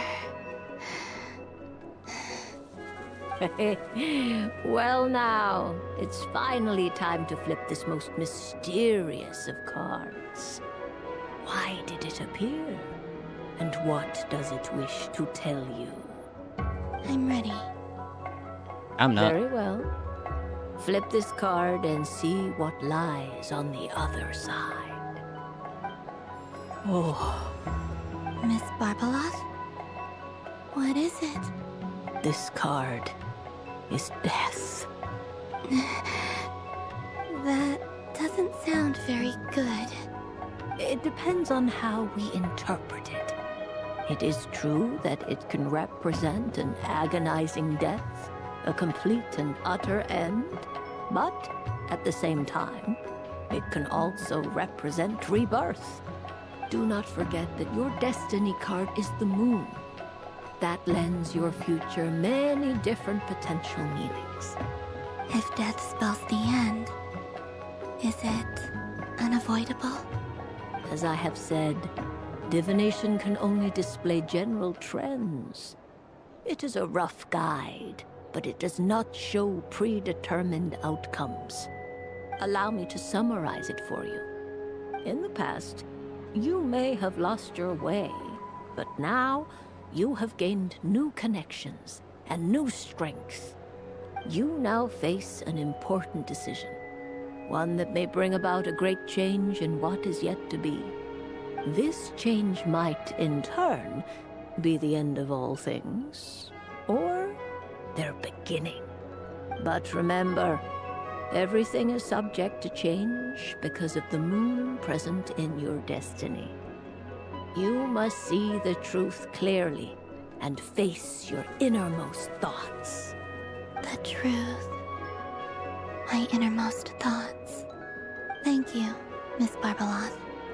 Don't mention it.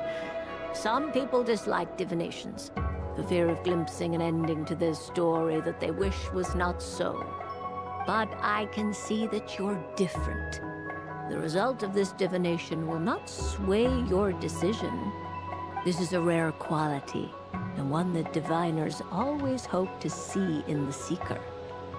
We are here merely to guide, not to exert undue influence.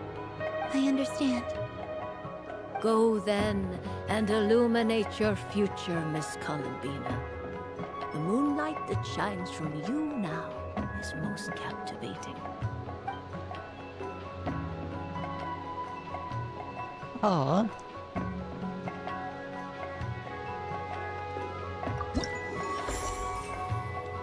The Three Witches Festival booth. You finished playing at this festival stall. Alright, we're done.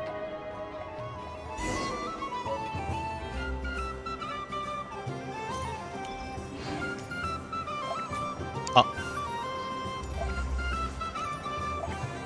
Anyone want to play soccer?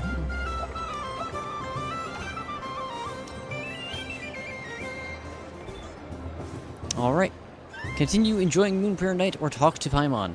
Well, we've already done all of the stuff, so I think we will talk to Paimon.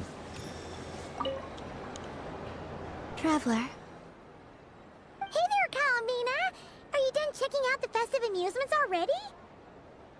Are you sure you don't want to look around some more? You might not get another opportunity like this for a while. Right now, what I'd like to do is... Would you like some Moon Prayer candy? Oh, candy for us? Thanks a bunch, Columbina. Don't mind if we do. Whoa, this one's intense. But it's so tasty. What about you, Traveler? How does yours taste? Like smetana. I think a very novel flavor. Oh, sounds good. Paimon's drooling now. Yes, I believe so. Okay, gotcha. Let's see. Have you tried any of them yourself? Paimon, could you pick out 3 Smetana flavor candied? Sure. This one, and yep, this one looks right too. Okay, that's 3. Here we go. 1 per person. All together then? It's so sweet.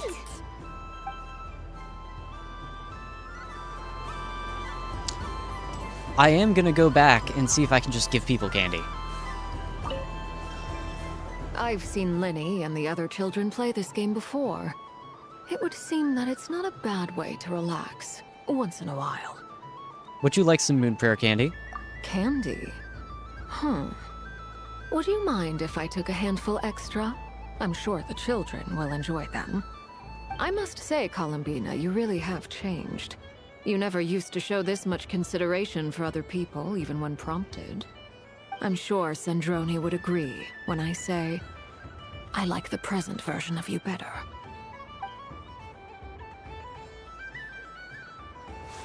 Alright. Want some candy? That was fun. It's a shame Ashru doesn't like playing with water, or I'd have roped him in as well. Oh, a gift? You shouldn't have, Miss Columbina. Very nice indeed. Candy is one of many luxuries that the desert folk could never afford. How I yearned for candy when I could not have it. Yet, now that it is readily available to me, I never seem to crave it. May your Moon Prayer night be one free from regrets.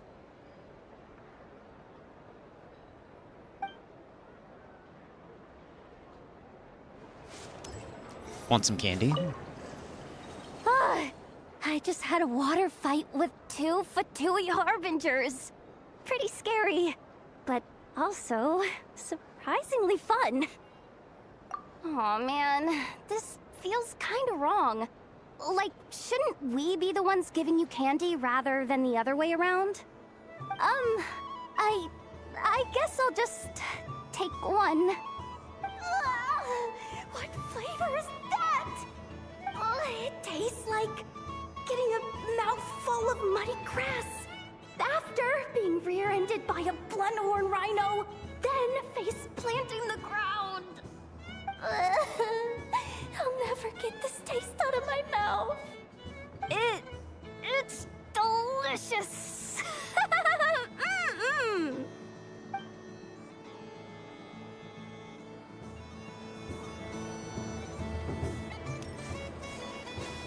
Oh, what does this say?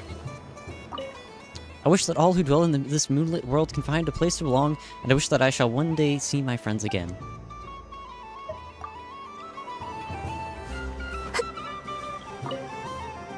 Yes. May everyone's wishes come true. Would you like some candy? Why, thank you. Don't mind if I do. Oh, my. It's so sweet. I'm so accustomed to plain, simple meals that this sweet treat is quite a shock to the senses.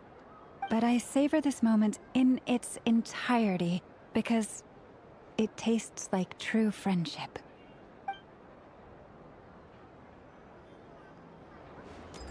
Alright. Now we must just continue distributing candy.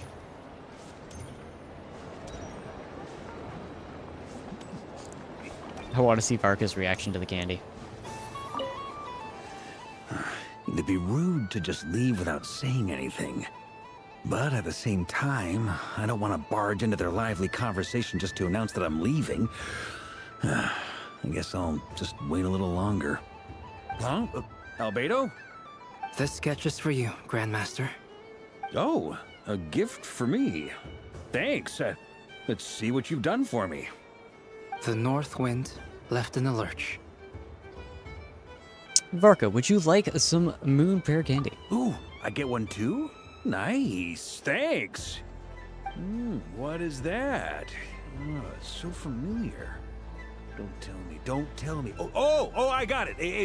It's like the candy jar dropped into a vat of today's boon. Seems I'm a proud recipient of today's Feast of the Moon, huh? None for you, Albedo. No, I'm just kidding.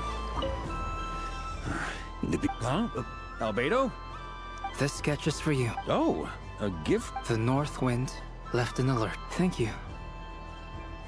It seems I've picked lemon. It strikes a good balance between sweet and sour.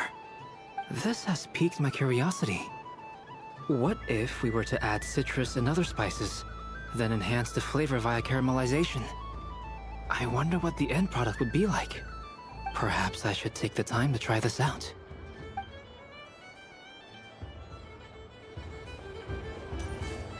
Want some candy? Up for another round of fish blast? Of bye-bye, bad fishies! Would you like some moon prayer candy? Oh, bless my fluffy tail! Dodoko has never seen candy shaped quite like this before. Why, it shines like a lovely crystal. Let the feasting begin! Oh, sweet as a tomato bathed in sunlight.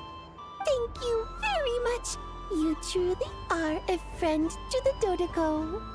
Please share the rest with other people. I am sure everyone will fall in love with the taste of pure joy. Would you like some candy? I don't suppose you'd like to play again, by any chance? Don't get me wrong, once is plenty. You're under no obligation to indulge me any further. Alright then. She doesn't want any candy. Do you want candy? The death card made of the moon for which Miss Columbine fretting is of no avail. I will have a chat with Alice about it sometime. Would you like candy? You're such a polite child, Miss Columbina. But we elders have already partaken of our fair share of stories in this world. Enjoying candy, keeping up with the hip and groovy trends of the day. Oh, these things should be left to youngsters like you. I hope you don't misunderstand me. I do not intend to lecture you or reject your kindness.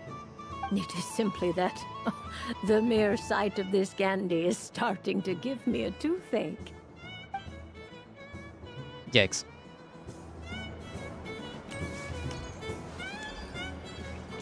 Alright, I want to try giving one to Sandrone, and I think we're gonna stop there. Wait, no. Aino needs one too.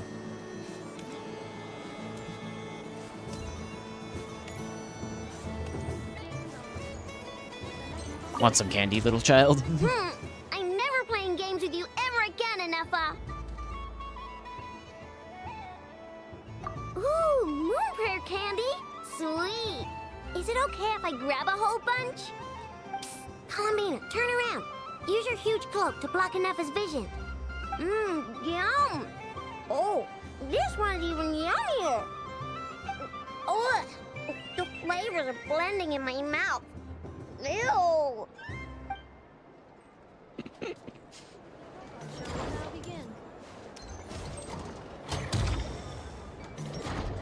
Can't talk to her for some reason. Oh well. Hey, Sandrone. Want some candy? If I can ever stand in front of you. There we go. What's there to see on that moon anyway?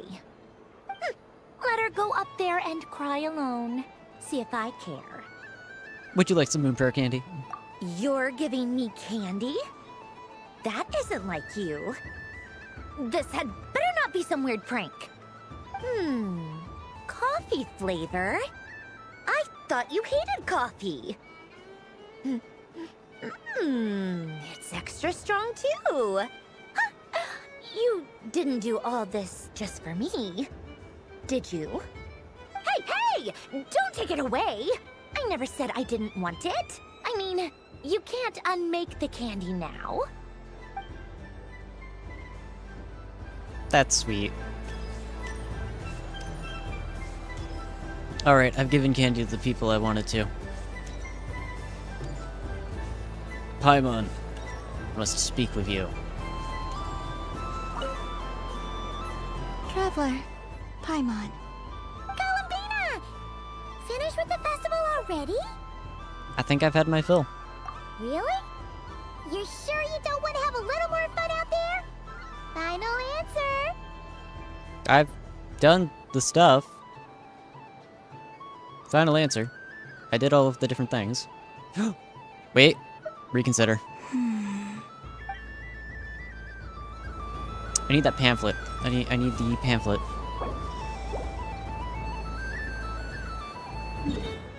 No, not this.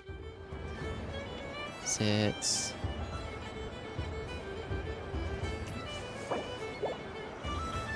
How do I get the pamphlet out?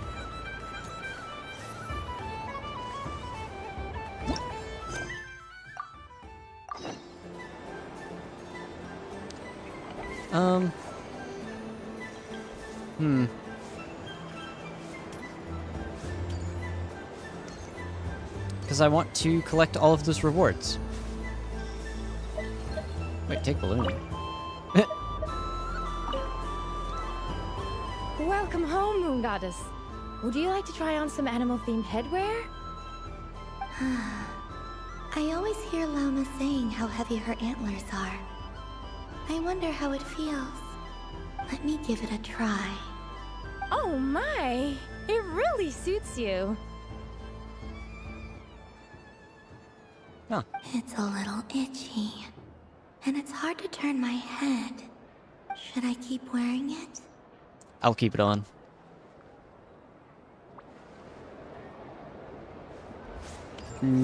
It's amazing. Yeah, no, how do I...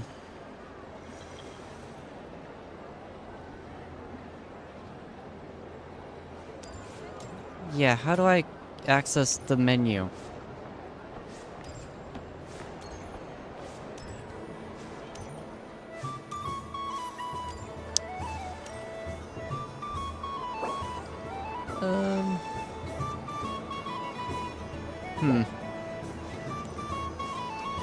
If I leave and re-enter, then it might make me re-experience some stuff, but I want to grab the bonuses. I'll leave and re-enter. Hopefully I don't have to re-experience too much.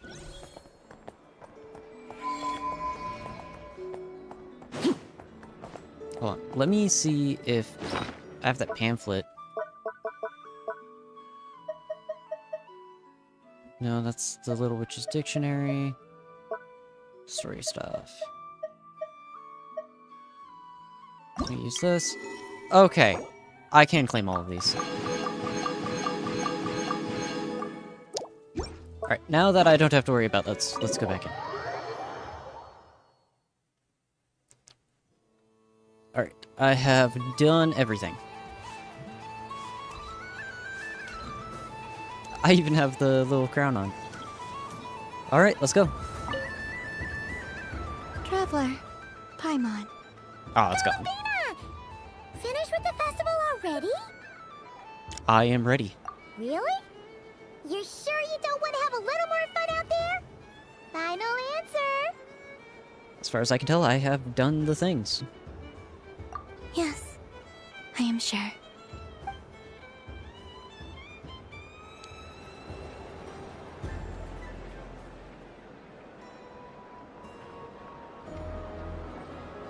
This was the most fun I've ever had on a moon prayer night.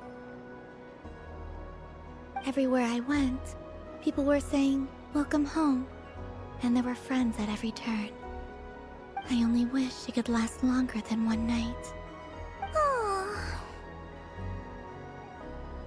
Your friends will always be here. Yes, you're right. The moon prayer blossoms. Ooh, look! Look! Moon prayer night is here.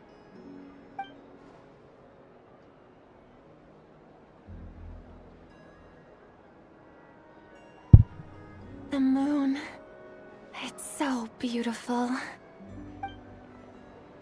Happy Moon Prayer Night, dear. Happy Moon Prayer Night.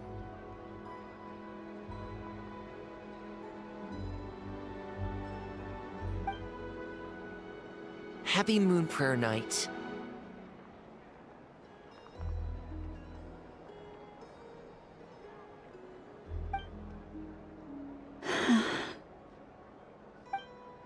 Aww. Huh.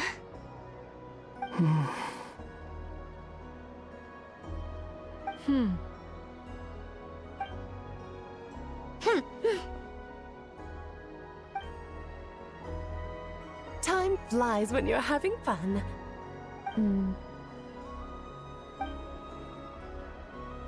Oh. Looks like the time has come. Columbina. You'll be heading off now? Yes, to the ruins you mentioned. And from there, back home to the moon. Wait! I know? At least... Take one of our craft shop's crumb cookies up to the moon with you. You know, for a snack. Sure. Why not? The Curatorium of Secrets believes in proper farewells. No story should be left without a satisfactory endnote. Never. Farewells are an important affair for the Ratniki, too. We never know when we might meet again. Haha! And here I thought grand farewells wouldn't suit tonight's mood. But I suppose friendly passion is not to be stopped, eh?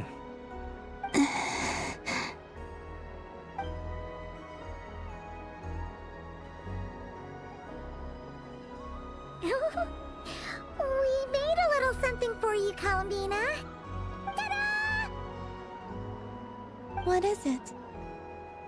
A Moon Prayer Night greeting card. She said, oh no? By all of your friends. You did mention that you'd like a portrait done, so I took the liberty of creating one for you. I, meanwhile, did the portrait of Mr. Albedo. And Mr. Varka did the same for me.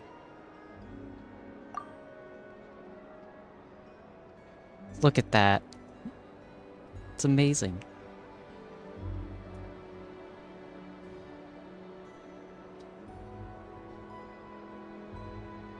I mean, I think my work was pretty true to life, don't you think? The picture of Ashru was my doing. The two of you seem to get along rather well. Wait, was I the only one who did a full body picture? That's so embarrassing. I did pictures of me and Anefa. I did my own portrait and one for Hat Guy. Plus, there's the two mages, Arlecchino and Snezhnaya. So, if you ever miss us, just flip the card open and we'll all be right there with you. I don't know what to say. Thank you so much, everyone. This whole Moon Prayer Night was more than I could have ever asked for. It is the greatest gift I have ever received. Lauma, I figured it out. Figured what out? Remember how the Frost Moon Scions used to use milk as invisible ink to write hidden messages? That was a very long time ago. Oh, are you saying? Yes. When I miss you all, I shall use moonlight in the same way, to write words that only you can see upon the moon itself. Wow, that sounds lovely. Quite. But how will we see them? Simply open your windows on nights when the moon shines bright, and the moonlight will naturally flow towards the words I have written. That sounds most fitting indeed. Very true to form. I'll try to write them in places that won't disturb your sleep. I, for one, would sleep all the better for having read one of your messages before settling down for the night. Exactly. So don't worry about disturbing anyone's sleep. Just promise you'll write to let us know you're okay, alright? Alright. I promise.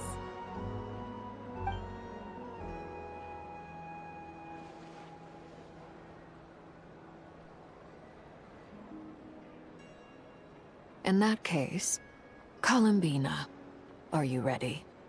I'm ready. Let's go. I'll stay with you to the end. Very well. Let's go.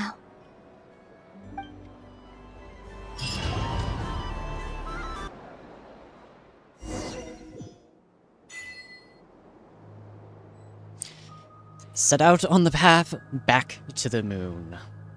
Oh boy. In just a few moments, I will be gone. I still don't know what to expect on the moon.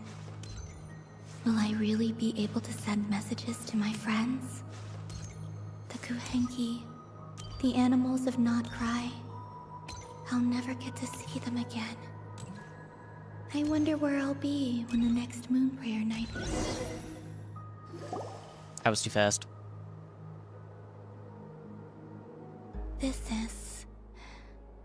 This is where the people of Hyperborea used to communicate with the moons.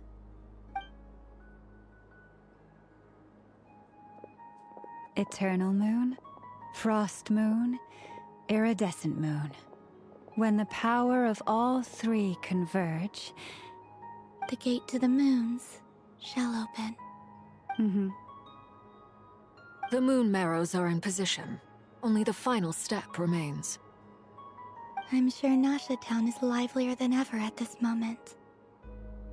Yeah, it's a shame you couldn't be there for it, but it's now or never, right?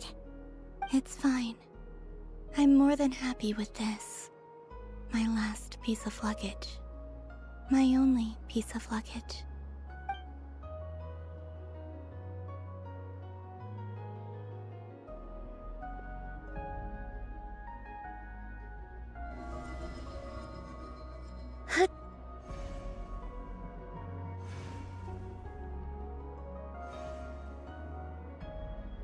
I can already feel the moon calling to me.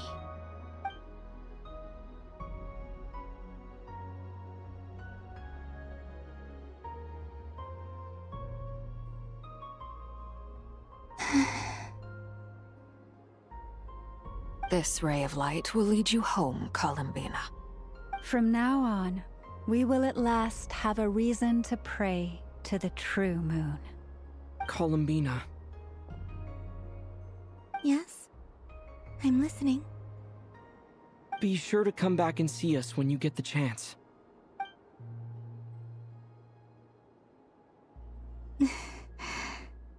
Of course. But if that chance doesn't come, then remember that you have friends on this planet. People who will miss Columbina. Yes, I will. Thank you for everything you've done for me. And remember, come night or day, the moonlight shall always connect us. Well then, farewell, my friends.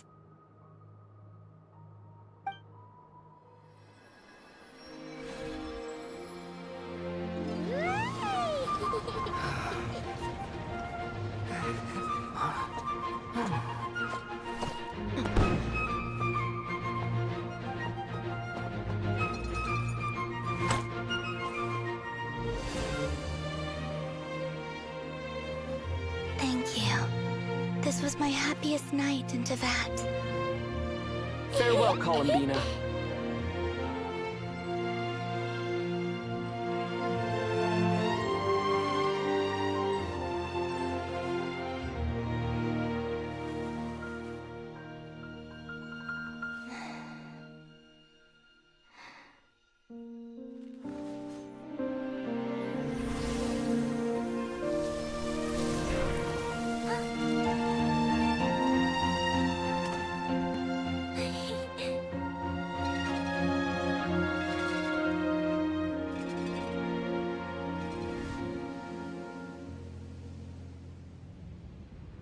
The moon really is closer than ever tonight.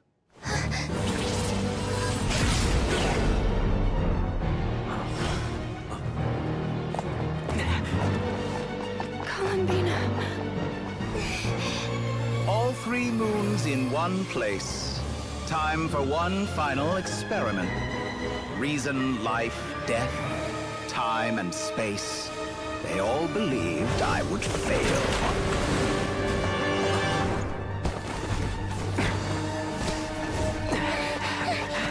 How could this happen? But Tevat's primordial power never did belong to the throne of heaven. And now, they are mine.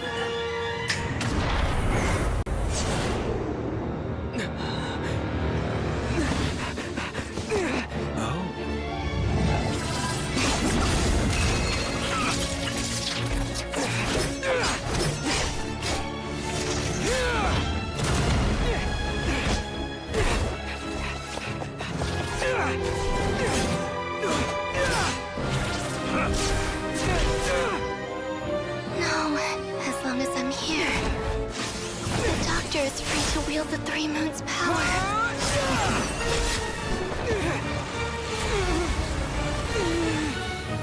It's the only way.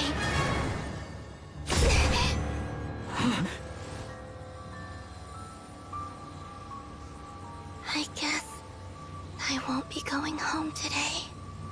Columbina! No!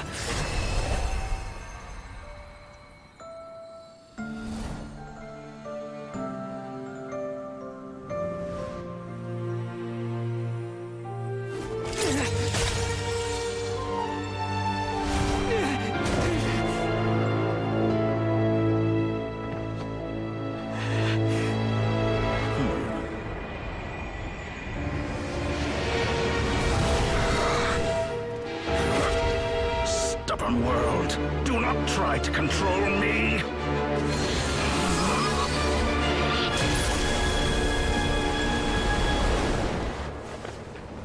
Columbina.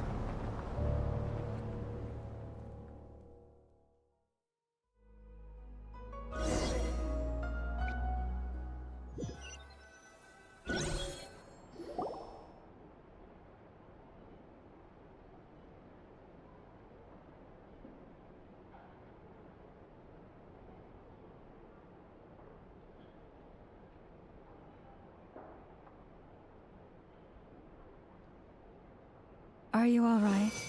Do your wounds still hurt?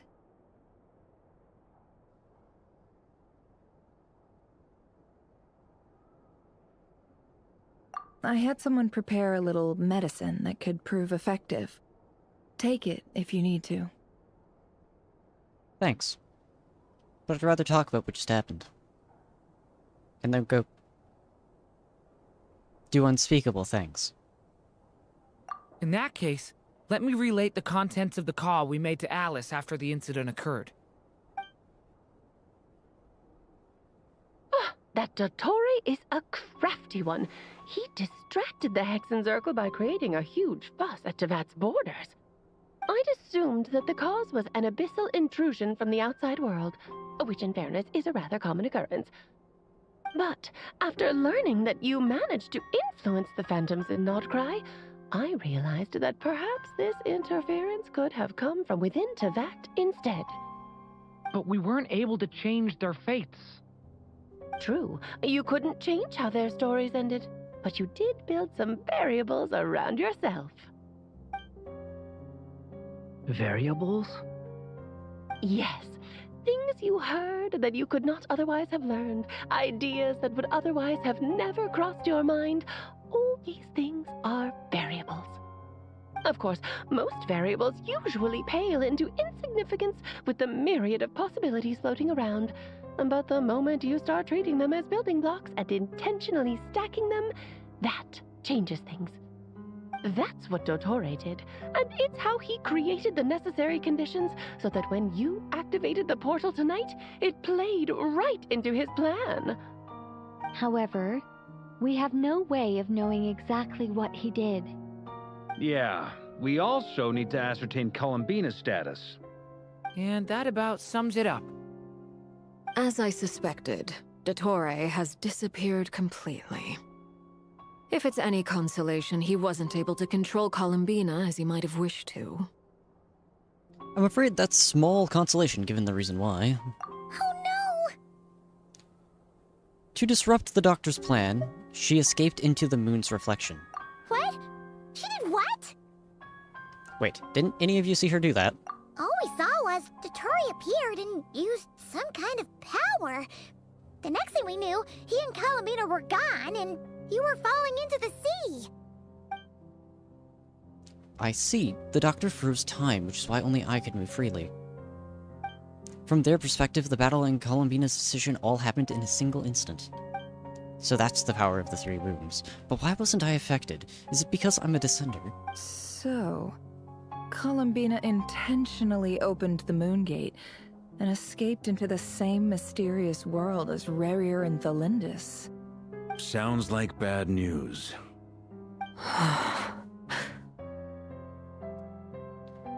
This must be why Dottore's been lying low this whole time. He was biding time until he could execute his plan. Seen in that way, the trilunar syzygy and Rerir's emergence, Dottore might have been pulling the strings in both cases. According to Miss Alice, he is attempting to transcend his destiny and finish an experiment that only a god might complete. An utter lunatic. Wait a sec, where's Hat Guy? Seems like he'd want to be here for this. He took off with the Dodo communication device after we spoke to Alice. He said he had a hunch that he wanted to investigate by himself. The look on his face was terrifying. I've never seen him like that before. Probably anger and frustration at the fact that Dottore was one step ahead despite his best efforts. And honestly, I feel the same way. I'm back. Hat Guy! I went to look for the Hyperborean phantoms again. I think I've gotten to the bottom of it. I got them to talk to Nicole on the other end of the communications line. Turns out, the history they describe is different from how Nicole remembers it. Really? But how? Surely Nicole can't have been wrong. Because the phantoms are the ones who are deceived. They speak of a savior who appeared in their history. One who never should have existed. This savior promised to create a new moon within the false sky, and even bring back their moon goddesses. Foolishly, they believed in him, and told him everything he wanted to know about the moons. It's obvious that this was Dottore's doing. Now you mention it, the first time we entered the Hyperborean ruins, we heard the phantoms discussing their history, and I remember Nicole commenting that something sounded a little strange. But Dottore shouldn't have been able to get in there in the first place! He didn't. Nicole said that this was an anomalous state triggered by disruptions in the causal connections between phantoms from the same era. The variables that Dottore put in place were substantial enough that they even affected phantoms that he never met. So it's not that their memories were unclear. They'd been tampered with. That's exactly the possibility Dottore was trying to manufacture. He turned these variables into knowledge and engineered the situation so all that knowledge would fall into his hands. Then, he harnessed that knowledge on Moon Prayer Night to truly create a false moon. How is that even possible? To be precise, he exploited a weakness in the way the spell works. The spell senses Kuvaki to detect the moon's location. So, as long as the false moon more strongly resembled the moon than the frost moon beyond the skies, the gate would teleport Columbina to the false moon's location. In other words, to Dottore's side. Once he had her under control, the teleportation spell remained active, and he manipulated her power to seize both moon marrows.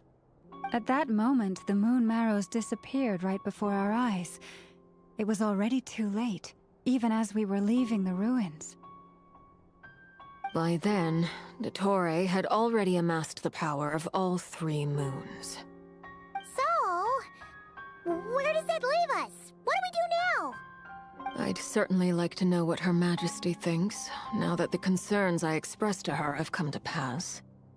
But we cannot simply sit and wait for her to decide the matter. And in any case, it is not the Fatui Harbinger Damselette who sees us as her friends, but rather Columbina Hyposelenia. If, even in such extreme circumstances, Her Majesty will not lift the prohibition on Harbingers drawing steel against one another, then I will do as my heart demands. I will fight as Peruware instead. Oh, Arlecchino! Time is short, so I'll make the first move. Oh. Arlecchino means business. Whew. Even Arlecchino seems to be losing her cool now. I'm sure she feels partly responsible for this, and so do I.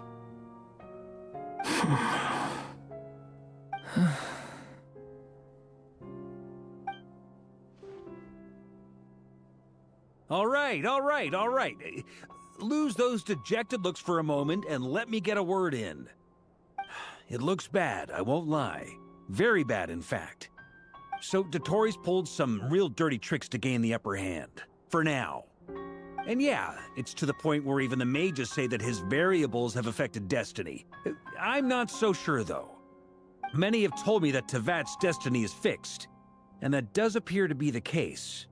Well, what makes Dotori so sure he'll be the exception? And since he was able to stack these variables up, who's to say we can't do the same? You of all people should not be discouraged, traveler from afar. This isn't over yet. It's not over till... you know what? Is that considered offensive now? That saying? You know what? We'll use the other one. It's not over till it's over. And we ain't dead yet. Columbina might be dead, but she ain't dead yet. And you're not alone in that. Everyone here does, whether they've spoken thus far or not. But none of us are the type to sit back and wait for the sun to shine again. That's exactly how a knight should roll. If they knock you down, you get back up and get back in it. Don't forget, Honorary Knight, you're a legitimate member of Mondstadt too.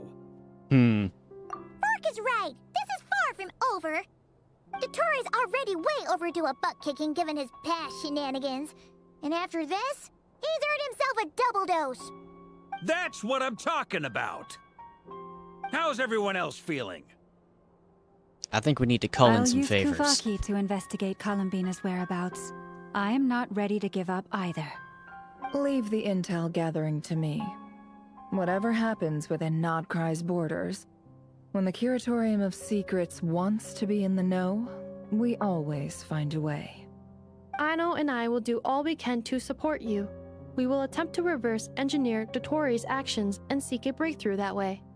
Alice and Nicole are busy dealing with an emergency at Tevat's borders, so they can't return just yet. But they're both very angry about this. They've asked Albedo and me to act on the Hexen Circle's behalf and do everything in our power to fight back against Dotori. Are you ready then? We're going to have to conduct a lot of research, even in the early stages. I'll do my best. As for me, I'm pretty familiar with Dotori's way of doing things, so I can try to predict his next move. I'll help with your investigation. Nice! Looks like we have our basic division of labor. I'll get in touch with Flints and Itlua, get them to have a chat with their Starshiner. It couldn't hurt to bring the Lightkeepers on board as well. At the same time, I'll pass on instructions to the Knights present in Nod Krai to assist the Lightkeepers and other organizations in ensuring the safety of those living here. Understood. We've got to be prepared for anything. Yeah! We'll show him! That's it then. Good luck, everyone.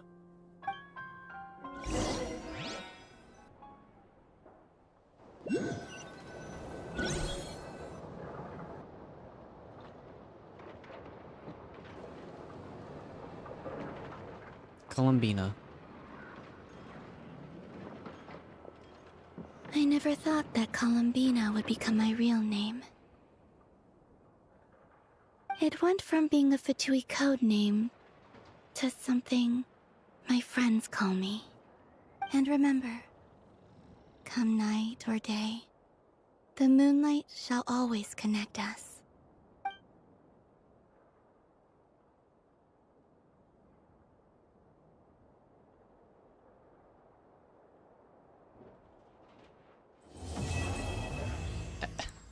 Act 6 complete. Act 7 on its way. I hear it is really long. Oh.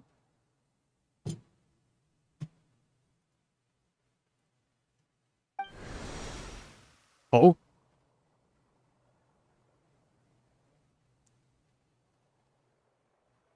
That can't be good.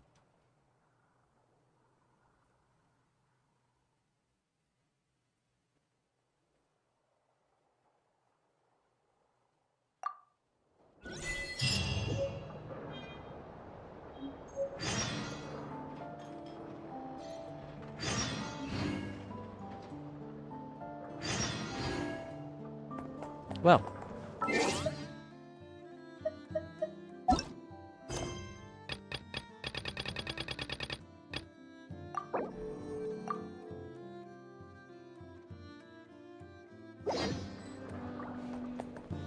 Alright, let's take a quick look at this quest. Act 7 of 10. Alright, I'm going to take a quick break and then we will continue on with this.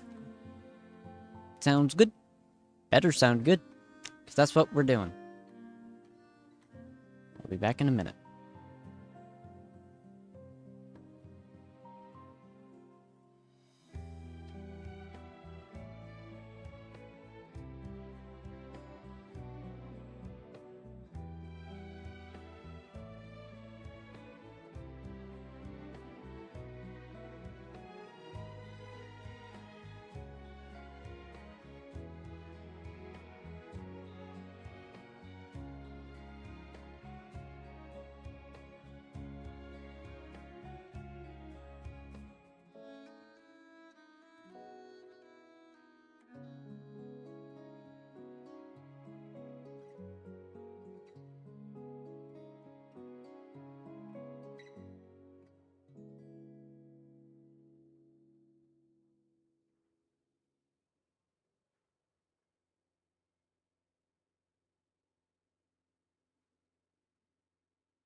Alright, I am back.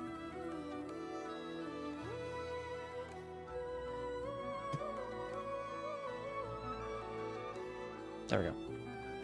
I am back. So let us continue. So if I remember correctly, I looked up how long Chapter 7, Act 7 is, supposedly in terms of length, time. And it's the longest one by quite a bit.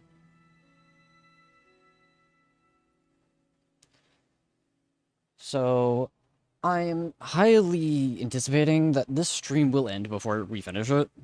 But, you know, we're just gonna work on it. And we'll see how far we get.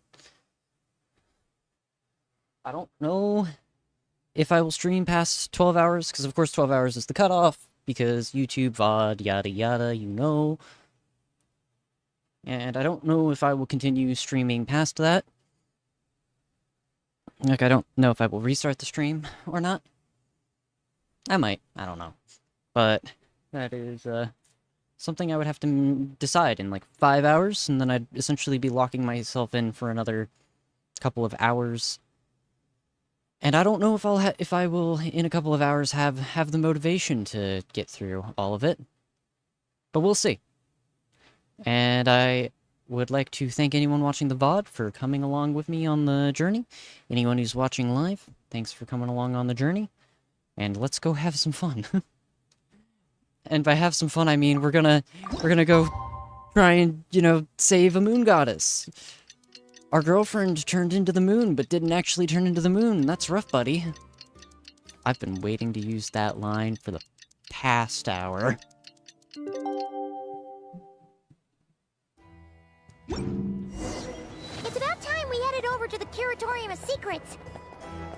We have something super important to discuss. You remember, right?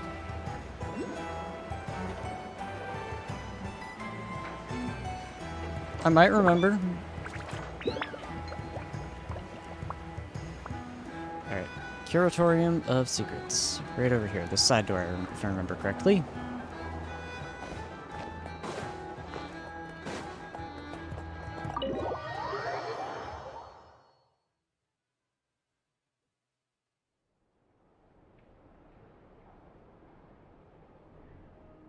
Lizard.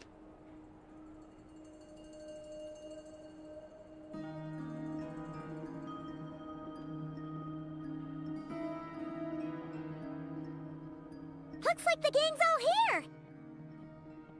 Yep, all ready. How about you two? Green and good to go? Paimon's ready! I'm ready too. Great, let's get rolling then. Great. Well, first things first. Wait. Someone's here. We heard your footsteps. Although... You've been here for a while now. I take it you followed the Traveler, but I don't sense any ill intent in you. Come on.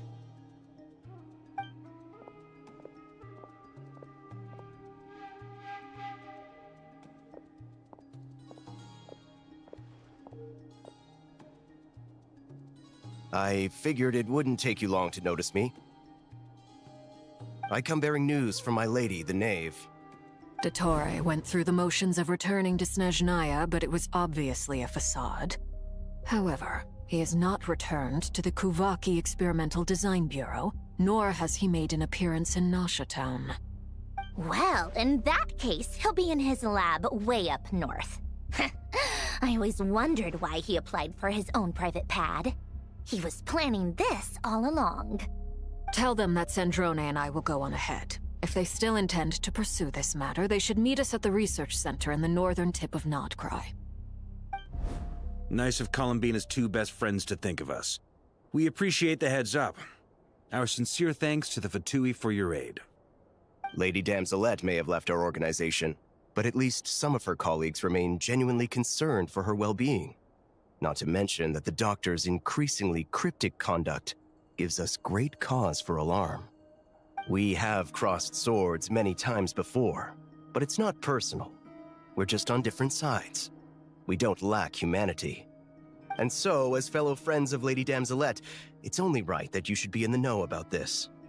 Arlecchino's situational awareness has saved us a lot of trouble. I'll leave the map here with you. If you do decide to head to the research center, please proceed with caution. And remember, at least while you're in Nod Krai, Lady Arlecchino's subordinates are your comrades if you want them to be. This is very accommodating of you.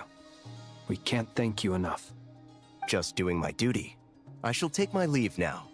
If you need us, you'll find us at the Experimental Design Bureau.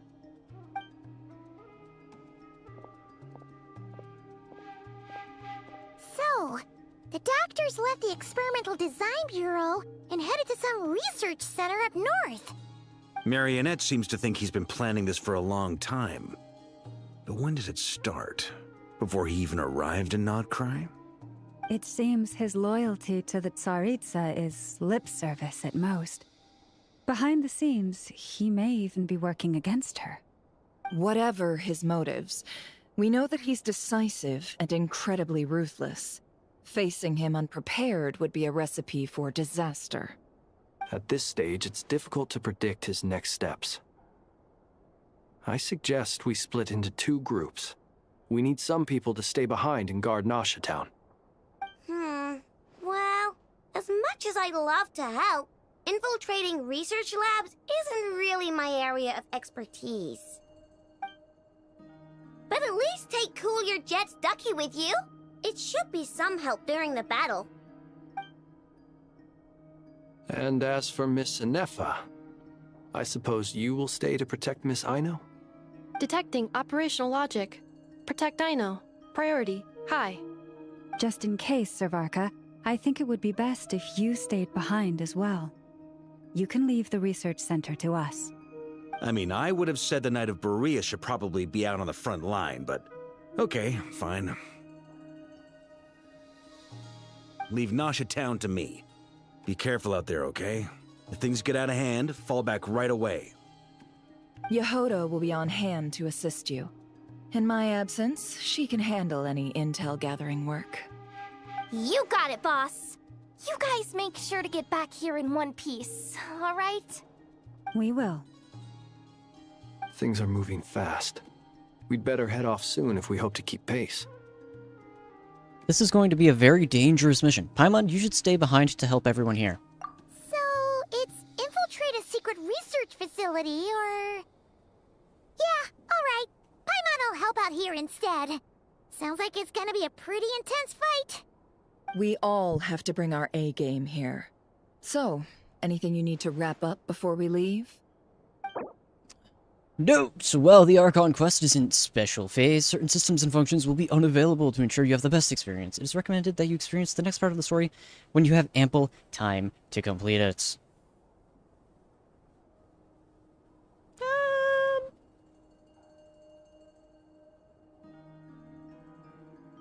Should I start making the coffee now? We'll go for it. Worst case scenario, I leave my game running overnight.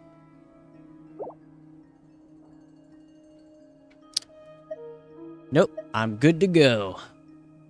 Then you'd better get going. Very well.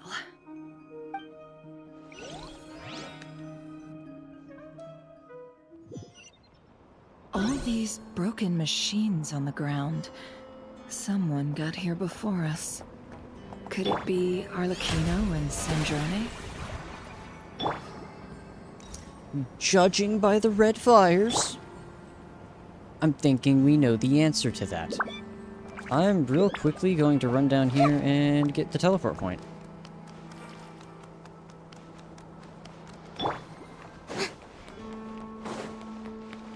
I cannot grab the teleport point. Yeah, well. That's what it is. The show begins! Want to real quickly heal up. There we go. Let's go.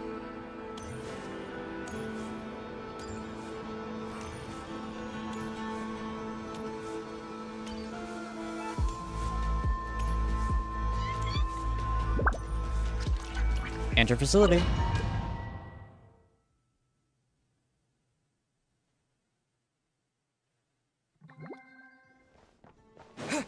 More playing as characters I don't play.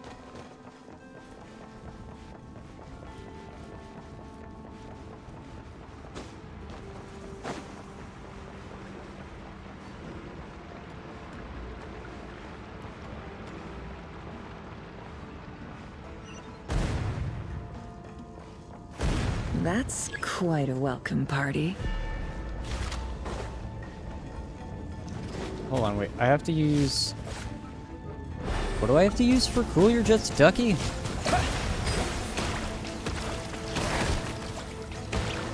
Oh, yes, okay. Traveler's Elemental Scopes. Okay.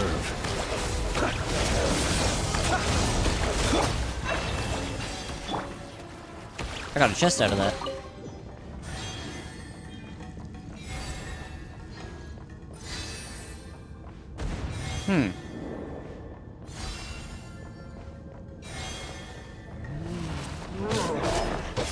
These are...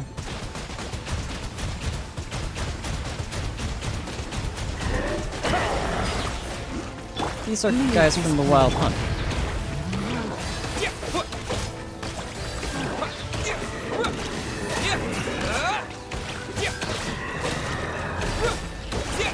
Be silent.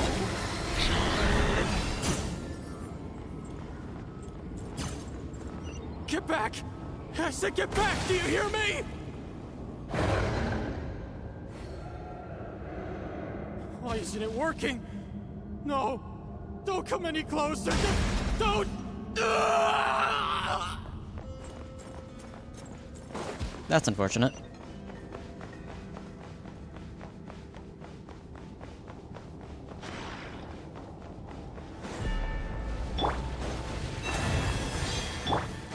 Observe, the night cometh. Bombs away! Can't hide the truth. The deception ends here.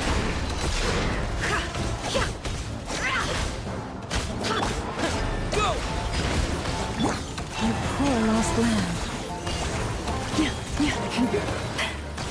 Huh? You poor souls. May your spirits find peace. Grab that key on the ground. We'll probably need it at some point.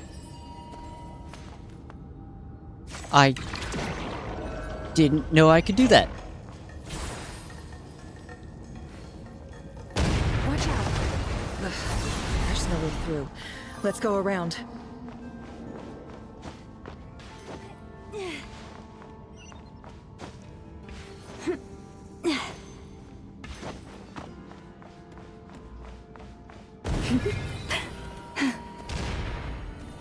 Well, this is faster.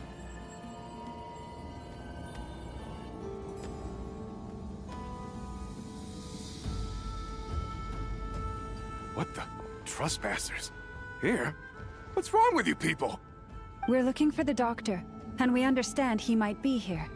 I see you're fleeing the facility. You looking to settle a score with the doctor? Good luck with that. I don't think you have many chances left. Perhaps. But you might have a chance to live if you start talking. 2 other Harbingers had the same idea as you. They're already inside. But what good is it gonna do?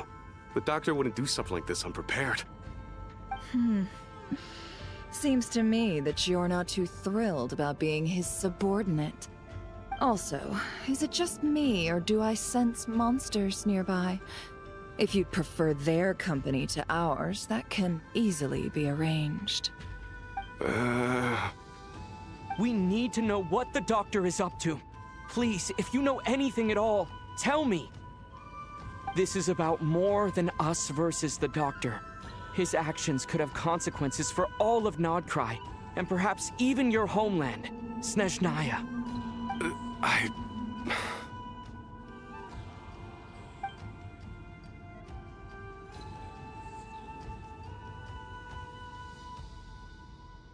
He's building something.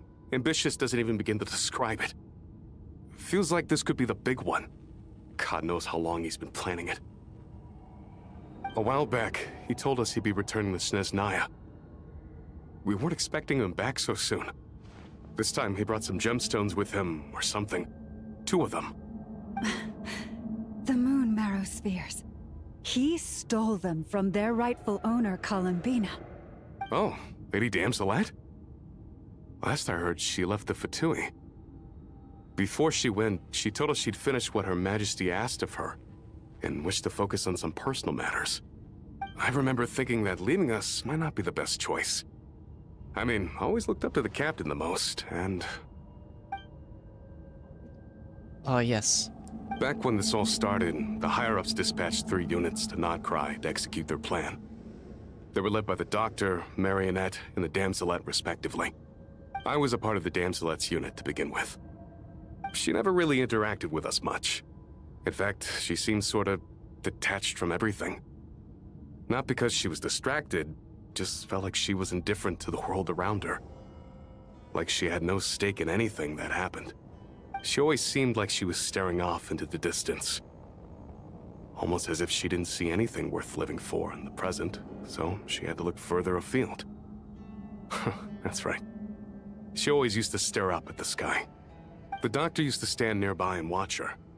Apparently they got along well at first, but somewhere along the way, she grew wary of him. Started avoiding him as much as possible. After she left, everyone in our unit merged with the Doctor's. He's similarly indifferent to the world, except when it comes to the moons. He seems to have big plans for them. Right now, obtaining the 3 moons is his #1 priority.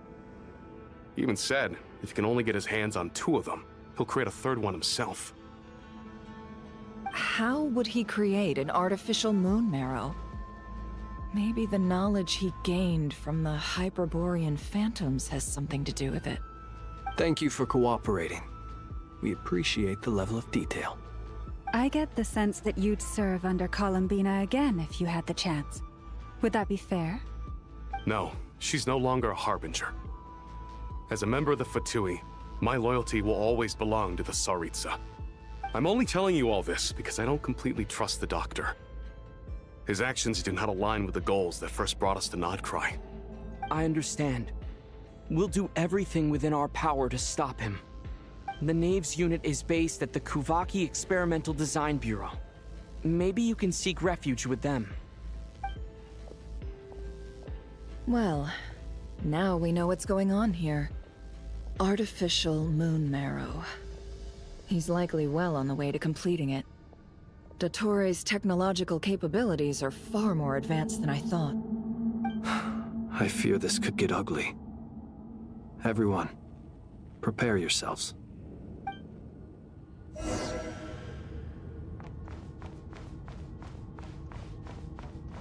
All right.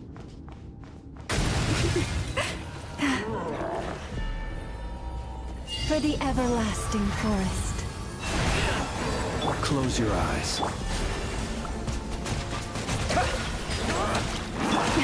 A grape. No more lies.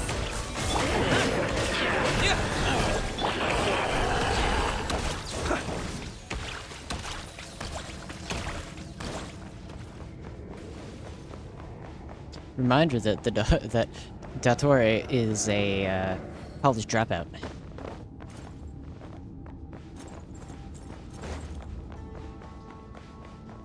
I went the wrong way.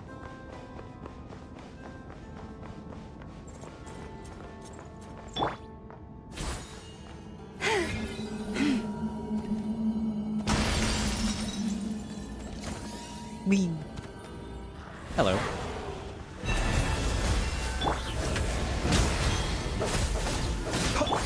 Go! Yeah!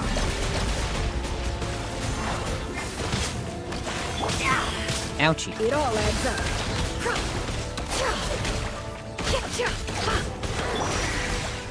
Observe. Observe. Beware the creatures of the night.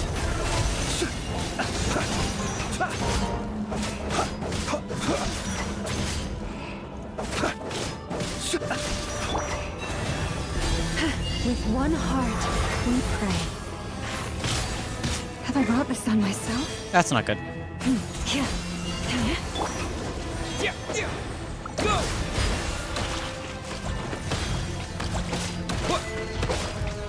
Radiant Cocoon. Wonder what that is.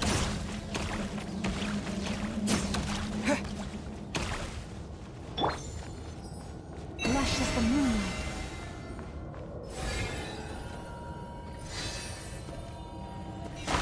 Precious chest. Fun.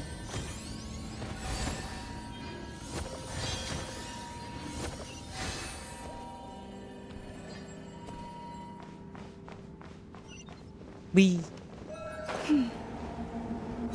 Well, this looks like a boss fight if I've ever seen one.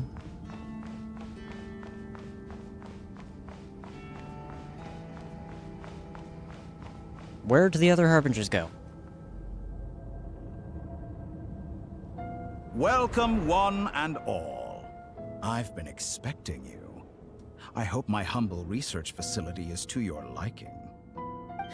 Yeah, we really appreciated fighting our way in through a horde of monsters. The gall. You expect us to believe you've just been patiently waiting for us? Of course I have. Should I be worried about something? Everything seems to be going quite smoothly so far, and you've shown up right on schedule. First Sandrone and Arlecchino, now you. Ah, quite a surfeit of guests I've had today.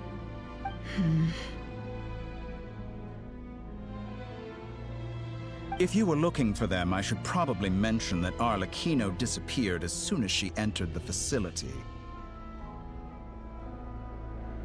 As for Sandrone, why, she stood right here only moments ago demanding answers from me at the top of her voice.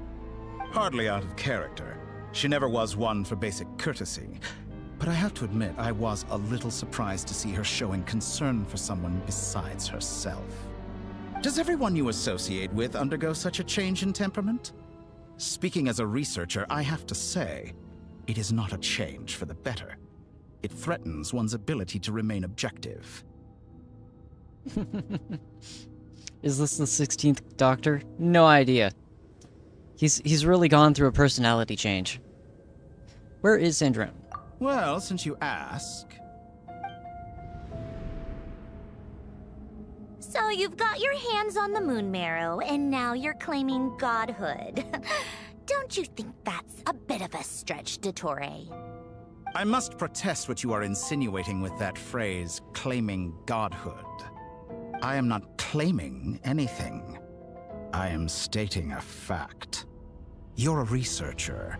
I'm sure you appreciate the distinction between the two. Huh? Wait, you really think you're all that? You'll excuse me if I'm not being a polite little lady for you. We're colleagues. We both know what kind of person you are. By the same token, I knew you'd respond along those lines. You and I both understand that facts speak louder than words. To that end, I've had my people send you a small gift. It should go some way toward helping you understand my present position. What gift?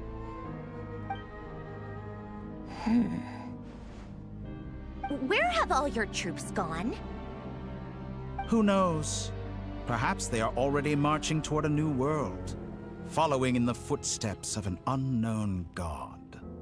As vulgar and arrogant as you may be, dear Sandrone, I have no intention of taking out my displeasure on your subordinates. They will enjoy equal rights to my own. You sent your people to the Experimental Design Bureau? That's the Tsaritsa's property. Yes, and I am very mindful of Her Majesty's instructions. But you know full well that they do not conflict with my present goals. In which case, all I'm doing is conducting another one of my experiments. Is there a problem with that? Now then, you have a judgment call to make. Am I simply lying to stall you? Or is it possible that every word I am saying is the truth? In which case, your subordinates really are in danger. So now you've turned on fellow Fatui soldiers. You're completely insane. I have set a new rule for myself. Each person gets one chance. Naturally, that includes you, Sandrone. If you wish to leave, I won't stop you. We are colleagues, after all. Scumbag!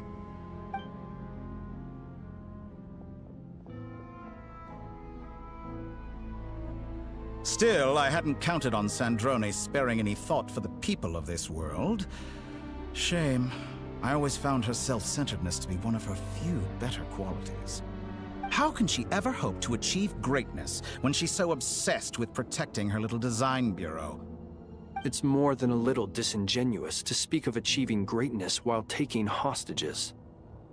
Or does honor no longer mean anything to you? Honor? I have the marrow of 2 moons in my possession and will soon complete the construction of a 3rd. I will be the god of a new world. And you speak to me of honor? How charmingly naive. Those are sacred relics. You do not deserve them. In my view, many in this world do not deserve to be alive. And yet, I mercifully permit them to go on living, do I not? You'll come to regret your actions. Will I now? Let's see if you can make me. Boss fight.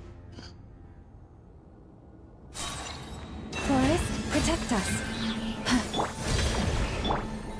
An exact practice. That can't be good. Ow. Wipe out! Close your eyes. Is that the best So we're fighting the you can do? second of the Fatui Harbingers. Unfortunately, the first is already kinda dealt with, so we can't call in backup from him. Target acquired. Leave this The third is, in who knows where, Moonland.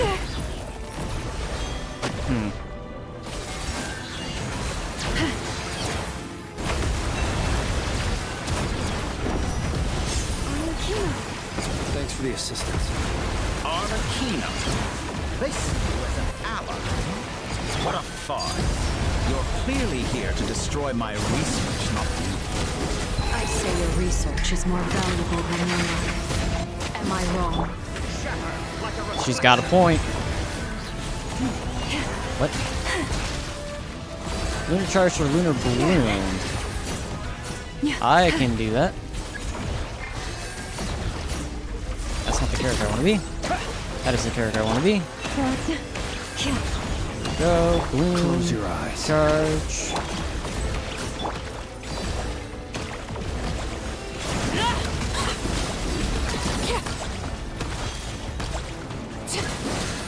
Oh, this thing. Be silent. Lunar Charge reaction. And get to Arlecchino, who is someone I actually know how to play. Is this all it takes to tire? Your actions betray your fear of me. Do they now? Alright, I am not risking being Arlecchino during big attack.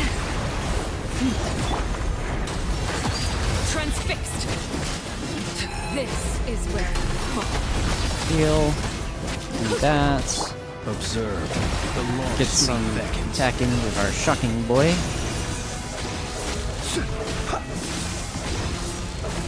Dottore is too powerful with the artificial moon marrow in his arsenal. Fighting him is futile. Quickly.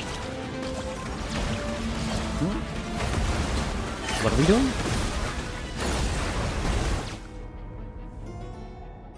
Let's go. I've always thought it is wiser to flee than surrender.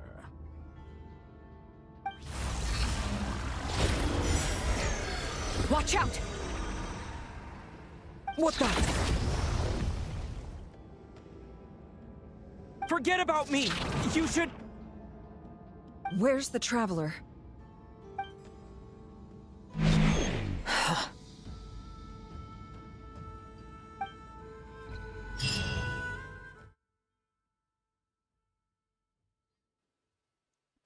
Okay. Next, we're gonna find out that we're gonna get ransomed off to the Abyss Order.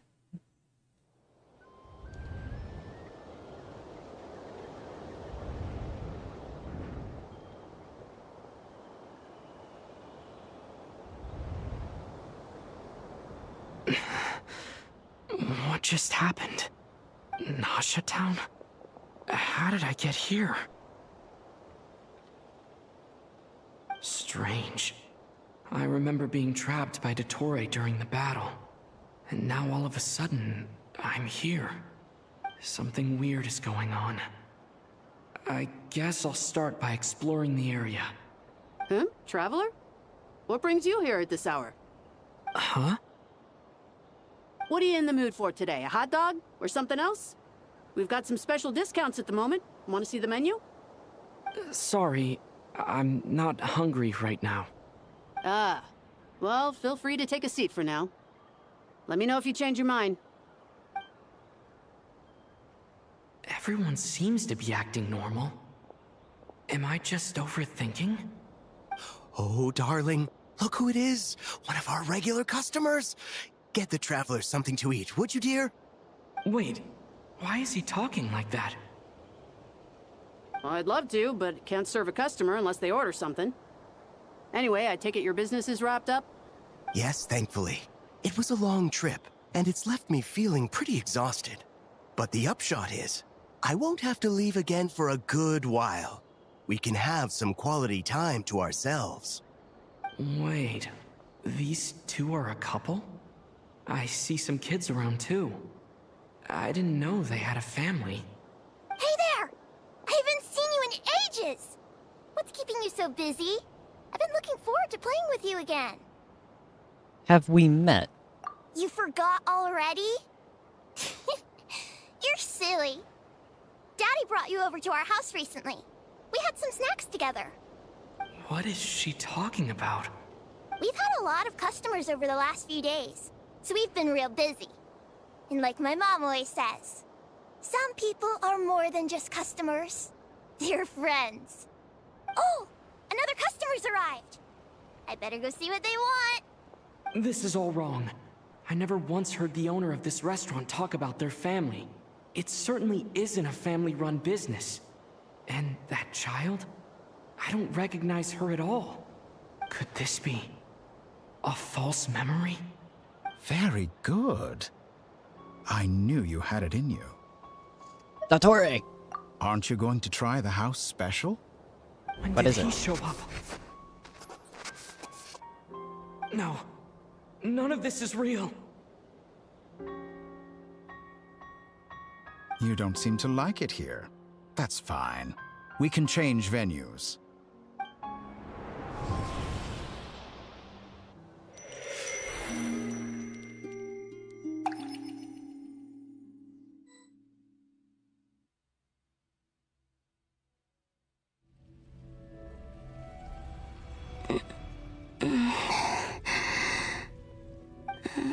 I'm still alive.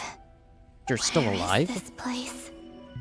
It took all my strength to open the moon gate, and then I leapt into it.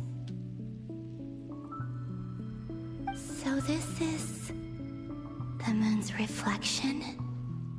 The mysterious realm beyond the gate?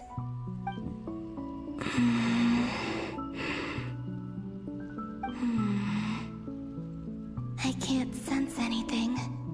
I guess I could try opening the gate once more.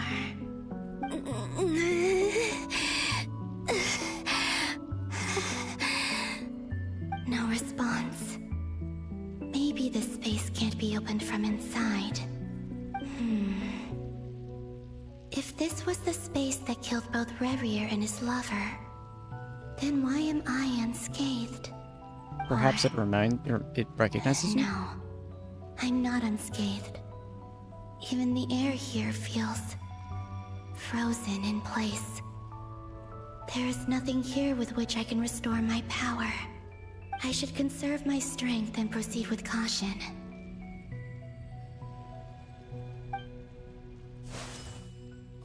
I don't believe Dottori's scheming will stop just because I escaped.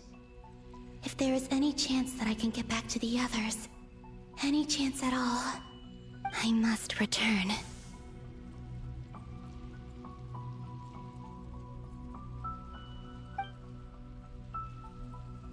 Emptiness, silence.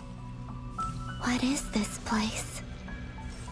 Or Or maybe the real question is, what is it for? What's this? Looks like it responds to my power. So as I was saying, it's entirely possible that it hasn't damaged her because it recognizes her as a moon goddess. Try using a charge attack to interact.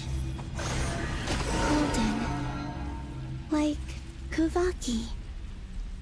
Is it some sort of guide? And why does it feel so familiar? I might as well follow it.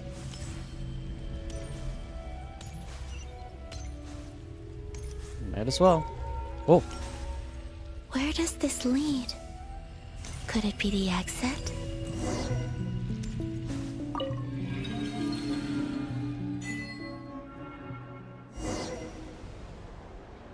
Explore the world in the mirror. Welcome home, Moon Goddess. Is this Nasha Town? But isn't Moon Prayer Night over already?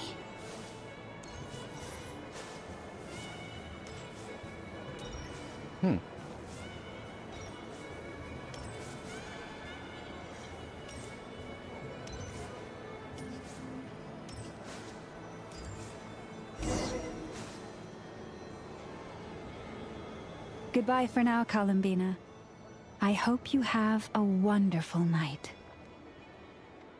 I will. Llama, everyone else, and me? Are these my memories?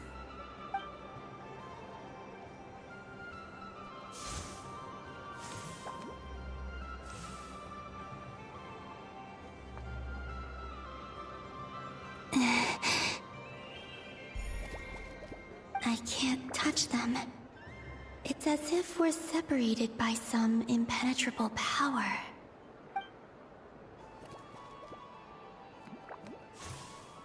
Over here! Over here!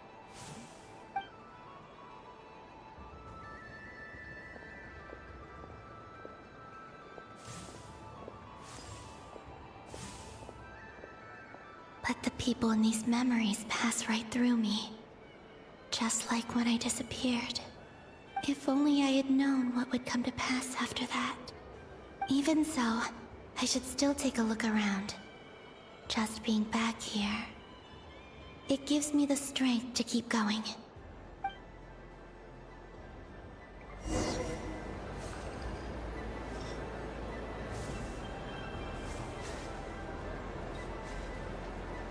Welcome home, Moon Goddess. Oh, you're the genuine article. Alice was right. This Moon Prayer Night was worth watching after all. Oh, yes. That was the fortune-telling stall run by Barbeloth from the Hexen Circle. I just noticed her, well, I semi-noticed it before, but her hair changes color.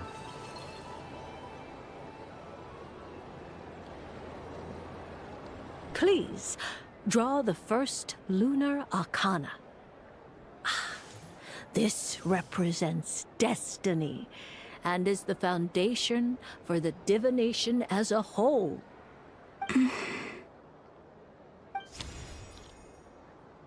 My destiny. I believe the card I drew was the moon. Now that I think about it, Barbeloth's divination was absolutely right. It's almost time to draw the last card. The one that represents the future.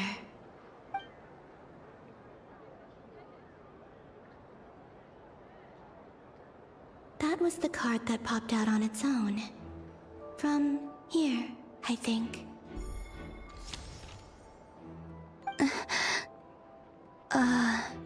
Kuvaki Pulse?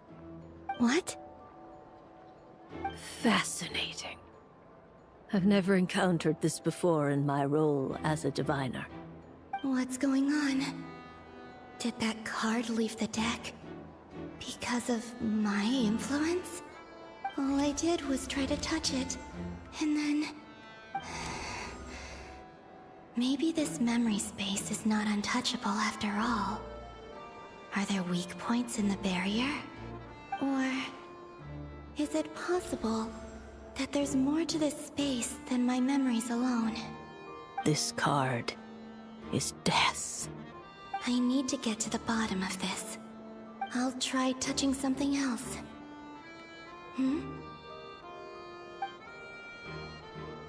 Is this... the wind? No, it's gravity. It's pulling me outwards. No, Traveler!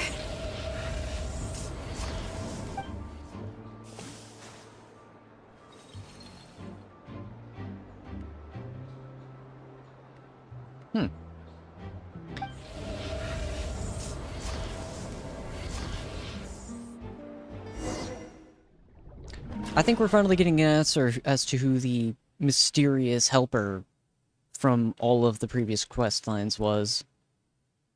The one that we never knew.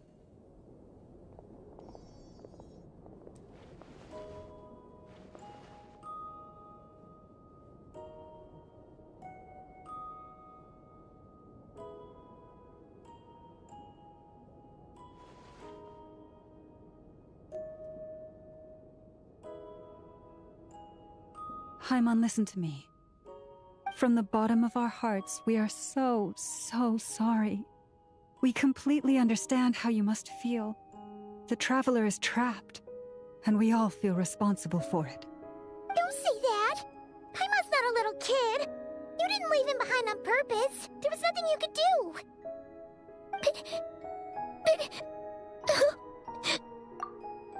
Paimon, go to Catherine.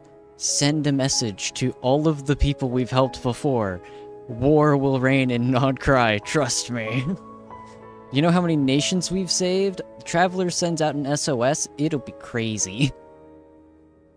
He's all alone in there. What if something happens to him?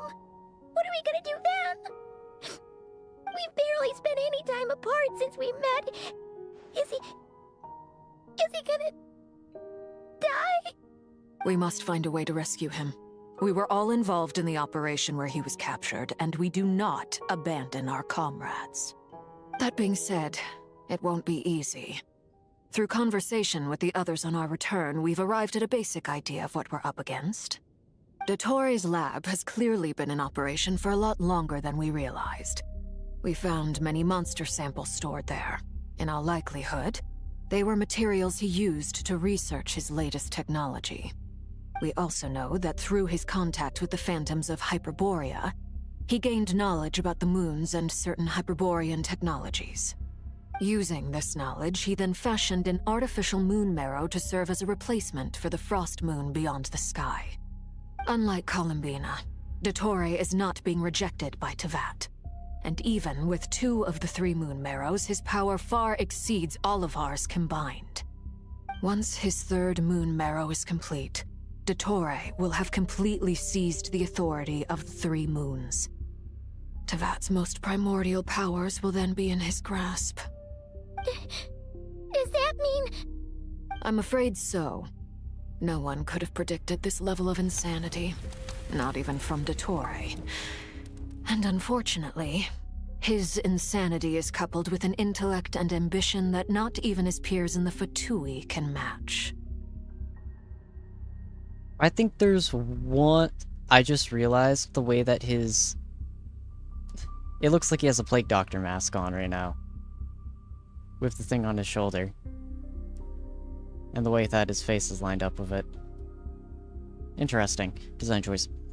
No, I'm thinking about this, but... I feel like... I'm kind of wondering why wouldn't the Heavenly Principles get involved in this? If he does succeed, we're of course going to stop him. But I feel like if he were to succeed, the Heavenly Principles, based off of what we know about this entity, would probably step in some way, shape, or form. Because the Heavenly Principles very clearly sees the 3 moons being together as a bit of a sure, they had the uneasy peace with them before, but they did notice that they could be used against it, and, you know, maybe it's just because this is a primordial force already in Teyvat, and it's not the Abyss. Because the Abyss is when the Heavenly Principles stepped in prior. I don't know. But I feel like there's a bit of a thing going on there. This is dire. Sounds like the world is done for. The Three Moons' authority can influence the very fabric of time and space. I dare not imagine what a monster like him would do with that kind of power. The trouble's already begun, I'm afraid. On our way back, we discovered that part of Nod Krai is being enveloped by an unknown energy. We cannot ascertain what is happening inside. I'm convinced this is Dottoro's doing. Not that there's any way to prove it. The issue is, we have no idea what his intentions are. The only thing more frustrating than facing down evil is knowing that it will surely come, but not knowing when. The Doctor is guilty of numerous crimes at Mondstadt as well. One of our knights, well, former knights, his father was murdered by Dottore. His ideology and methodology are a danger to everything in his path, from individuals to entire nations. He does not feel guilt, even when he acts against his own people. He doesn't see them as his own people, that's why. People like him see everyone else as beneath them. Right. He views other people only in terms of how they can benefit him. That's the basis of all his social connections. Granted, he's hardly the only harbinger to pursue their own interests. We all do. And Her Majesty is gracious enough to permit it. Still, her mercy has its limits. Dottore's actions have gone beyond even what the Fatui could have imagined. Usurping divine authority to become a god. For a servant of the Tsaritsa, that goes beyond being disloyal. It's treason of the highest order. We can't expect him to heed the Tsaritsa's will once he gains the Three Moons' authority. Even we Harbingers consider him the most self-interested among us. Poor Traveler. Of all the people to get caught by... We have to go save him right now! Please! We gotta find a way!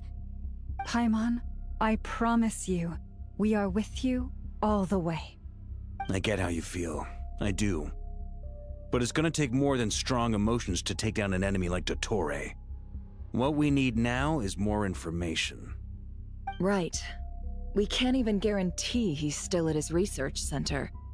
Before we can think about mounting a rescue operation, we need to confirm the Traveler's location. I'll find a way. Paimon knows, but... She's so scared. If anything happens to the Traveler... He might be the strongest person Paimon knows, but he's still human. He feels pain and bleeds just like anyone else. Then think things through before you stick your neck out. Unless you want to lose your head. Snezhnaya. Miss Snezhnaya, you're okay?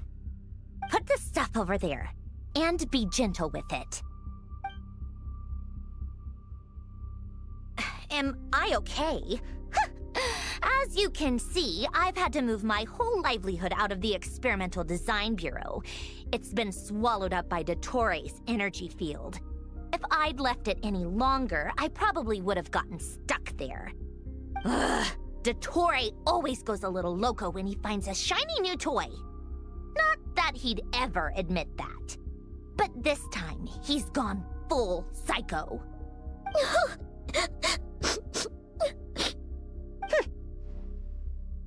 Just go ahead and cry already. Sorry. Paimon's not trying to make it seem. It's just... She can't. Oh, Paimon. Let it all out. There's no shame in it. When you're overwhelmed by fear and despair, crying can help get it out of your system. You'll feel better for it. Okay then, while the baby of the group is having a moment, how about the grown-ups get to work? Give me your hand. You've made a discovery? Polonia, scan. Scans. You, hand, now. Oh, I thought you'd never ask, my lady. Scans. Curses! You're next, then you. SN drone scans everyone who took part in the battle against Tori. Her face controls with displeasure. You son of a... He's done something to us! Everyone who entered his research center has been implanted with some sort of curse. I don't feel anything unusual at the moment. Does that mean it hasn't activated yet? Is there a way to figure out its purpose and what might trigger it? My best guess is Dottore created it using the Moon Goddess's powers. 1 second, analyzing. Ugh! That friggin' maniac! So, what twisted game is he playing this time? The moment I analyzed the energy composition, some encrypted text appeared in my mind's eye. And when I deciphered it according to the Fatui standard encryption protocol, I got the following message. Feel free to run, or you will perish in Nod Krai. He's mocking us. Yep, he loves to toy with people. Only in this case, there might be more to it. But I didn't detect any murderous intent or malice either in the message or the curse's energy. As if this is him at his least malicious. Or perhaps all people are cowards in his eyes. Maybe he thinks the threat alone will be effective. What a despicable person. And he has the Traveler in his grasp. If I may, as unhinged as Dottore may be, he has always exercised great patience with the objects of his interest. I remember a comment he made when we first arrived in Nod Krai. He said, "This world is, on the whole, an exceedingly dull place. But at least there are a few intriguing features, such as the gods, or the Traveler. Presumably, they interest him because they're unknown quantities. He wants to understand as much as he can about them." Agreed. The Traveler is Tevat's fourth descender. All Harbingers are aware of this. Since Dottore took such pains to capture the Traveler, he is unlikely to kill him right away. Okay. But we still have to do that rescue operation. Of course. I also think we need to read between the lines with Dottore's message. If he's encouraging us to run, that means we mustn't leave Nod Krai under any circumstances. My guess is, his curse will only trigger if we leave.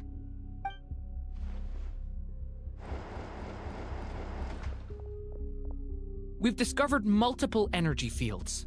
Albedo is still attempting to analyze their structure. He told me to report back first.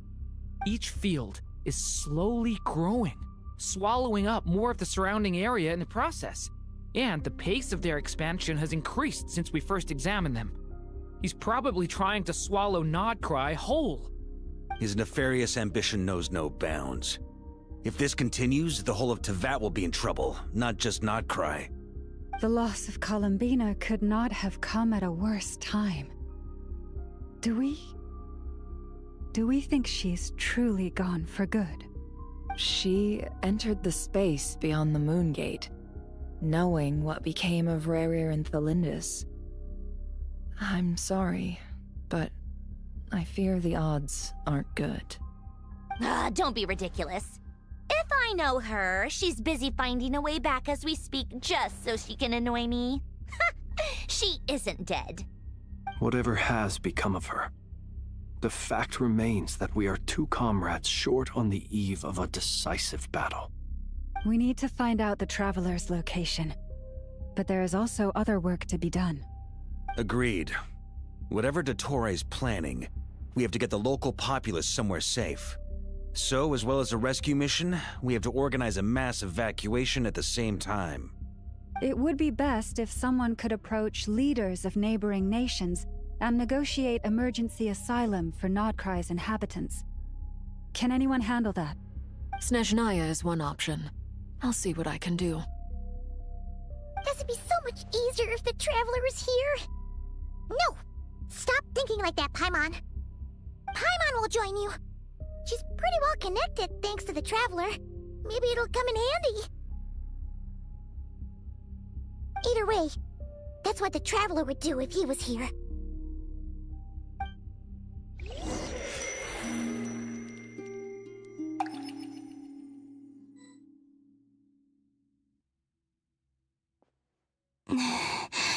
Like I said, calling Back connections. Here again.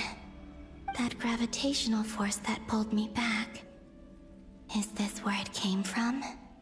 When I saw that memory of Moon Prayer Night, I think I influenced reality. Was it just a coincidence? Or if only I could have sent the others some kind of warning on Moon Prayer Night. Maybe we could have stopped Dottore. I feel so heavy.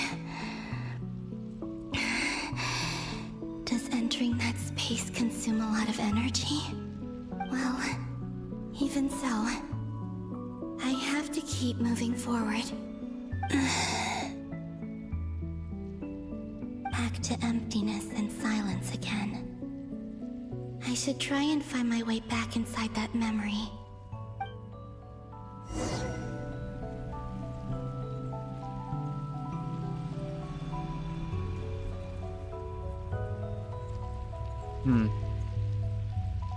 Oh, here it is. I was looking around for the golden thing to know where to go next.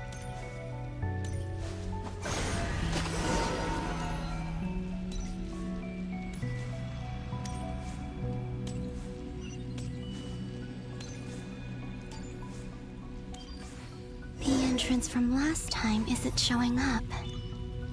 What am I missing?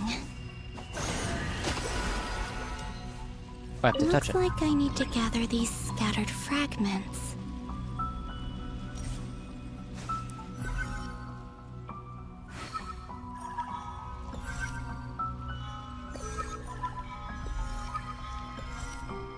Interesting shape they're making.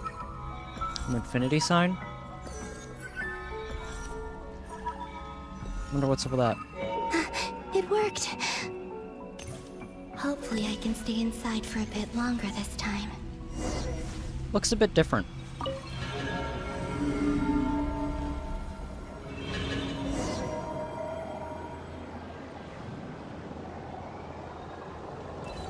Ad Astra Abyssosk. Welcome to the Adventurers Guild. What? This doesn't look like Moon Prayer Night.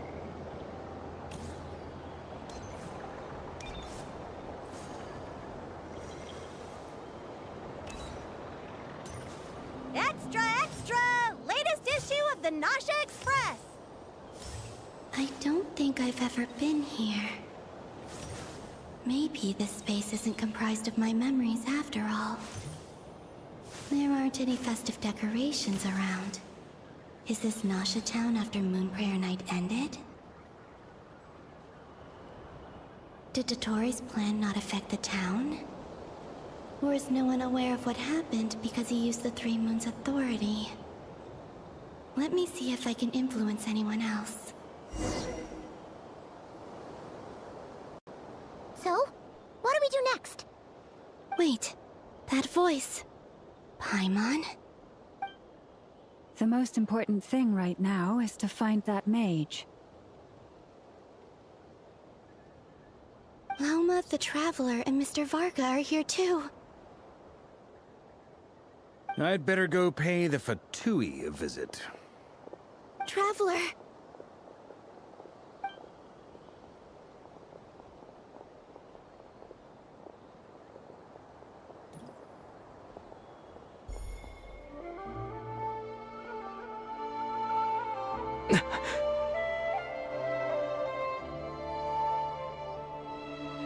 Columbina? I made contact. It's me, Columbina. Huh?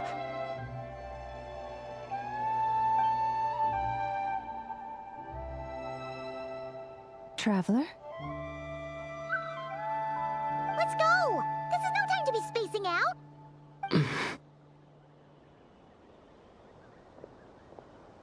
Huh? Wait a moment. This has happened before. Huh? This is what happened when I disappeared. I stood right over there, thinking that no one would ever find me again. It was only when he called my name that I decided to follow them. But did he turn around because he sensed my touch just now? Is it really possible that from in here, I can change the past? If I keep following them, maybe... Huh? It's that gravity again.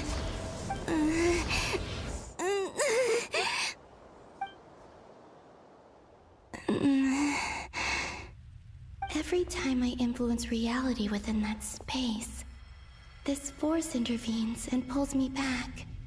It's as if it's trying to stop me from leaving.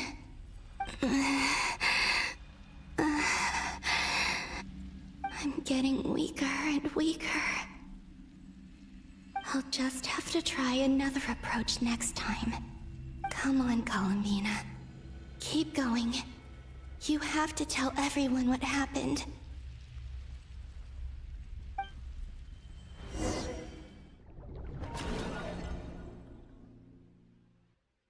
Interesting.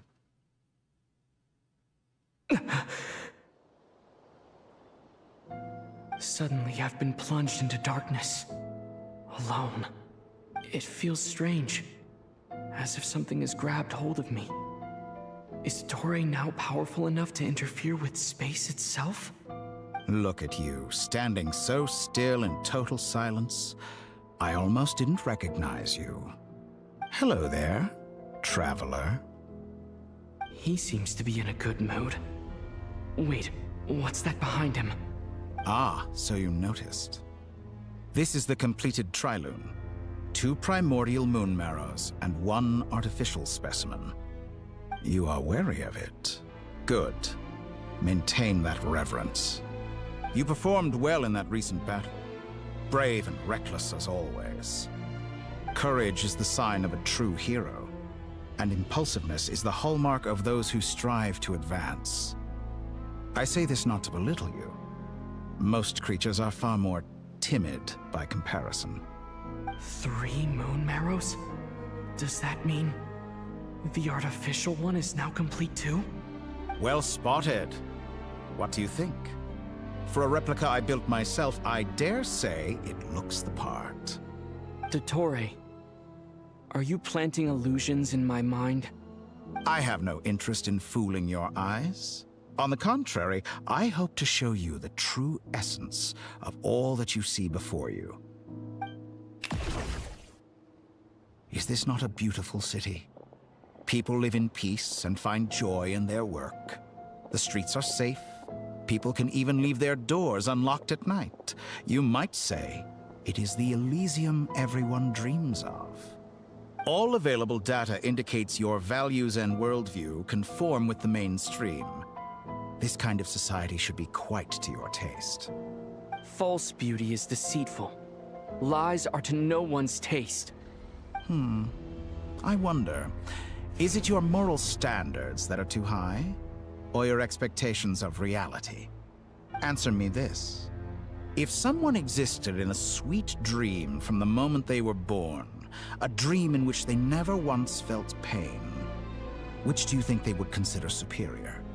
The dream or the reality? That's pure sophistry.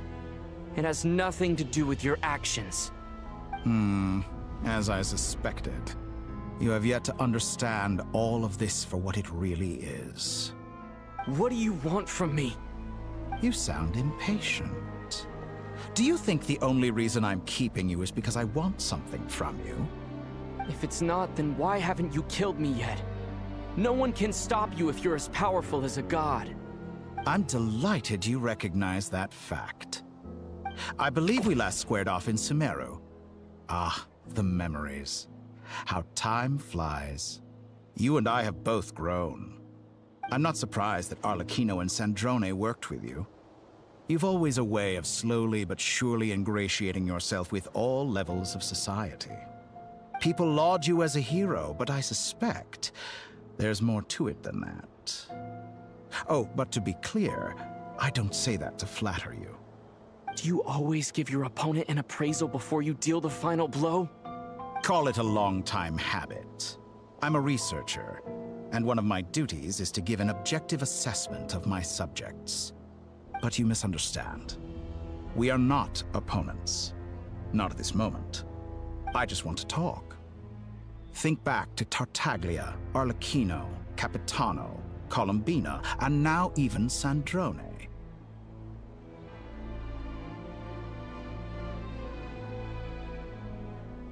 You've worked with each of them in the past. I believe you can work with me as well. What makes you so sure? Well, why not? Should the good associate only with the good and the bad befriend only the bad? I like to think we could have a more mature relationship than that. Surely you don't think all your relationships are grounded in friendship or shared ideals? People come together because it benefits them to do so. If you think of the people you admire, you must surely admit that they have provided some benefit to you. Morality, ambition, dreams. People have plenty of words to embellish the nature of their relationships. But once you break free from those ethical frameworks, you will see that the only thing connecting the two of you is mutual benefit. And that is what I'd like to talk to you about. We're finally getting into it. He's probably been planning to kidnap me for a long time now. But for what exactly? He has the authority of all three moons. I won't be able to gain the upper hand in a fight. Best if I pretend that I'm willing to negotiate for now. You say you're a god, but you also speak of mutual benefit. What could a god want that the three moons cannot provide? Excellent question. But before I answer, I would ask you the same thing. Gaining Columbina's allegiance was a rare and extraordinary feat. But the Moon Marrows are now in my hands, and I have the edge over her. For this artificial moon is not being rejected by Teyvat. Her identity and lineage may have been a thing of glory in the old world, but they were also shackles that prevented her from ever integrating into Teyvat. I, on the other hand, you may view me as a thief, but I have overcome that limitation. So what is it that the Three Moons cannot grant you? What stops you from negotiating with me to get what you want? I don't make deals with lying psychopaths. That's quite an accusation. Are you expecting me to get angry with you? Well, this is one aspect in which my personal growth has served me well. In the past, my less mature self might have been disappointed, perhaps even angry, over a small setback like this. Like when you and Lesser Lord Kusanali joined forces to oppose me, for example. But things are different now. Just as the rich do not quibble with the poor, I no longer find myself perturbed by these trivial affairs. Human relationships end with conflicts of emotions and interests. But relations between humans and gods are different. And ours is even more unique. I have ascended to the highest heights and laid claim to unprecedented horizons. And you were no ordinary person to begin with.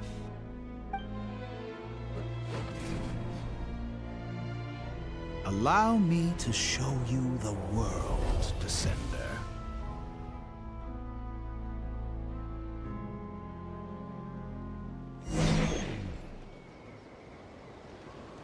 Okay, Aladdin. To stand, walk, jump, sit, and lie down. These are the most common of behaviors. Have you ever wondered why we were born following such laws? Who stipulated that we could not fly instead of walk?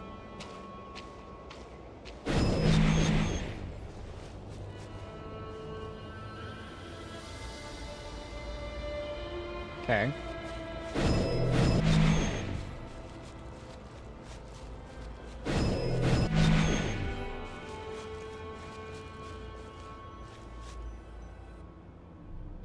Someone of your talent and experience must surely know of the 4 great rulers who serve the heavenly principles.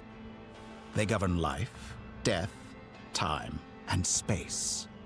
One wounded by a blade will die from blood loss or infection, and one who falls into a lake will drown in agony.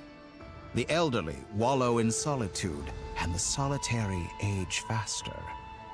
Eventually, new life is born, only to embark on the same path of suffering. These 4 divisions anchor the world and shackle those who live in it. But they themselves transcend its boundaries, squandering the power bestowed by the heavens. All who live yearn for equality, but unless the gods prostrate themselves and profess that they are mere servants of the living, equality can never exist. Who makes the rules we must live by? Who has the right to restrict us? The limits of the body can be rejected.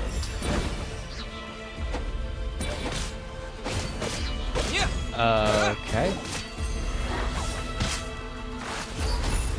Oh. Oh.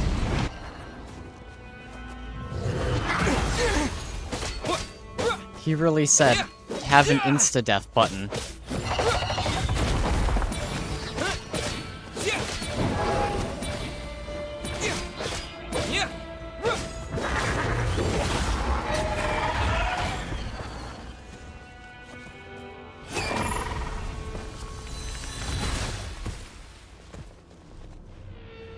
How does it feel to be among those with absolute power? You cannot conceive the extent to which your flesh hinders your mind and spirit.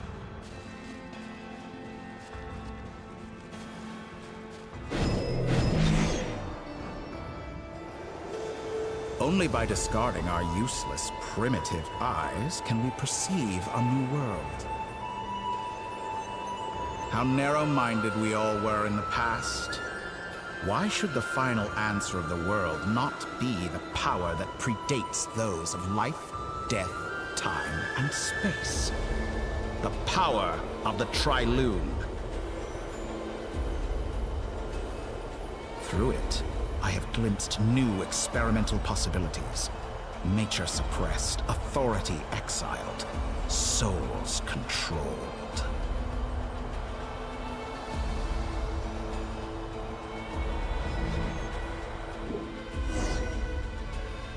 You know, I heard recently that a group of critics reviewed countless stories and drew an interesting conclusion.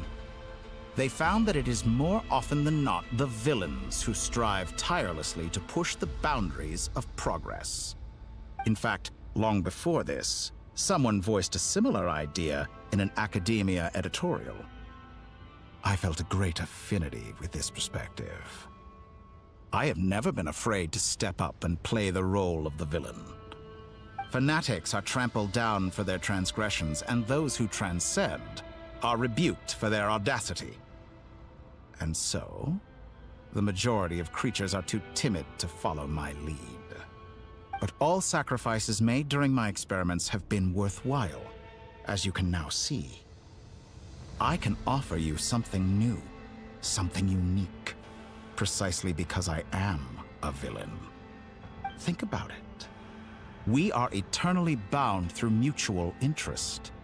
Can you truly say you would never turn to malice if it could give you the life you dream of?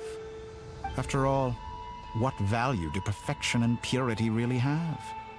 They are fragile and feeble things, utterly tedious. I say, better to be governed by a flawed humanity than a gnosis. The true seeker of knowledge is the villain who undergoes countless tribulations in pursuit of their goal. I'm sure many people have told you that you're different. Because I'm a descender? Exactly. Very clever.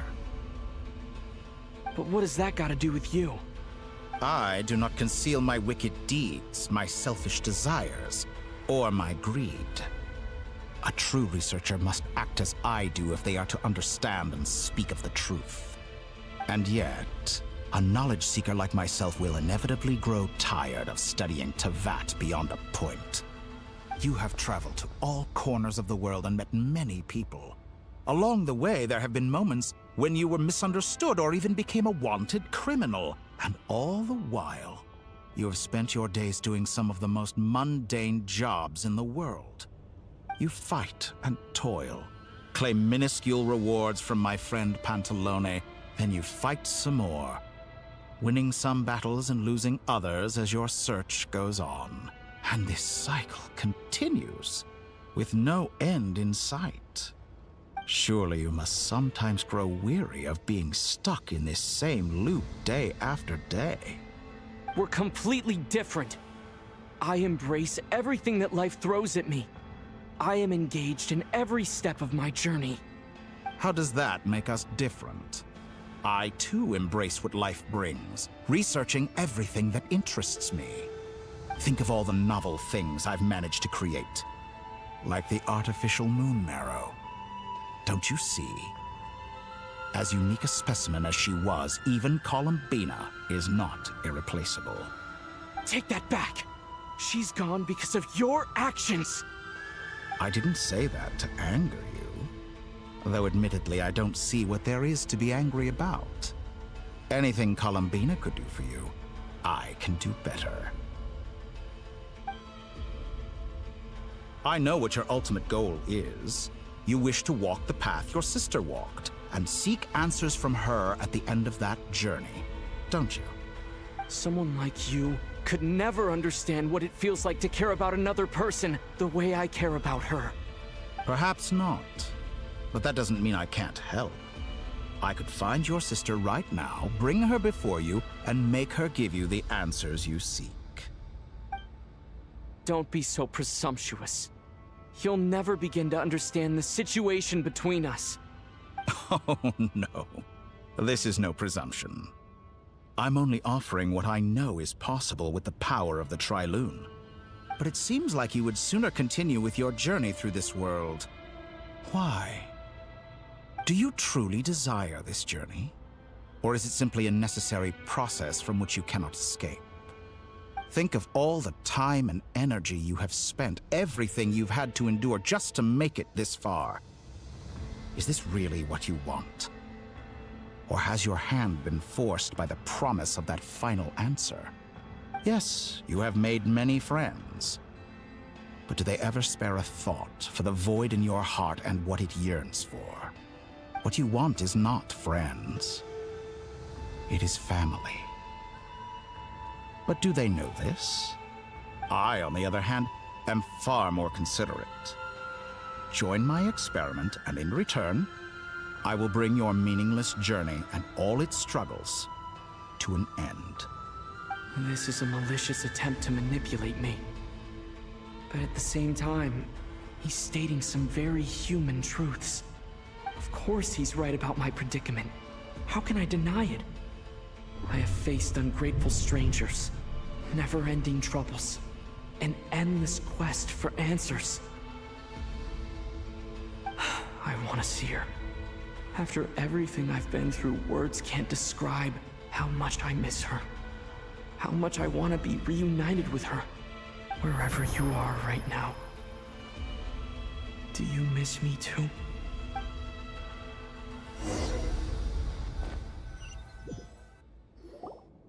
All right, everyone. Our next mission is clear. We need to contact all the major organizations, explain the situation to the public, and then begin the evacuation. The residents of Nod Krai are quite dispersed. The two most populated areas are the Southern Isles and Pyramida. Miss Lauma, I will leave Hisi Island and Nasha Town in your hands. I will liaise with the Fatui and Pyramida. Agreed. We will reach out to Natlan and Snezhnaya. Anyone found north of the Experimental Design Bureau should follow the Fatui to Snezhnaya. As for those dwelling south of that line, I will ask the Voynich Guild to help persuade them to leave. Then I, Mr. Varka, and the Frostmoon Scions will escort them to Natlan. The Voynich Guild has dealings with the Curatorium of Secrets. I will send them a letter vouching for your credibility.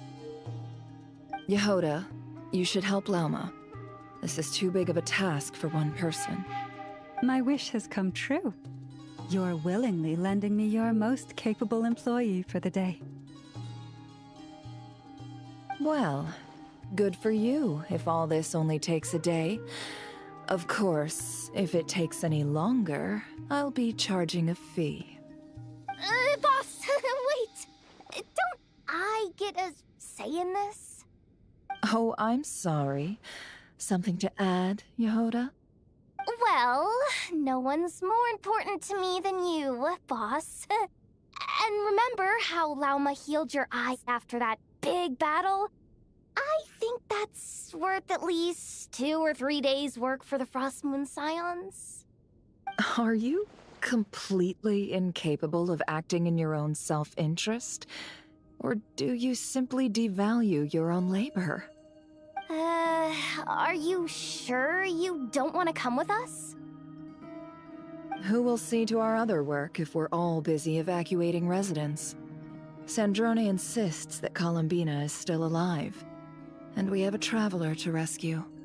There's much to be done. But boss, I'm just worried that... Well, Nefer, I'll link up with you once my tasks are complete. What makes you think I'd need you to do that? I'll need it. And considering the way you approach certain matters, I think you'll be better off with me present. That's quite enough. Just focus on your work first. I bet we're in for an uphill battle here. But we can help out too. Inefa and I are gonna help Nasha Town's residents carry their stuff. Loading schedule. Store essential local research data and technology samples, then escort the people to Natlan. Understood. I will execute this to the best of my abilities. Great stuff. Thank you, ladies. I've contacted the Lightkeepers. A colleague of mine will join us shortly. I will persuade them to conduct a thorough search of the region to ensure that no civilians get left behind.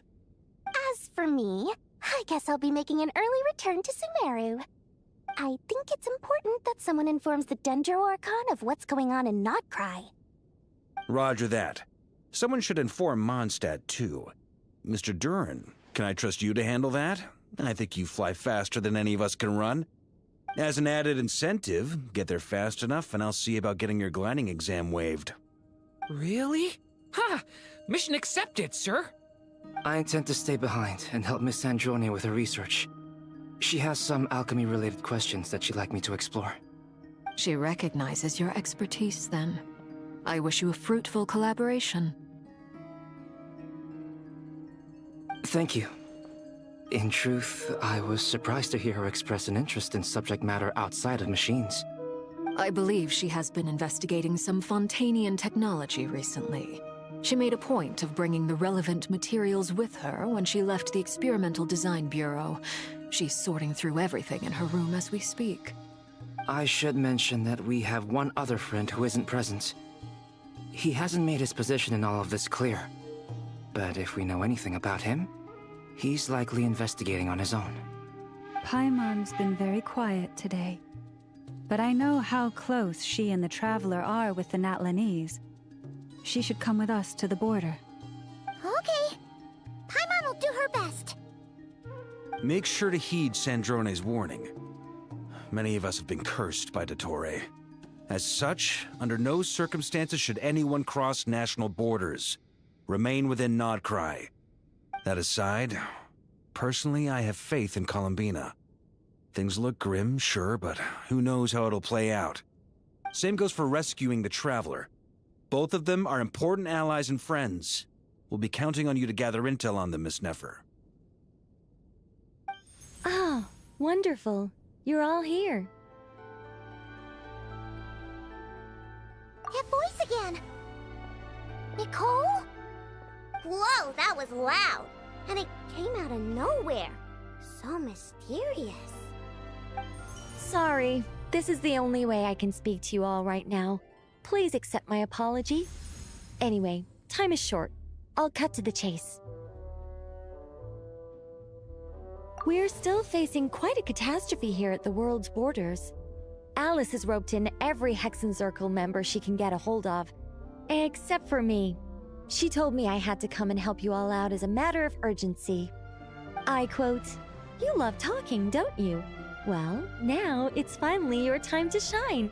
Take these. Make sure the whole party gets one each. You'll be in charge of making sure everyone stays connected." Wow, she really just said, "You really like talking." Huh? Is this a Dodo communication device? Scanning. Unknown device. Analyzing. Unknown device. Conclusion. Cute. Affirmative. It is cute and good. I believe that I quite like it. This is no ordinary Dodo communication device. It's my very own special modified version, specifically... sorry. I almost went off on another tangent there. Anyway, help yourselves. It will allow us to communicate over long distances within Nod Krai. No more worrying about shuttling messages back and forth. What astounding technology. Am I right in assuming that it relies on your personal abilities to function, Miss Nicole? Yes, exactly. Right on cue, Albedo. I'd love to brag to you all about how it all works. But no, next time. Anyway, I'll be right with you all, serving as a communication hub. That's all from me. Head off as soon as you're ready. I'll be staying here to keep watch, and I'll be sending you my blessings.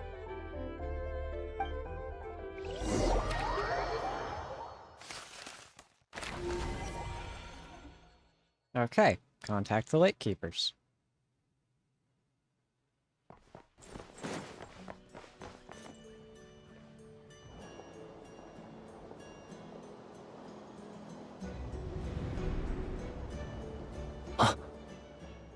This guy looks important.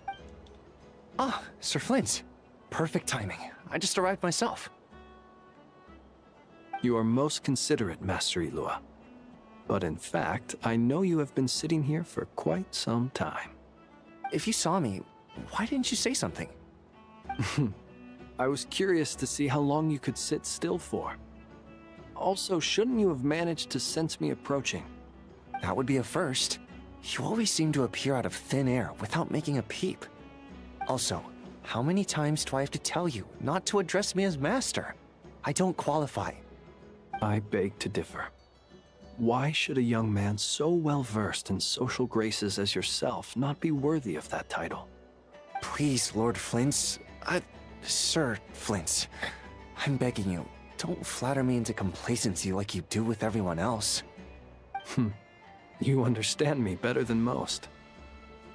My newest acquaintances tell me I love complimenting others. What do you think? I think they don't understand why you do it. You just love puffing people up till they're a big, happy ball of hot air that floats away into the sky. In all sincerity, I can only hope that they bring good tidings when they come back down to Earth. Is the situation that bad? We just held a strategy meeting. Let me fill you in.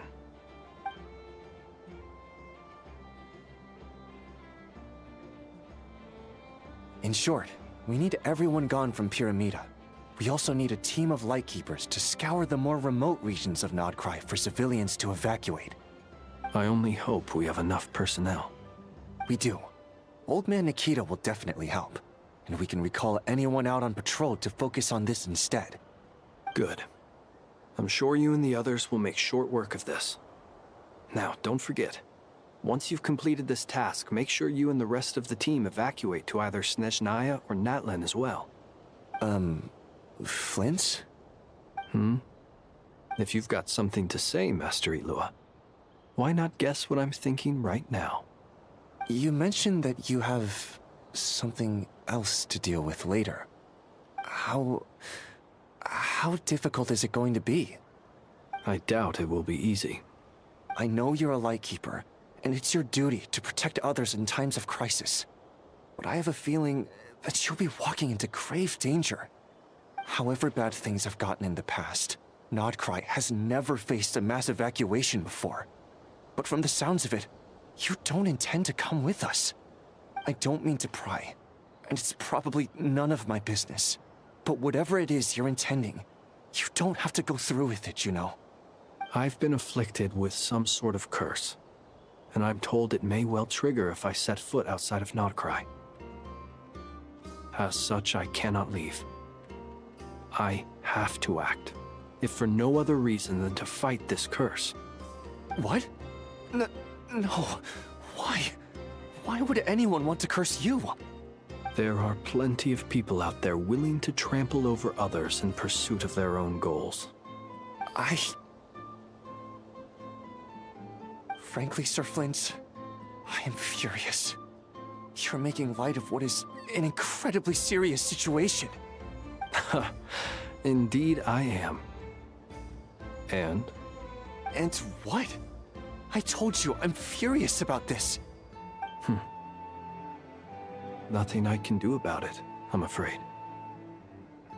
Things happen, and we just have to deal with them. If you find yourself feeling angry, perhaps start by drinking a big glass of water. Hey, you mean you're completely unmoved by my anger? I'm devastated. Then allow me to express my sincerest regret. Come by the lighthouse sometime. We'll catch ourselves a few fish, have a little barbecue, play some cards, and bask in the sun. Maybe I need to spell this out. Lean in a little, Flint. Oh my, this doesn't bode well. Word is that you were caught up in a real horror show recently. People were amazed that you returned safe and sound. They've been debating whether you're even human. I've returned safe and sound from plenty of crises. When you say people, do you mean other people? Or do you just mean you? Fine. I'll be frank. You're not human, are you? Heavens. Now that's a horrifying thought. You know what? Forget it. We'll revisit this once it's all over. A sound plan. Albeit a little ominous sounding. Just promise me you'll come back in one piece, all right? For you, Master Ilua. How could I refuse? Also, please pass my regards on to our colleagues. Tell them, thank you all for your assistance. Please put safety first as you proceed with the operation. Ooh, Columbina again.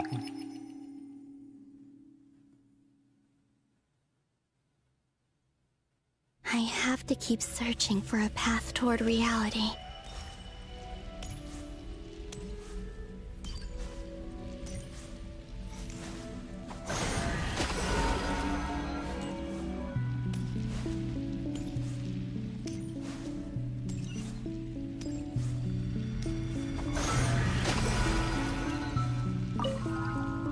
Ah, we're doing this again.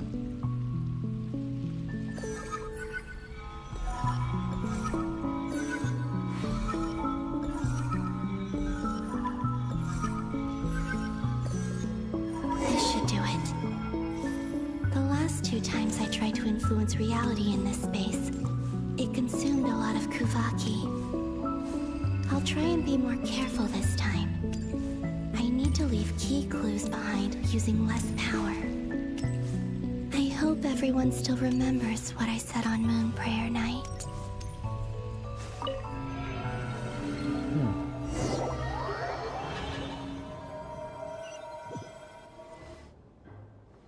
Oh, the milk thing. Nothing here either.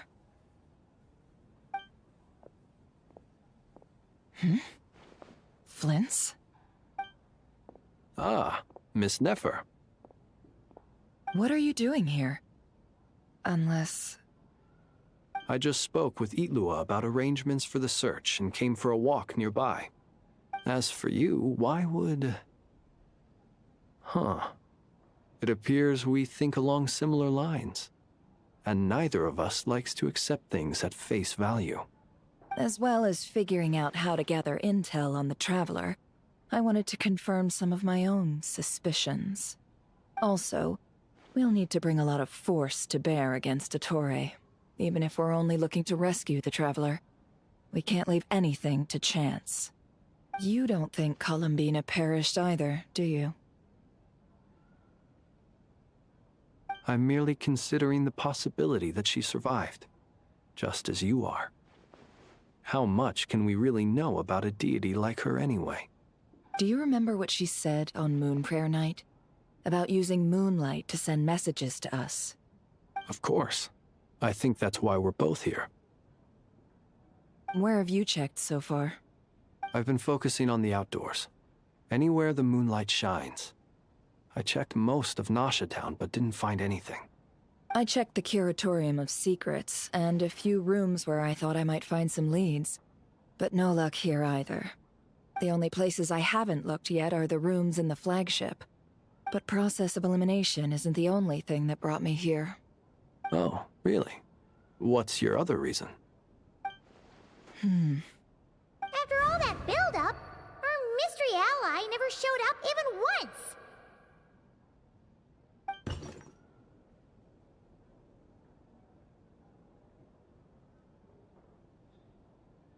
Huh? Am I imagining things?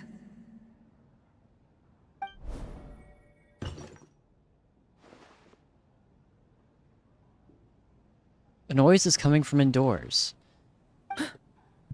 Come on, let's see what's going on. Oh my. Oh no. I knocked over a vase as soon as I came in. It must have been caused by a Kuvaki fluctuation when I entered the space. Although, it seems like I'm not about to be pulled away this time. It looks like as long as I'm careful with my actions, it doesn't count as influencing reality. Anyway, is this the flagship? The Traveler mentioned that's where he was staying. I only went into the lobby last time, so I've never actually been here before. How does this space work? If nothing else, I can now be sure that it is not simply memory. He mentioned where his room was. I think it's this one.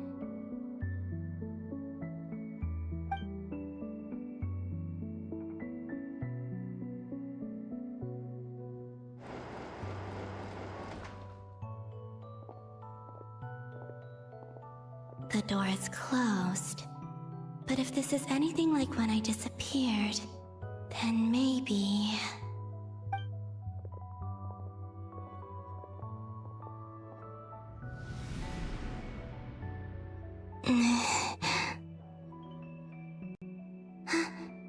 I'm in. He and Paimon aren't here at the moment. I hope he's okay. I wonder what happened to him after that battle with Dottore. Best not to dwell on that for now. I need to try and leave them some clues.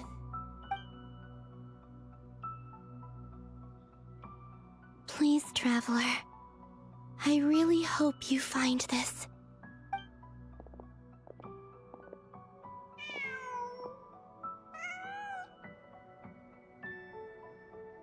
Huh. Just a cat. Nothing else here strikes me as noteworthy. Didn't you stay here for a couple of nights once? Before Rerir showed himself, yes. It's also where the Traveler and I first met. Did you notice anything unusual during your stay? I remember thinking how much noisier the flagship is at night compared to the graveyard. Other than that, no. The Traveler and Paimon were most congenial neighbors. This is where they've been staying, yes? Over here?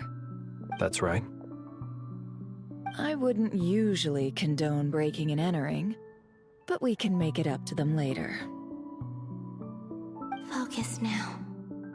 I have to write a message on the wall using Kuvaki, just like I said on Moon Prayer Night. Simply open your windows on nights when the moon shines bright, and the moonlight will naturally flow towards the words I have written.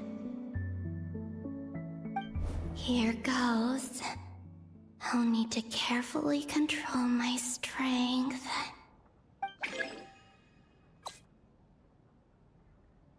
Maintain the power in the target area as you race.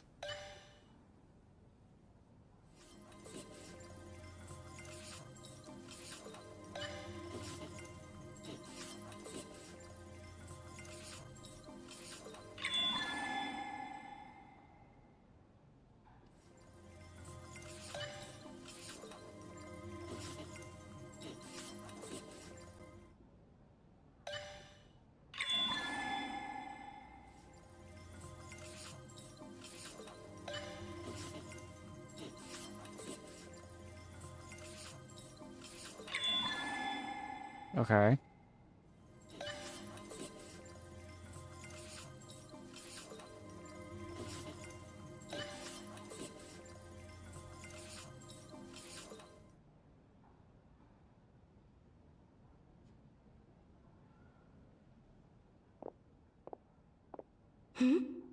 There's a noise outside the door. Is he back?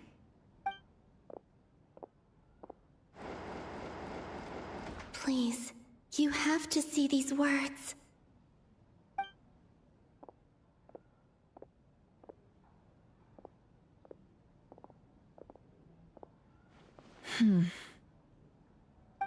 Well, do you sense anything?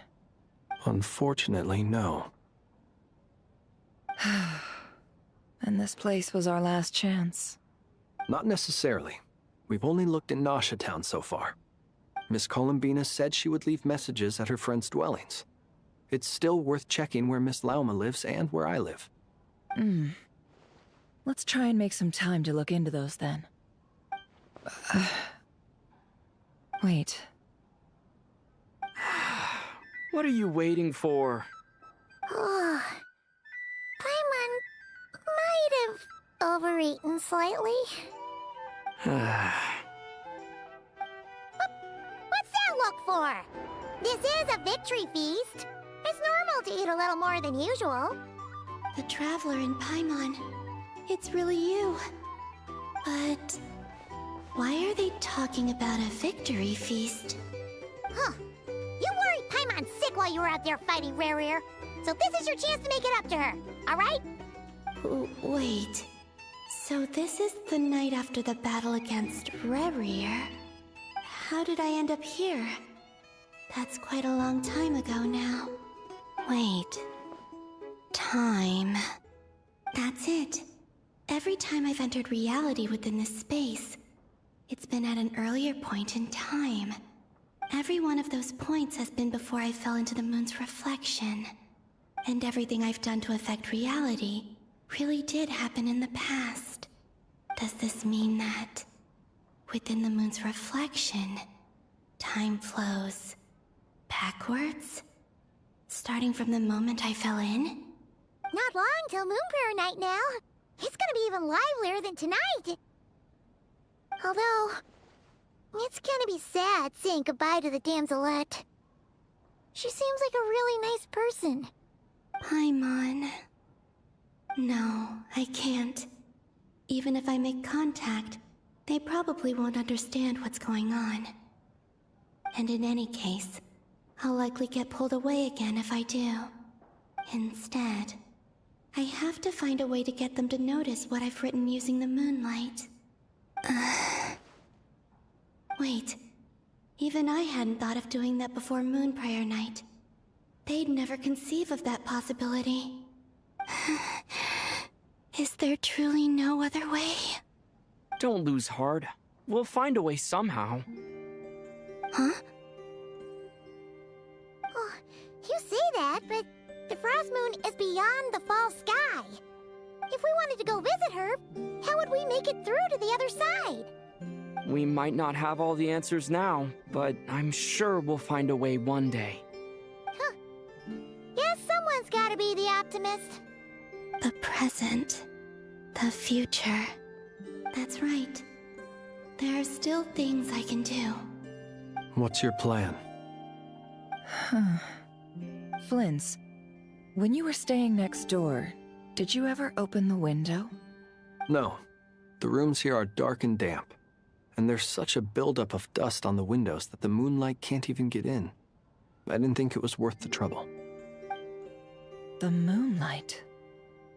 Ah, I think I see where you're going. One moment. I'll see if the owner is available. Don't bother. Time is of the essence.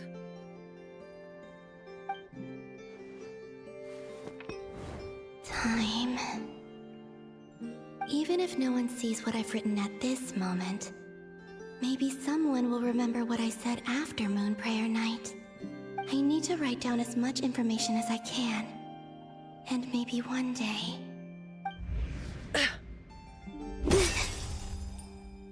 Huh? What's up with you? You can't even hold your cup steady. Are you getting tired? A little. Well, you should probably hit the hay then. You've had a really tough couple of days for you.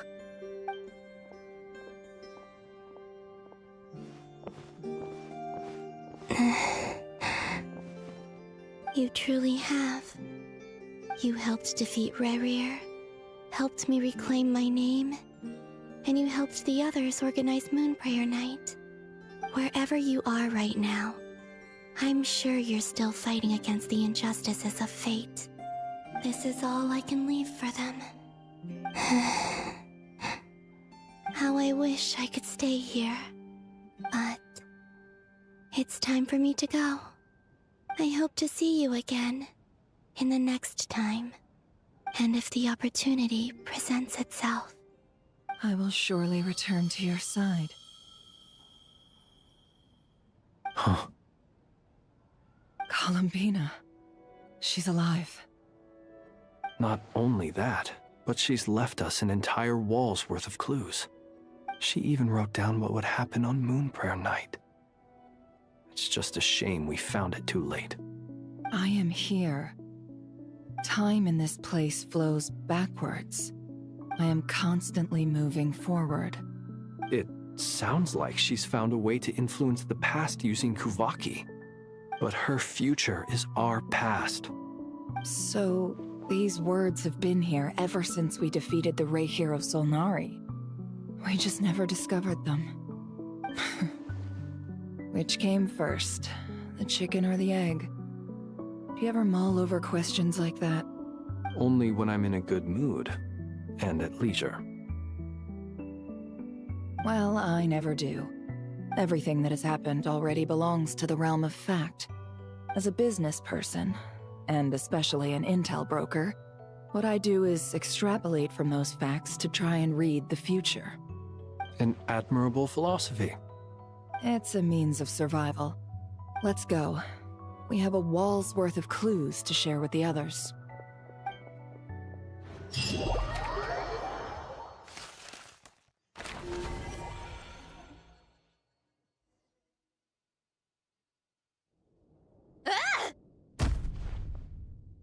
Me too. It appears that the doctor's energy signature has changed to something similar to Kuvaki, but not like the Kuvaki we're used to. Nod Krai's Kuvaki devices will only have a limited effect on it. I can see why you've chosen to place your hopes in alchemy instead. Also, I must say these books are rather profound. My subordinates just shipped them in from Fontaine. Some of them are from the Narcissenkreuz Ordo. Some are incident reports from Petrichor, and then there's a few test reports for these junk machines. Additionally, after some further scanning, I've discovered something extremely annoying. What's that? Teyvat's skies contain multiple moons.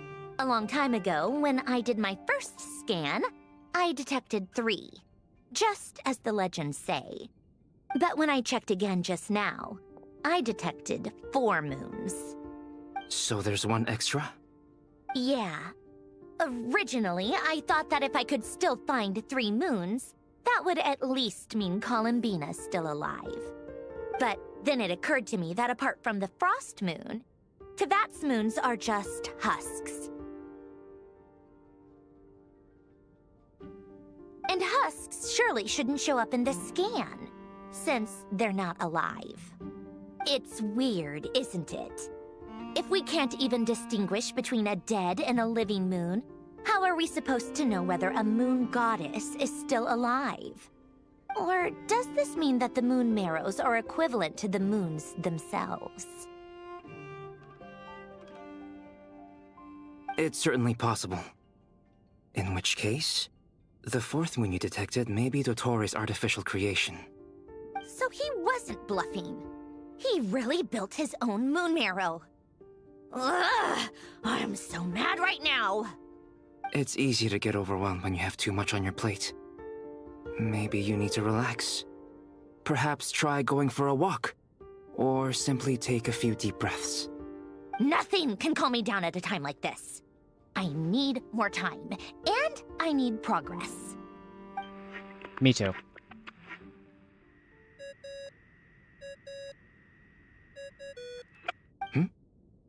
It's Mr. Flynn's. I really hate that ringing tone. Ugh. First the 4 orthants of the Narcissenkreuz, then moon marrows. Now what? Oh, sorry if we're disturbing you. Might I ask what's troubling you? What do you want? We're busy.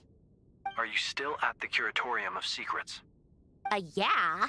Look, everyone else is still out, so there's no hurry. Plus, I'm busy, so I would appreciate if you gave me some space. Even though we have crucial intel to share?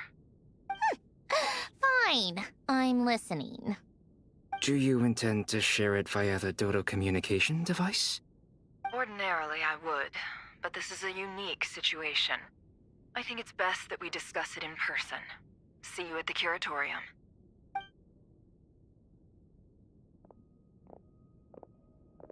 All right then. So, what's the situation?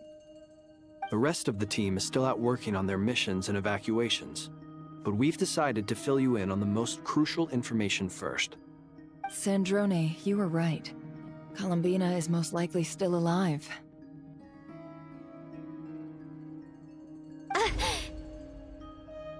That's the best news we've received in a while, by a long way.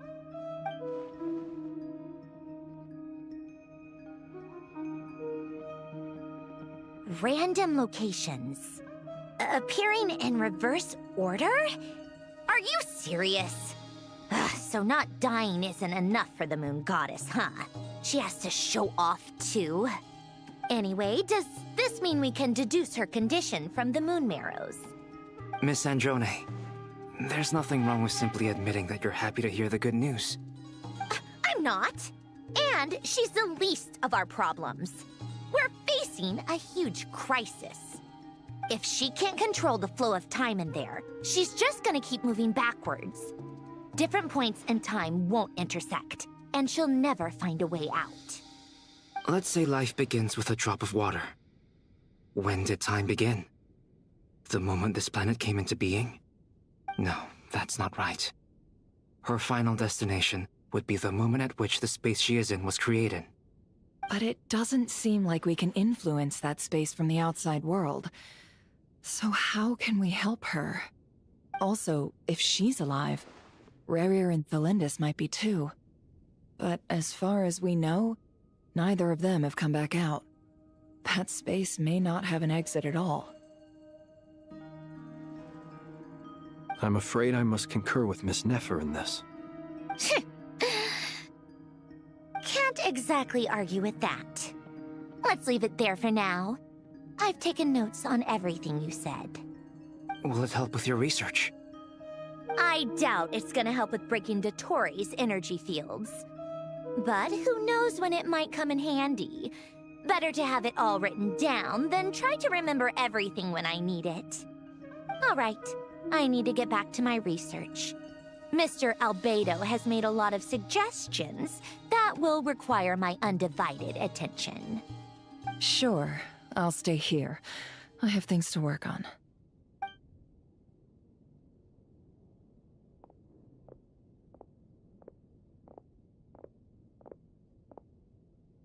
Paimon, are you there? Oh, right. She went with Varka to Natlan, didn't she? Good thing we've moved her and the Traveler's luggage in here.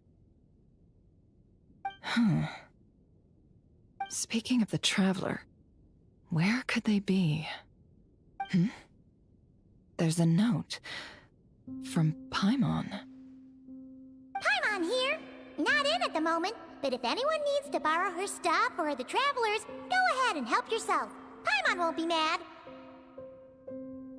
Also, Traveler, if you get back before Paimon, make sure to get some rest.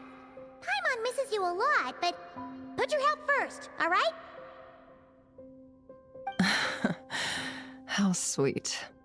Well, since you offered, Paimon, don't mind if I do. This is the Traveler and Paimon's luggage. All the items they use day to day are here. It's well organized. I wonder which of them is responsible for that. What do we have here? Among the daily necessities, there's a photo.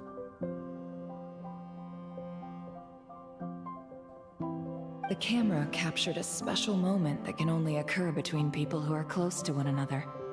You can really sense how the photographer feels about their subject. I wonder why this picture was placed outside. Is it because Paimon recently looked at it?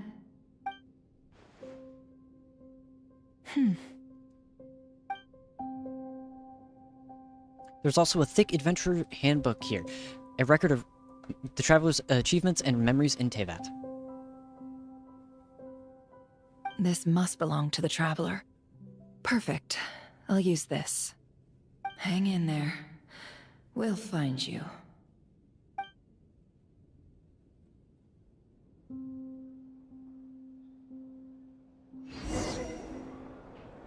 Oh. Polonia. Search keyword world formula and bring me all relevant books. I'm Polonia!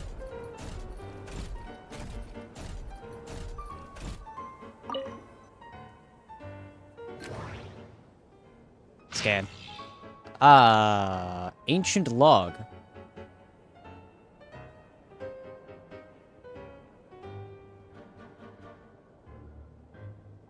Huh.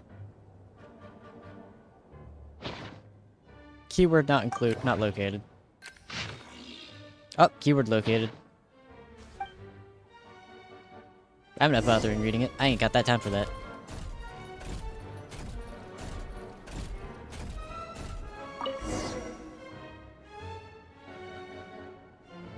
Let's see. This one is on Tonki's sermon dictation concerning the apocalypse.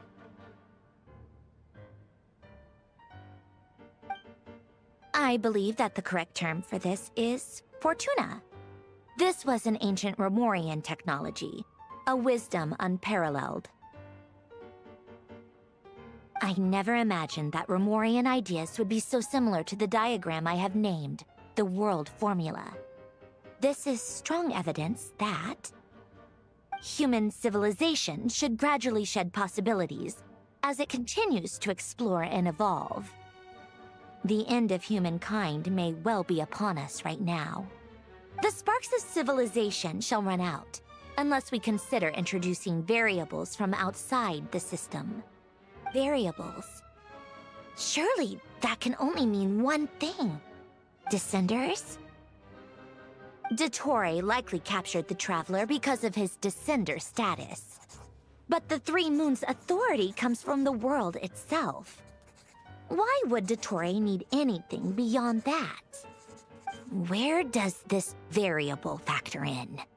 The world formula calculates the fate of an entire world. Introducing a variable would therefore give us...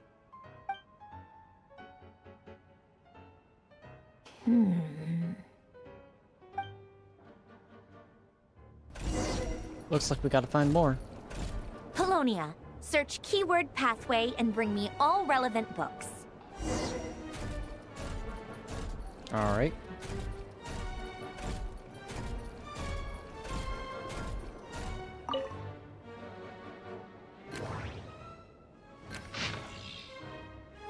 Nope, no pathway there. You got a pathway? Oh, this one's got a pathway.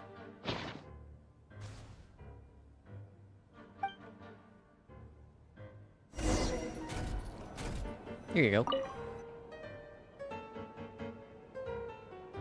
Otonki Sermon Dictation. Explications on the Chemical Marriage. These titles are pretty esoteric. Observe and compute the pathway displayed in the guidance diagram. Deconstructing and reversing its effects could generate potential ideas. So, it's one of Renee's draft lectures. Deconstructing the pathway. I suppose that could lead to a breakthrough.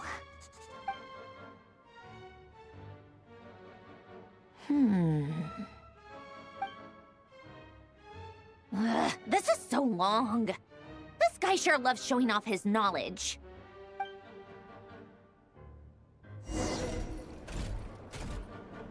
All right, time to Polonia. wait around. Search keyword tree model and bring me all relevant books. Got it. This looks like it might be a tree model. Yep.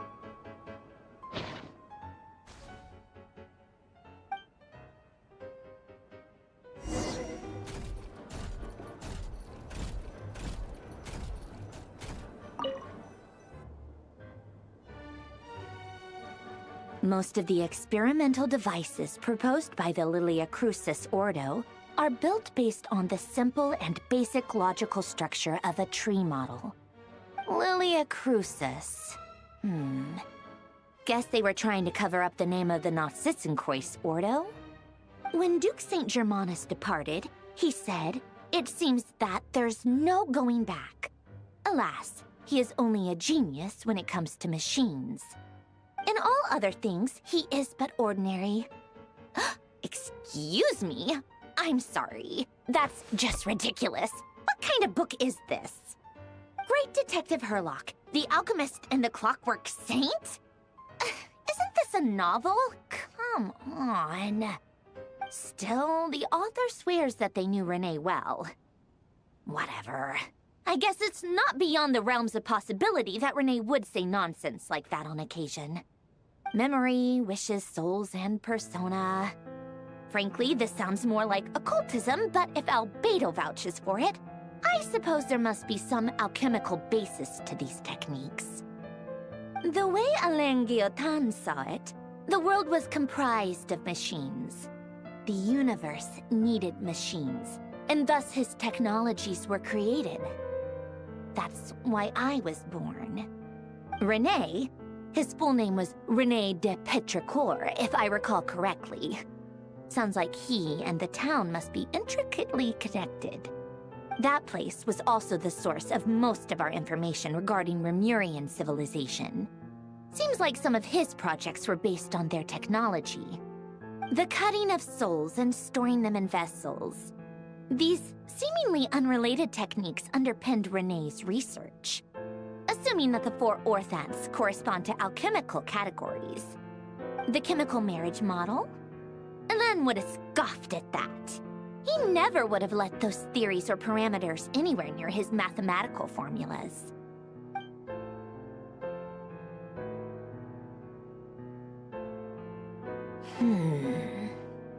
What was Alain's view on René? I know he mentioned the name, albeit very rarely. Oh, now I remember. Alain's old notes are here too. They mentioned René once. René seemed most out of sorts when he spoke to me. A lack of sweet foods has dulled his mind, I should think. Either way, his words are not to be believed. Yep, that sounds like Alain. My subordinates actually did a half-decent job digging out all these materials. Makes a change. Good for them. Some of Alain's old files are completely consistent with these records. He must have gotten them from the Tower of Gestalt. I never knew he got his hands on René's records that early. He may have kept them, but he never even attempted to use them. Didn't believe a word they said. Come to think of it, René's world formula was filled with calculations of constants. That shows he believed that the fate of the world to be predetermined. As for Alain... it's been too long. I forget what he said. What would he have said. A guy like him, fervent believer in machines, but not headstrong enough. The world can be changed. It is worth persevering. Yes, that's how he used to think at least. He created that procedure to save this world. Yet the scale of the world's fate proved too enormous. The result was beyond his ability to calculate. He died having never seen the outcome. And there I was, left behind in the ashes of his dreams. Did you really never take a close look at Renee's research? Or did you read it but deem his philosophy incompatible with your model? The very thought of trying to incorporate his ideas probably made you feel sick to the stomach. Well, don't worry, because there's a whole new category of lunatic in town. Next to Dottore, every other madman looks sane. You once asked me what I wished for. Should have asked him instead. He's the one pining for things you'd sooner die than witness.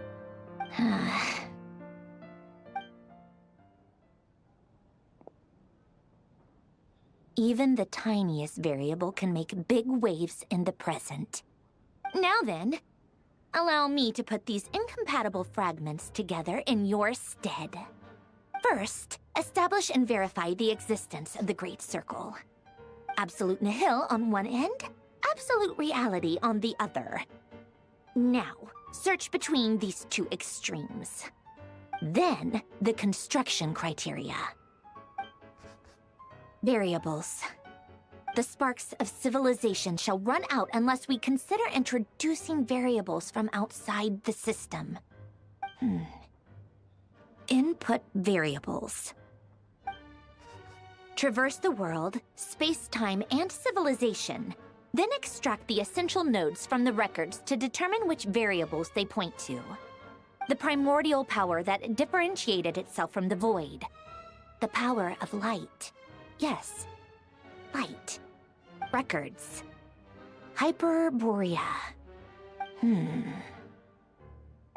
This is horrendously complicated.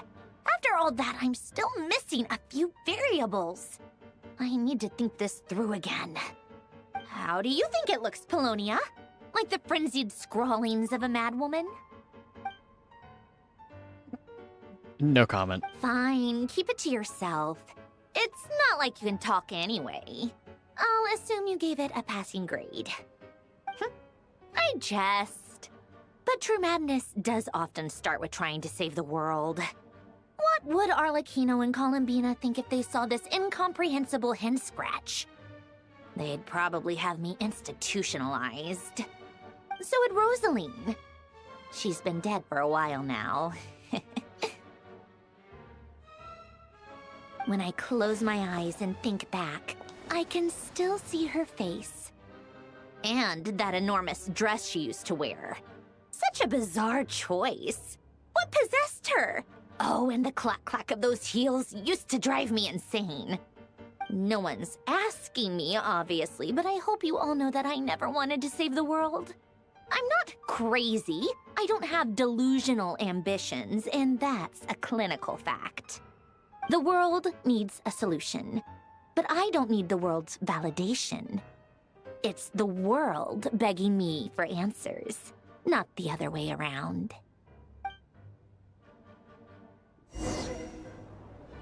Hand the document to Marionette.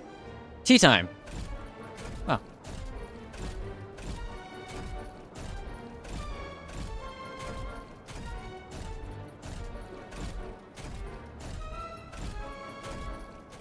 Prepare tea.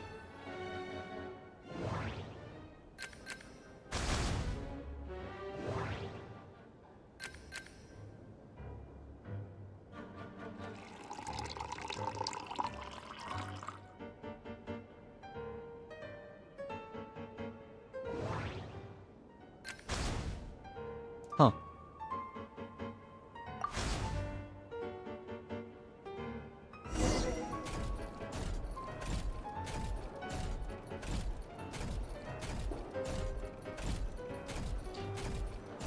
It's tea time.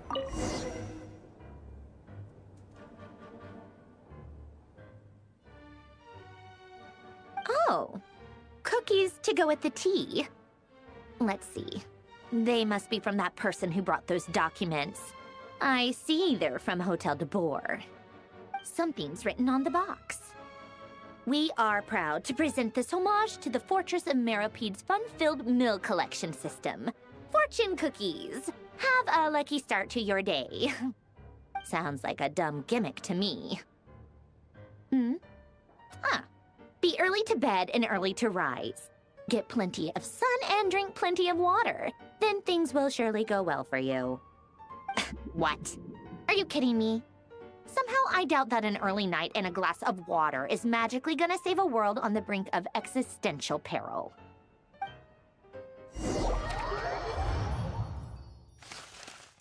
I don't know. I think it will.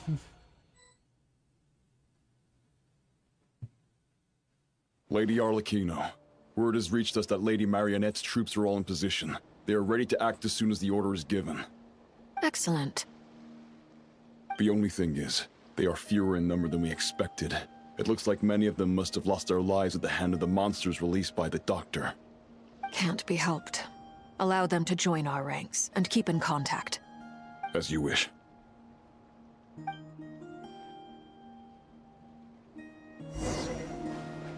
Alright. There's a teleport point here. It's been a while, Arlecchino. You look well. Did Dottore really have to build his lab right on the sole path between Snezhnaya and Nod Krai? Had to go on a huge detour to stay out of its line of sight. Sounds like an arduous journey. I assume you've brought word from Her Majesty?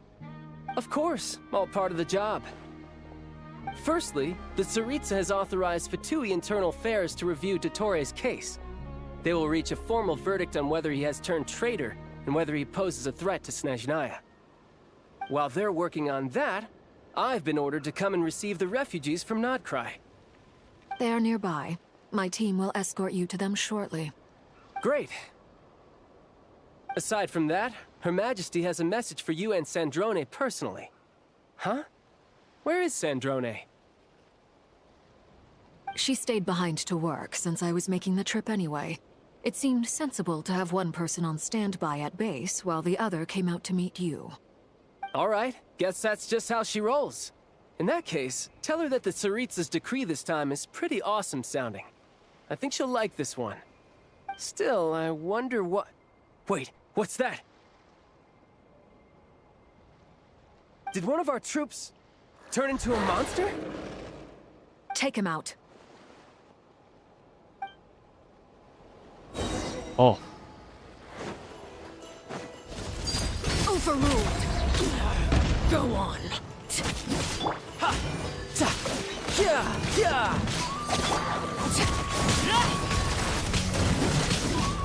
You've gotten stronger, Arlecchino. Nice. Stop that right now. I appreciate the praise, but I'm not fighting you today. I knew it.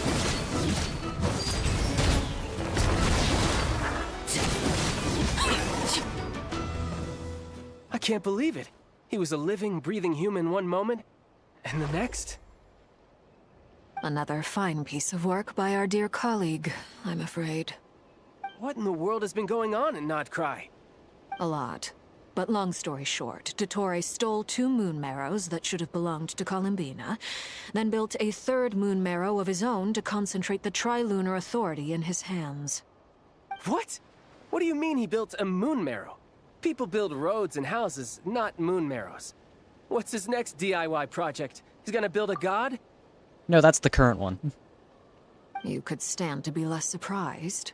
We are harbingers. The work we are engaged in makes the creation of gods seem mundane by comparison. I tell everyone who asks that you once crossed swords with Rex Lapis while serving as a key supporter for Rosaline's plan. But right now, you're acting like a common adventurer. Thanks for speaking up for me. Those 2 really took me for a ride back then. Then again, surely no common adventurer would manage to get tangled up with them the way I did. That's gotta count in my favor, right? It almost sounds like you wish to repeat the experience. I might have to lower my opinion of you. No. I'll stop talking. Please, go on. Dottore is currently still experimenting with his newfound power in ways that continue to corrode the outside world. As for the human mutation, I believe this is simply a consequence of his experiments, and not a strategic move. That radiant beast was once a subordinate of Sandrone's. I suspect he was only allowed to live so that he could become an experimental subject. Also, those of us who fought Dottore have been afflicted with a curse. As such, I cannot leave Nod Krai. This is so much worse than I thought. No wonder Her Majesty's decree is so extreme. While these exceptional circumstances persist, the Harbingers are hereby authorized to use unilateral executive powers. Should Dottore pose a threat, Arlecchino and Sandrone are permitted to eliminate him. My thanks to Her Majesty. I will pass these good tidings on to Sandrone. Her Majesty has also declared that she will refrain from launching an attack on the now evacuated Nod Krai due to the presence of unretrieved research material. A wise decision. By the way, how's my old partner doing? I'm assuming they're with you? Partner? You mean the Traveler? I'm afraid I have bad news. He was captured after our failed assault in Dottore's lab. His whereabouts are currently unknown. What? Why? Since when does Dottore have a bone to pick with him? That is indeed the question. I'm not sure he does. He must have some other goal in mind. This won't do. I have to rescue him. You can't. We have no idea where the Traveler is. What am I supposed to do then? Stand here twiddling my thumbs? Sandrone is working on it. The best thing you can do right now is complete your mission. Fine.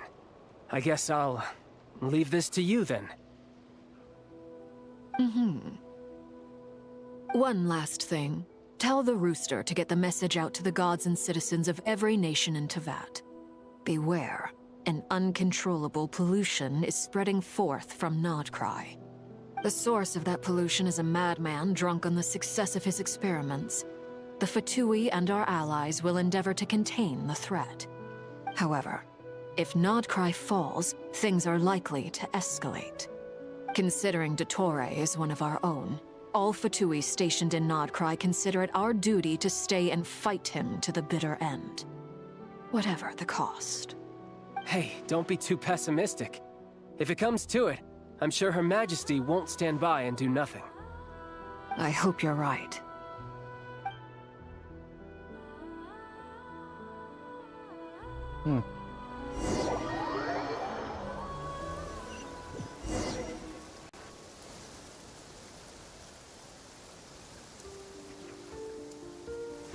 You're right on time. Thanks. Hey, do you think I'll get that gliding exam exemption? I made sure I was on my best behavior in Mondstadt. I landed well outside the city and walked in through the gates. I'll help you apply, don't worry. For now, let's see what we have here. What are the Doctor's energy fields even made from? The usual attract and repel principles that govern Kuvaki don't seem to apply to them. They are very mysterious, but ultimately, they appear to be comprised of energies from the 3 realms. Thanks to research by Master and the Hexen Circle, we know that Teyvat's 7 elements are derived from the more primordial power of the Light Realm, which is antagonistic with the power of the Void Realm. Since you have the power of the Dragon Durin within you, I'm sure you can already tell that this energy field contains no abyssal energy. That's true. It's not abyssal energy, it's something pure, wild, and untamed. I've been thinking about something. Do you still remember the device that Dory supplied from the Academia when you and Miss Columbina fought Rarier? That was one of the most marvelous feats of ingenuity I've ever seen. The design, the craftsmanship, the material selection. I couldn't fault any of it. Not to mention the operating principles. Surely the most ingenious feature of all. Dory didn't go into detail on how it functions, but I have a working theory. The clue was that Miss Columbina was somehow able to use the pyro energy that you provided, despite the fact that As a moon goddess, she should only be able to use light realm energy in principle. Now, all elemental energy is, of course, derived from light realm energy to begin with. Hence, I suspect that the device works by restoring elemental energy to its original state. This presumes a theoretical model of the 7 elements akin to that of light refracted through a prism. Perhaps it is no mere analogy. Maybe there is indeed a prism in this model. I almost wonder if the idea for the device was conceived based on direct observations of said prism. It would explain how such an ironclad design concept was achieved. It is at once a masterwork of engineering and a groundbreaking application of the Academia's latest elemental theories. I suspect only Lesser Lord Kusanali herself could have devised such an ambitious technology. But back to the energy field before us. If this is pure light realm energy, its relation to elemental energy is one of integration versus division. Or you could say that the former contains the latter. Could this mean that elemental energy can dilute the power of the light realm? Should we give it a try? We should.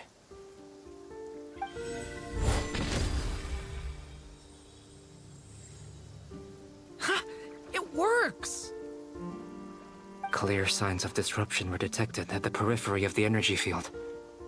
This indicates that elemental energy can disturb or even negate the field. Now you try. All right, here goes. It's working! Switch to abyssal energy and attack again. No surprises there. Abyssal power drains the energy field to a significantly greater extent. I now feel confident in asserting that the energy field is indeed pure light realm energy, and that elemental energy can dilute it. But the energy field is huge. How much elemental energy will it take to neutralize it? We don't have to neutralize it completely. We can try other approaches. That's all for theory. Would you like to continue watching? So you knew I was here? Huh? When did you get here? A while ago. But Albedo sounded like he was working on his thesis defense back there. Back in Sumeru. You can end a person's whole career by interrupting them mid-speech. Very thoughtful of you. I'm truly touched. Could I ask you to lend me a hand? With what? A little test. Try using Animo to unleash a concentrated assault with circular blades, with the goal of breaking through at a singular point. Nice! This time it tore through the field. Tremendous. This is a major breakthrough. Should we go through? We probably shouldn't risk having mutually antagonistic energies in such close proximity. Durin, you stay here and watch the entrance. Hat Guy and I will go in to investigate. Sounds sensible to me. Keep your eyes peeled, Durin. Don't worry, I got this. You two be careful in there. Just give me the signal if you need help, and I'll dive right in. What do you mean, signal? It's based on a new alchemical concoction I developed last month. When 2 bottles of it are smashed on the ground together, they emit a blinding burst of light. If it comes to that, remember to shield your eyes with your hat. Glad I asked. Thanks for the heads up.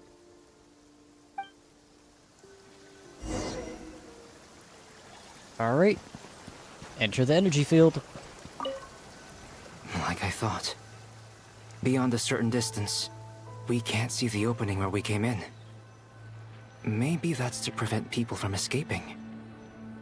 Sounds like Dottore style to me. Not much has changed.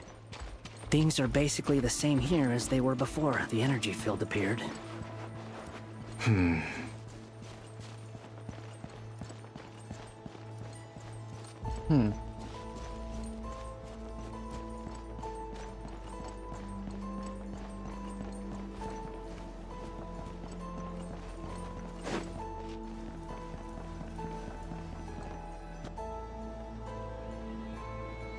They have no heartbeat and they're not breathing. We can only assume they're dead. But there are no visible wounds.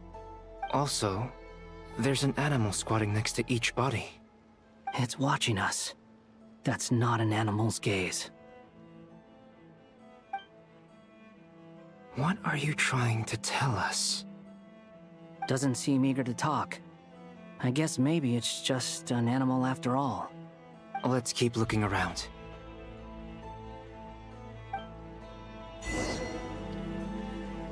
Oh. He turned these people into animals.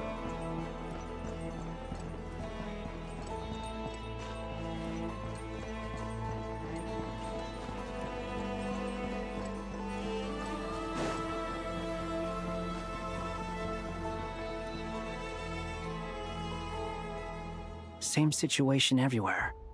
Not a living soul in sight. Just countless bodies with animals standing watch over them. Well, I think we can safely rule out the possibility that they're all pets. Is skirting around the topic your way of showing consideration for other people's feelings? Just being cautious. I don't doubt that you can handle the truth.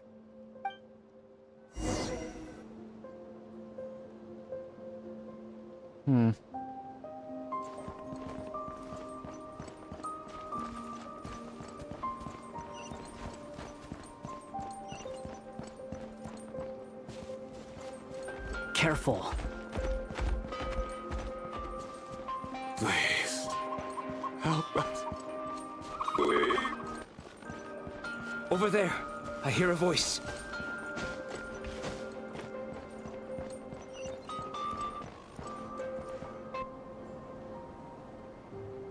Please. Help us. Please. What happened here? I don't know. Suddenly, everyone collapsed. Then my line of sight got lower. I still have some of my senses left. I gotta get out of here.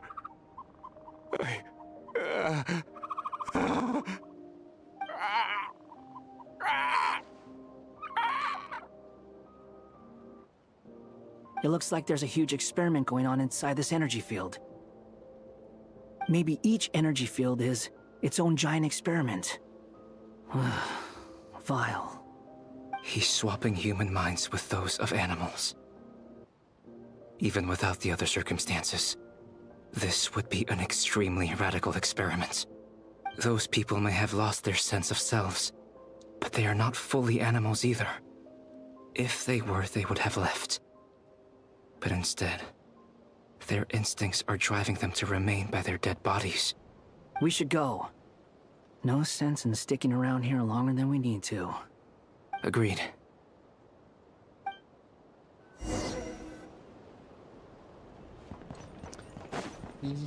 Yeah, I don't like this place.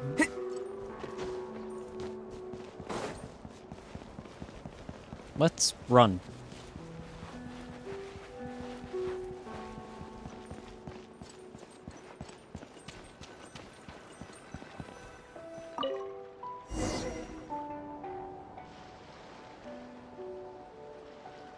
You're back! Everything okay? We saw some things that take a strong stomach. Otherwise, we're fine. We should share our findings with the others.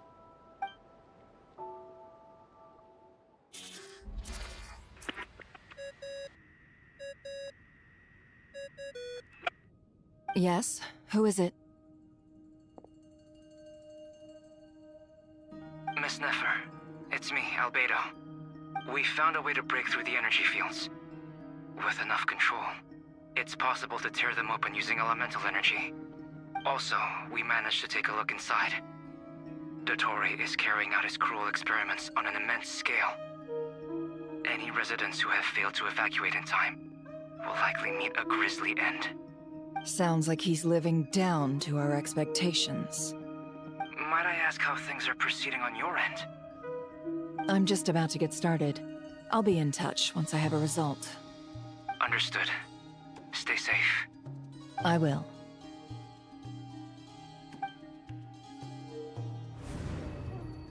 Well, Nefer, I'll link up with you once my tasks are complete.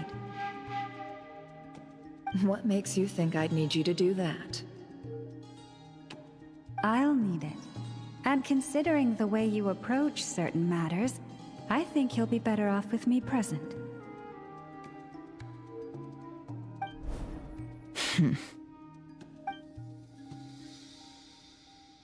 Let's begin. Entering simulation mode. A vast wasteland. Is this the Traveler's inner world? I was expecting something more vibrant, to be honest. Wait, someone's there. What are you looking at? In that case, I'll look at it with you. I want to know all about everything you've seen and experienced. Is there somewhere I should return to? Or should I stay here and be the hero everyone says I am? I don't dislike my current life. Roaming the land, fighting battles, accomplishing missions, earning a living, looking after Paimon. It's not so bad. I guess the only thing that's missing is that you're not here with me. This is the conscious layer, which contains a person's true feelings. It is filled with both longing and kindness. I suppose anyone who lives long enough ends up wishing for someone who can't be there. Maybe it's the only way we can feel truly alive. Time to delve a little deeper.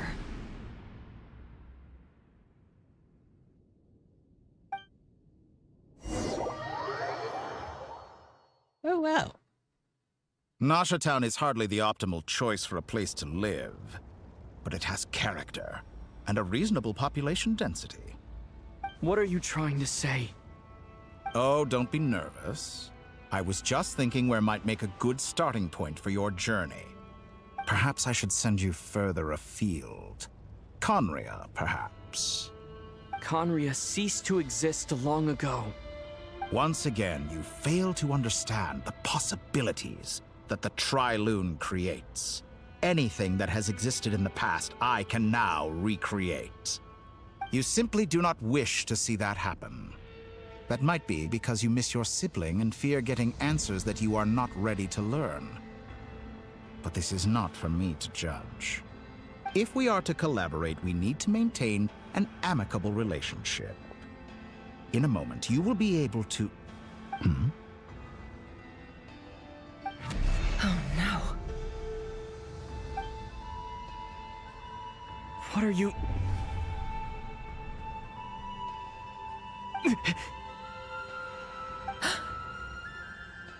What are you gonna do? Don't move. Something unwanted has crept into... Oh? Gone as quickly as it came.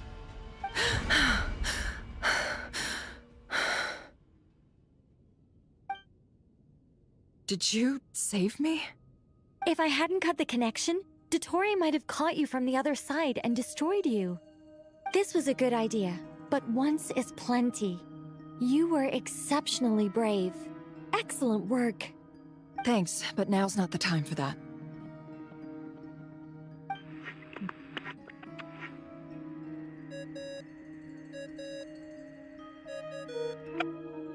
Albedo speaking.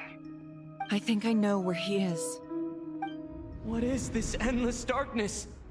I can't see anything, even though my eyes are wide open. But why? What happened? Ah, sorry about that. I take it you didn't notice. Just now, a friend of yours took a little peek into your mind. Could it be Nefer? How did she do it? Did she use something as a medium to connect to me?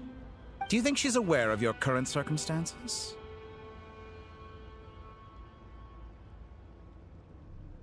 Oh dear. Have I stunned you into silence? I only wanted to slow down your time a little so I could stop your intruder in her tracks. It would have been nice to capture the spy. I must say, I'm finding the ability to adjust the flow of time rather intriguing. The moment you closed your eyes, time seemed to grow impossibly viscous, didn't it? A whole month passed before you opened your eyes again, but only for you. No one else was affected. I dare say this is something only a god can achieve. Point taken. You've proven once again that you have god-tier powers. Oh, you misunderstand. This wasn't about proving a point.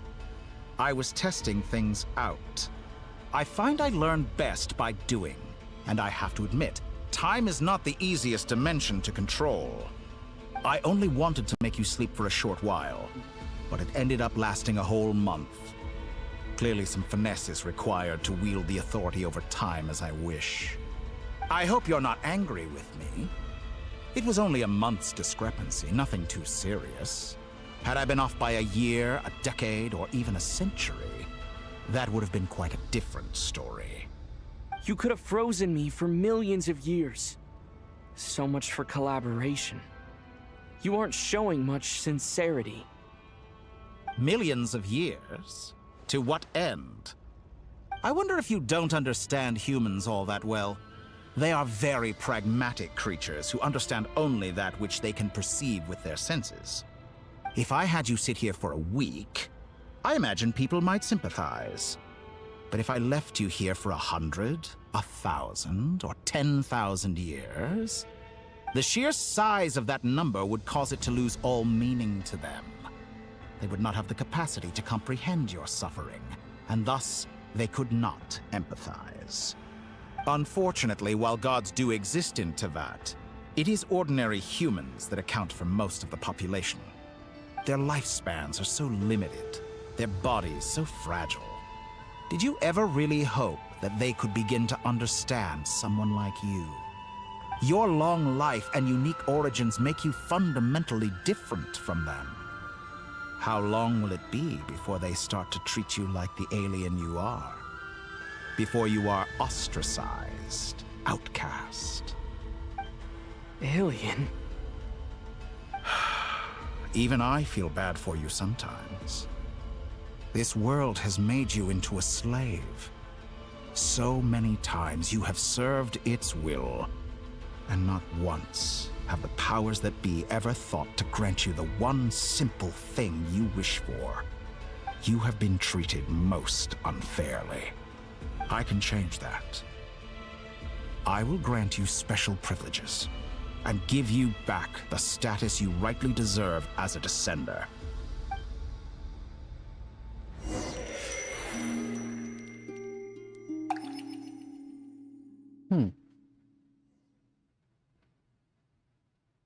I've entered the past 3 times at this point, but I still have so many questions. For instance, beyond each point being further back in time than the last, what determines the specific locations at which I can make entry? So far, the common thread linking all 3 scenarios is that the Traveler has been present. But it's more than that. I know I sensed something familiar around him. What was it? I'll keep this question in mind as I carry on.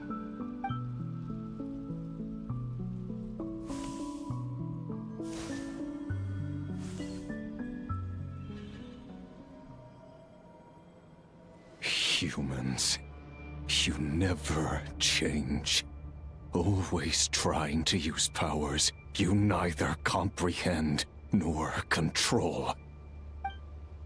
This looks like Star Sand Shoal. Was this before Rerir regained his physical form?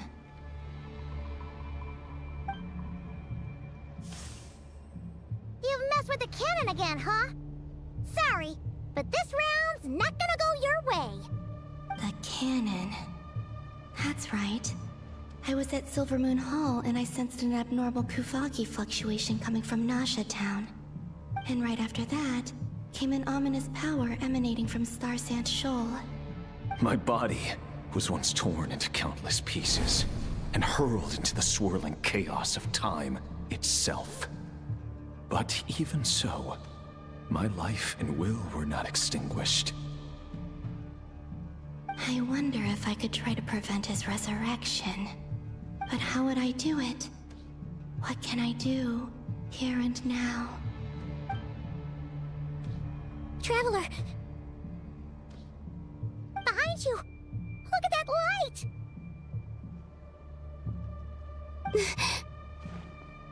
No, I won't make it in time.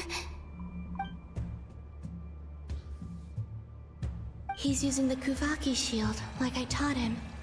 Is he going to use it to block the cannon's beam? He's strong. I'm sure he can manage. But the force released when the beam impacts the shield might lead to collateral damage. EC Island. The Frost Moon Scions will be exposed to lethal levels of Kuvaki. A question, if I may. Kind Miss Columbina.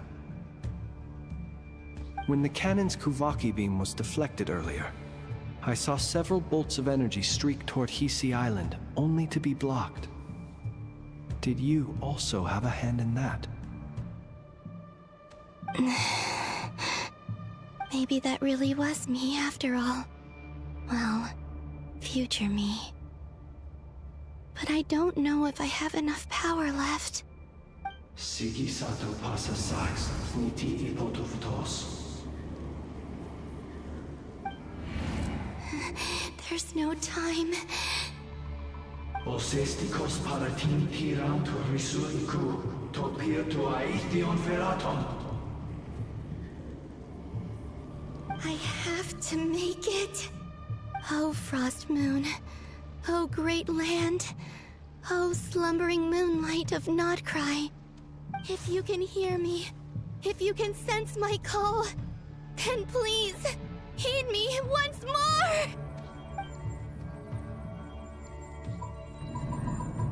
I have to push it. Button mash. Button mashing. Button mashing.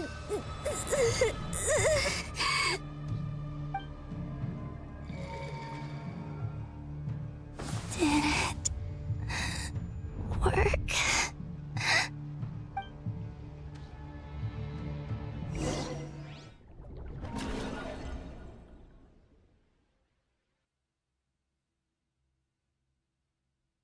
Hey, wake up. Hey, did you hear me? Columbina, I said wake up now! Oh, good morning, Snezhnaya. It's 3 in the afternoon, actually. And could you kindly not use my quarters as your personal nap room next time? But I feel so safe here. And your coffee, right? It's so bitter, but it smells lovely. It's like you were raised by wolves in a forest or something. What did you drink growing up? Grass tea? The Frost Moon Scions certainly led a more frugal existence than the Fatui. Then I'll bet you've never eaten one of these before. It smells delicious. That's because it's a Fontanian recipe. I had a little free time today, so I made a batch. Rosaline will be here shortly, but if you really can't wait, I guess you can go ahead and... Hey, at least let me finish before you start eating! Did the Frost Moon Scions not teach you basic table manners? Or did the rules not apply to you because you're the high and mighty moon goddess? These are so tasty. Of course they are. I made them. I was worried they might contain traces of machine oil. What?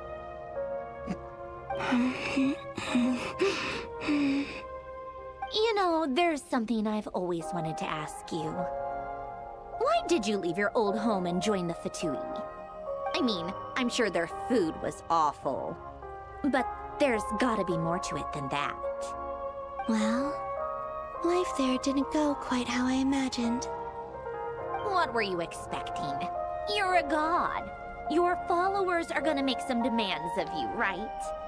Surely you can just answer a few prayers here and there in return for the free food and drink. How bad can it be? Well, would you help other people just for free food and drink? The doctor told me that you were created by a great mechanic. Lord something Fisher. The Lord Artificer. Ugh, some people can't keep their mouths shut. Oh, Lord Artificer. And didn't he have something to do with the, narcissist? Narcissenkreuz Ordo. Yes, that was it. Narcissenkreuz Ordo. So, would you try to fulfill their wishes? You must be joking. I wouldn't go even if they paid me. I don't even know them. Exactly. Well, I felt the same way. I did not know the people who made demands of me. What do you know? We're on the same page for once. In his later years, Alan did ask me if there was anything I wanted to do. If I had any wishes of my own. Well, I don't. And I'm not in any mood to fulfill someone else's either. Who's Alain? He was the... You know what? Never mind. You're not gonna remember. Anyway, the point I'm trying to make is, neither of us is the self-sacrificing type. Let me ask you this. What sort of place would you like to live in, if you could choose? A place where people don't ask me for things I cannot give them. Where they don't worship me, or fear me, but just want to chat with me like a normal person. I'd also like the freedom to come and go as I please. And ideally, it would be somewhere with the smell of coffee and snacks. Not to burst your bubble, but no such place exists in the world. Now, take your snacks and scram.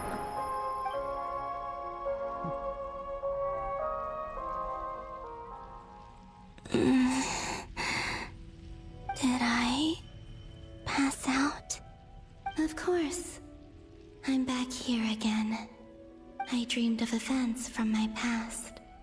Sandrone. Traveler. I miss you all so much. Back there. I guess I managed to harness all the Kuvaki energy on Hisi Island. But how did I do it? Time is flowing backwards here, and I can use that familiar power to enter the world of the past. That mystery ally everyone talked about. It was me all along. I can sense that there isn't much more power remaining up ahead. What lies at the end of all of this? Will time keep flowing into the past? And will I ever find my way back?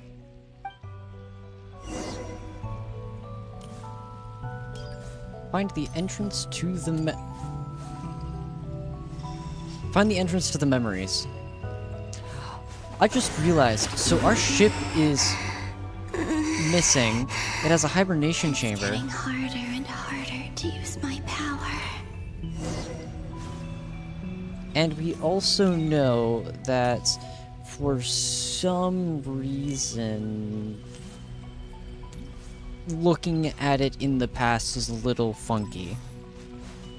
So what if there happened to be another person in that hibernation chamber at some point in time, like perhaps Columbina, who goes back in time? The abyss in this state. I need to avoid the contaminated fragments.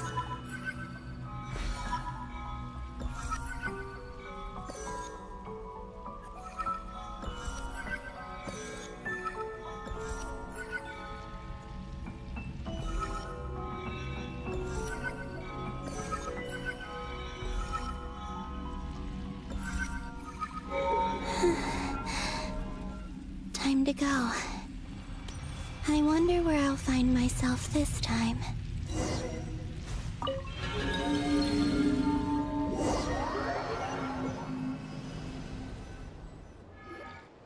The Final Night Cemetery.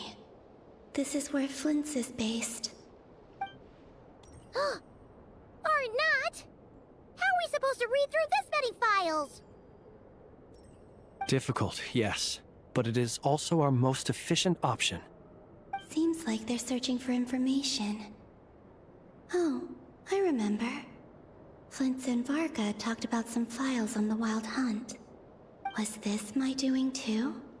To expose the true intentions of this Rerir, we need to dive into Nod Krai's history. Are my actions changing the past? Or are they simply completing a process? Is all of this inevitable? Or am I the one making these decisions? If I choose not to help them now, will it change how things turn out? Hope we don't land on our heads then. They're my friends. I can't not help them.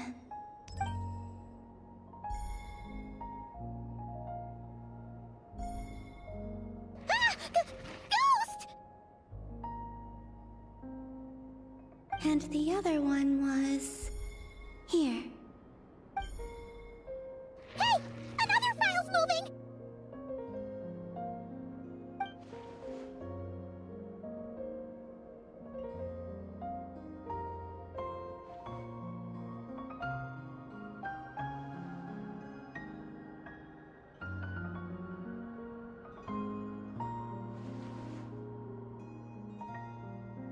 That should do it.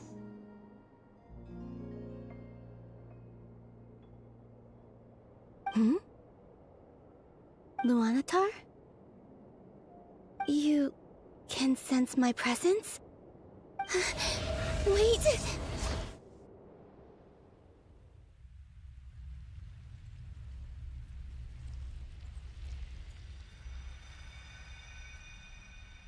Luanatar. So she's that familiar presence I've been sensing all along. She's always been by the Traveler's side. That explains why the Traveler has been there each time I've entered the past. But why Luanatar? Is it because she has a connection to me as the Moon Goddess's familiar? If so, why not any other Kuhenki? That's...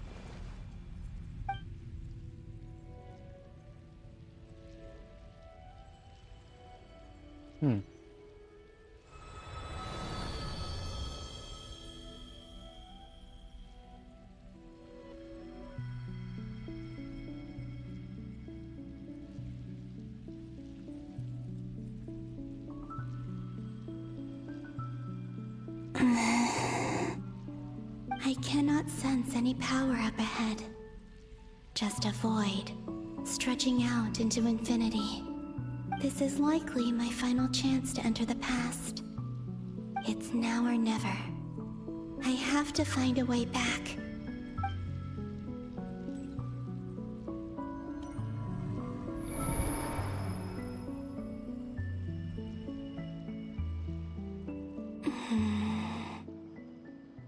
Hisi Island? How far back in time is this? Where's Luanatar?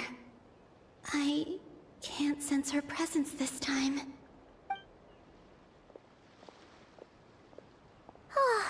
Seeing Enefa and Aino reunited like that sure was heartwarming.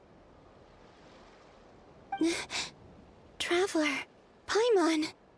No, stay calm.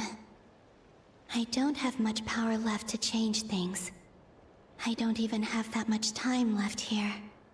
Think, Columbina. How do I find a way back? A way back... to where? Do I go back to Moon Prayer Night? Or to the future that followed? And if I return in my current state, what will become of me then? Dotori's actions that day proved that he'd been planning that for a long time. He had already seized the power of 2 Moon Marrows before capturing me. Even if I managed to get back, how can I fight against him when he wields the Tri-Lune Authority? I can't. If I go back like this, I'll be playing right into his hands. I have to find some way of rivaling the power he has usurped. Wait. Time flowing backwards. The Tri-Lune Authority. Does that mean... I think I know what the final destination of this lunar reflection might be. I know what I must do. Speaking of homes, we must already be close to where the Frost Moon Scions live. The vibe here feels different, just like the scenery. But how do I communicate my plan to my friends? Should I write it down here? No. Someone else will see it. I need something with a close connection to me. Something I can use as a medium to tell them what's happened to me in here.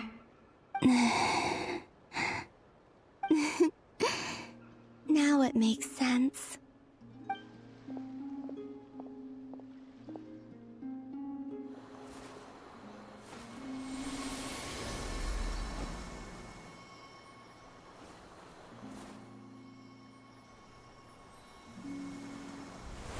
Indeed it does. Indeed it does make sense.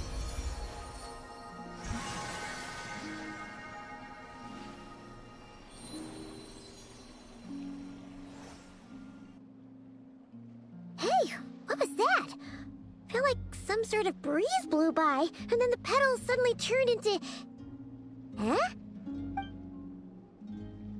It was I who brought Luanatar into being. I gave up a piece of my own soul to create her. That's why I could sense a familiar power from the moment I entered this space. It also explains why she's been present in every past location that I've entered. Because we have a deep connection. Hey there! What's your name? And the reason why there are no more gates to the past after this point is that Luanatar hadn't been born then. No wonder I sensed the trace of a blessing when we first met. But I still didn't recognize the soul hidden within you. Back then, I was just a little lost dove.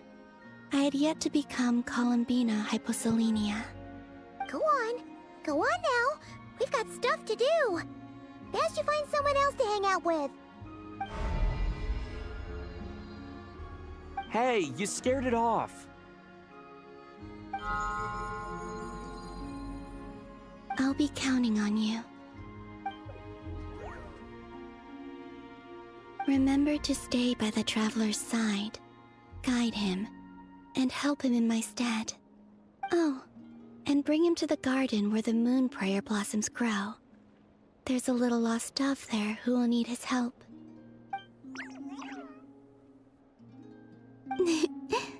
Go on.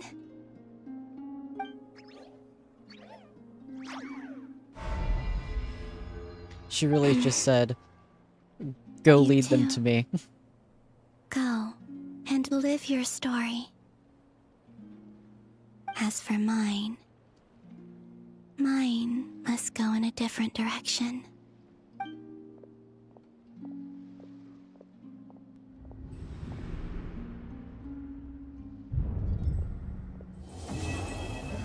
Act 7 complete. Okay.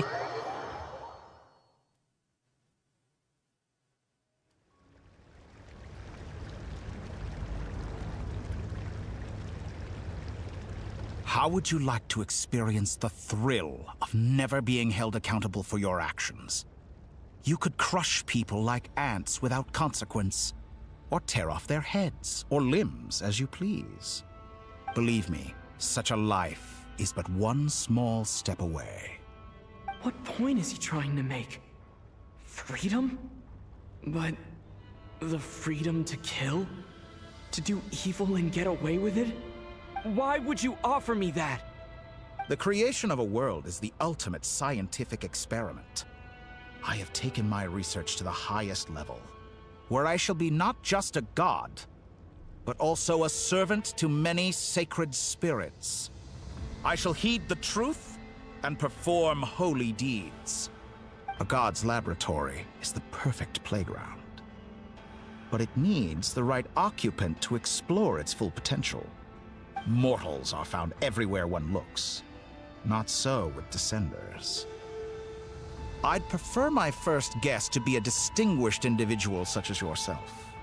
And I know you could make the most of the opportunities it offers. So the condition for entering the new world is to take innocent lives. The same dilemma that Rerir once faced. Could I really bring myself to kill others for my own benefit? Rerir did. And look where it got him. Have you made up your mind? I can't do it. Your playground is no place for me. You're putting your hopes in the wrong person. But we both know I'm not quite the hero you say I am either. I have my own reasons for the journey I'm on. And they aren't all selfless. You've grown a lot since we last met. But there are still things you are unwilling to compromise on. This will only hinder you. Why don't I lower my requirements a little as a gesture of goodwill? I'll give you a little time to learn to be a less noble soul. That'll make things much easier for you. I really doubt I could live that sort of life. And yet you already sound less defiant than a moment ago. The benefits appeal to you because you can read the signs of the times. Why don't we return to my research facility? Your last visit was so rushed. There is much that I have yet to show you.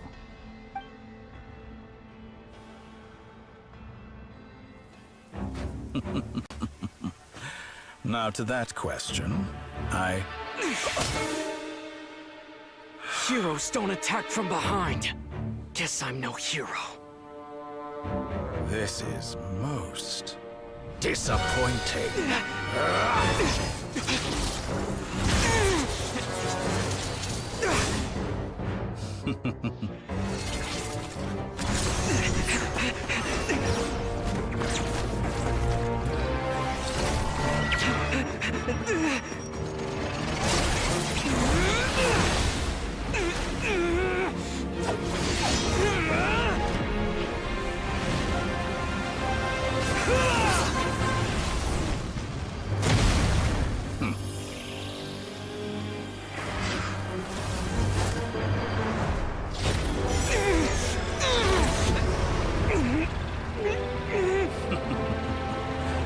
Now then.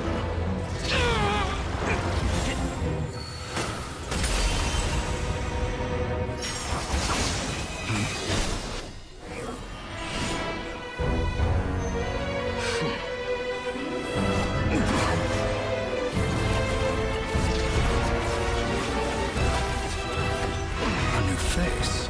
Interesting.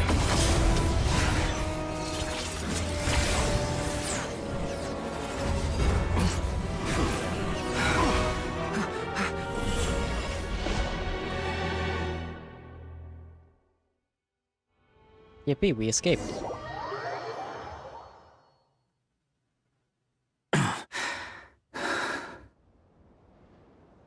Hat Guy, how did you get here? You're still gonna call me Hat Guy after that, huh? You came all this way to save me? I didn't see anyone else in there who needed saving. Fair point. You just caught me by surprise. Thank you. Wait, you're injured? It's nothing. I'll be fine. Why are you looking at me like that? Is it that shocking that I'd come to your rescue?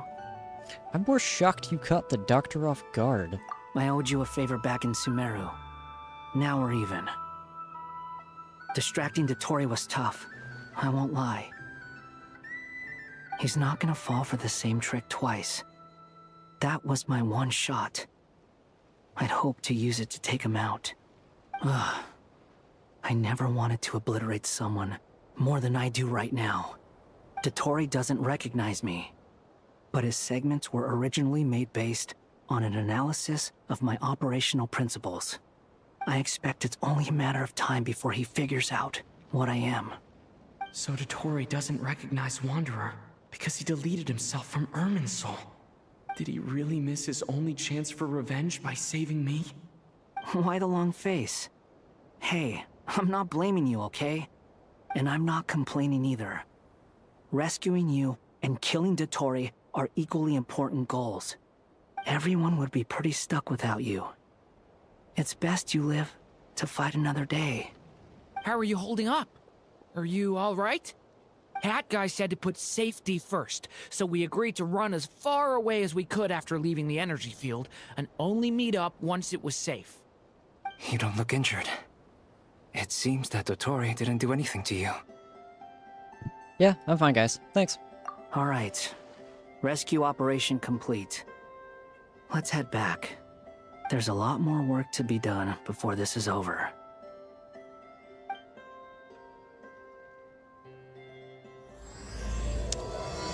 Song of the Welkin Moon, Act 8, True Moon. Oh my. Are we still in guided story mode? Not guided story mode, whatever the thing is.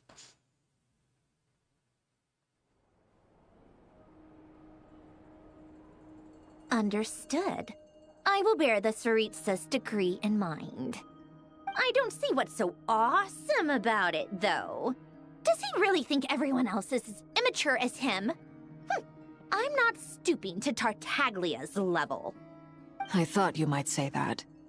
How's your progress? Quite promising, actually.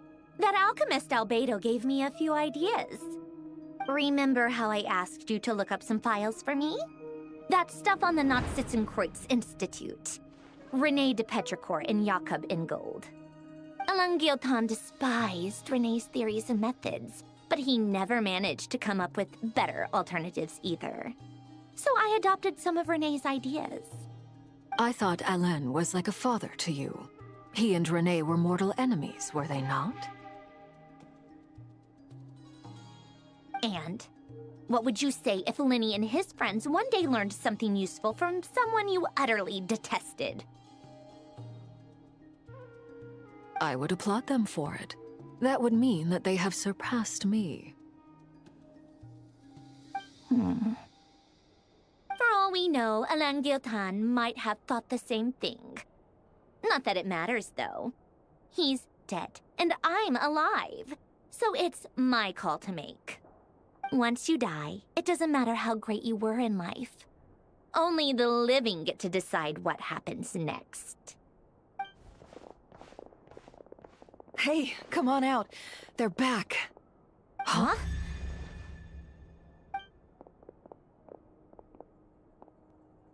You're back? And your head's still screwed on? And you still have all your limbs? What does it look like? Way to keep your composure, madam. Excuse you. I am perfectly composed. Hey everyone, I'm back. With my limbs and head. Glad you're okay. Yes, it's a huge relief. Sorry for making you all worry. Worry? Oh, yeah, right. You think we, the Fatui, were worried about you? We were worried sick. Hey! The Traveler and I were already friends. You are free to join this mission in whatever capacity you please. Much like your tea parties. It's a laugh a minute with you guys. I must say, I was quite surprised when Mr. Albedo told me he would need no additional aid. We discussed this on our way back as well. I am rarely so unequivocal, but in this case, we had full confidence in Hat Guy. He said he knew what he was doing. Albedo and I pretty much had to just wait outside on standby. Meanwhile, Hat Guy broke into the energy field and rescued the Traveler solo. You didn't have to mention that. Well, I'm thoroughly impressed. You are a force to be reckoned with, Hat Guy. Is he back? Is he really back? Paimon? Traveler! It's really you! It's really me, Paimon. I'm back. Oh, thank goodness! Paimon missed you so much! You can finally breathe easy, Paimon. It's great to have you back in one piece! Oh, Paimon's been having nightmares the whole time you were gone! Look at them. You know, once you reach my age, there's nothing better than watching a misty-eyed reunion between friends. That's nothing. Same goes when you get to my age, too. I bet Aino and Anefa would be tearing up as well if they were here.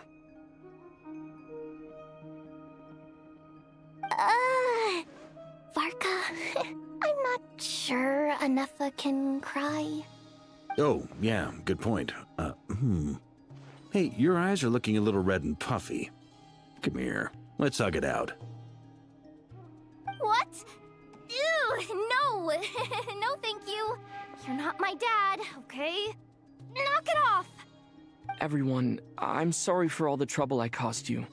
But the silver lining is, I didn't come away from this ordeal empty-handed.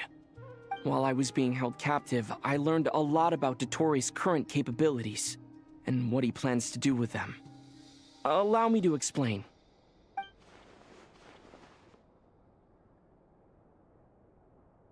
The 3 moon goddesses were even more powerful than we imagined.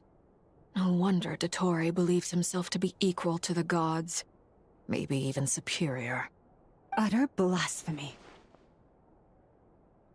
While everyone was gone, Nefer and I made an interesting discovery, and I believe Miss Sandrone has something to share too. Ma'am, perhaps you could do the honors? Sandrone explains Columbina's situation and Called shares it. the findings of her research. Getting rid of a pesky troublemaker like her is like trying to clean up after a crumbly cake. It always comes back to haunt you. Columbina's alive! And wait, what? What is this? Trying to clean up after a crumbly cake? Do you guys not have vacuums? I know you have vacuums here.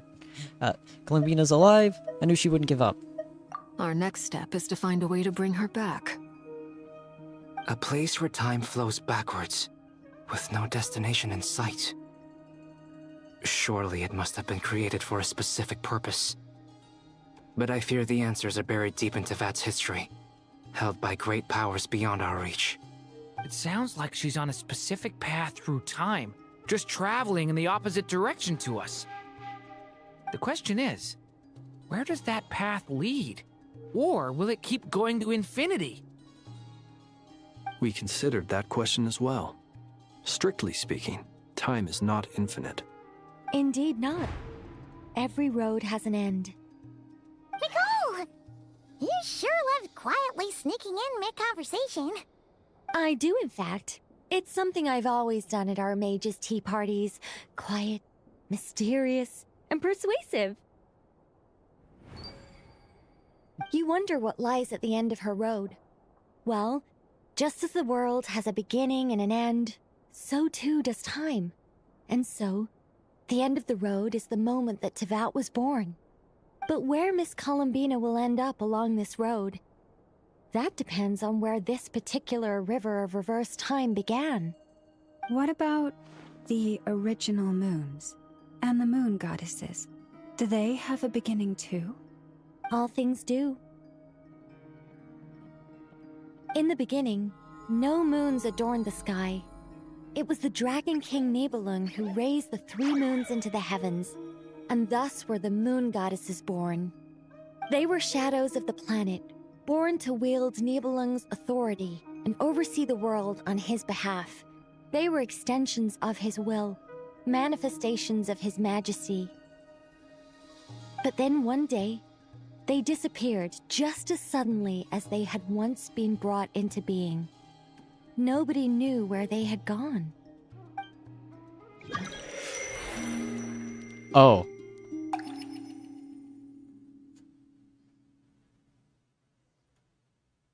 Like I thought, no more paths back to reality have emerged since.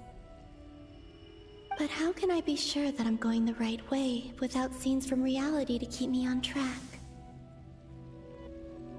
I can't even be sure of how long I've been walking for.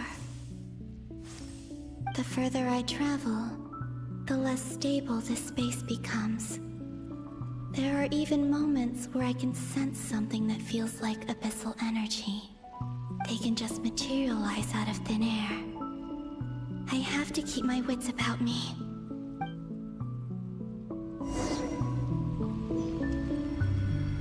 Alright. So...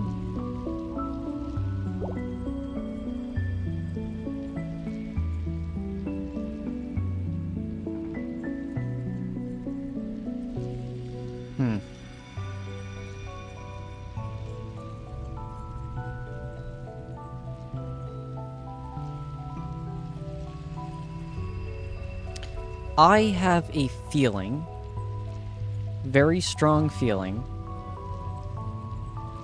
that we are not going to be getting out of this stuck experience for some amount of time. We have 1 hour left in any possibility of me live streaming for this specific live stream, because of the fact that it caps out at 12 hours, and we are at 11. So,